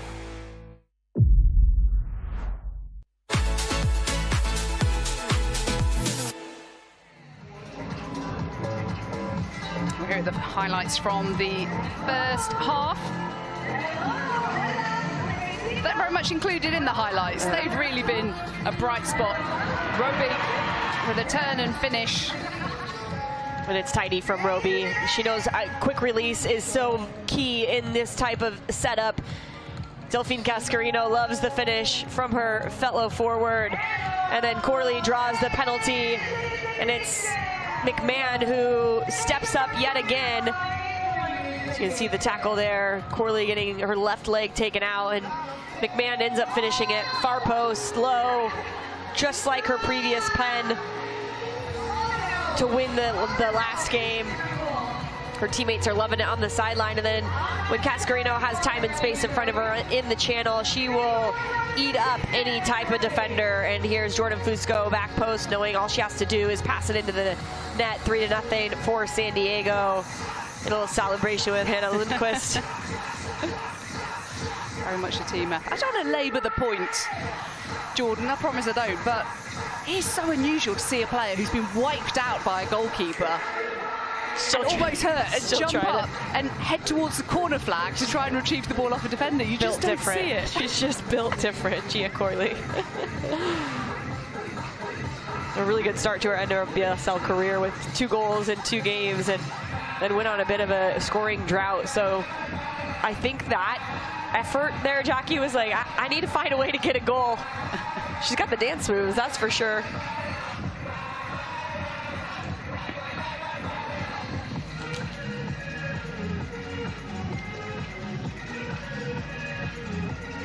we're ready for the second half and the last half of the tournament for the Uruguayans.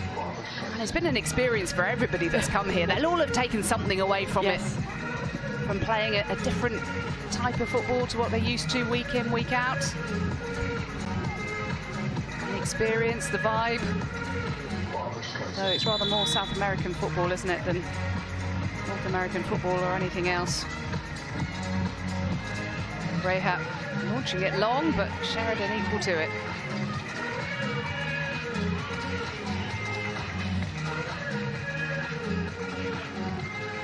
It does. It has some futsal vibes, and that's one of the reasons why this Nacional team brought a lot of players who have futsal experience. When you're looking across the roster, 7, 8 players from both the Uruguayan, but also a couple of Colombian national football players as well for this Nacional team.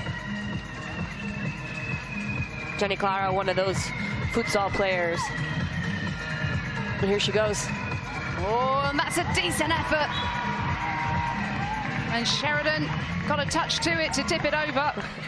A big smile from Kaylin Sheridan. She had to back pedal here to get a hand to this. Pushing it up and over. Corner taken, driven in, but easily dealt with. Here's Corley bringing the ball away. And Roby's on the charge to the right, but here's Leon to the left. Leon going for goal. Rea with a save.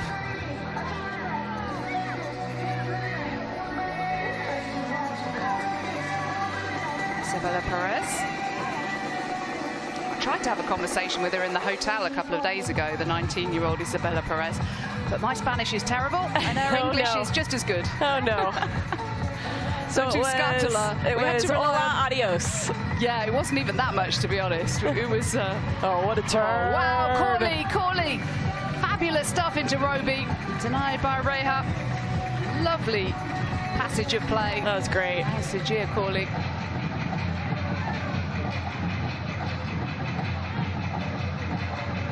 Roby standing by with the corner. They only have 7 seconds in which to take it. Driven in.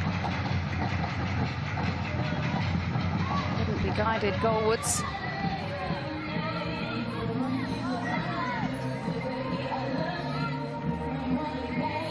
Well, that was a nice turn.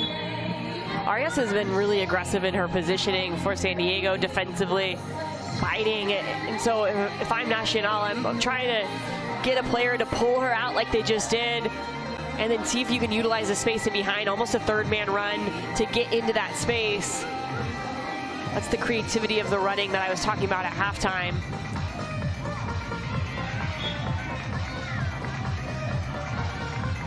Montel Costa claiming the corner, and she's won a corner as well. Wave have only conceded 1 goal in their 2.5 games so far, plus. It's against Deportivo Cali of Colombia. Touch from Sheridan.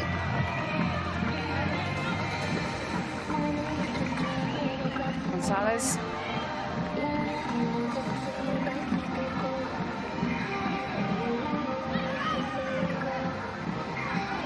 Nice touch from McMahon. Yeah, that was excellent. Really lovely distribution. Now here's Leon. Fusco!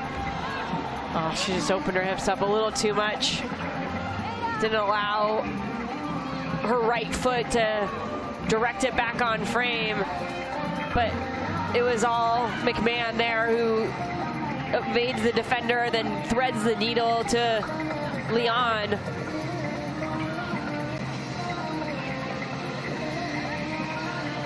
San Diego's still looking for goals. They're not sitting back at all.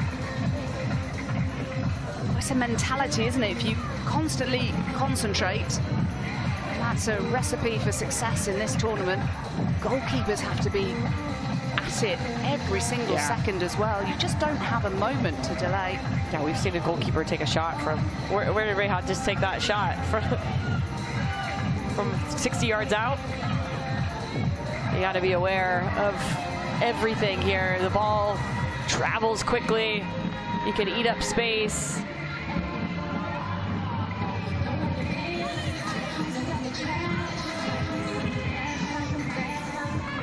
Tomorrow know we have the semi-finals and the third place playoff and the final, and the winner wins $2 million. $1 million to the club and $1 million for the player and staff pool. It is really significant at every stage, but particularly on final day. It really sharpens the focus, no doubt. Arias to Fusco. To the veteran Colombian international. The major tournaments behind her, the World Cup, Copa America. Here's McMahon.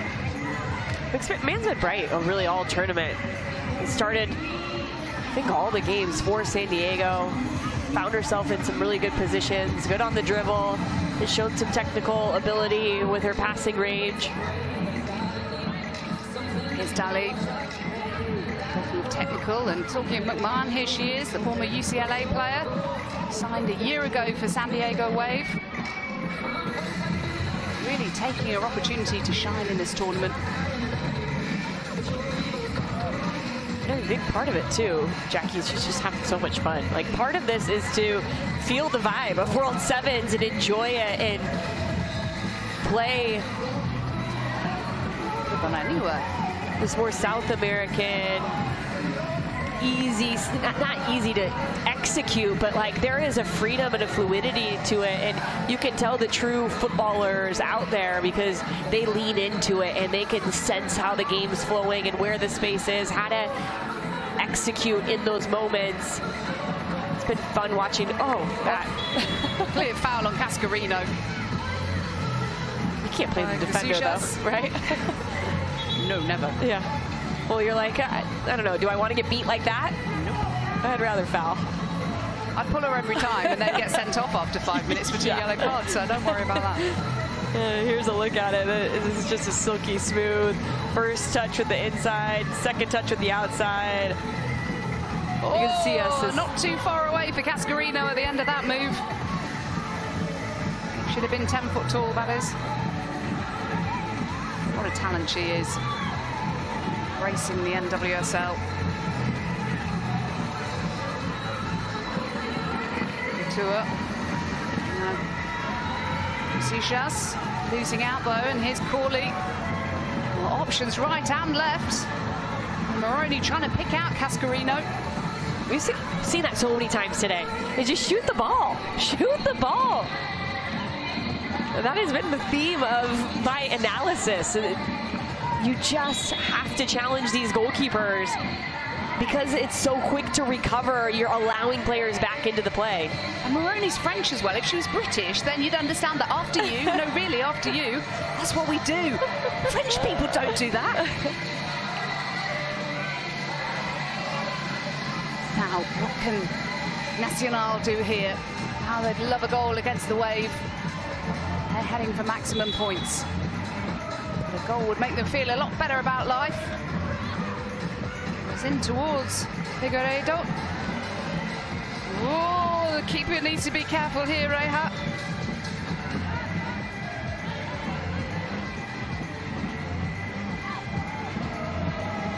Cascarino with the throw.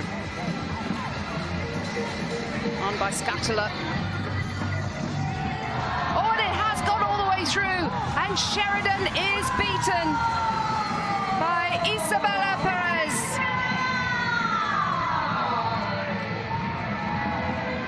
And it's quick transition here from Nacional.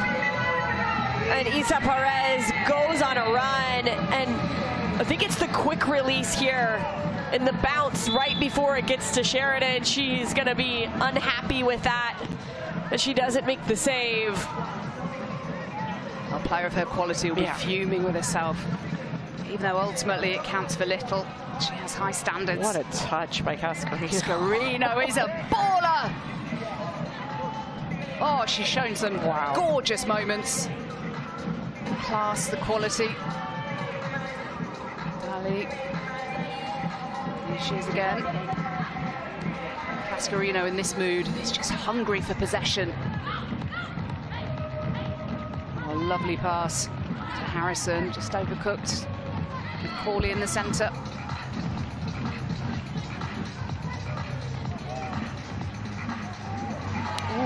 Goalkeeper just caught a little bit late there by Corley. Play on, says the referee, and here's Scatula, who set up that goal for Perez. The other two players I was communicating with very digitally. We got there in the end. Google Translate? A little bit? ChatGPT, actually. Yeah? Google Translate's probably best. And this is the match we have to look forward to straight after this one. Deportivo Cali against Club America. Now, Uruguayans were, well, they're hoping for another goal, but Figueiredo over hitting that one. And now here's Cascarino, who the neutrals will be wanting to see on the ball all the time. Frankly, she's pulled back, and that's a clear pullback by Figueiredo. He scored in the 5-2 defeat to Club America. Yeah, it's got to be frustrating if you're a player like Delphine Cascarino, but you also have to expect it if you're going to do that type of footwork and dancing on the ball to defenders. Dali going for goal. Now Leon. Denied by Reja. I know she's got scored on 3 times, but a good performance from Reja. Some key saves, some good interventions. Kept in by Leon.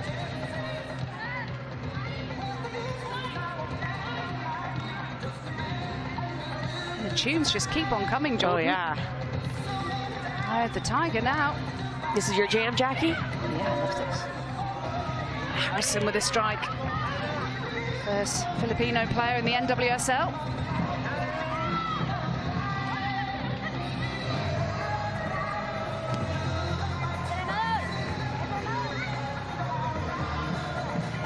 Here's Corley. There's one thing on her mind, going directly towards the goal. Gia Corley. She's run out of grass in the end. A really positive tournament from her so far as well. Well, one back by Harrison. Now Leon looking for Roby.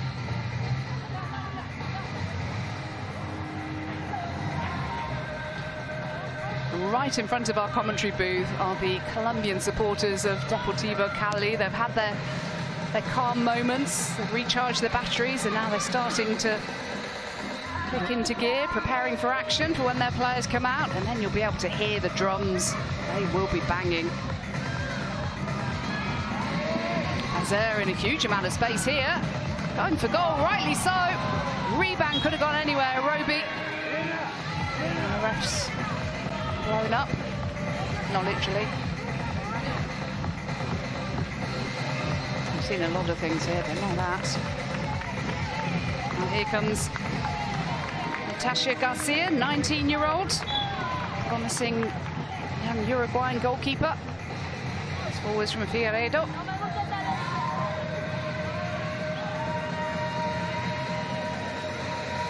So Perez losing out to McMahon. Just 3 minutes of the campaign remaining for the Nacional players. San Diego Wave will be wanting to maintain the momentum that they carried throughout this last couple of days, take it into finals day. Forwards from Roby. Did you see them as winners? San Diego? Yeah, they continue to play like this. Feels like Tigres put a statement in the last game that they just played previous to this one, as they were going to be big competitors as well. I think Club America is going to be disappointed with their loss earlier. Leon, into Roby. Just overstretching for that one. But it does feel like this San Diego team has what it takes, and they didn't mess around. They brought star-studded lineup, French internationals, German, Americans, everything, Canadians. They said, let's go win this. Finish the year off with the trophy. Helen Sheridan hoping to catch the young goalkeeper off her line. I knew it was going to happen, right? I knew she was going to try it at least once. She's played, I'm sure, her fair share of keeper wars. Very anti the goalkeeper union to try and do that to the opponent, but why not? Why not indeed? Leon, now here's Roby, really dangerous player. He's in real goal-scoring form, and that's a terrible challenge from behind. A really poor one from Maitel Costa, and a clear yellow card offence, easy for the referee. Yeah, good to see that Roby is getting up after this one, because hefty challenge from Costa. Comes across, not really trying to play the ball at all, going for the player. Here's a look at it from behind, just clips down Roby. Ooh, it's a naughty challenge. Not good. Maybe lucky she doesn't get a red card there. Now Adriana Leon's eyes were literally lighting up as we saw that camera shot there. She was thinking, I fancy this, but there's quite a wall in front of her though, and a lot of bodies. Leon going for goal. Yeah, I think it's got to move to one side, a little touch. Maybe it's someone setting you up, but Leon deflected cross. It's difficult with that wall right in front of you to find any kind of angle with how little the goal is. Gaza seemed to just get caught there, but here's Harrison. Just a minute and 15 seconds remaining of this group match. San Diego Wave will finish on maximum points and maximum momentum going into the semi-finals tomorrow. Arias. On his Roby. This maybe took her eye off the ball at the very last second with the young goalkeeper coming out to close her down. 45 seconds remain. Harrison was clattered. Here's Fusco. A good run by Roby, surely. Oh, the teenage keeper came out to challenge Roby. Certainly put her off. It's a corner for the Wave, but it's a second clattering she's taken in a couple of minutes. Ooh. Yeah, it's her left knee right there. Ooh. Ouch. Yikes. Again, lucky that she's walking after that one. To Leon. Oh, intelligent for Fusco.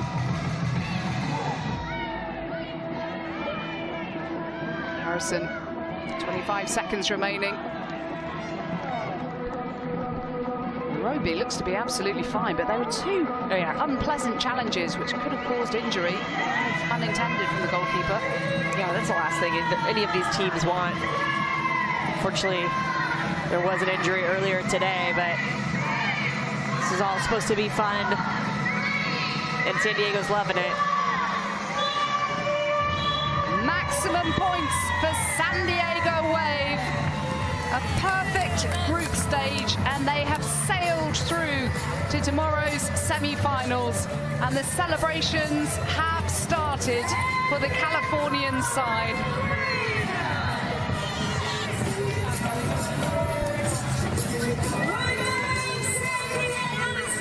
And the moment of the match. The moment of the match, sponsored by Invisalign, is this moment. Fazer with the ball into Roby, didn't think about it, fabulous finish. And a great pass from Fazer, just threading the needle, finding Roby onto her right foot so she could turn. And that quick hip swivel, opportunistic goal from Roby. She's been excellent for the Wave in this tournament.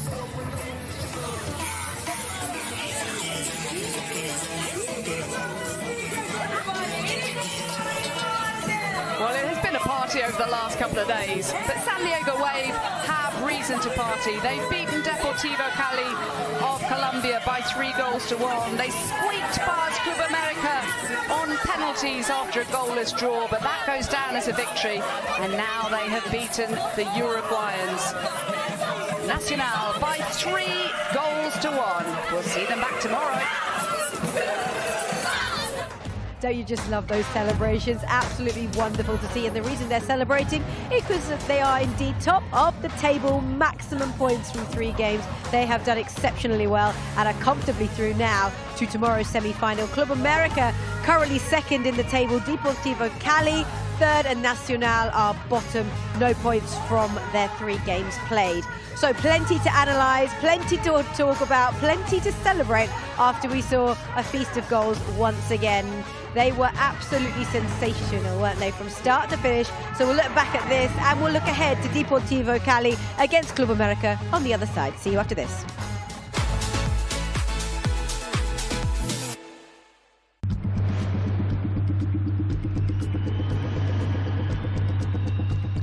We are talking about World Sevens football. 18 7-a-side games, half the size of the usual pitch. Rolling serves, no offside. It's going to be fast and feisty. Wow! The revolutionary Grand Slam style tournament. Absolutely sensational. Exclusively on DAZN. Watch every match from the National League, where anything can happen. With every kick from all 24 clubs across the country and iconic names on the touchline, inspiring the next generation. All chasing one dream, promotion to the Football League. Back in the Football League. This league does not disappoint. It's all to play for. Watch every match from the National League. Sign up at DAZN.com/NLTV. Welcome back to Inside the Ring. Ryan Garcia, one of the biggest stars. You got to have these characters, you got to build them, and then you got to have the fight. Because you should be the king of boxing. The greatest things in the world take patience. In the lab. Or it's a level change. Right there. I felt that. No one's looking out for boxing's best interest. Who's Crawford? Where does he fall? Yeah, I'm going to need it for sure. Are you on a different level than Canelo? We're going to see. Inside the Ring. That's the name of this show. Don't miss Ring 5, Night of the Samurai, Inoue versus Picasso, Saturday, December 27th, only on DAZN. The mother of all matches, Napoli against Juventus. Somboakisa on fire! Kenny! There's no fixture that gets the pulse racing quite like this. Don't miss Serrano versus Cruz 2 for the Unified World Featherweight Championship, live on DAZN. The Locker Room, the new home of DAZN's boxing content. All your big hitters, all in one place. I am not going to stop until I am pulled off of this guy. The Locker Room takes you further than the ring. Daniel, don't disrespect me. Daniel, don't disrespect me. I'll put this judge. Where rivals collide before the bell. I personally think you're a bit of a I don't really like you. Where legends are eternalized. Welcome on board the rivalry line. And prospects rise. I do not want to be average. I fear being average. More exclusive content than ever before. Look at that blood. You remember what's coming. Welcome to Inside the Ring, boxing's official show of record. I'm your host, Max Keller. Where boxing lives, breathes, and never stops. I never thought being with Matchroom I'd be doing stuff like that. Weekly content from all your favourite creators, promoters, and influencers. The Locker Room, only on DAZN, the global home of boxing.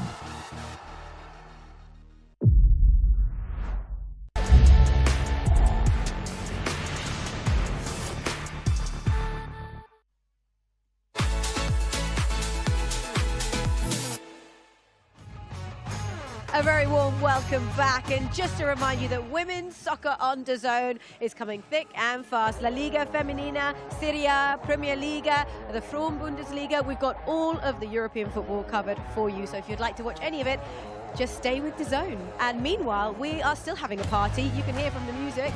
It is amazing here in Fort Lauderdale, and I'm delighted to now have Casey White join us. How much have you enjoyed this so far? I don't even know if I can put it into words. So much fun. I'm a attacker at heart, so I love all the goals. It's been unbelievable. You just arrived today? I did, this morning, and came in and started at 1:30. It's been great to be here. You have come at the right time, and it's just going to get better and better because we have got such a great lineup for tomorrow because we already know who is going to make it through. But so far, what have you made of the standard of play? I think it's incredibly high. I love the balance of some tactics because I love that. I always am into the tactical side, but the fact that it's a lot about energy and mentality has been impressive. Speaking of energy, San Diego Wave, they brought the energy and they have been fantastic this tournament. They have. They've dominated, to be honest. I think we have a very wonderful Kenza Dali coming in to join us straight away. So we can. Congratulations. Who are you with? The number one fan of the wave. Hello. Hello. What's your name? Maddie. Maddie, did you enjoy that? Yes. So who's your favorite player then, Maddie? I don't know. Oh yeah, that's okay. But what have you enjoyed most about the tournament? Teamwork. Oh, that's good a answer. good answer. That's why she supports the wave. That is why she supports the wave. Well, we love having you here. You have been wonderful, as have you. Your team have been amazing. Yeah. We all discovering this format, and every game we try to learn something. It's really different, but we really enjoy it. Can I just ask specifically on that? So what are the conversations like when you finish a game? What are the differences? What are you learning the most after each game? I think like everything, to be fair, everything is so new. We try a different formation every game because at the beginning we're like, we just leave one defender, want to have fun. Then we realized the other team attacking a lot. So we changed tonight with 2 defenders. Kind of as well the sub. We try to like, everyone needs to play and we're here to make memory together. So like even the like management of the sub is so different. We've all seen how much flair and talent you've brought to the NWSL with San Diego Wave. How fun has it been for you to get into this Simmons format and have more of those sort of tight spaces to show the sort of individual brilliance that we all know already, but how fun for you has it been? I feel like a kid. Yeah. I honestly, like this is all I played when I was a kid, and yeah, it's so much fun. I love football, so I'm having so much fun, and I hope that format is gonna keep going a lot because we're lucky to be here. We all say we're really lucky to be here. And we are lucky to have you here. And you know what? Seeing as you're enjoying it so much, let's have you enjoy it even more and have a look through the all-important goals because, of course, Mackenzie Robbie got the goals going. This was a great goal, wasn't it? Yeah, that was a great goal. that is my goal. She always does that. She's got the same against LA this season. Yeah, she did. It was a great first touch to take it on the turn, and then what a finish top hand corner. It doesn't really get much better than that. We've loved the celebs as well, haven't we? The celebrations. Yes, we have. And look at that. We've seen that already in this tournament. You see it again. You want to know something? Before, when we drew against America, I was the first on pen, and Quincy never missed one pen. At training, I was like, Quincy, no go. way. Yeah, I was the first one. I was like, Quincy, you never miss. Just go first. Well, they're so nice to hear that too, the confidence as well. Exactly. And then you just kept going. 3-0, hey? From Jordan here. Let's go. This one's been really similar, though, to the one you actually assisted earlier on. That's cutbacks are so important, like corner kicks, crosses from that area, and this is the fun aspect. That's been the best part of this tournament, no? Yeah, no, it's so much fun. Yeah, I love like playing short passes and stuff. Yeah. Like, I just have so many opportunities to shoot, but I just want to have fun. In all different environments, you learn so much about your team. What does this bring out about your group?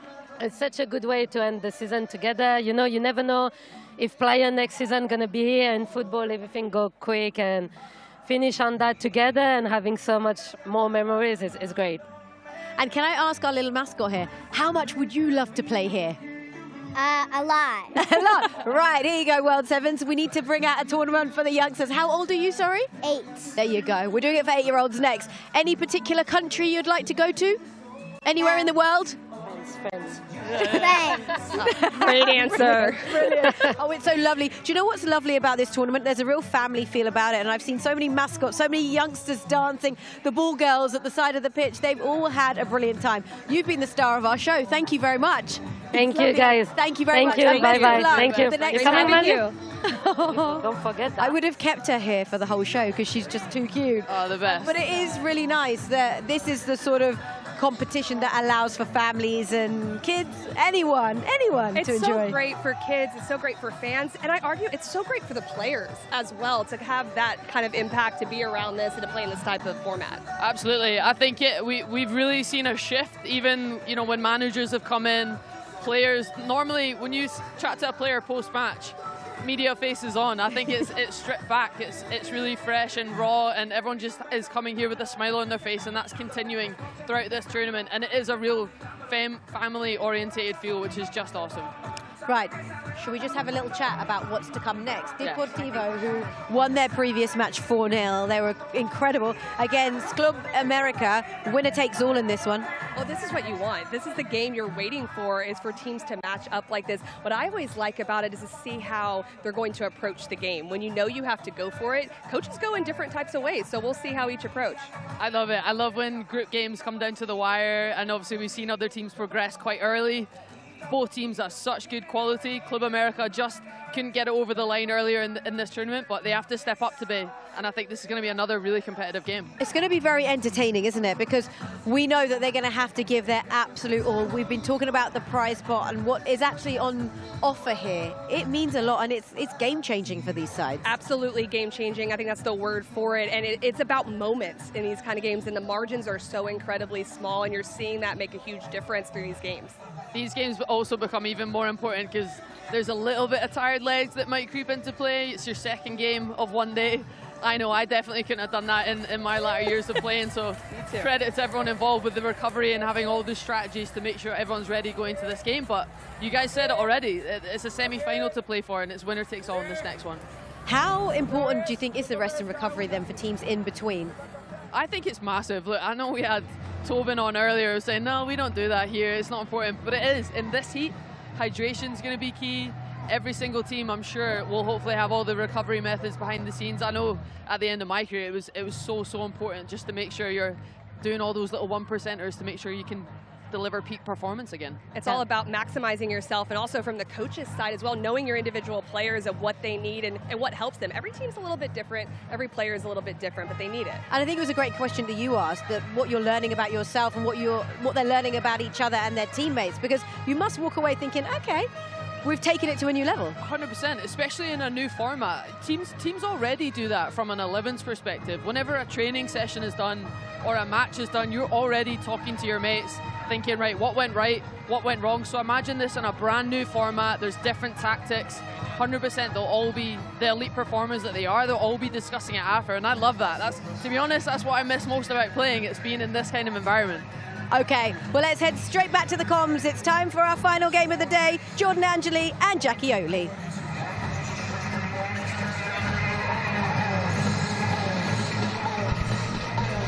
Welcome back to a vibrant and buoyant Fort Lauderdale in Florida. It is still incredibly warm, even though the sun has gone down. But it is starting to become clear who will be here on finals day tomorrow. We know San Diego Wave will be there. We just saw them in very good form beating Nacional. They've topped their group.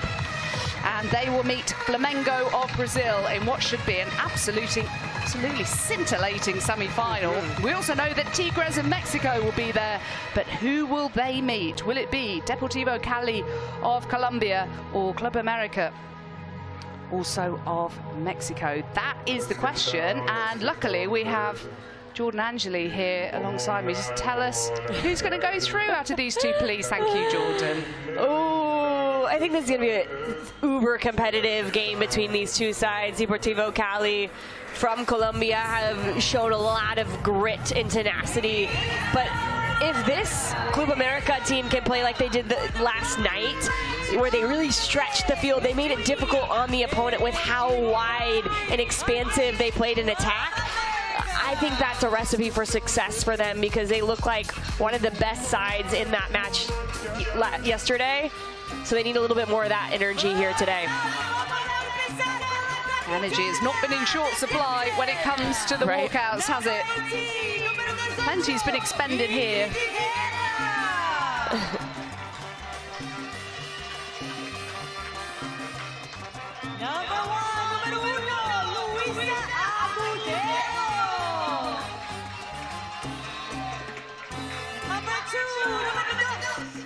Deportivo Cali players making their way out. The Colombians, founded in 2019, winners of 3 Colombian titles, including this year. Runners up though in the Copa Libertadores final this year, losing on penalties against Corinthians. And here's their captain, Paula Garcia. Having a little fun with that one.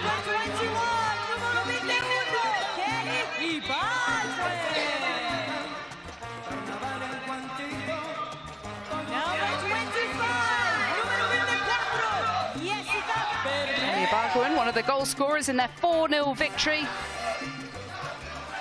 earlier on today against Nacional.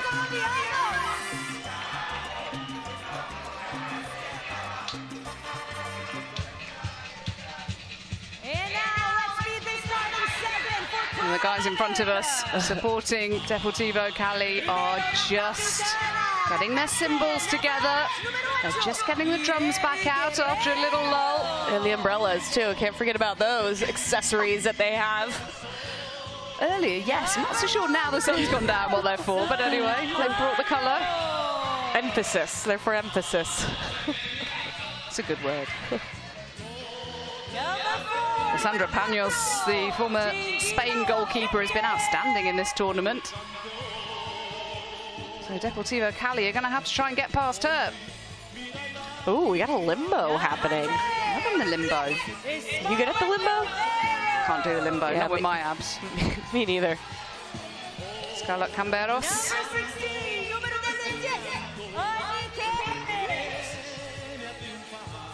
That's my limbo, carriage style. When you're tall enough, you can just duck under and go. Sarah Lubert, the American, formerly of Chicago Red Stars.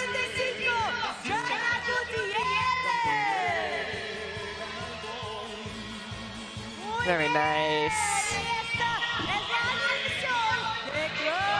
Very elegant walk on.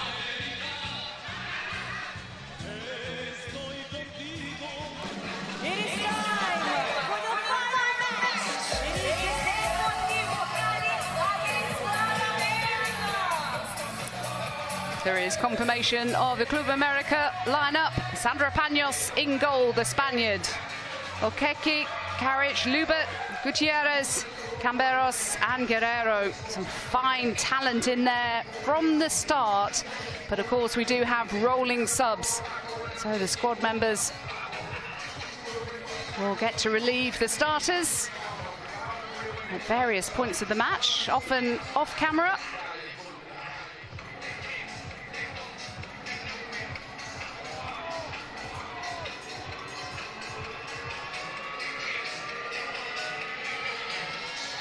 So they've all played 2 matches each. They know what to expect now. 15 minutes each half.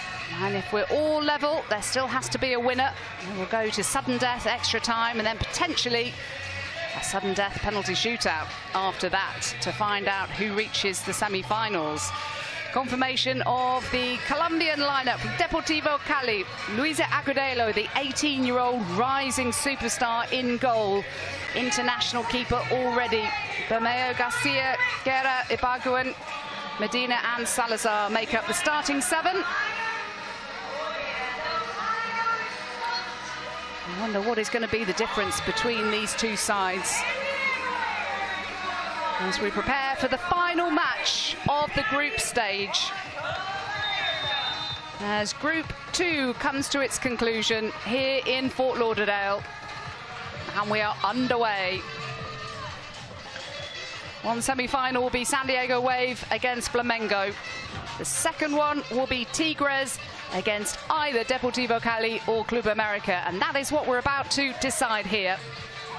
Guerra, putting her head down to a high boot. Now the free kick is awarded against Camberos. I think she's suggesting that Guerra ducked rather than her boot being too high. Well, also Camberos was there before Guerrera.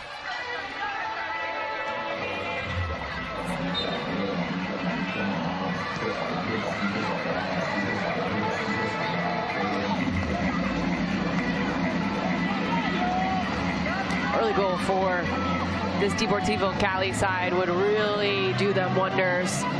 Stretch and open the game a little bit. Here they come. Well, we do normally big up how many goals there are in these games, but 2 excellent goalkeepers on display. Yeah, true. At different ends of their career, although there's still plenty of life left in the 33-year-old Sandra Panos. Here she is. 23 trophies she won with Barcelona. Decent pass there. Wow, she can ping it, can't she? It's almost as if those Barcelona players can play. Yeah. These players can play as well. Here come Club America. Interception by the captain, Paula Garcia of Deportivo Cali. Playing in the gold. Oh, and they could be in here. Opportunity for Bermeo. Denied by Panos. Bermeo again towards Guerra. gave her quite a look as if to say, what on earth was that? Barreo doing the most here to try to get something around Paños. But what an excellent save from her, coming off her line, being big, denying the angle for that shot. Here come Deportivo Cali. And there's space on this near side for Ibargüen. Now here's Guerra into the centre. Now Garcia is going to go for goal, and that's a touch from Paños. Oh, yeah. She got a touch on the way through. Definitely a touch. It's a tricky one for the referee to see from her angle. We were rather better placed. Right, but this coming over, great shot off the half volley there from Garcia. Hitting it just as it's falling back down, so it's low and hard, making it difficult for Paños. Ibargüen, Deportivo Cali, but gives it away to Guerrero. From Club America. Whoa. Carriage almost in there, the American. Nice little combination play, though, when the ball's dropped back from Lubert to Karic. She just continues her run forward. So Lubert can try to see if she can get the defender off guard. It's been those types of combination play has been one of the keys to some of the goals that we've seen. 1v1 individual brilliance, but also combination plays around defenders. Here come Club America looking to score first, and they do. First blood to them. The Mexicans in front against the Colombians.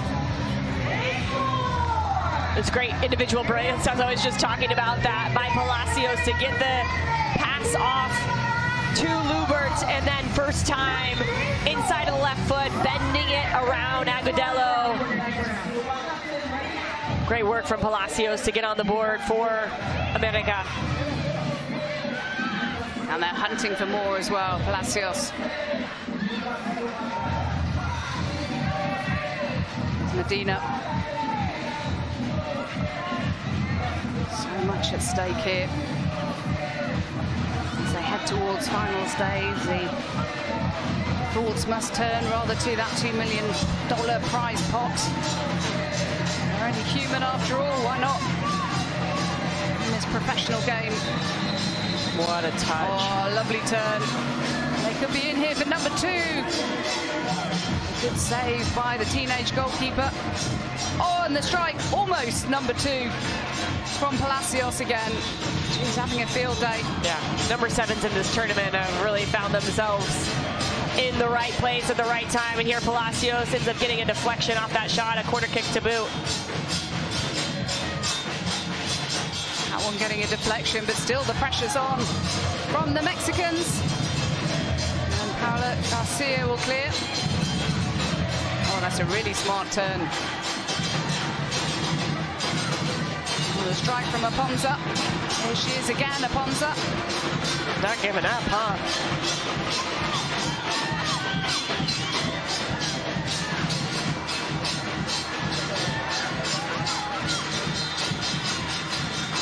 Oh, that was a foul, wasn't it? Surely.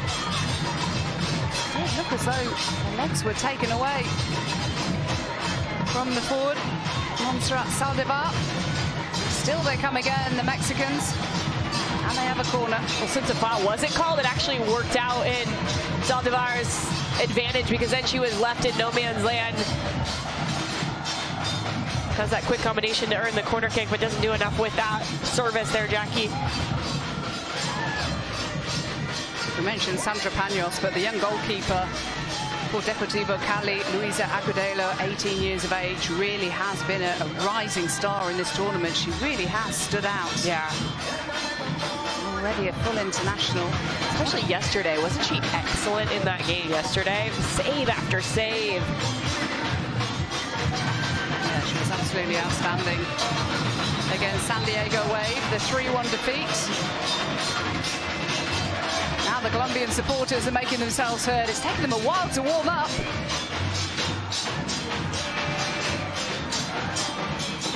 Oh, so close to an equaliser, but Sandra Paños got a touch to it. I love this dribble and effort here from Hernandez. Here come Deportivo Cali again.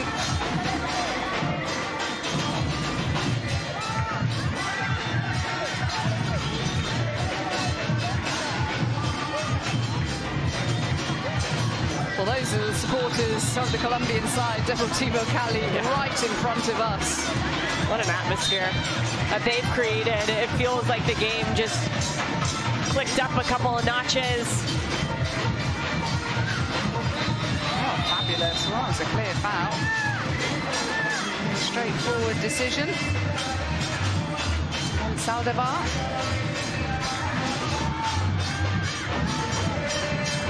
Deportivo Cali looking to draw level.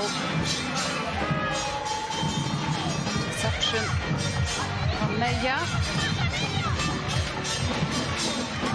Paulo Garcia with the corner.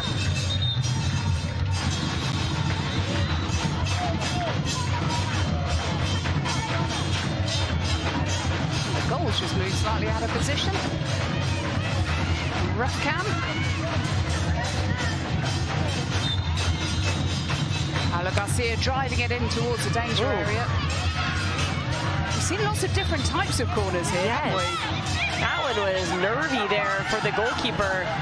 Coming near post, there's lots of traffic in and around the front of the goal, and Garcia trying to make Paños pay with that near post driven high ball. What a turn. Really tall from Saldivar. Ibargüen is there though for Cali. Racing into the space. Now can they turn defense into attack?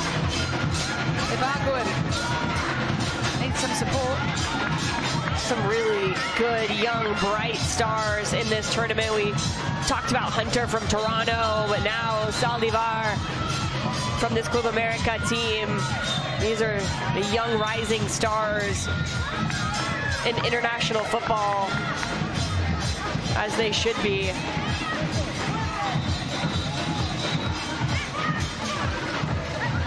And these types of formats, with it being so tight and everything in front of goal, it's what you love as a striker, because you get to show off your skills time and time again. So many opportunities to get shots off, show those types of flicks, those turns, the creativity that you have as a post-up forward. Club America coming forwards again with Guerrero. And they could be in here again, but Romeo to clear. The referee stopped play for an injury here to Saldivar. Ooh. Nice pointing out the wound. Yeah, nice cleat mark right across her thigh. Here's a look at the challenge. Hard to see where the tackle was. It definitely wasn't on the thigh like she was pointing to. That must have been a previous challenge that she was mixed up in.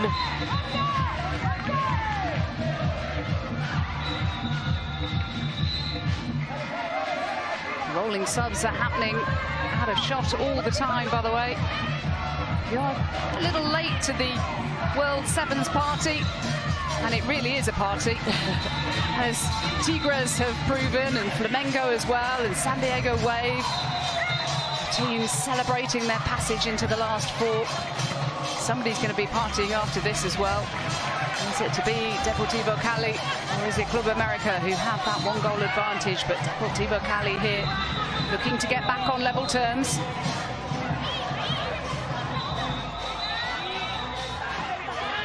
Both benches always so animated, so engaged. It can all change so quickly. Here come Cali again.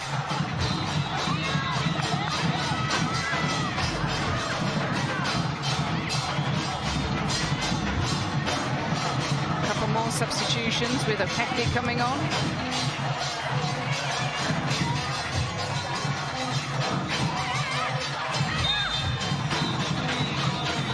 Made away by Mejia. Still the Colombians coming forwards. Away by Mejia.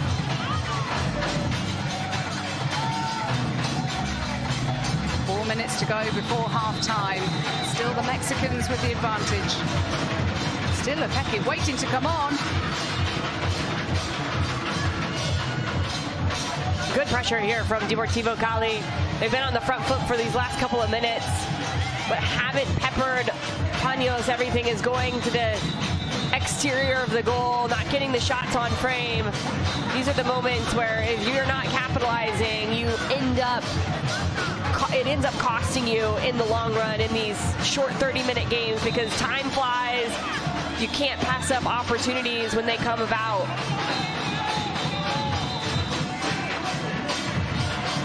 Sandra Paños going long, looking for Camberos.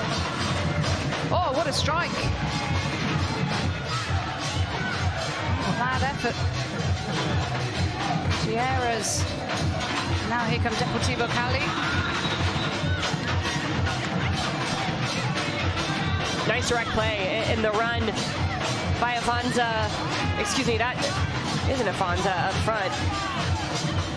The run up front was great to just stretch the back line, earn a corner kick. Oh, it's an interesting idea. Oh, and they could be in here.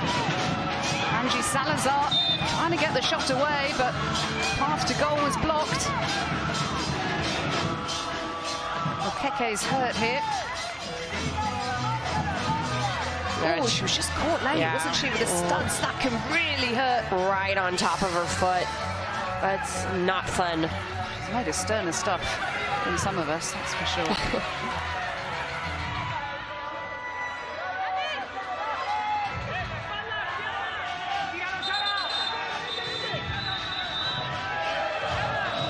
Scarlett Camberos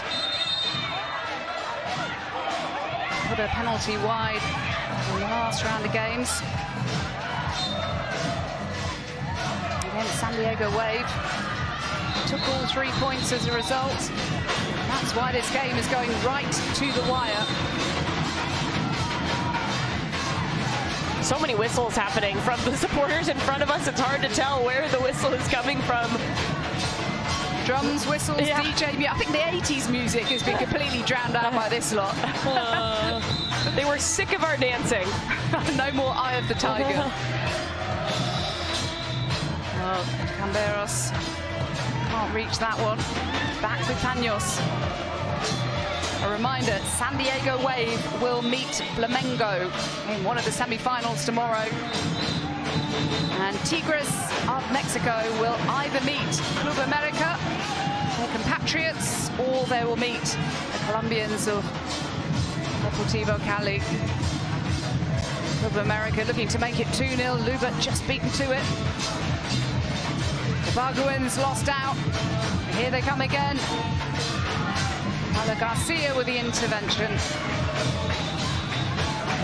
Garcia's done a good job of being in the right place centrally to break up plays, be disruptive. Deportivo Cali is making a game out of this, making sure that this is an easy run to the knockout rounds for Club America. They want that spot. Oh, Luba could be in. Oh, what an essential block. A really, really good challenge to deny Sarah Luba that second goal for Club America.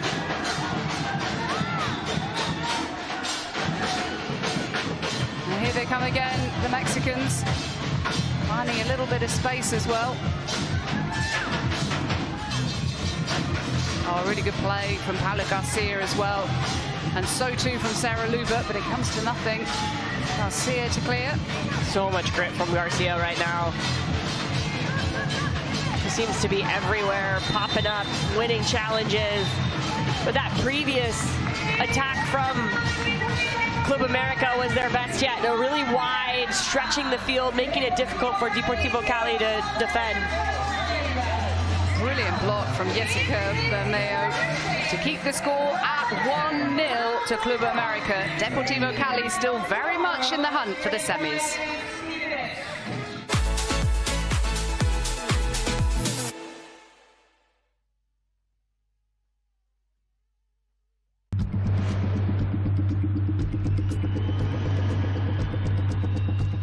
DAZN, it's game on. Watch highlights from Europe's top leagues with unmissable action from La Liga. These are the stories that only football can write. Absolutely magnificent. 5-star show from the champions. Syria. One to take, one to hit. Bang! Bundesliga. Stunner of a strike.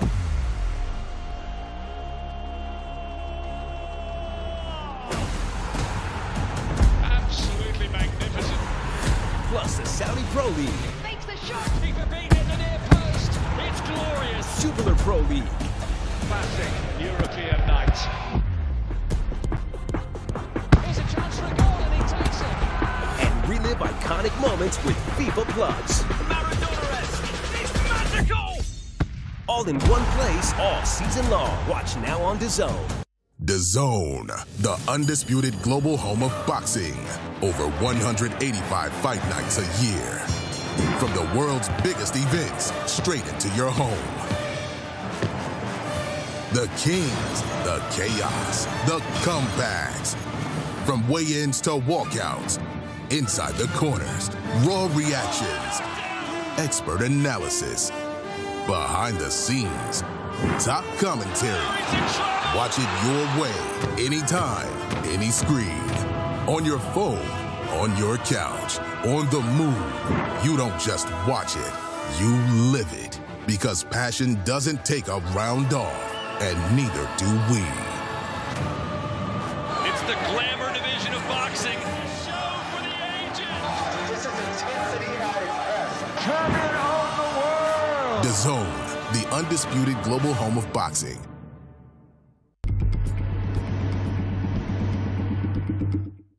It's one of the Serie A classics. It is quite simply Juventus, Roma. Topic once again. A real statement. Yildiz! Juventus to tiptoe into the title race. Here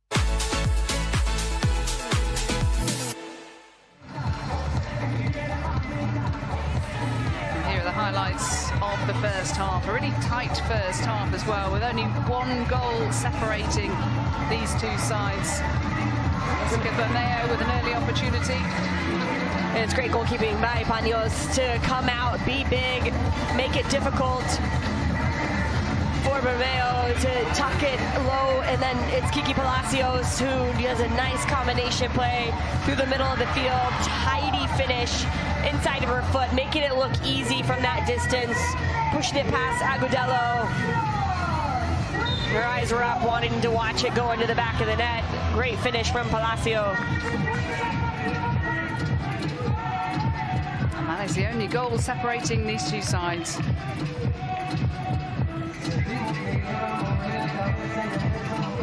Does fatigue play a part at this stage, do you think? I think so. It's been a long day for everyone out here. It was hot, and just to be, you know, there's a lot of transition moments where, yes, you're playing, but then you go inside, and then you walk over to the warm-up area, and you go back, and then you do your entrances.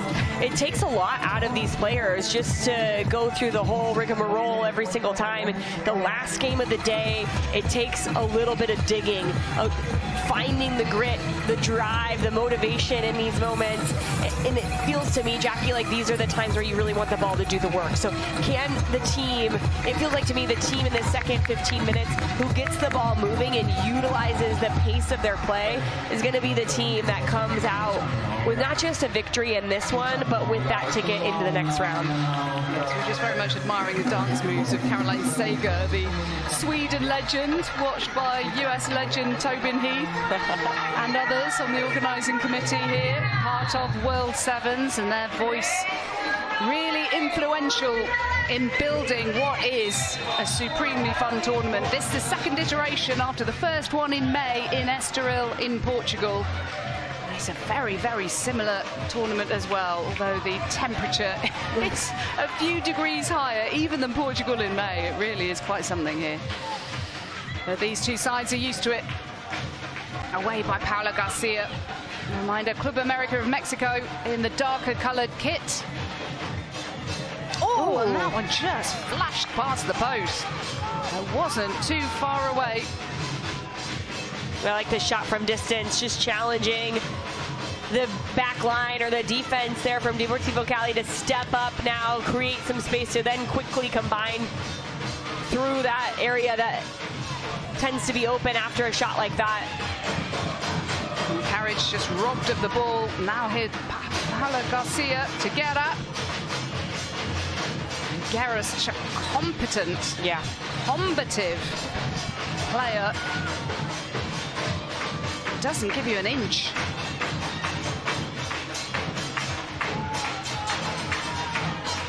Won back by Angie Salazar for Deportivo Cali in the gold kit.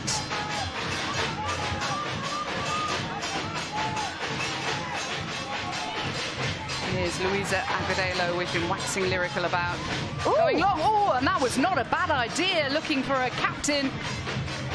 Paula Garcia. Well, honestly, are there two Garcias out on the field? Because it feels like she's defending, and then all of a sudden, she's all the way in the attack. And you mentioned that at halftime. This is the kind of plays that you really have to show off everything about your skill set. If you're a forward, can you defend? If you're a defender, can you attack?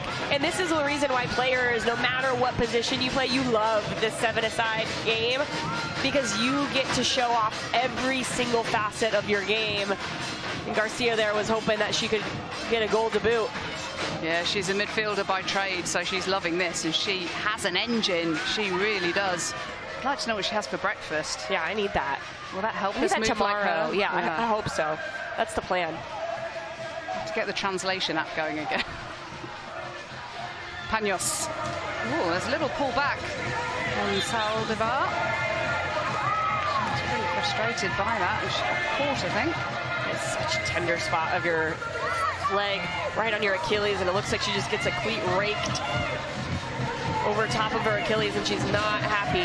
Can we just say how impressive these players are? That they get raked down the Achilles, they get whacked from behind, they just get up and crack on. Yeah, you've been calling too much men's football, huh?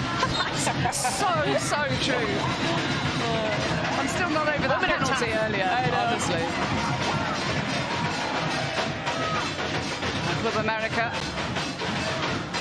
to make something happen with Guerrero denied from that free kick, but still they come forwards.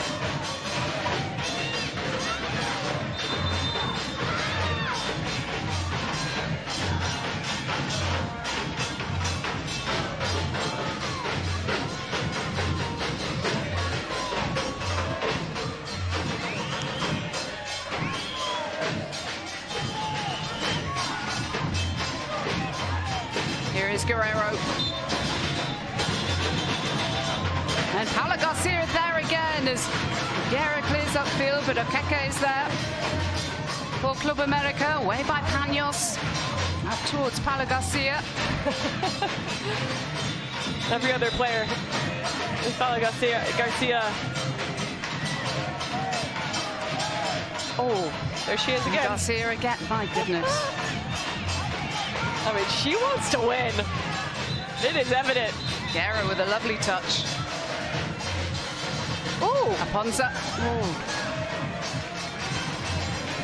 Nice try by Aponza there. Looking to go far post or even dip it up and over Paños, which will be difficult from that range, especially with the size of these goals. But the creativity, you got to give it some points for that. Kelly Abagoin doing really well.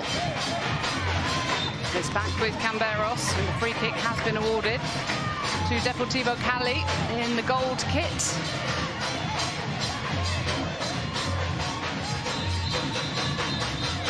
Salazar back to Agudelo.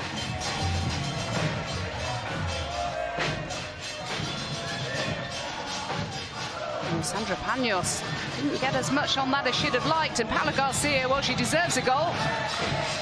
Tried to take it quickly while Paños was out of the goal. It's a rare semi-error from the Spaniard. Yeah, it was difficult because right across her face was Guerrero that comes right as the ball's coming into Paños, so she fumbles the ball.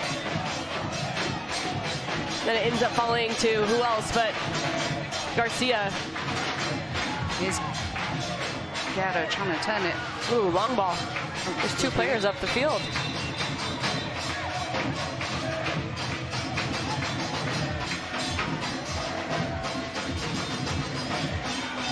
we'll be hearing these drums in our dreams tonight. If we get any dreams, or just be lying awake, just listening to the drums again, replaying. I will be dreaming, Jackie. I will be sleeping after this day. It has been a long day, but it has been mightily fun as well. Yes, so fun. It just keeps you on your toes because the games fly by. Already 21 minutes into this one, only 9 minutes left. The pace of play has been great the whole entire day. Garcia wants it, of course she does.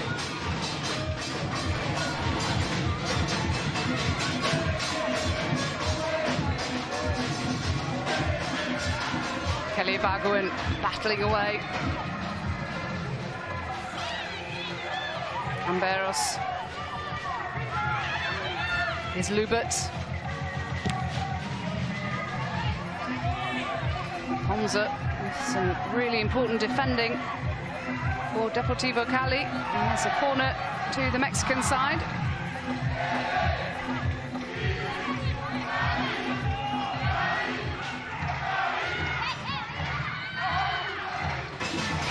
Lofted corner.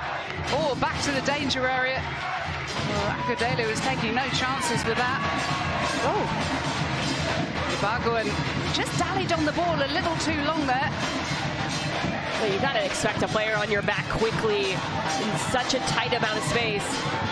Now here's Luba with a chance for goal, and it's goal number 2 for Club America. And they have 1 foot in the semi-finals now.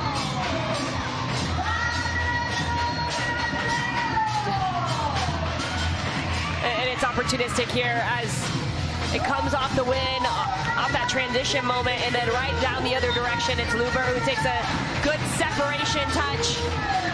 The goalkeeper goes to her right. Luber goes left. 2-0 for Club America. They haven't looked as dominating as we saw them yesterday. But this is what's going to matter now is, can you stick in these tight games? Can you find a way to find a goal? Because tomorrow is going to be even more difficult.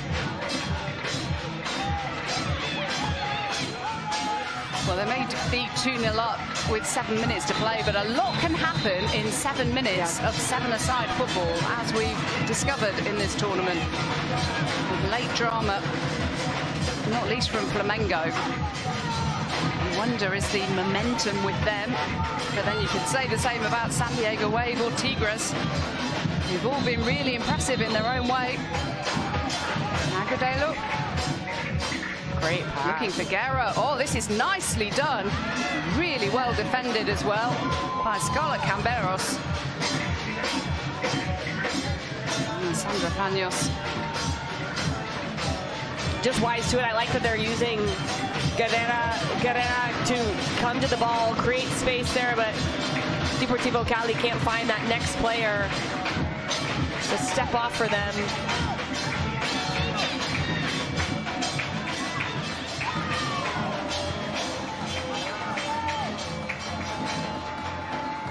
Gutierrez going back in. I think that was more to a teammate rather than looking for the corner. So that's when you gotta go for the dagger, right? In these moments where you're only leading by 2 goals. We've seen that come to bite teams in the butt late in these games. It's Kansas City who gave up a 2-goal lead. Deportivo Cali needs something pretty soon. Guerra.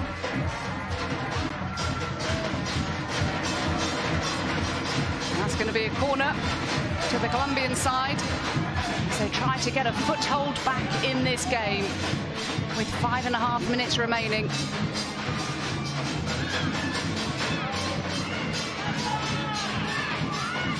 Almost left to the goalkeeper. Forwards from Bermeo. Ala Medina. Medina does really well.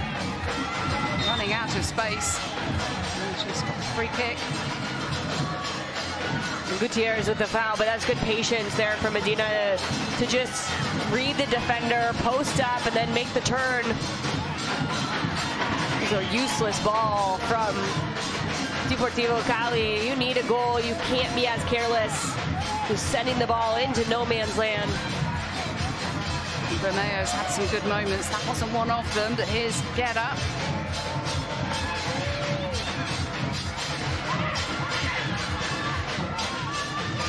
Guerra again with the interception. Romeo's lost out. Could have been costly. It was almost number 2 of the game for Palacios. Got a deflection along the way. Great strike from Palacios. Tried to go from distance.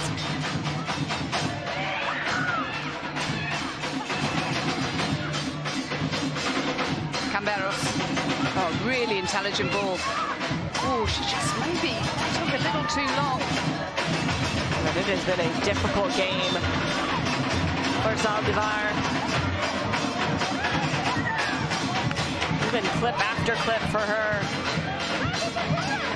It's one of those where you just feel like nothing is going your way as the ball goes in here. It's right there on her right leg before the play really develops. Now Hernandez just hits a little bit of a clip on her Achilles. Really well read by Agudelo. She's still bright and alert. It's only Jordan's flagging, nobody else up here, just she. Oh, and it could be in again. Another opportunity for Palacios.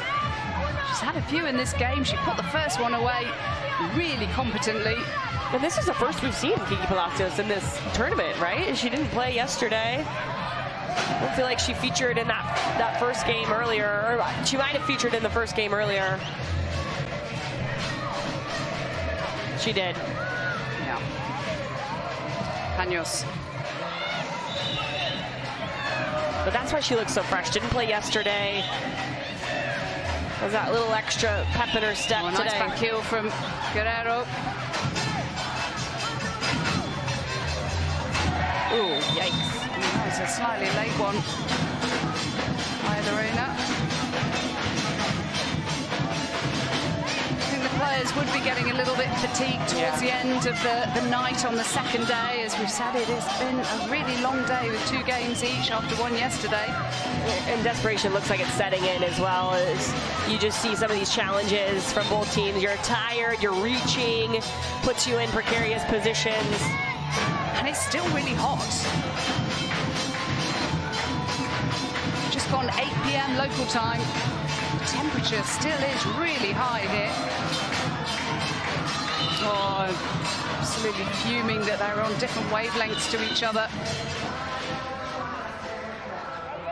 Lady Lorena Cobos scored in the opening match against San Diego Wave.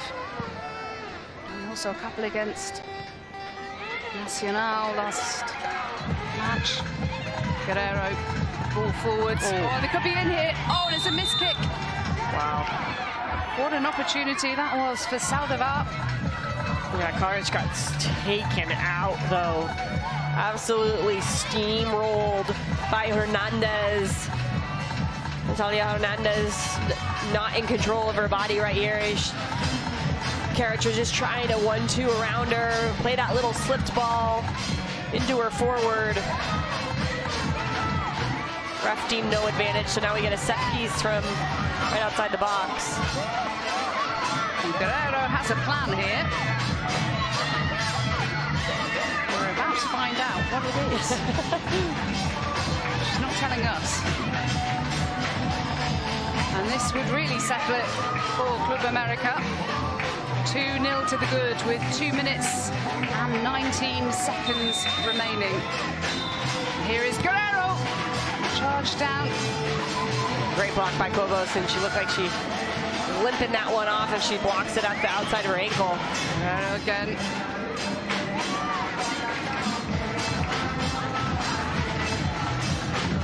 Okay. Oh, fine save by Luisa Agudelo. Well, it might be the last we've seen her of this tournament, but it's certainly not the last that we've seen her on a global stage. Surely she has a fine career ahead of her with her national side. Colombia, just 18 years of age, champion the last 2 years in a row. Look forward to seeing her hopefully at World Cups and other major tournaments. Oh, and that was not the best idea of a step over. Oh, and they should have been in there. Deportivo Cali, and instead of Peque for Club America. And strike from Carriage.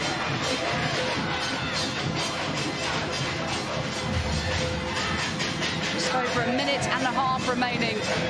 But Club America looking fully in control of this match, with a place in the semi-finals within their grasp. Oh, a nice touch from Gutierrez and a good save from Agudelo. Defending by Paulo Garcia. Paula. Paulo. It's her brother. Camberos. Oh, that's a fine strike. And that has settled it from Saldivar. And now they can start celebrating. Yeah, it's got to feel good for Saldivar, because she got hack-whacked and kicked apart in this game, but then just some really fancy footwork here to offset the defender, and then left foot driven low, far post. Excellent finish from the youngster from Club America. Well, 1 minute, and it won't be enough for Deportivo Cali to get the 3 goals that they would need. And they've run out of grass and run out of time. That effort from Ibarguen.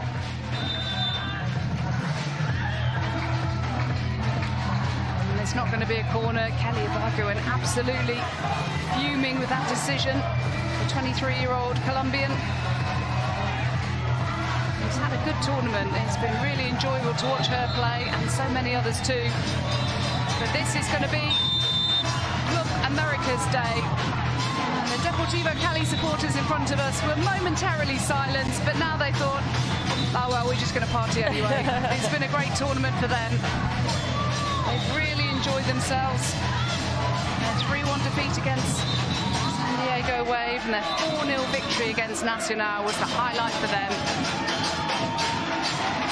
Here is Montserrat Saldivar, a 19-year-old, wearing 19, going for goal, but Luisa Agudelo just caught late. Yeah, it will look comfortable for the goalkeeper. I don't know if it was Camberos trying to just get across the face of the goalkeeper, but it ends up just knocking the side of her head.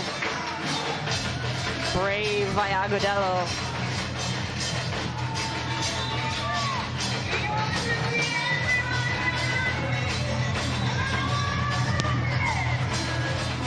Agudelo going long. Sandra Panos not gathering, but the clock is ticking. 10 seconds remaining. Oh, and they're going for goal again. But Saldivar, it doesn't matter, because they are through to the semi-finals of the World Sevens in Fort Lauderdale. Huge congratulations to Club America, and they will meet their fellow Mexicans, Tigres, tomorrow afternoon. And this is the moment of the match, sponsored by Invisalign. It was a great pickup by Lubert, and then she goes straight at the goal. Only one setup touch for her. Drives it to the near post, bending it away from Agudelo. Great finish from Lubert. And a celebration to show how excited this Club America team is to make it to the knockout rounds. That much closer to all the cash, Jackie. $2 million prize fund for the club that wins this tournament tomorrow night. And the semi-finals are set. It is San Diego Wave against Flamengo, and it is Tigres against Club America. Two sides that know each other very well indeed from Mexico. Deportivo Cali are going out, and it is all sorted for finals day.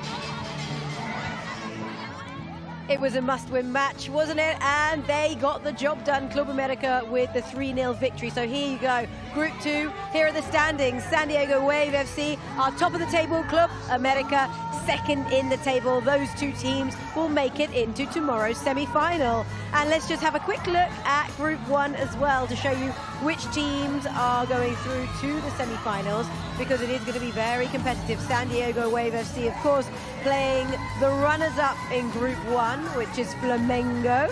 They have 6 points from their 3 games, and Club Tigres are top of the table because of goal difference, of course, and they will play second place, of course, in Group 2. Wow.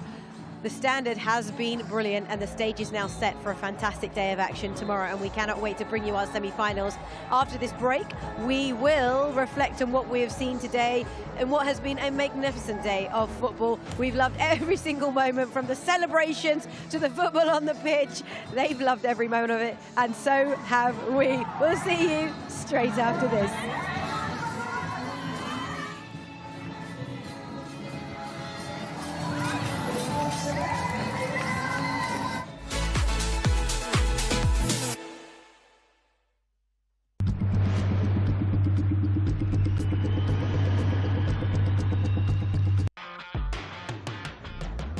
Welcome back to Inside the Ring. Ryan Garcia, one of the biggest stars. You got to have these characters, you got to build them, and then you got to have the fight. Because you should be the king of boxing. The greatest things in the world take patience. In the lab. Or it's a level change. Right, I felt that. No one's looking out for boxing's best interest. Who's Crawford? Where does he fall? Yeah, I'm going to need it for sure. Are you on a different level than Canelo? We're going to see.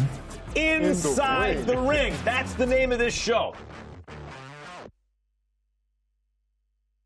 Exclusively on DAZN. Watch every match from the National League, where anything can happen. With every kick from all 24 clubs across the country and iconic names on the touchline, inspiring the next generation. All chasing one dream, promotion to the Football League. Back in the Football League. This league does not disappoint. It's all to play for. Watch every match from the National League. Sign up at DAZN.com/NLTV. The mother of all matches, Napoli against Juventus. Somebody, on fire! Kenny! There's no fixture that gets the pulse racing quite like this. Don't miss Serrano versus Cruz 2 for the Unified World Featherweight Championship, live on DAZN. We are talking about World Sevens football. 8 teams, 7-a-side games, half the size of the usual pitch. Rolling subs, no offside. It's going to be fast and feisty. Wow! The revolutionary Grand Slam style tournament. Absolutely sensational. Don't miss Ring 5, Night of the Samurai, Inoue versus Picasso, Saturday, December 27th, only on DAZN. The Locker Room, the new home of DAZN's boxing content. All your big hitters, all in one place. I am not going to stop until I am pulled off of this guy. The Locker Room takes you further than the ring. Daniel, don't disrespect me. Daniel, don't disrespect me. Put this church. Where rivals collide before the bell. I personally think you're a bit of a I don't really like you. Where legends are eternalized. Welcome on board the rivalry line.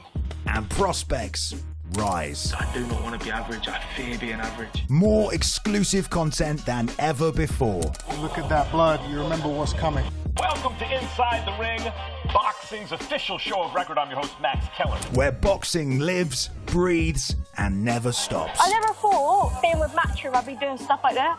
Weekly content from all your favourite creators, promoters, and influencers. The Locker Room, only on DAZN, the global home of boxing.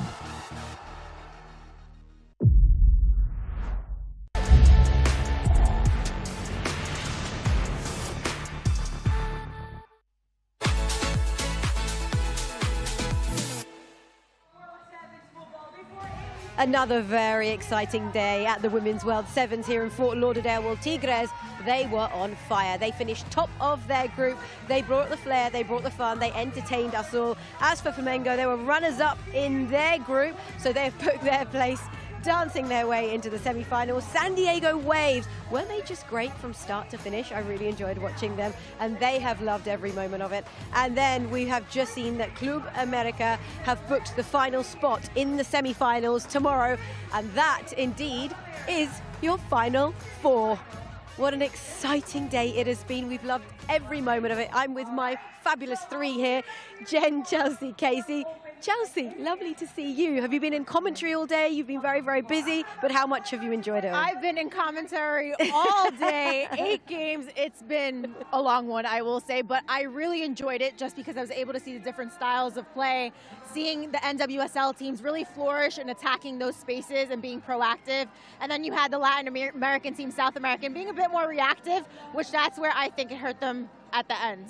And just a quick line on Deportivo, because I know how much they mean to you as a team. They didn't quite make it through to the semi-finals, but they will be in contention to walk away, 3rd, 4th place finish potentially. But what did you make of their time here in the tournament? Very unfortunate situation for Deportivo Cali, but for me, I think that this served as an experience for them, also for Nacional as a team, because they're just so young, but also just being able to get that exposure here in the U.S., being able to show themselves as individual players. I think that was just great, because this tournament is bringing more than just the $5 million. It's bringing opportunities to these girls. Absolutely, and we've seen opportunities for younger players to make their mark, to announce themselves, to enjoy what is such a fun and festivity here in Fort Lauderdale.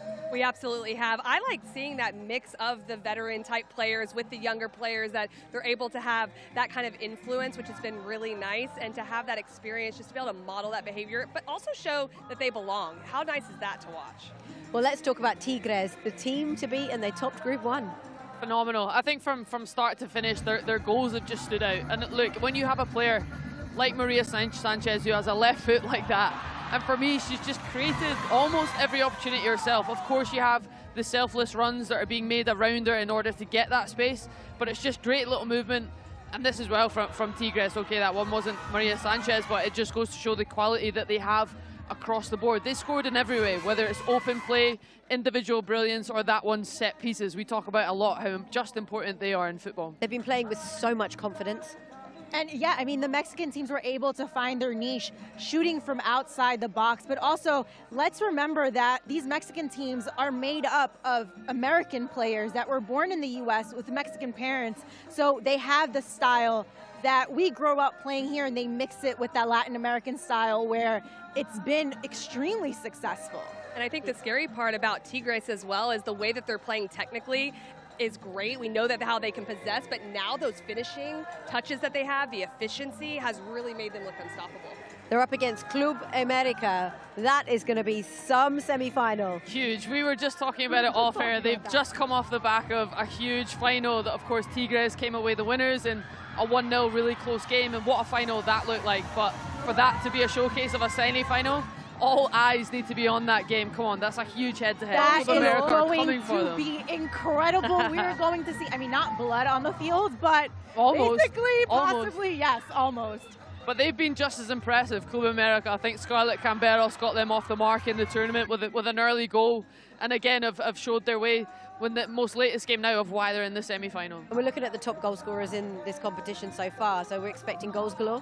We absolutely are. I love it. I mentioned it earlier. I'm an attacker at heart, so I would love to see these high-scoring games continue, and I think the players love that too. Just take the reins off, keep going forward.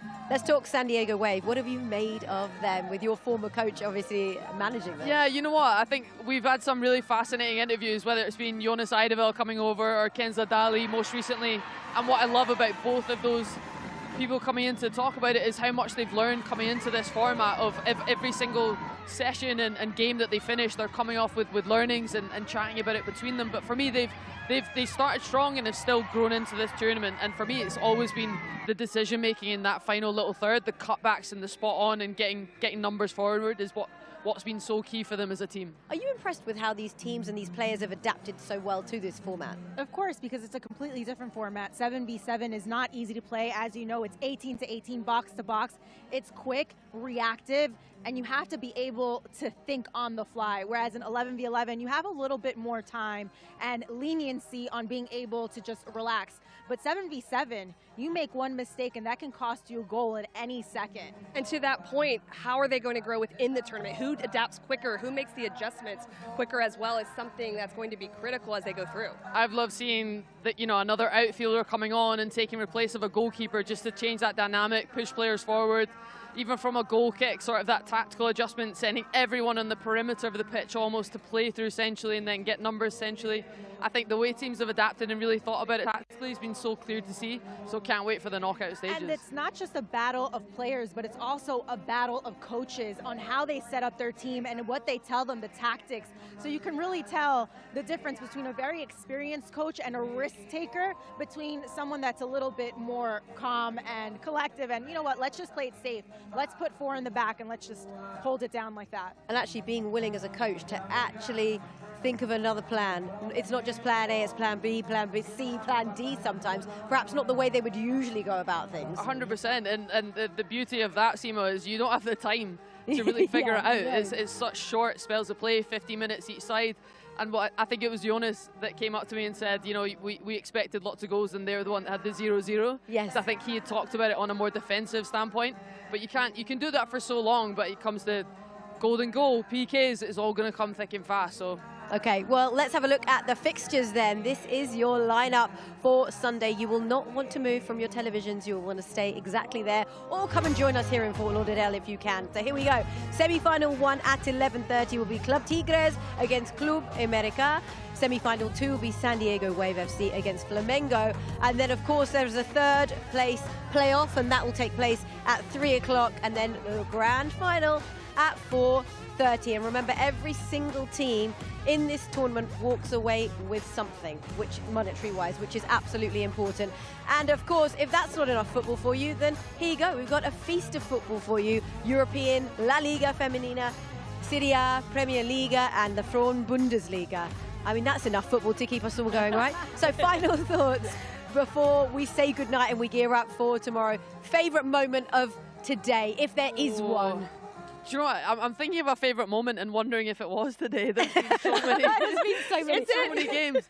But Cristiani's flick on for their that was yesterday, but that's great. It was yesterday, but still my favourite moment so far. Yeah, it was one that will go on the highlights reel for sure. I mean, I'm not going to pick a favorite moment. I will say favorite game of the day was KC Current versus Toronto. Yeah. It was a box-to-box game, very tight, aggressive, and just because I love tactics, it was just like music and just lyrics to my eyes. Well, and you brought it up earlier, the San Diego game as well. We know all the attacking that can happen, but it was the scoreless game, and that was interesting because it also showed that the defensive side can be raised as well, and now the tactics have to change even more to try to generate chances. I will say Maria Sanchez already beating the record, yeah. The record of goals already. She's on 5. That's incredible. Insane. She is. That was today. I mean, the team have scored, what, 8 goals or something, and she scored 6 of them, which incredible. Is unbelievable. Okay, on that note, the DJ's gone home, girls. So I think it's time for us to leave. Thank you very much for your company. You've all been wonderful as always. Thank you for yours. Live from Fort Lauderdale, it has been another magnificent day, and we can't wait for the Final Four to take place right here tomorrow. Good night. We'll see you then. Bye-bye. So day 2 is upon us in the baking sunshine of Fort Lauderdale in Florida. So much more fun, thrills and drama. Oh, really intelligent layoff and first blood to Toronto. Oh, this could go anywhere. There is the equaliser. And Flamengo have won the match. Wheeler, what a strike. Ellie Wheeler to put KC through. And they are here to stay. It is heating up in Fort Lauderdale, Florida. They'll make the perfect pass. Here they are into the box. Emphatic victory. Plays it wide early in a vacuum. A fantastic fight from AFC Toronto. Flamengo and Club Tigres is stunning as expected. Stunning finish. Tigres have made a statement. San Diego Wave against Nacional of Uruguay. Good, intelligent ball forwards from Rubio. What a finish! And they have sailed through to tomorrow's semi-finals.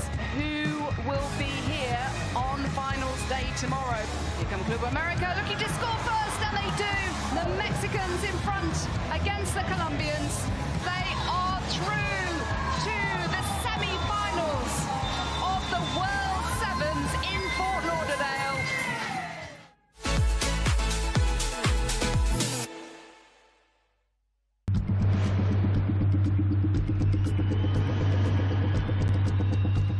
The mother of all matches, Napoli against Juventus.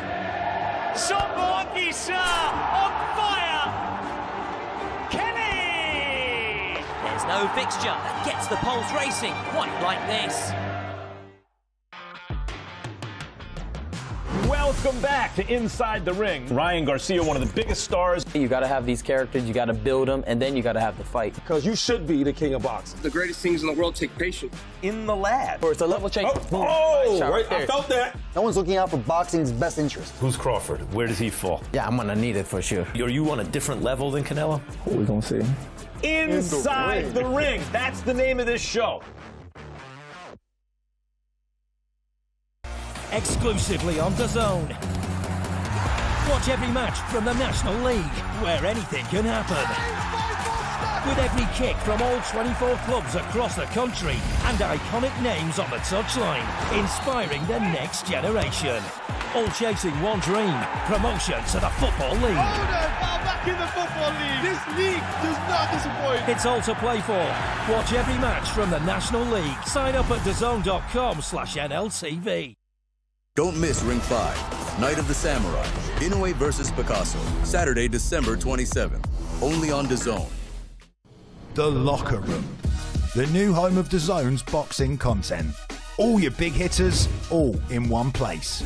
I am not going to stop until I am pulled off of this guy. The Locker Room takes you further than the ring. Daniel, don't disrespect me. Daniel, don't disrespect me. Can't put this shirt. Where rivals collide before the bell. I personally think you're a bit of a don't really like you. Where legends are eternalised. Welcome on board the rivalry line. And prospects rise. I do not want to be average. I fear being average. More exclusive content than ever before. Look at that blood. You remember what's coming. Welcome to Inside the Ring, boxing's official show of record. I'm your host, Max Keller. Where boxing lives, breathes, and never stops. I never thought being with Matchroom I'd be doing stuff like that. Weekly content from all your favourite creators, promoters, and influencers. The Locker Room, only on DAZN, the global home of boxing. Don't miss Serrano versus Cruz 2 for the Unified World Featherweight Championship, live on DAZN. We are talking about World Sevens football. 8 teams, 7-a-side games, half the size of a usual pitch. Rolling serves, no offside. It's going to be fast and feisty. Wow! The revolutionary Grand Slam style tournament. Absolutely sensational.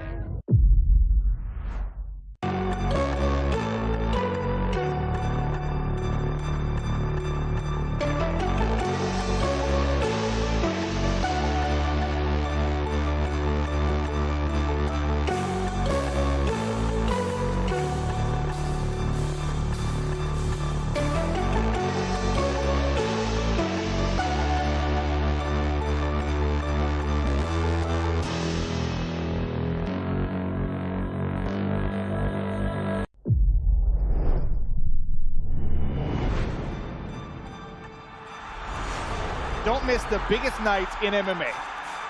PFL is more than a fight.